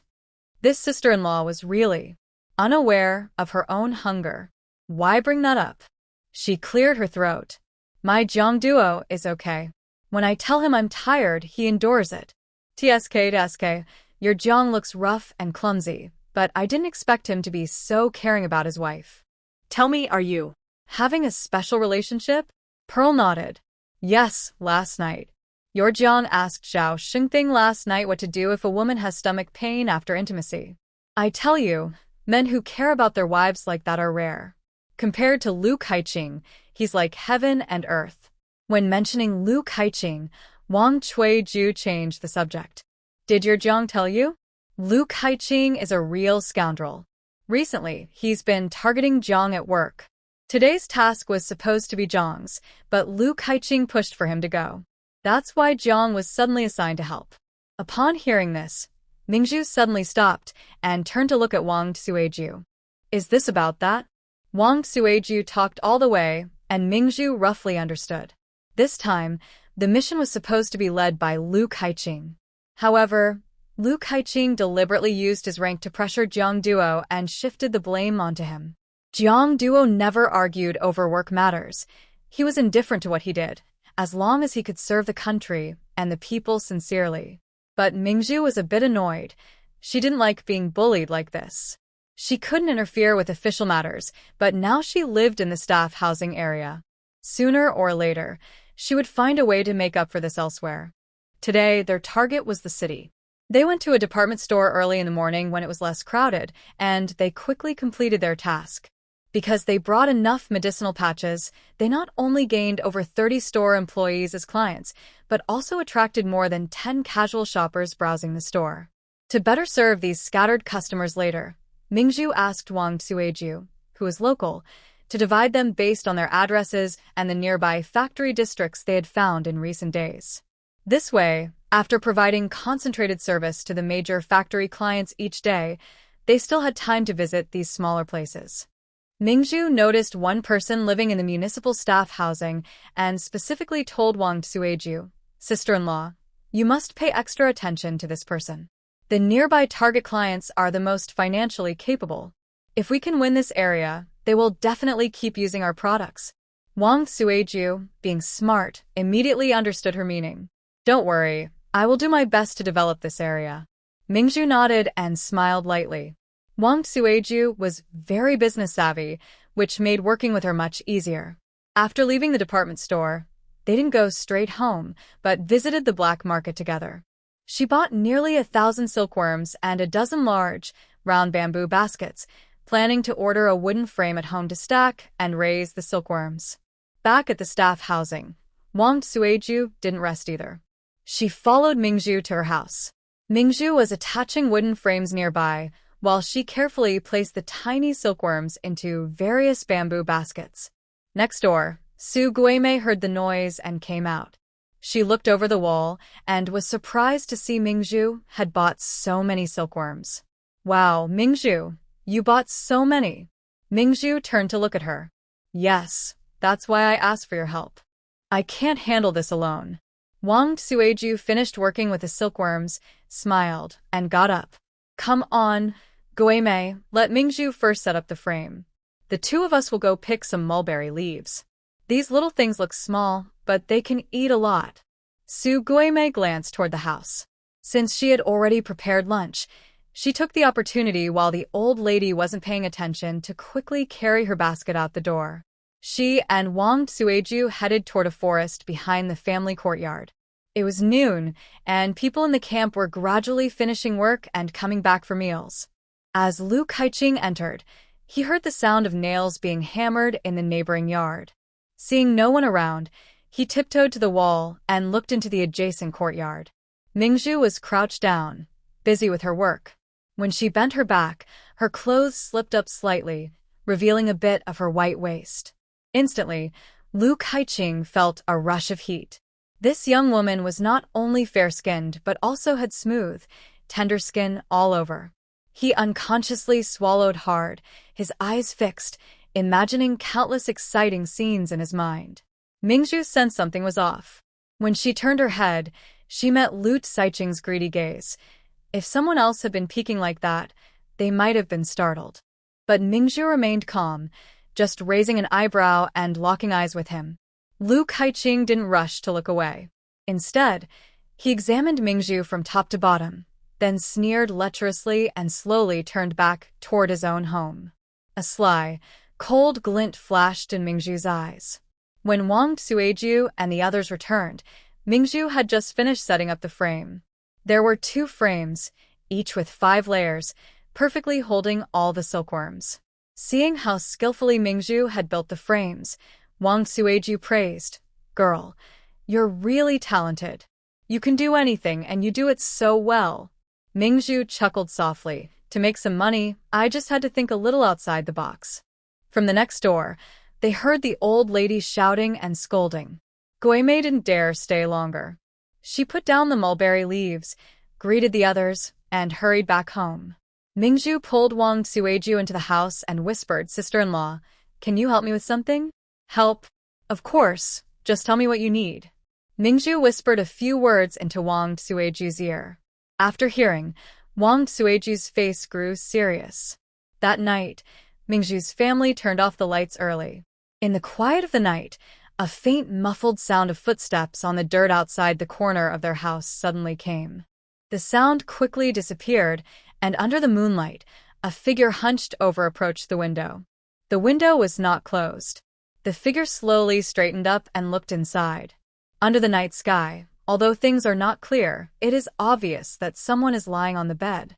A person by the wall carefully walks to the door, holding it tightly and gently pushing it open, afraid to make any noise. When the door opens smoothly, the other person clearly breathes a sigh of relief and quietly slips into the room, entering the bedroom without closing the door. Looking at the person on the bed, he tenses up and is about to go forward, but suddenly sees a flashlight beam shining through the window. Then, a woman's voice cuts through the silence of the night. Everyone, come see. Captain Jiang isn't home, and Ming Zhu was caught sneaking around in the middle of the night. The people inside the room are frightened and forget about the person on the bed, rushing out quickly. He originally planned to wait until everyone was asleep and then climb over the wall to go back home. But once he entered the yard, several flashlights shone at him simultaneously, illuminating him completely. Outside Ming Zhu's house, 5 or 6 people had gathered, led by Huang Yu, along with 2 of his colleagues and their partners. Nearby neighbors also turned on their flashlights one after another, coming out to see what was happening. One of them, after recognizing his face, was very surprised. "Brother Liu, is that you? Why are you at Ming Zhu's house?" Liu Casing was terrified. His face was pale as paper. Huang Yu, looking proud, stormed into the yard. "That Ming Zhu, didn't she just brag about something a few days ago? Now she's caught red-handed, and Jiang Duo definitely won't want her anymore. Ming Zhu is doomed this time." Huang Yu confidently shone his flashlight at Liu Casing and said proudly, "Liu Casing, why are you here in the middle of the night? Did Ming Zhu invite you? Is she morally corrupt and trying to you? Tell me." Liu Casing was terrified. He didn't dare to speak at all. Next door, Old Lady Liu and Su Guimei heard the noise and came out of their house. Under the bright light of multiple flashlights, Su Guimei saw her man standing in Ming Zhu's yard late at night, feeling like the sky was falling. Liu Casing, shameless as he is, how could he take advantage of Jiang Duo's absence to harm someone? She was so anxious she stomped her feet and, unable to hold back, cried and scolded, "Liu Casing, what are you doing?" Old Lady Liu clearly understood everything. She said her son had been staring at the neighbor's yard all these days, as if he had lost his mind. Turns out, he was thinking about that little troublemaker. This is getting serious. She might be reported, and no one will give her that much salary every month anymore. She hurriedly ran to the wall and said to Huang Yu, "Xiao Yu, you can't just talk nonsense. I clearly heard inside the house that Ming Zhu was calling for my son to help her. My son rushed over, because he cares so much about helping others." Liu Kaiqing immediately agreed. "That's right. That's what happened. I thought she was in trouble, so I went to help her." Huang Yu didn't want to make too many enemies. She changed her expression and said, "So, you went there thinking she was in trouble without knowing the full story, and she was just trying to attract you by turning on the lights?" Liu Kaiqing nodded repeatedly. "Exactly. Jiang Duo wasn't home, and as his supervisor, I naturally looked after her family. And everyone looked carefully. I was dressed neatly, not tempted by Ming Zhu, and I didn't do anything wrong." Huang Yu smirked. Seeing more and more people gathering around to watch, she was determined to expose Ming Zhu's shame today. "It seems that this is all Ming Zhu's fault." She shouted at Ming Zhu's family, "Ming Zhu, you shameless woman, come out and explain yourself clearly." She called several times, but no one responded inside. She snorted, "You think pretending to be dead will work? Today, so many people have blocked your house. You can't escape." After saying that, she pushed open Ming Zhu's door and strode inside with the crowd. Seeing someone hiding under the quilt on the bed, she snorted again. "Now you realize you're scared? Too late, you're doomed today." She lifted the quilt, but everyone was stunned. Under the quilt, there were only 2 pillows. Where was the person? In that moment of silence, Ming Zhu's displeased voice came from outside the window. Zhe Huang, what nonsense were you shouting just now? How can you slander my reputation behind my back? That's too much. Everyone looked toward Ming Zhu, who appeared outside the window, dressed neatly. They were all surprised. What's going on now? Huang Yu was even more stunned, with a look of disbelief. You. How are you there? Ming Zhu calmly explained, my husband isn't home. Sister Cui Ju knew I was alone in this unfamiliar place and was afraid, so she told Brother Zhao to sleep at the unit and let me stay with her. I was sleeping peacefully when I heard you insulting me here. How can you be so unfair and throw dirt on my name? What kind of manners do you have? She was interrupted by Wang Suiju, who also testified and agreed, yes, Sister Mingzhu came to my house before the lights went out. You are really accusing her wrongly. How is that possible? Huang Yu quickly stepped into the yard, looking very surprised. When I came back tonight, I clearly heard you talking in Wang Suiju's yard, saying Jiang Duo wasn't home tonight, and you were going to sleep with someone else. Yes, Mingzhu naturally interrupted her. I did sleep with someone else. Didn't I just say that? I slept with Sister Suiju tonight. Huang Yu. That's nonsense. What she heard wasn't meant that way. She just wanted to steal someone. Huang Yu turned and pointed at Lu Kaikling, hurriedly saying, Lu Kaikling, just now you said you heard Mingzhu call you over. You said she was seducing you, but you refused. Don't lie. Say it again, was she really trying to you? Lu Kaikling had planned to shift the blame onto Mingzhu and clear himself. When Jiang Duo returned, he definitely wouldn't want Mingzhu anymore. Then he could secretly find Mingzhu, give her some money, and settle her outside. And he could enjoy this good fortune.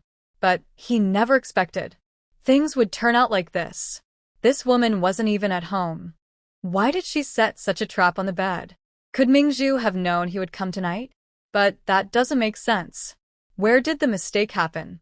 Mingzhu also looked at Lu Kaikling with innocent eyes, pretending to be surprised. Yes, Lieutenant Lu, just now when I came over, I heard you talking with your mother. I just want to ask, since I wasn't at home tonight, how could I be calling for help from inside the house? Just.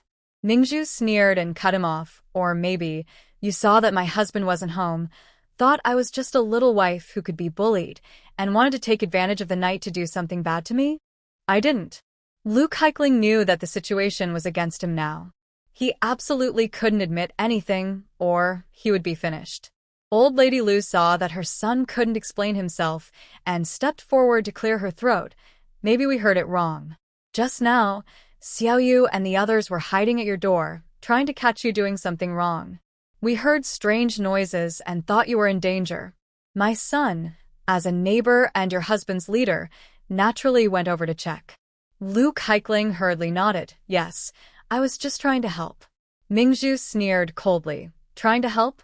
You are truly a kind person, yet you lied about seeing me trying to you right after entering the house, and that you refused me? Clearly, you are trying to smear my reputation. When I entered the house, I saw the bed covers rumpled, and I misunderstood. Mingzhu crossed her arms and looked at the now nervous Lu Kaiqing with a cold sneer. It's hilarious. First, you say you heard me calling for help at home, then you say it was just a misunderstanding caused by the noise at the door. Fine, if you believe that kind of excuse, even if we are all fools, you know my husband isn't home.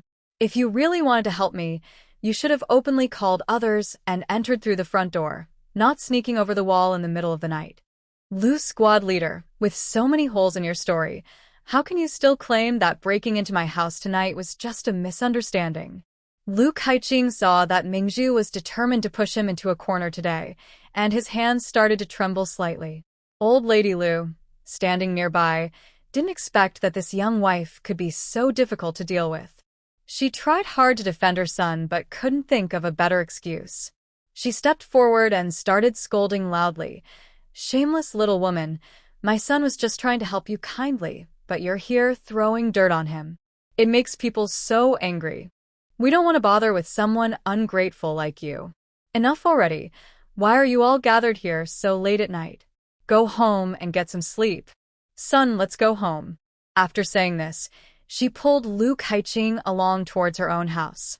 Ming Zhu didn't stop her, only looked at their backs with disdain. Tonight, her goal was achieved.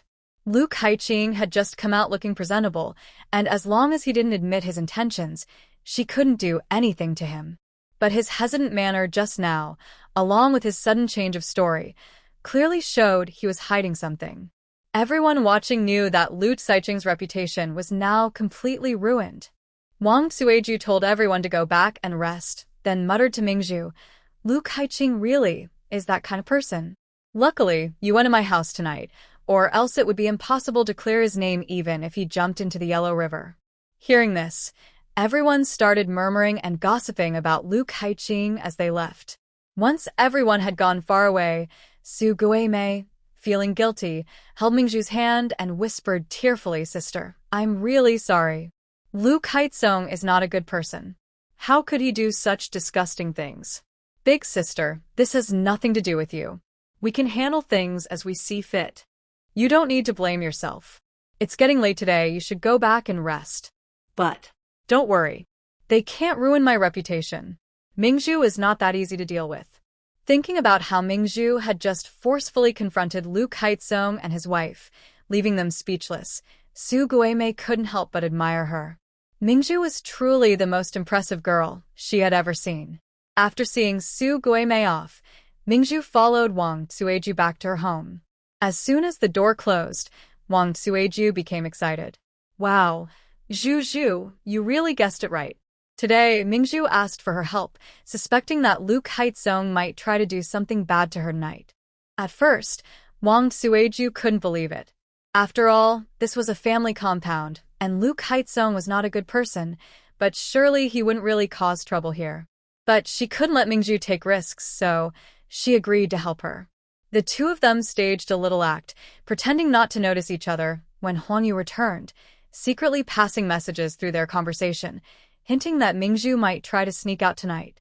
Then, as night fell, Ming Zhu quietly came to her home. Unexpectedly, in the middle of the night, there was indeed some noise outside. Wang Suiju asked in surprise, "How are you so sure he will act tonight? Aren't you afraid he might be cowardly?" Ming Zhu happily climbed into bed with Wang Suiju, sitting cross-legged and relaxed, saying, "Someone who dares to have a child with another woman outside and bring her home for his wife to raise clearly has both the guts and the nerve. I just don't know if he'll strike tonight or tomorrow night. As for Huang Yu, she's been watching my every move, trying to catch me doing something wrong." Wang Suiju thought about it and realized it made sense, but she still worried. How can this man be so bold? If you weren't prepared tonight, it would be hard to explain. Ming Zhu smiled and said, "He thinks women are very sensitive about these things. He believes that after I suffer a loss, I won't dare to make a fuss. As long as he scares me a little, he can take advantage of me. But he underestimates me. Even if I wasn't prepared tonight, I would still be able to handle him so he'd never be a man in his life again." Wang Suiju looked at Ming Zhu with admiration. Such a young wife, not just men, even women find her very appealing. Jiang Duo truly found a treasure. Unsurprisingly, the next day, there was a rumor spreading quickly in the camp. Lu Kaiqing tried to take advantage of Jiang Duo's wife in the middle of the night, but was instead beaten up by her. Lu Kaiqing accidentally overheard others gossiping behind his back, and he felt furious, grinding his teeth. He spent the whole night trying to understand how that woman knew he would come over and even prepared for him. The more he thought about it, the angrier he became. He didn't get what he wanted, and ended up smelling like trouble. This matter wasn't over. When Jiang Duo returned, he was determined to use his authority to teach that guy a lesson and vent his anger. But reality was harsh. Originally, Jiang Duo was scheduled to return from a business trip the next day, but he finished his task early and came back with his team. As soon as he entered the unit, Zhao Xingping pulled him into the office and told him about what happened last night. Jiang Duo listened quietly, his eyes deep and serious, then turned and left. Zhao Xingping hurriedly stepped forward and grabbed his arm, whispering, "Where are you going? You don't need to know. Don't do anything reckless. He's still our superior." Jiang Duo pulled Zhao Xingping's hand away and said sternly, "He doesn't deserve it." Then he stormed into Lu Caizong's office and locked the door behind him. Lu Caizong saw him and felt nervous. He quickly stood up and asked, "What are you doing?" Seeing him approach, grabbing his collar and throwing a punch aimed at his stomach, Lu Caizong winced in pain and hurriedly said, "Jiang Duo, if you dare hit me, I'll report you. You'll never rise again in your life." "Go ahead and report," Jiang Duo said coldly, grabbing him like a chick and pulling him close, his icy eyes glaring at him, making him feel a shiver down his spine. "Why you shouldn't do this? I'm your superior," Lu Caizong stammered. Jiang Duo raised his hand and slapped his face fiercely. "When I tolerated you, you were my superior. But if I don't tolerate you, you're nothing. Soon, you'll see what happens to those who covet what they shouldn't." Jiang Duo pushed him away, his icy gaze sweeping over him as he turned and left. Lu Caizong, trembling at the terrifying look just now, collapsed to the ground, feeling a chill in his heart. But then he thought, wait, this guy is lower in rank than him. Not only did he not sleep with Jiang Duo's wife, but even if he did, what could Jiang Duo do? This kid is just talking big now, but he's not really a threat. He's not afraid at all. After reporting on this mission, Jiang Duo went straight home. Ming Zhu wasn't there, probably out selling medicinal patches with Wang Suiju again. He left her a note saying he was back, telling her to wait for him to have dinner. Then he left the house. While Ming Zhu was away, he went to handle some important matters. In the evening, Ming Zhu and Wang Suiju returned. As they passed outside the courtyard, they saw Li Yinglan chatting with some family members, including Chen Fingjiao, who had just come back from her parents' house. Seeing them approach from afar, Li Yinglan looked serious as she watched Ming Zhu. "Oh, Ming Zhu, how come you're out wandering around? Your husband Jiang Duo has caused trouble." Ming Zhu frowned and asked confused, "What do you mean? What trouble could he have caused?" Li Yinglan looked like she was watching a show, sizing up Ming Zhu. "Jiang Duo finished his task early this afternoon. I heard that last night Xiao Lu visited your house, and he got so angry that he hit Xiao Lu. Xiao Lu is now resting at home after being taken back by the medical staff." She sighed and pretended to feel sorry. "You see, Jiang Duo is impulsive. Without any proof, and with so many people seeing Xiao Lu leave your house fully dressed last night, why did he have to be so rash? Now Xiao Lu is planning to accuse him of attacking a superior officer. His future is pretty much over." Ming Zhu understood now. Jiang Duo impulsively hit someone, so he probably won't be able to stay in the army anymore. She turned to leave, but then Li Yinglan, holding her child, sneered with a hint of disdain in her tone. "Auntie, it was right that little Jade didn't marry Jiang Duo. If she had married him, she'd be packing her bags and leaving with him now." Ming Zhu stopped and looked back at her. "Sister-in-law, you got one thing wrong. It's not that Huang Yu didn't want to marry Jiang Duo. She did want to, but Jiang Duo doesn't like her and doesn't want her." Li Yinglan's face darkened. Ming Zhu didn't care about that. She kept her eyes on Chen Fingjiao, showing no worry or concern, and calmly said, "I won't waste time gossiping here. If my man can't be in the army, I'll just pack up and leave quickly. Since he can't stay in the army, what does it matter to her? If they don't let her have her happiness, then she won't give them theirs either."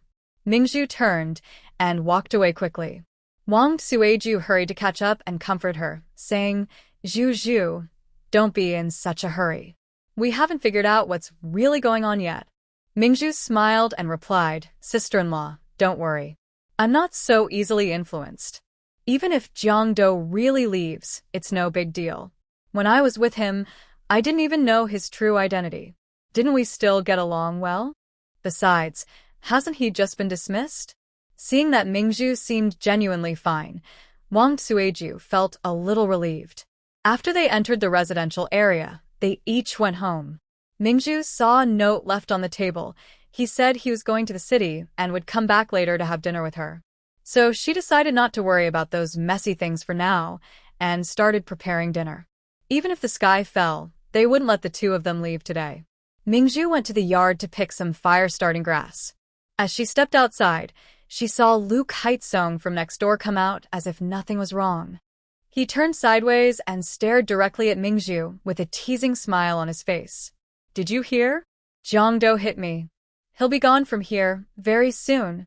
Ming Zhu scoffed disdainfully and turned to go inside, too lazy to argue with such a dirty person. Lu Kaizong saw her dismissive look and, recalling how she acted sweet and soft around Jiang Duo, felt a surge of jealousy. He wasn't inferior to Jiang Duo, he was even more handsome and refined. Why could this woman only see Jiang Duo and ignore him? He approached the wall, fixed his gaze on Ming Zhu, and lowered his voice. I can let him go. Ming Zhu raised her eyebrows, paused, and turned to look at him. Lu Kaizong thought his words might move her. His eyes showed a scrutinizing look as he carefully examined her from head to toe, feeling restless. The condition is that you use your body to help Jiang Duo's future. Isn't that fair? Ming Zhu sneered. Such a dirty pest in this place was truly disgusting. She turned around and also went to the wall. Lu Caizong's face showed some lewd expressions. I don't have much patience. I don't have time for you to think it over. You need to give me an answer now. They were close, separated only by a wall. Ming Zhu stared at his face for a couple of seconds, then, taking advantage of his moment of inattention, she slapped him hard. Lu Kaizong was stunned, immediately stepped back 2 paces, and glared at Ming Zhu angrily. How dare you hit me? Of course I did. Isn't that obvious? You. Lu Kaizong clenched his teeth and glared at this uncontrollable woman, furious. Fine. I tell you, even if you and beg me right now, I won't let Jiang Duo go. I must make him leave here. Well, I'll tell you this. As soon as my man leaves, I'll be willing to go down with him. So you and your family just get out of here too. Lu Kai sneered coldly. It was Jiang Duo who hit you. So what? Lu Kaiqing, do you really think no one will report you? I studied medicine, trained under the best doctor at the Shanghai hospital, and I know the latest medical techniques. Now, there's a new method in Shanghai. If you have a strand of hair from Lu Chong and him, you can test whether he's your biological father. The domestic DNA paternity test technology was introduced in the early 1980s.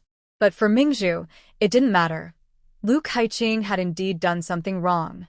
As long as she boasted about Shanghai, Lu Kaiqing wouldn't dare to verify with others, let alone make a trip there himself.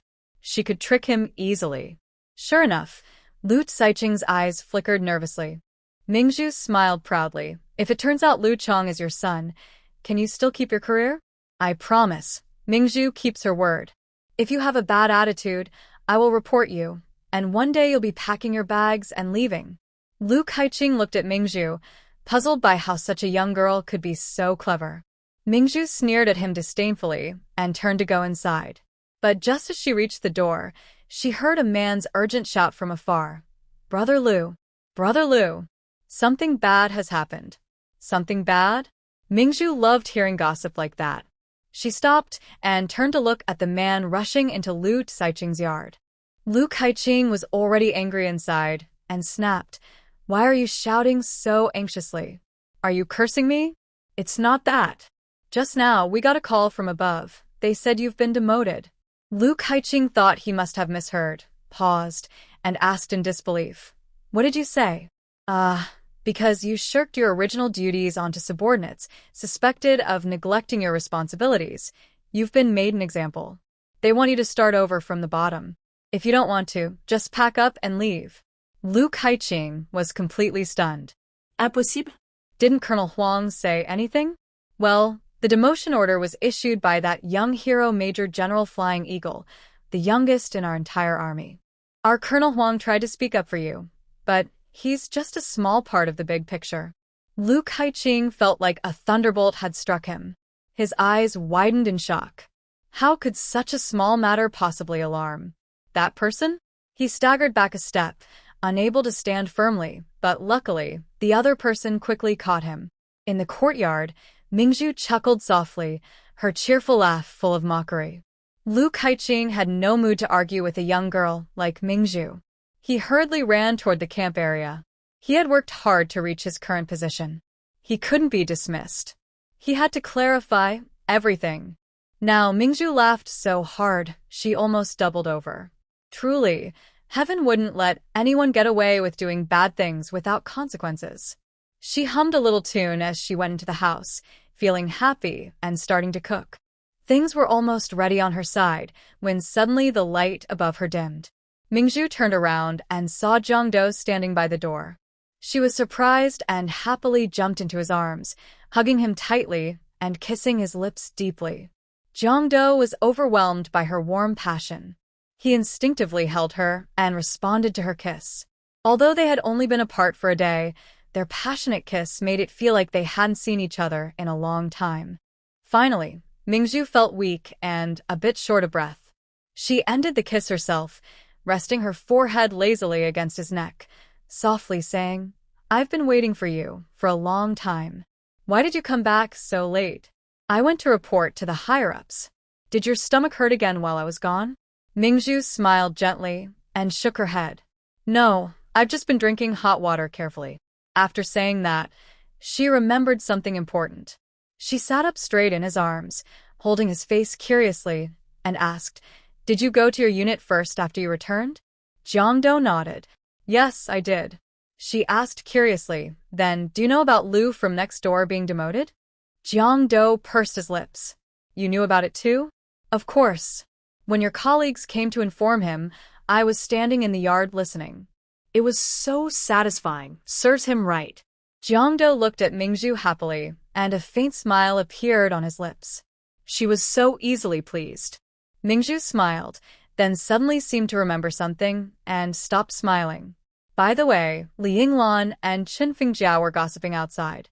They said that after you found out about last night's incident, you hit Lu Kaiqing. He reported you, and now you might be punished and have to leave here, right?" "No need. We're now colleagues at the same level. It's normal to have disagreements and conflicts at work. I won't be punished." "Really?" Ming Zhu happily held his face and gave him a big kiss. "This really is heaven's blessing." "No, wait." She jumped down from Jiang Duo and looked up at him. "The person who delivered the message for Lu Kaitzong said that there's a very powerful general called Flying Eagle who took away Lu Kaitzong's position. We should be most grateful to this General Fei." "Who is he?" "He's like a bodhisattva, saving us from suffering." Jiang Duo felt a bit helpless. The famous code name Flying Eagle suddenly became a down-to-earth General Fei. "Well, fine. Let her be happy. He's a man. He can't be a bodhisattva. Then he can be another kind of bodhisattva. Anyway, he helped us. I really appreciate him.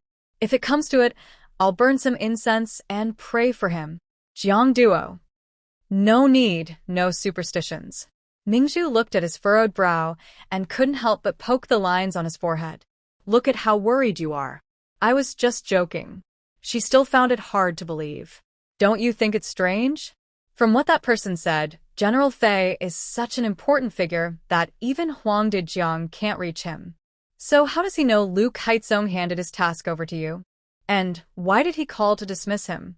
Jiang Duo thought that Ming Zhu would be very good at detective work if she were in the army, because she always finds the key point of a problem first. After a moment of hesitation, he said, "He took on this mission. Originally, they should have arranged a convoy to something, but only a platoon went. After asking around, it naturally became clear that Lu Kaitzong was neglecting his duties." He finished speaking and didn't continue the topic. Instead, he walked to the stove. Jiang Duo, who usually didn't care much about food, rarely added small coal pieces to the stove. "It smells good. What are we eating today?" Ming Zhu looked at Jiang Duo's back and suddenly felt a bit suspicious. Why did he suddenly change the subject and avoid the question? Was it because these matters involved work and he didn't want her to know? Or was there something else? She always felt that General Fei's call came at just the right time, as if it was specially arranged to help Jiang Duo get out of trouble. Jiang Duo really did hit someone. If Lu Kaitzong hadn't been dismissed, it would be hard for Jiang Duo, as his subordinate, to explain why he assaulted his superior. But because the call came so perfectly, it made her even more suspicious. Seeing Ming Zhu didn't answer, Jiang Duo turned to look at her. "What's wrong?" Ming Zhu shook her head and withdrew her suspicious gaze. She smiled as she walked over to Jiang Duo. opened the pot lid, and with a gentle smile said, "It smells good, right? Lu Kaizong has been taken care of. I'm in a good mood, so I made you some braised green beans with pork." She knew Jiang Duo was a man of few words. If he didn't want to talk about something, she couldn't get it out of him no matter what. So, she decided not to ask and instead look for other ways to learn the truth later. While they were eating, outside the door, Lu Kaizong's hurried voice called out, "Jiang Duo, come out for a moment." Jiang Duo exchanged a glance with Ming Zhu and whispered, "You eat, I'll go see what's going on." Together, Ming Zhu put down her chopsticks and stood up eagerly.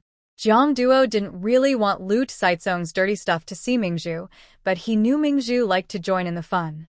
Since he wouldn't let Ming Zhu get hurt, he didn't stop her. They went into the yard. Lu Kaizong couldn't wait and said, "Come with me to my workplace. Help me write a letter proving that you volunteered for the mission yesterday." Jiang Duo replied calmly, "That's impossible." Lu Kaizong clenched his teeth. "Don't try to undermine me. I was trying to give you a chance to improve. You must write this letter." Ming Zhu, holding Jiang Duo's arm, looked at Lu Kaizong with a teasing smile. "Lieutenant Lu, you're now on the same level as my husband. What right do you have to speak to him like that?" Lu Kaizong's eyes darkened, and he said angrily, "Don't call me that. This isn't settled yet. Jiang Duo, if you help me write this proof, I won't mention that you hit me today. We'll both have a better future, and you won't lose out." Jiang Duo looked at him with disdain and sneered, "No need." He then took Ming Zhu's hand and turned to go back inside. Seeing his chance was gone, Lu Kaizong became angry. He stepped forward and cursed Jiang Duo's back. "Bah, what are you so proud of? I'll tell you, the woman you married is a scoundrel. Yesterday, while you weren't home, she deliberately seduced me. Right in this yard, she showed me her white, tender waist." Before he finished, Jiang Duo spun around and rushed in front of Lu Kaizong. He grabbed his collar and punched him. Jiang Duo was so fast that Ming Zhu didn't even have time to stop him. She watched helplessly as he knocked Lu Kaizong to the ground. Not far away, Grandma Lu had just come back from digging wild vegetables on the mountain. She saw Jiang Duo knock Lu Kaizong to the ground and drop his basket. She hurried forward, shouting loudly, "Oh no! Someone help! Jiang Duo is trying to hurt someone." Her loud cry attracted the attention of the people leaving work. They quickly came over to see what was happening. Seeing this, Lu Kaizong decided to make a big fuss to force Jiang Duo to write a statement.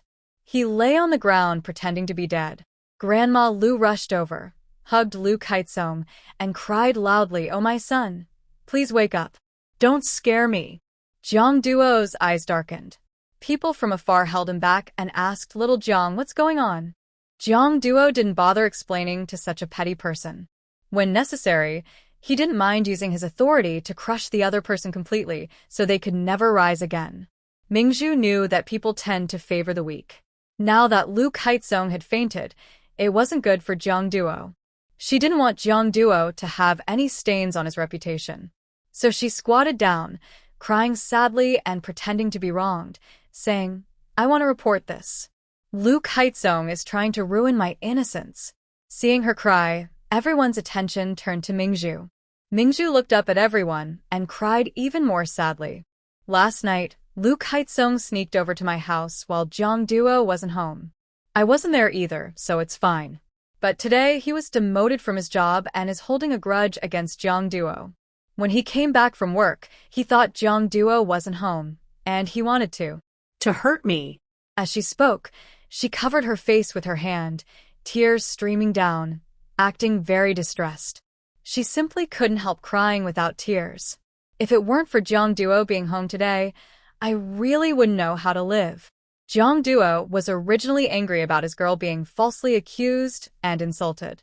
Now, he was stunned by her sudden turn of events. Where did she get such clever ideas? Lu Kaizong, lying on the ground pretending to faint, was about to be furious. This was clearly framing him. He couldn't help but open his eyes, clutching his sore chest, and looked at Ming Zhu. "Ming Zhu, don't wrong me. When did I?" Ming Zhu choked up and said, "Why aren't you pretending to be dead? Didn't you just say that if Jiang Duo didn't help you write a false proof for the organization, you would pretend to be dead and drag him down today? Everyone nearby heard this and started to believe Ming Zhu. Because just now, Lu Kaizong had been furious at work and had indeed said he was coming to get a statement from Jiang Duo. Lu Kaizong was furious and stood up quickly, pointing at Ming Zhu with anger in his eyes, saying, "When did I say?" But before he finished speaking, Jiang Duo calmly grabbed his finger pointing at Ming Zhu and pushed it down. Lu Kaizong cried out in pain, "Ouch, ouch." Jiang Duo pushed him away with a cold voice, saying, "I won't help you write that material. If you want to accuse me, let's go to the military court. I want to see who ends up with bad luck." At this moment, old lady Lu had overheard enough and hurriedly pushed Lu Kaizong. "Kaizong, what are they talking about? What demotion? What material?" Lu Kaizong was already annoyed and had no mood to explain to his mother. Instead, Ming Zhu, feeling wronged, looked at old lady Lu with a mocking smile, her gaze falling on her face, which was pretending to be a high-ranking official. She sneered, "Your good eldest son neglects his duties at work and is seen as a model of misconduct in the army. He was demoted to a platoon leader. Now you are the mother of platoon leader Lu. You this vile person, stop talking nonsense and cursing my son. He is a company commander." Ming Zhu chuckled softly. "If you say so, then so be it. Anyway, even if you secretly think he's a general, no one will care." Seeing that Jiang Duo's approach wasn't working, Lu Kaizong didn't want to stay and be treated like a monkey. He pulled away from old lady Lu, who was cursing him, and rushed out of the crowd to go home. Jiang Duo told a few colleagues to disperse, then took Ming Zhu home as well. As soon as they entered the kitchen, Jiang Duo grabbed Ming Zhu's wrist and pulled her into his arms, his face serious. "That kind of I can deal with him. In the future, don't use such methods that ruin your reputation. If others spread rumors." Ming Zhu raised her hands to hug his waist and pouted playfully, "I'm just worried about you. Honest people being harassed by such villains is really disgusting. I don't care. I'm not afraid of him. But I care. Just now, you were so impulsive. You don't really believe what he said, do you? That I seduced him? I don't believe him. You're not that kind of person." Ming Zhu smiled softly, feeling that he was sensible. But then she thought of something and asked, "What if I really flirted with another man? Even if he only liked her a little, hearing that would surely make him angry." She wanted to see his reaction. Jiang Duo's expression froze. Why was she asking this? Was she testing him, whether he minded Wang Zhu's existence? Seeing Jiang Duo only gazing at her with a look of contemplation and confusion, Ming Zhu felt a bit upset inside. He surprisingly didn't get angry. Does he dislike her at all? Ming Zhu loosened her hold on Jiang Duo's waist, took a step back, looked up into his eyes, and her voice carried a hint of sadness. "Why aren't you angry? If I flirted with other men or flirted around, wouldn't you care at all?" Jiang Duo couldn't possibly not care. He knew Wang Zhu, probably even longer than he knew her. How could he blame her for her past? He gently patted Ming Zhu's head, trying to hide the swelling feeling inside, and said calmly, Zhu, I didn't participate in your past, so I won't ask you about it. I only care about the future. I believe the future you won't do such things." Even if she had those thoughts, he would definitely stop her. She was his wife, and she could only stay by his side in this life. But she was still young. He was willing to give her time to forget the past. "All right, stop overthinking. Come, let's eat." Ming Zhu stared at Jiang Duo. The past? What a mess. That clueless, dull person really makes me so impatient. Just wait and see. I will make him obedient and make him unable to resist me once he sees me. The next morning, after breakfast, Jiang Duo went to work. Ming Zhu made 50 medicated patches, packed them into 5 new aluminum lunchboxes, and then went to Wang Suiju's place. Today, Ming Zhu had arranged with the clothing factory clients to deliver face masks. Ming Zhu was responsible for making them, and Wang Suiju was to serve the clients. Wang Suiju took the lunchboxes and packed them into a bag. Zhu, I've now learned the sales techniques you mentioned. Just rest assured and wait for my good news at home." Ming Zhu nodded. Thinking about her doubts last night, she didn't leave immediately but asked, "Sister-in-law, do you know Major Fei-ing?" "Of course I do. Major Fei-ing participated in 2 major battles and has numerous military honors. He's a role model for the whole army. My husband Zhao Xingping even looks up to him." Ming Zhu was surprised. "Is this person so famous? Does he have any connection to our camp? Why did he suddenly call here and remove Liu Casing from his position?" When she mentioned this, Wang Suiju also shook her head, looking puzzled. "As far as I know, no. Yesterday, Zhao Xingping came back excited and told me that the order to demote Liu Casing was issued by Major Fei-ing. I asked him what was going on, and Zhao Xingping said he didn't know either. The whole camp was stunned yesterday." Ming Zhu's brows furrowed tightly, but Jiang Duo looked very calm, as if he knew Major Fei-ing. Wang Suiju smiled and said, "No matter what, this order came just in time. Zhao Xingping said that without this dispatch, your family's Jiang Duo might really face punishment for hitting someone."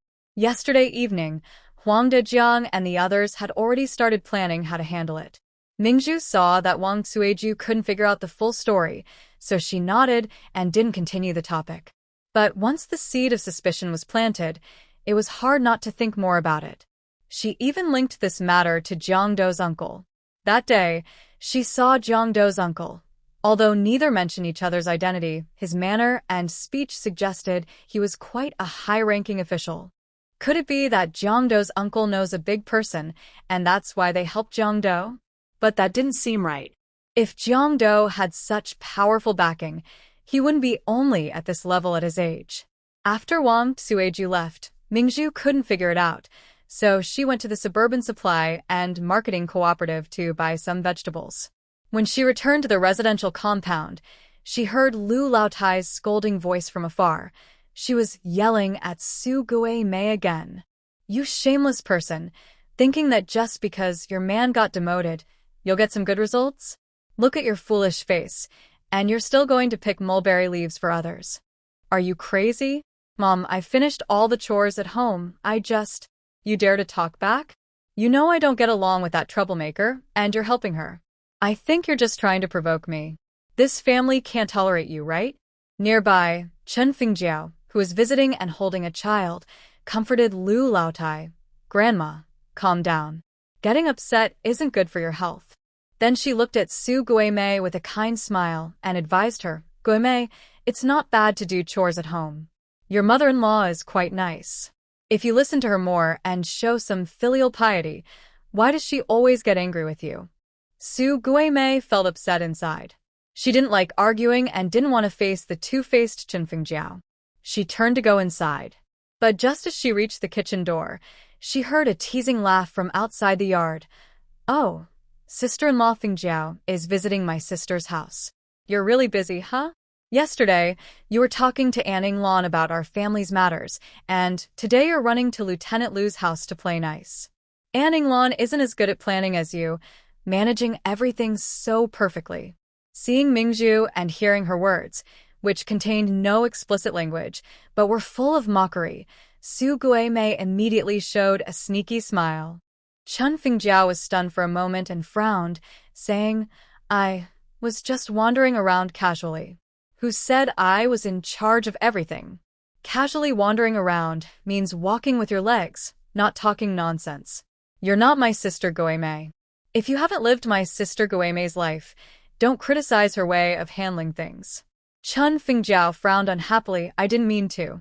But before she could finish, Ming Zhu interrupted. "Didn't you just tell Sister Guimei to be more filial? Are you implying that my sister Guimei isn't filial?" Next to her, Grandma Lu pinched her waist and glared at Ming Zhu. "Fengjiao is right. That woman who eats for free is just unfilial. Old lady, eating for free means doing nothing at home, just waiting for food and handouts. Not my sister, who does all the chores at home and outside, raises your illegitimate child, takes care of your shrewish self, and endures beatings when unhappy.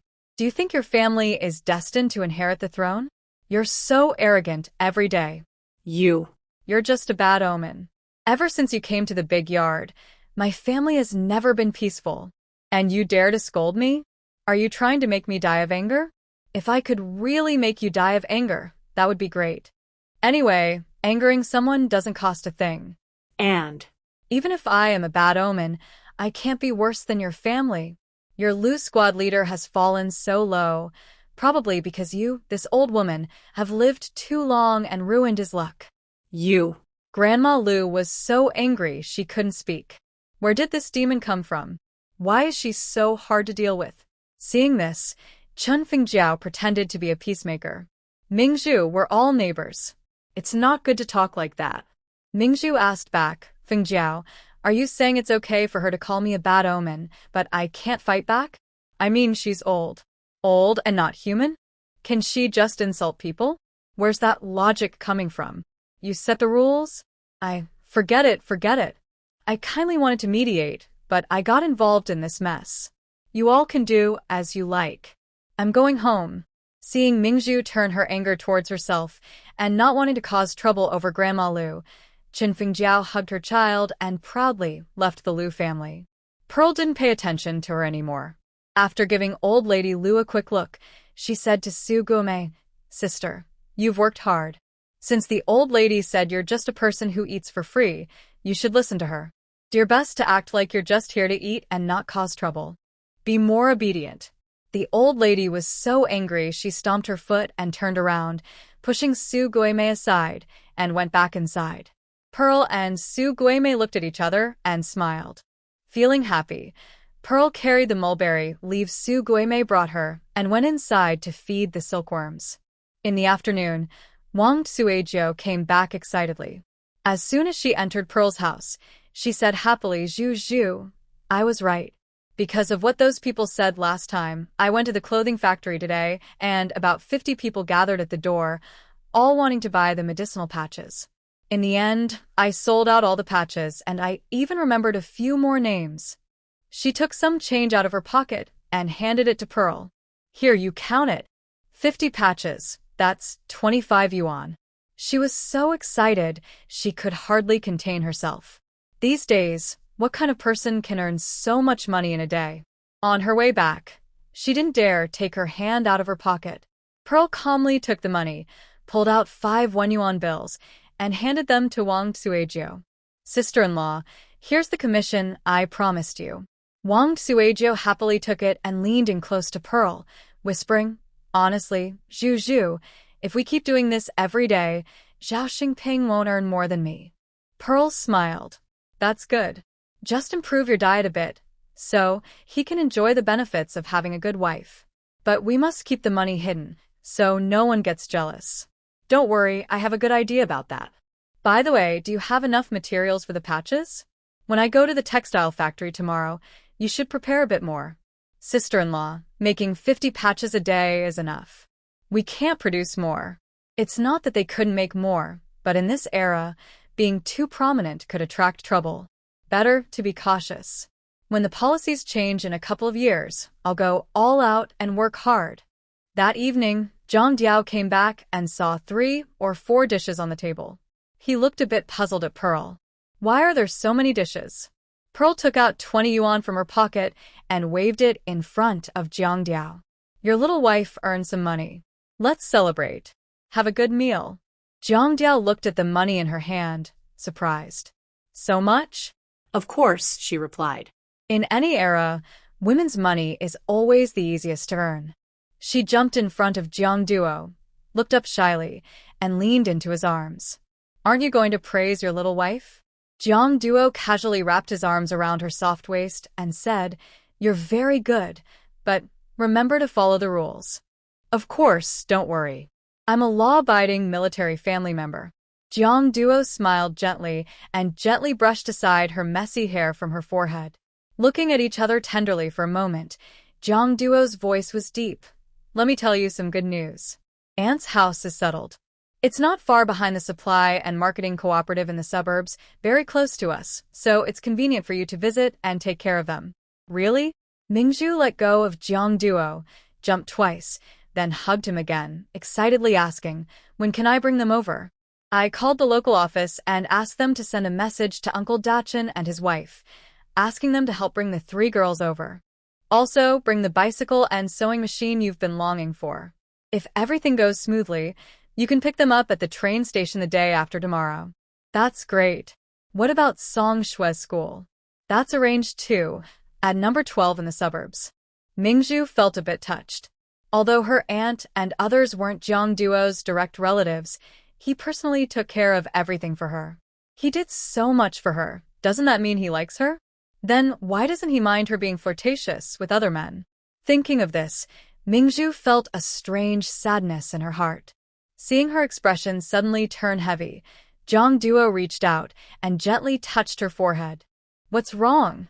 Ming Zhu pressed her face into the man's chest.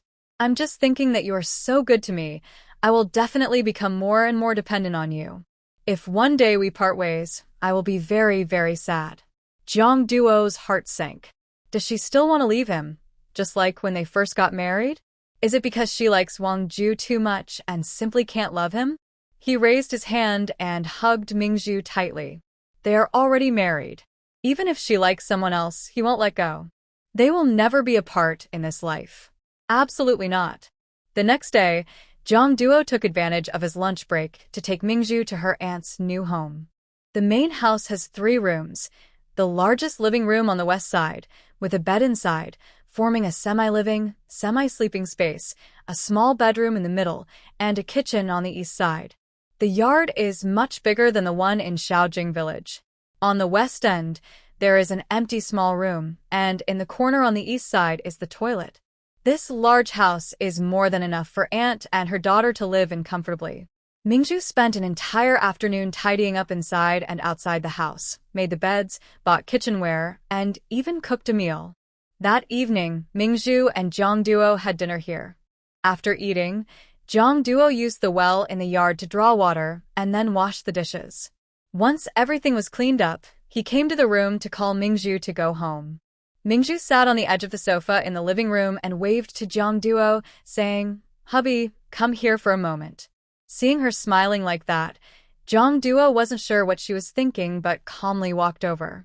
Just as he stood by the bed, Ming Zhu suddenly jumped onto him, her lips close to his ear, breath soft as orchids, and whispered, "Let's sleep here tonight." Jiang Duo looked at her, with a puzzled side glance. Ming Zhu gently brushed her tongue against his earlobe and said, "My period is over." Jiang Duo's body trembled slightly. The next moment, Ming Zhu cupped his face and kissed him. Jiang Duo also wanted her. But what he truly wanted was a Ming Zhu who belonged to him in both body and mind, not someone impulsively acting out of curiosity and possibly regretting later. He was patient and willing to wait for her. Jiang Duo ended the kiss on his own and changed the subject. "Let's go back to sleep. If you don't want to walk, I can carry you." Ming Zhu felt disappointed and speechless. Was this man truly incapable of forming attachments? She had hinted so clearly. Did he not want to leave? Did he want to sleep with her? Why was he so oblivious? Could it be He really didn't like her? She didn't like guessing games, so she directly asked, "Jiang Duo, why don't you want me? do you dislike me? Jiang Duo was surprised by her words and quickly denied, "Of course not. If you don't dislike me, then why don't you touch me?" Looking into her eyes, he hesitated but asked directly, "Is the person you truly like named Wang Zhu?" Hearing his brother's name, Ming Zhu's face showed a clear surprise. "How could you?" Jiang Duo didn't hide anything and said seriously, "That day in the cave, when you fainted, you kept crying out that name. Later, in your dreams, you also said you liked him." Ming Zhu. This was a huge misunderstanding, but she couldn't explain it. Because she was an only child, there was no way a brother could just appear out of nowhere. The surprise and hesitation in Ming Zhu's eyes were clear to Jiang Duo, which meant he had guessed correctly. Jiang Duo felt a bit disappointed inside, but didn't show it. He gently stroked Ming Zhu's head and said softly, "It's okay. You're still young. I can wait patiently for you to let go of the past. Let's go home now." What nonsense! Ming Zhu looked at Jiang Duo, who was kind and gentle. Even though she mistakenly thought he liked someone else, she didn't blame him at all. Her heart was racing with anxiety. She was full of words but couldn't explain everything clearly. Jiang Duo took her wrist and started to lead her outside. Ming Zhu took a few steps but suddenly stopped. He turned back and asked, "What's wrong?" She was very upset. "Didn't you say you would carry me?" "I don't want to go." Jiang Duo slightly smiled and squatted in front of her. "Come on up." Ming Zhu frowned and jumped onto his back, holding his neck tightly. It was late at night and there were no people on the road. Jiang Duo carried her slowly, not in a hurry. Usually she was talkative, but today she was very quiet. Jiang Duo felt a bit uncomfortable and asked sideways, "Why aren't you talking?" Ming Zhu replied softly, "I'm sleepy." But Jiang Duo felt it wasn't that simple. "Was it what I just said that made you feel pressured?" She hesitated and asked, "Jiang Duo, do you regret marrying me?" Jiang Duo shook his head. "No, I never do things I regret. We've been getting along very well lately, so you don't need to feel pressured." Hearing this, Ming Zhu tilted her head and looked at him. "You like how we've been getting along? So, does that mean I can keep teasing you in the future?" Jiang Duo. Is that what he meant? He was trying to tell her not to overthink. Although he cared a lot about Wang Ju being in her heart, he didn't mind her past. "Oh, come on, tell me. Isn't that right?" Jiang Duo sighed helplessly. "All right, stop joking." Hearing this familiar tone, Ming Zhu chuckled softly, kissed his cheek, and finally felt better. Wang Ju's presence was indeed hard to explain. Maybe she should wait a while and tell him she had let go of Wang Ju. That seemed to be the only way. The next evening, near sunset, Jiang Duo reported to his workplace, borrowed a small truck, and took Xiaobin and a few young men to the train station to pick up people and move things. Ming Zhu stayed home cooking. When Jiang Duo and his team returned, the delicious meal was just ready. Ming Zhu saw Uncle Dacheng and Jiang Duo bringing her aunt's family into the house. She happily ran over to hug Jiang Duo and her aunt. After Jiang Duo and Xiaobin finished putting away all the luggage, Ming Zhu clapped her hands and loudly shouted, "Everyone wash your hands quickly. It's time to eat." Today there were many people, so Ming Zhu arranged 2 separate tables for men and women. Jiang Duo was much more talkative than before, sitting beside Ming Zhu and talking about the recent news from Shaojing village. After Ming Zhu was arrested, his family lost all hope. The whole family felt ashamed in the village. Originally proud and arrogant, Ming Xiaojie was now tightly controlled by Su Kai. Su Kai insisted she was the daughter of a murderer and wanted to divorce her. But Ming Xiaojie was not stupid. She knew that her current bad reputation meant that even if she divorced, she would be a single woman for life. She refused to leave, so Su Kai beat her every day. Their life was full of chaos and unrest. Because the village chief was gone, the government sent someone to promote the security director to become the new village chief. Ming Dacheng and his wife, recently working with the villagers to make tofu and sell it, gained a lot of respect. Ming Dacheng also joined the village committee. Although his position was not high, he was very satisfied. Seeing Jiang Duo's happy and satisfied face, Ming Zhu genuinely felt happy for them. "Auntie, as long as I don't divorce Jiang Duo, I probably won't return to live in Shaojing village with my aunt and 2 cousins. I'm worried that once we leave, that old man Ming Changhe will keep an eye on our house." So, I wrote a statement. She took out a piece of paper from her pocket and handed it to Jiang Duo. "The ownership of the house still belongs to me, but during the time I am away, I am lending it to the village for public use. Whatever arrangements the village makes, you and Uncle Dacheng will have full authority to decide. It could be turned into a tofu shop or a mill to help our village prosper. Anyway, it can't be taken cheaply by Ming Changhe's family. After all, it was her grandparents' inheritance, and she had to protect it." Jiang Duo carefully stored the statement Ming Zhu gave her. "Don't worry, I will definitely protect this house for you." Ming Zhu nodded. In Shaojing village, she truly had no worries anymore. She could live peacefully and look forward to the future. After dinner, Jiang Duo left with Ming Dacheng and a group of people. Tonight, Ming Dacheng stayed at his family's courtyard, while Jiang Duo went to stay at the dormitory. Ming Zhu stayed at her aunt's house with a few women. Seeing Ming Chun and I, who had been silent since arriving and looked very worried, Ming Zhu called her into the yard and asked softly, "Auntie, why are you unhappy?" As soon as they left the hospital, She felt unsteady. Ming Chunny looked worried. Zhu, I regret it. I want to take you and your two cousins back together. Why? I didn't expect us to live on the outskirts of the city. There are no jobs here, and we can't earn much. If I stay here, I'll only hold you back. Ming Zhu chuckled softly. So that was the reason. Aunt, you're overthinking. Even if I can't support you now, I have a plan for you all. She spoke and called out toward the bedroom. Song Ke, come out for a moment. Hearing this, Song Ke came out of the room, looking confused. Cousin, you want me? Yes, your mom worries about being in a strange place with no way to earn money. Actually, I've already checked everything in advance. Song Ke sat down interested. Ming Zhu continued, the textile industry in the southern part of the city is more prosperous than ours. So, I want to get some rabbits for you to raise. Look at this big yard and the entire wing room. There's plenty of space. We can build several shelves to raise over 100 rabbits. Rabbits can start having babies in 3 months, with 1 litter each month. Their fur can be sold at the nearby collection station twice a year. If they breed too much and we can't keep up, we can also sell the rabbit meat. Do you think you can do this? Song Ke nodded immediately. Cousin, I can do it. Ming Chunny looked worried. Zhu, rabbits are hard to raise. They get sick easily, and when they die, many die at once. Ming Zhu smiled. Don't worry, we have Tai Sui water. Ming Chunny asked, you don't have much Tai Sui water left. Won't that be wasteful? No, we're just a few people. We won't need that much.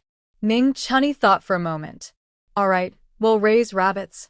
Ming Zhu nodded. In the first 2 months, there won't be any profit.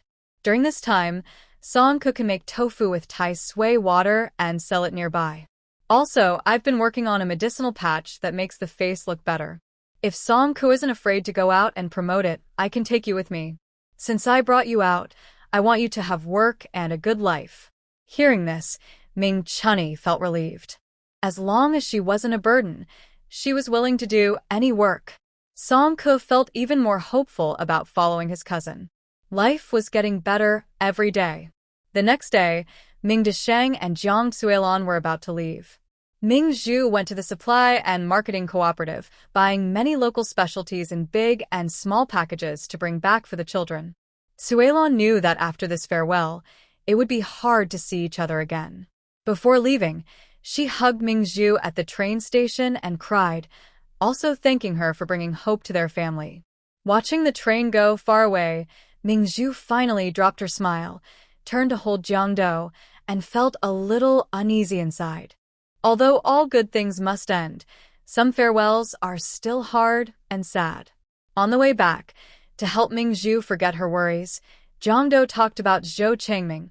Old Zhou asked Uncle Dacheng to give me a letter, saying he's decided to leave Shaojing village and go back to the hospital in Shanghai. Ming Zhu looked at him in surprise. Really? That's really good news for many patients. Jiang Duo nodded.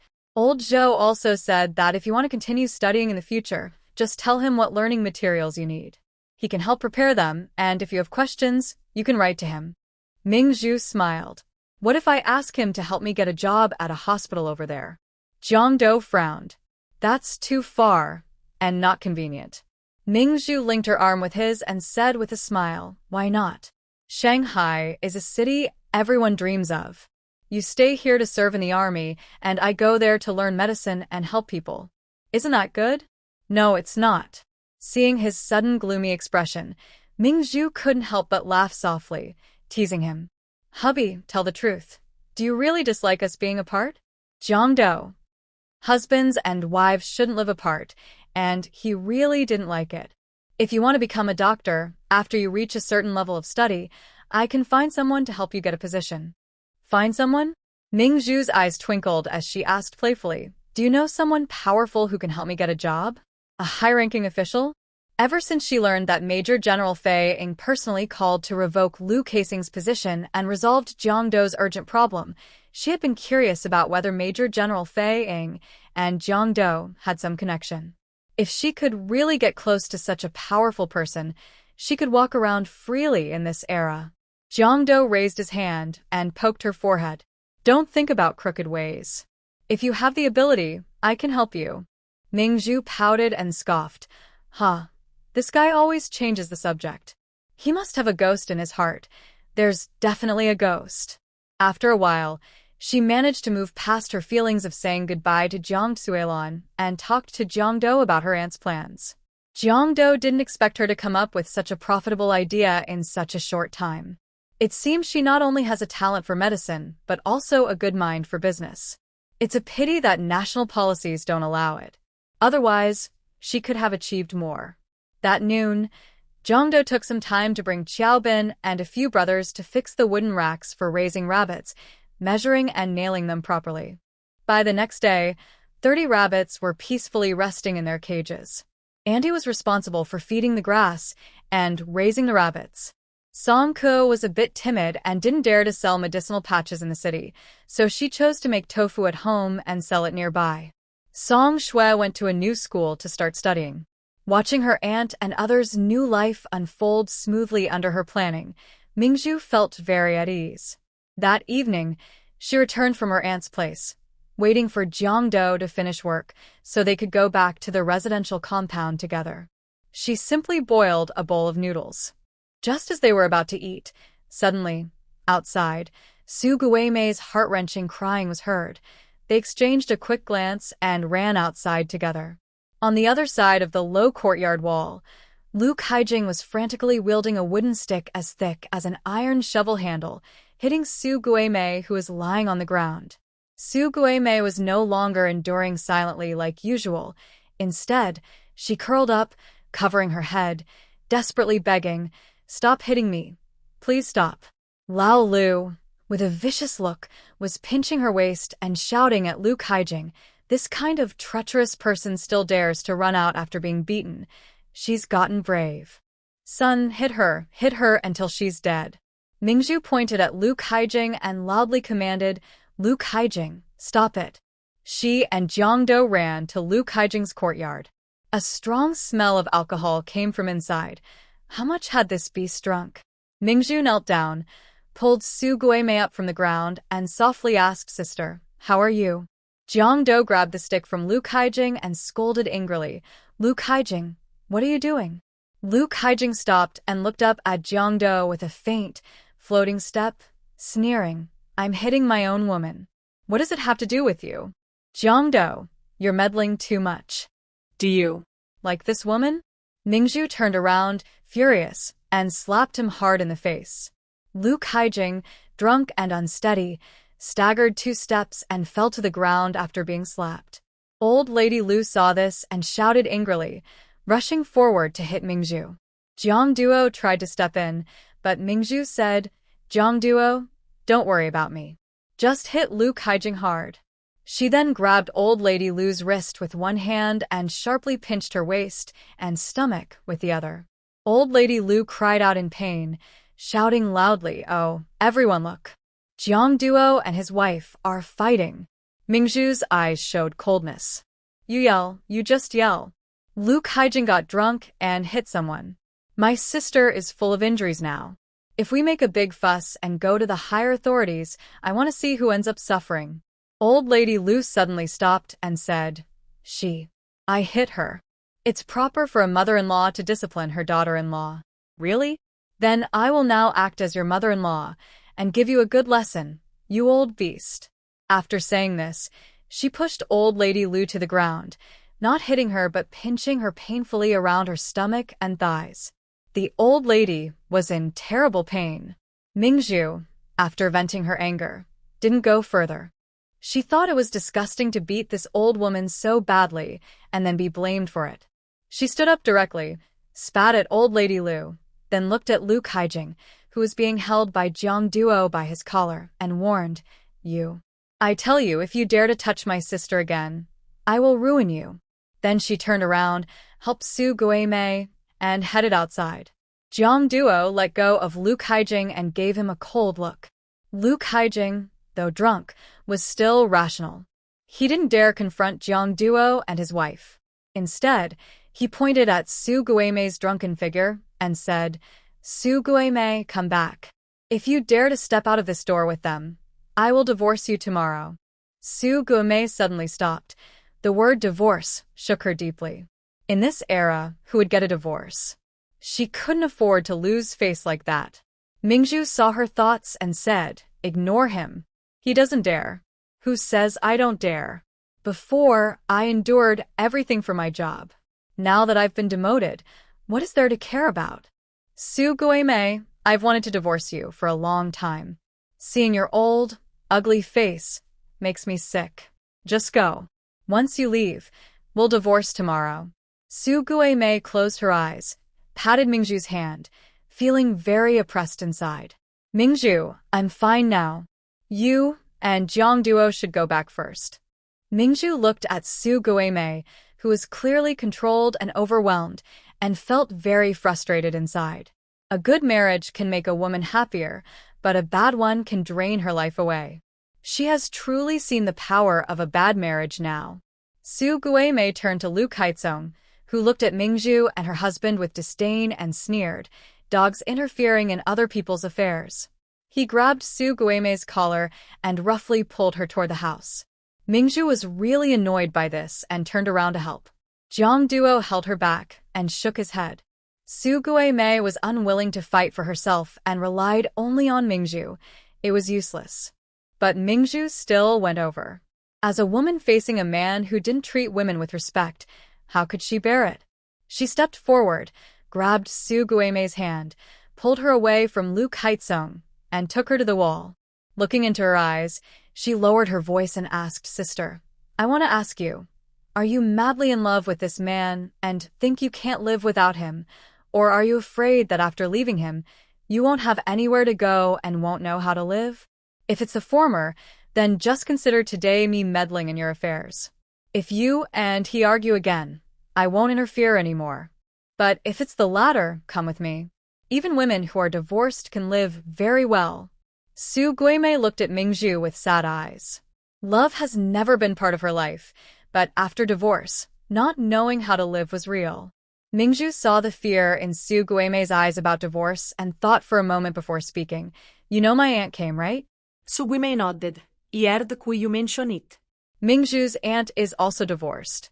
She briefly explained her aunt's past and how her grandmother had helped her. Su Guimei listened, her face full of surprise. "Sister, I know your traditional beliefs deep down. You're afraid that after divorce, people will look down on you.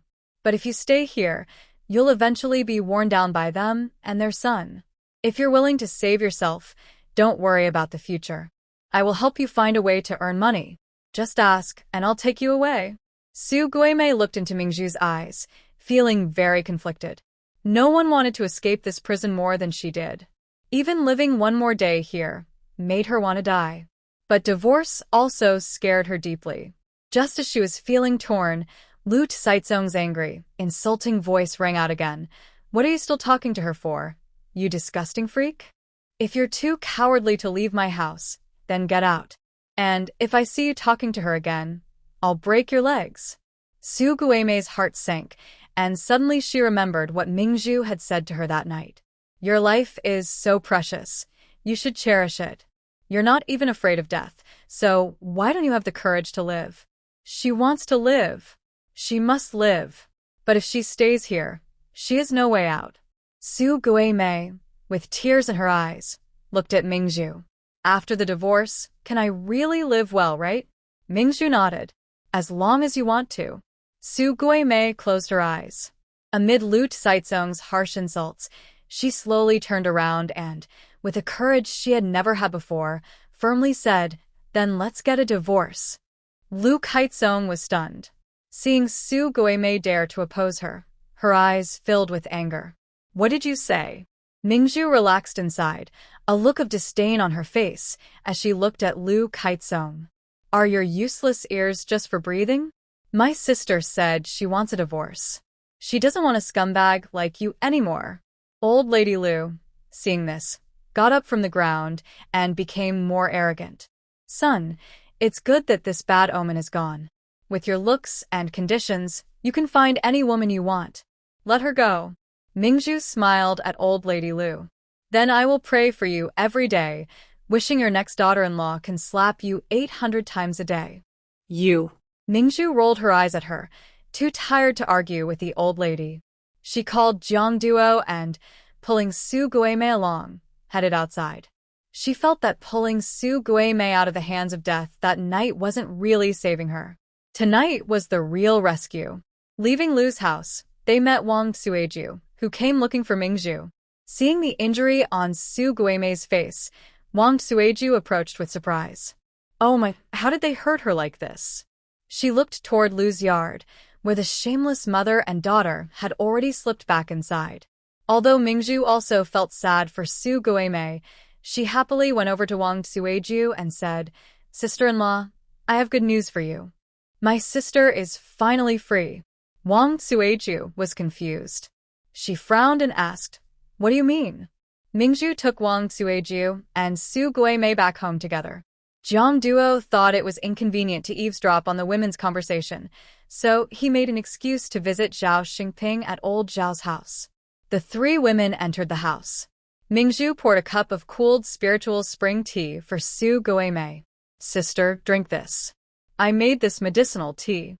It can relieve pain." Su Guimei took it gratefully, took a sip, and immediately felt that the tea was fragrant, sweet, and refreshing. Wang Suiju, impatient, asked eagerly, "Sister, you just said Guimei is free. What exactly do you mean?"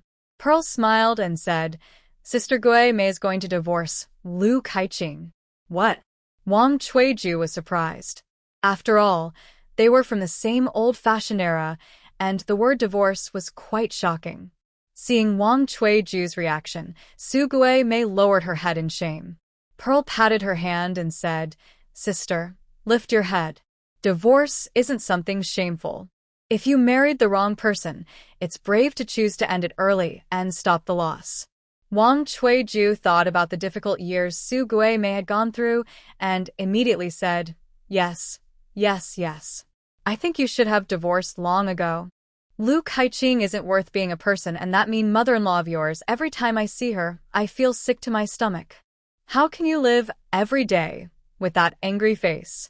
It's better to leave. Leaving is good. It frees you from suffering." Su Guimei felt a bit heavy-hearted. "I'm just a little scared. People talk too much."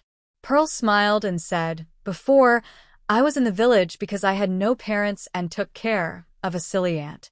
So, I was always very bold. People in the village talked behind my back, calling me a troublemaker. But no matter how much they mocked me, what could they do? I still lived happily and prosperously. So, sister, remember this. If you live comfortably, what others say is just nonsense." Wang Chuiju clapped her hands happily. "That's right." Su Guimei looked into Pearl's bright eyes, and the fear that had been building in her heart slowly started to fade. Pearl really is an amazing girl. Wang Chuiju thought of something and asked, "What are your plans, Guimei?" "Your family. I don't think they'll agree to your divorce." Su Guimei was a bit worried. They wouldn't just disagree. They might even force her to come back and apologize. Pearl remained calm and said, "Didn't you say you're not welcome at your family's place? Then there's no need to go back. Stay with us outside." She looked at Wang Chuiju and said, "Sister-in-law, I'll arrange for my sister to stay at my aunt's house first. Before, you wanted to take her out to help you sell medicine patches, right? Let's start from tomorrow." Wang Chuiju clapped her hands happily and pulled Su Guimei along. "That's great." Su Guimei looked confused. Then Wang Chuiju told her, like pouring beans out of a jar, about how she and Pearl had been working together selling medicine patches during this time. Su Guimei stared at Wang Chuiju's face, which had become brighter and whiter these days, and was very surprised. "Your face. Gotten whiter and softer, right? All thanks to Pearl. We work well together, and in just a few days, you'll become the lively young wife you once were when you first arrived at the big courtyard." Su Guimei gently touches her face, which is covered in spots, yellowish and a bit flaky. "Can my face really get better?" Ming Zhu smiles. "Just take your time and see for yourself." Su Guimei feels unexpectedly hopeful that tomorrow will come soon. After the three finish talking, Ming Zhu stays to have dinner with Su Guimei, then calls Jiang Duo and sends her to her aunt's place. After learning about Su Guimei's experience, Ming Chun and I immediately tidies up her bed without saying a word. In the living room, there are 2 beds. Song Ke and Song Shui live there. Su Guimei moves into a small bedroom with Ming Chun and I. Unaware, Ming Zhu notices that these 2 women, who shared similar experiences, sympathize with each other. After she and Jiang Duo leave, they chat until late at night. On the way home to the courtyard, Ming Zhu happily holds Jiang Duo's arm and hums a little tune. Hearing the melody, Jiang Duo keeps turning his head to look at her.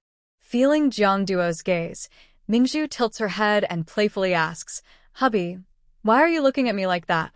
Do I look especially charming when I'm in a good mood?" Jiang Duo smiles slightly at her carefree attitude, his voice gentle. "Your humming is nice. I've never heard that tune before. Besides military songs, have you heard other music?" Jiang Duo: Not really. "Then comfort me a bit. I'll sing for you." Jiang Duo gently pats her head. "All right, I'll comfort you." Ming Zhu stands still. "That's not really comforting. Do it another way." She lifts her face and pouts at him. Jiang Duo looks at her red lips, leans down, kisses her lightly, then quickly pulls away. Ming Zhu feels speechless, giving a half-hearted response. She had trained him before to be more proactive. But when did he stop taking the initiative? Thinking carefully, it was that night she tried to pounce on him but fell asleep from exhaustion. The next morning, when she wanted to continue, he awkwardly refused her. It seems his sleep-talking about Wang Zhu was from that night. No, if he keeps avoiding her like this, the relationship they worked so hard to build will become distant again. So Ming Zhu, acting stubborn, tiptoes and wraps her arms around Jiang Duo's neck, tilts her head, and kisses him on the lips. Her agile tongue slips between his lips. Jiang Duo can hold his bottom line and not touch her, but he truly cannot resist such a passionate kiss. He was overwhelmed with emotion at that moment. He held her waist tightly, lowered his head, and deepened the kiss. Their lips and teeth tangled together as if they wanted to merge into each other completely. Ming Zhu felt a little secret happiness. She had intentionally brushed against him just now and could sense that he had feelings for her. He wasn't unwilling to be with her, he was just holding back. So, the main problem between them now was the third person, Wang Zhu. Once this issue was resolved, she was confident she could smoothly win him over.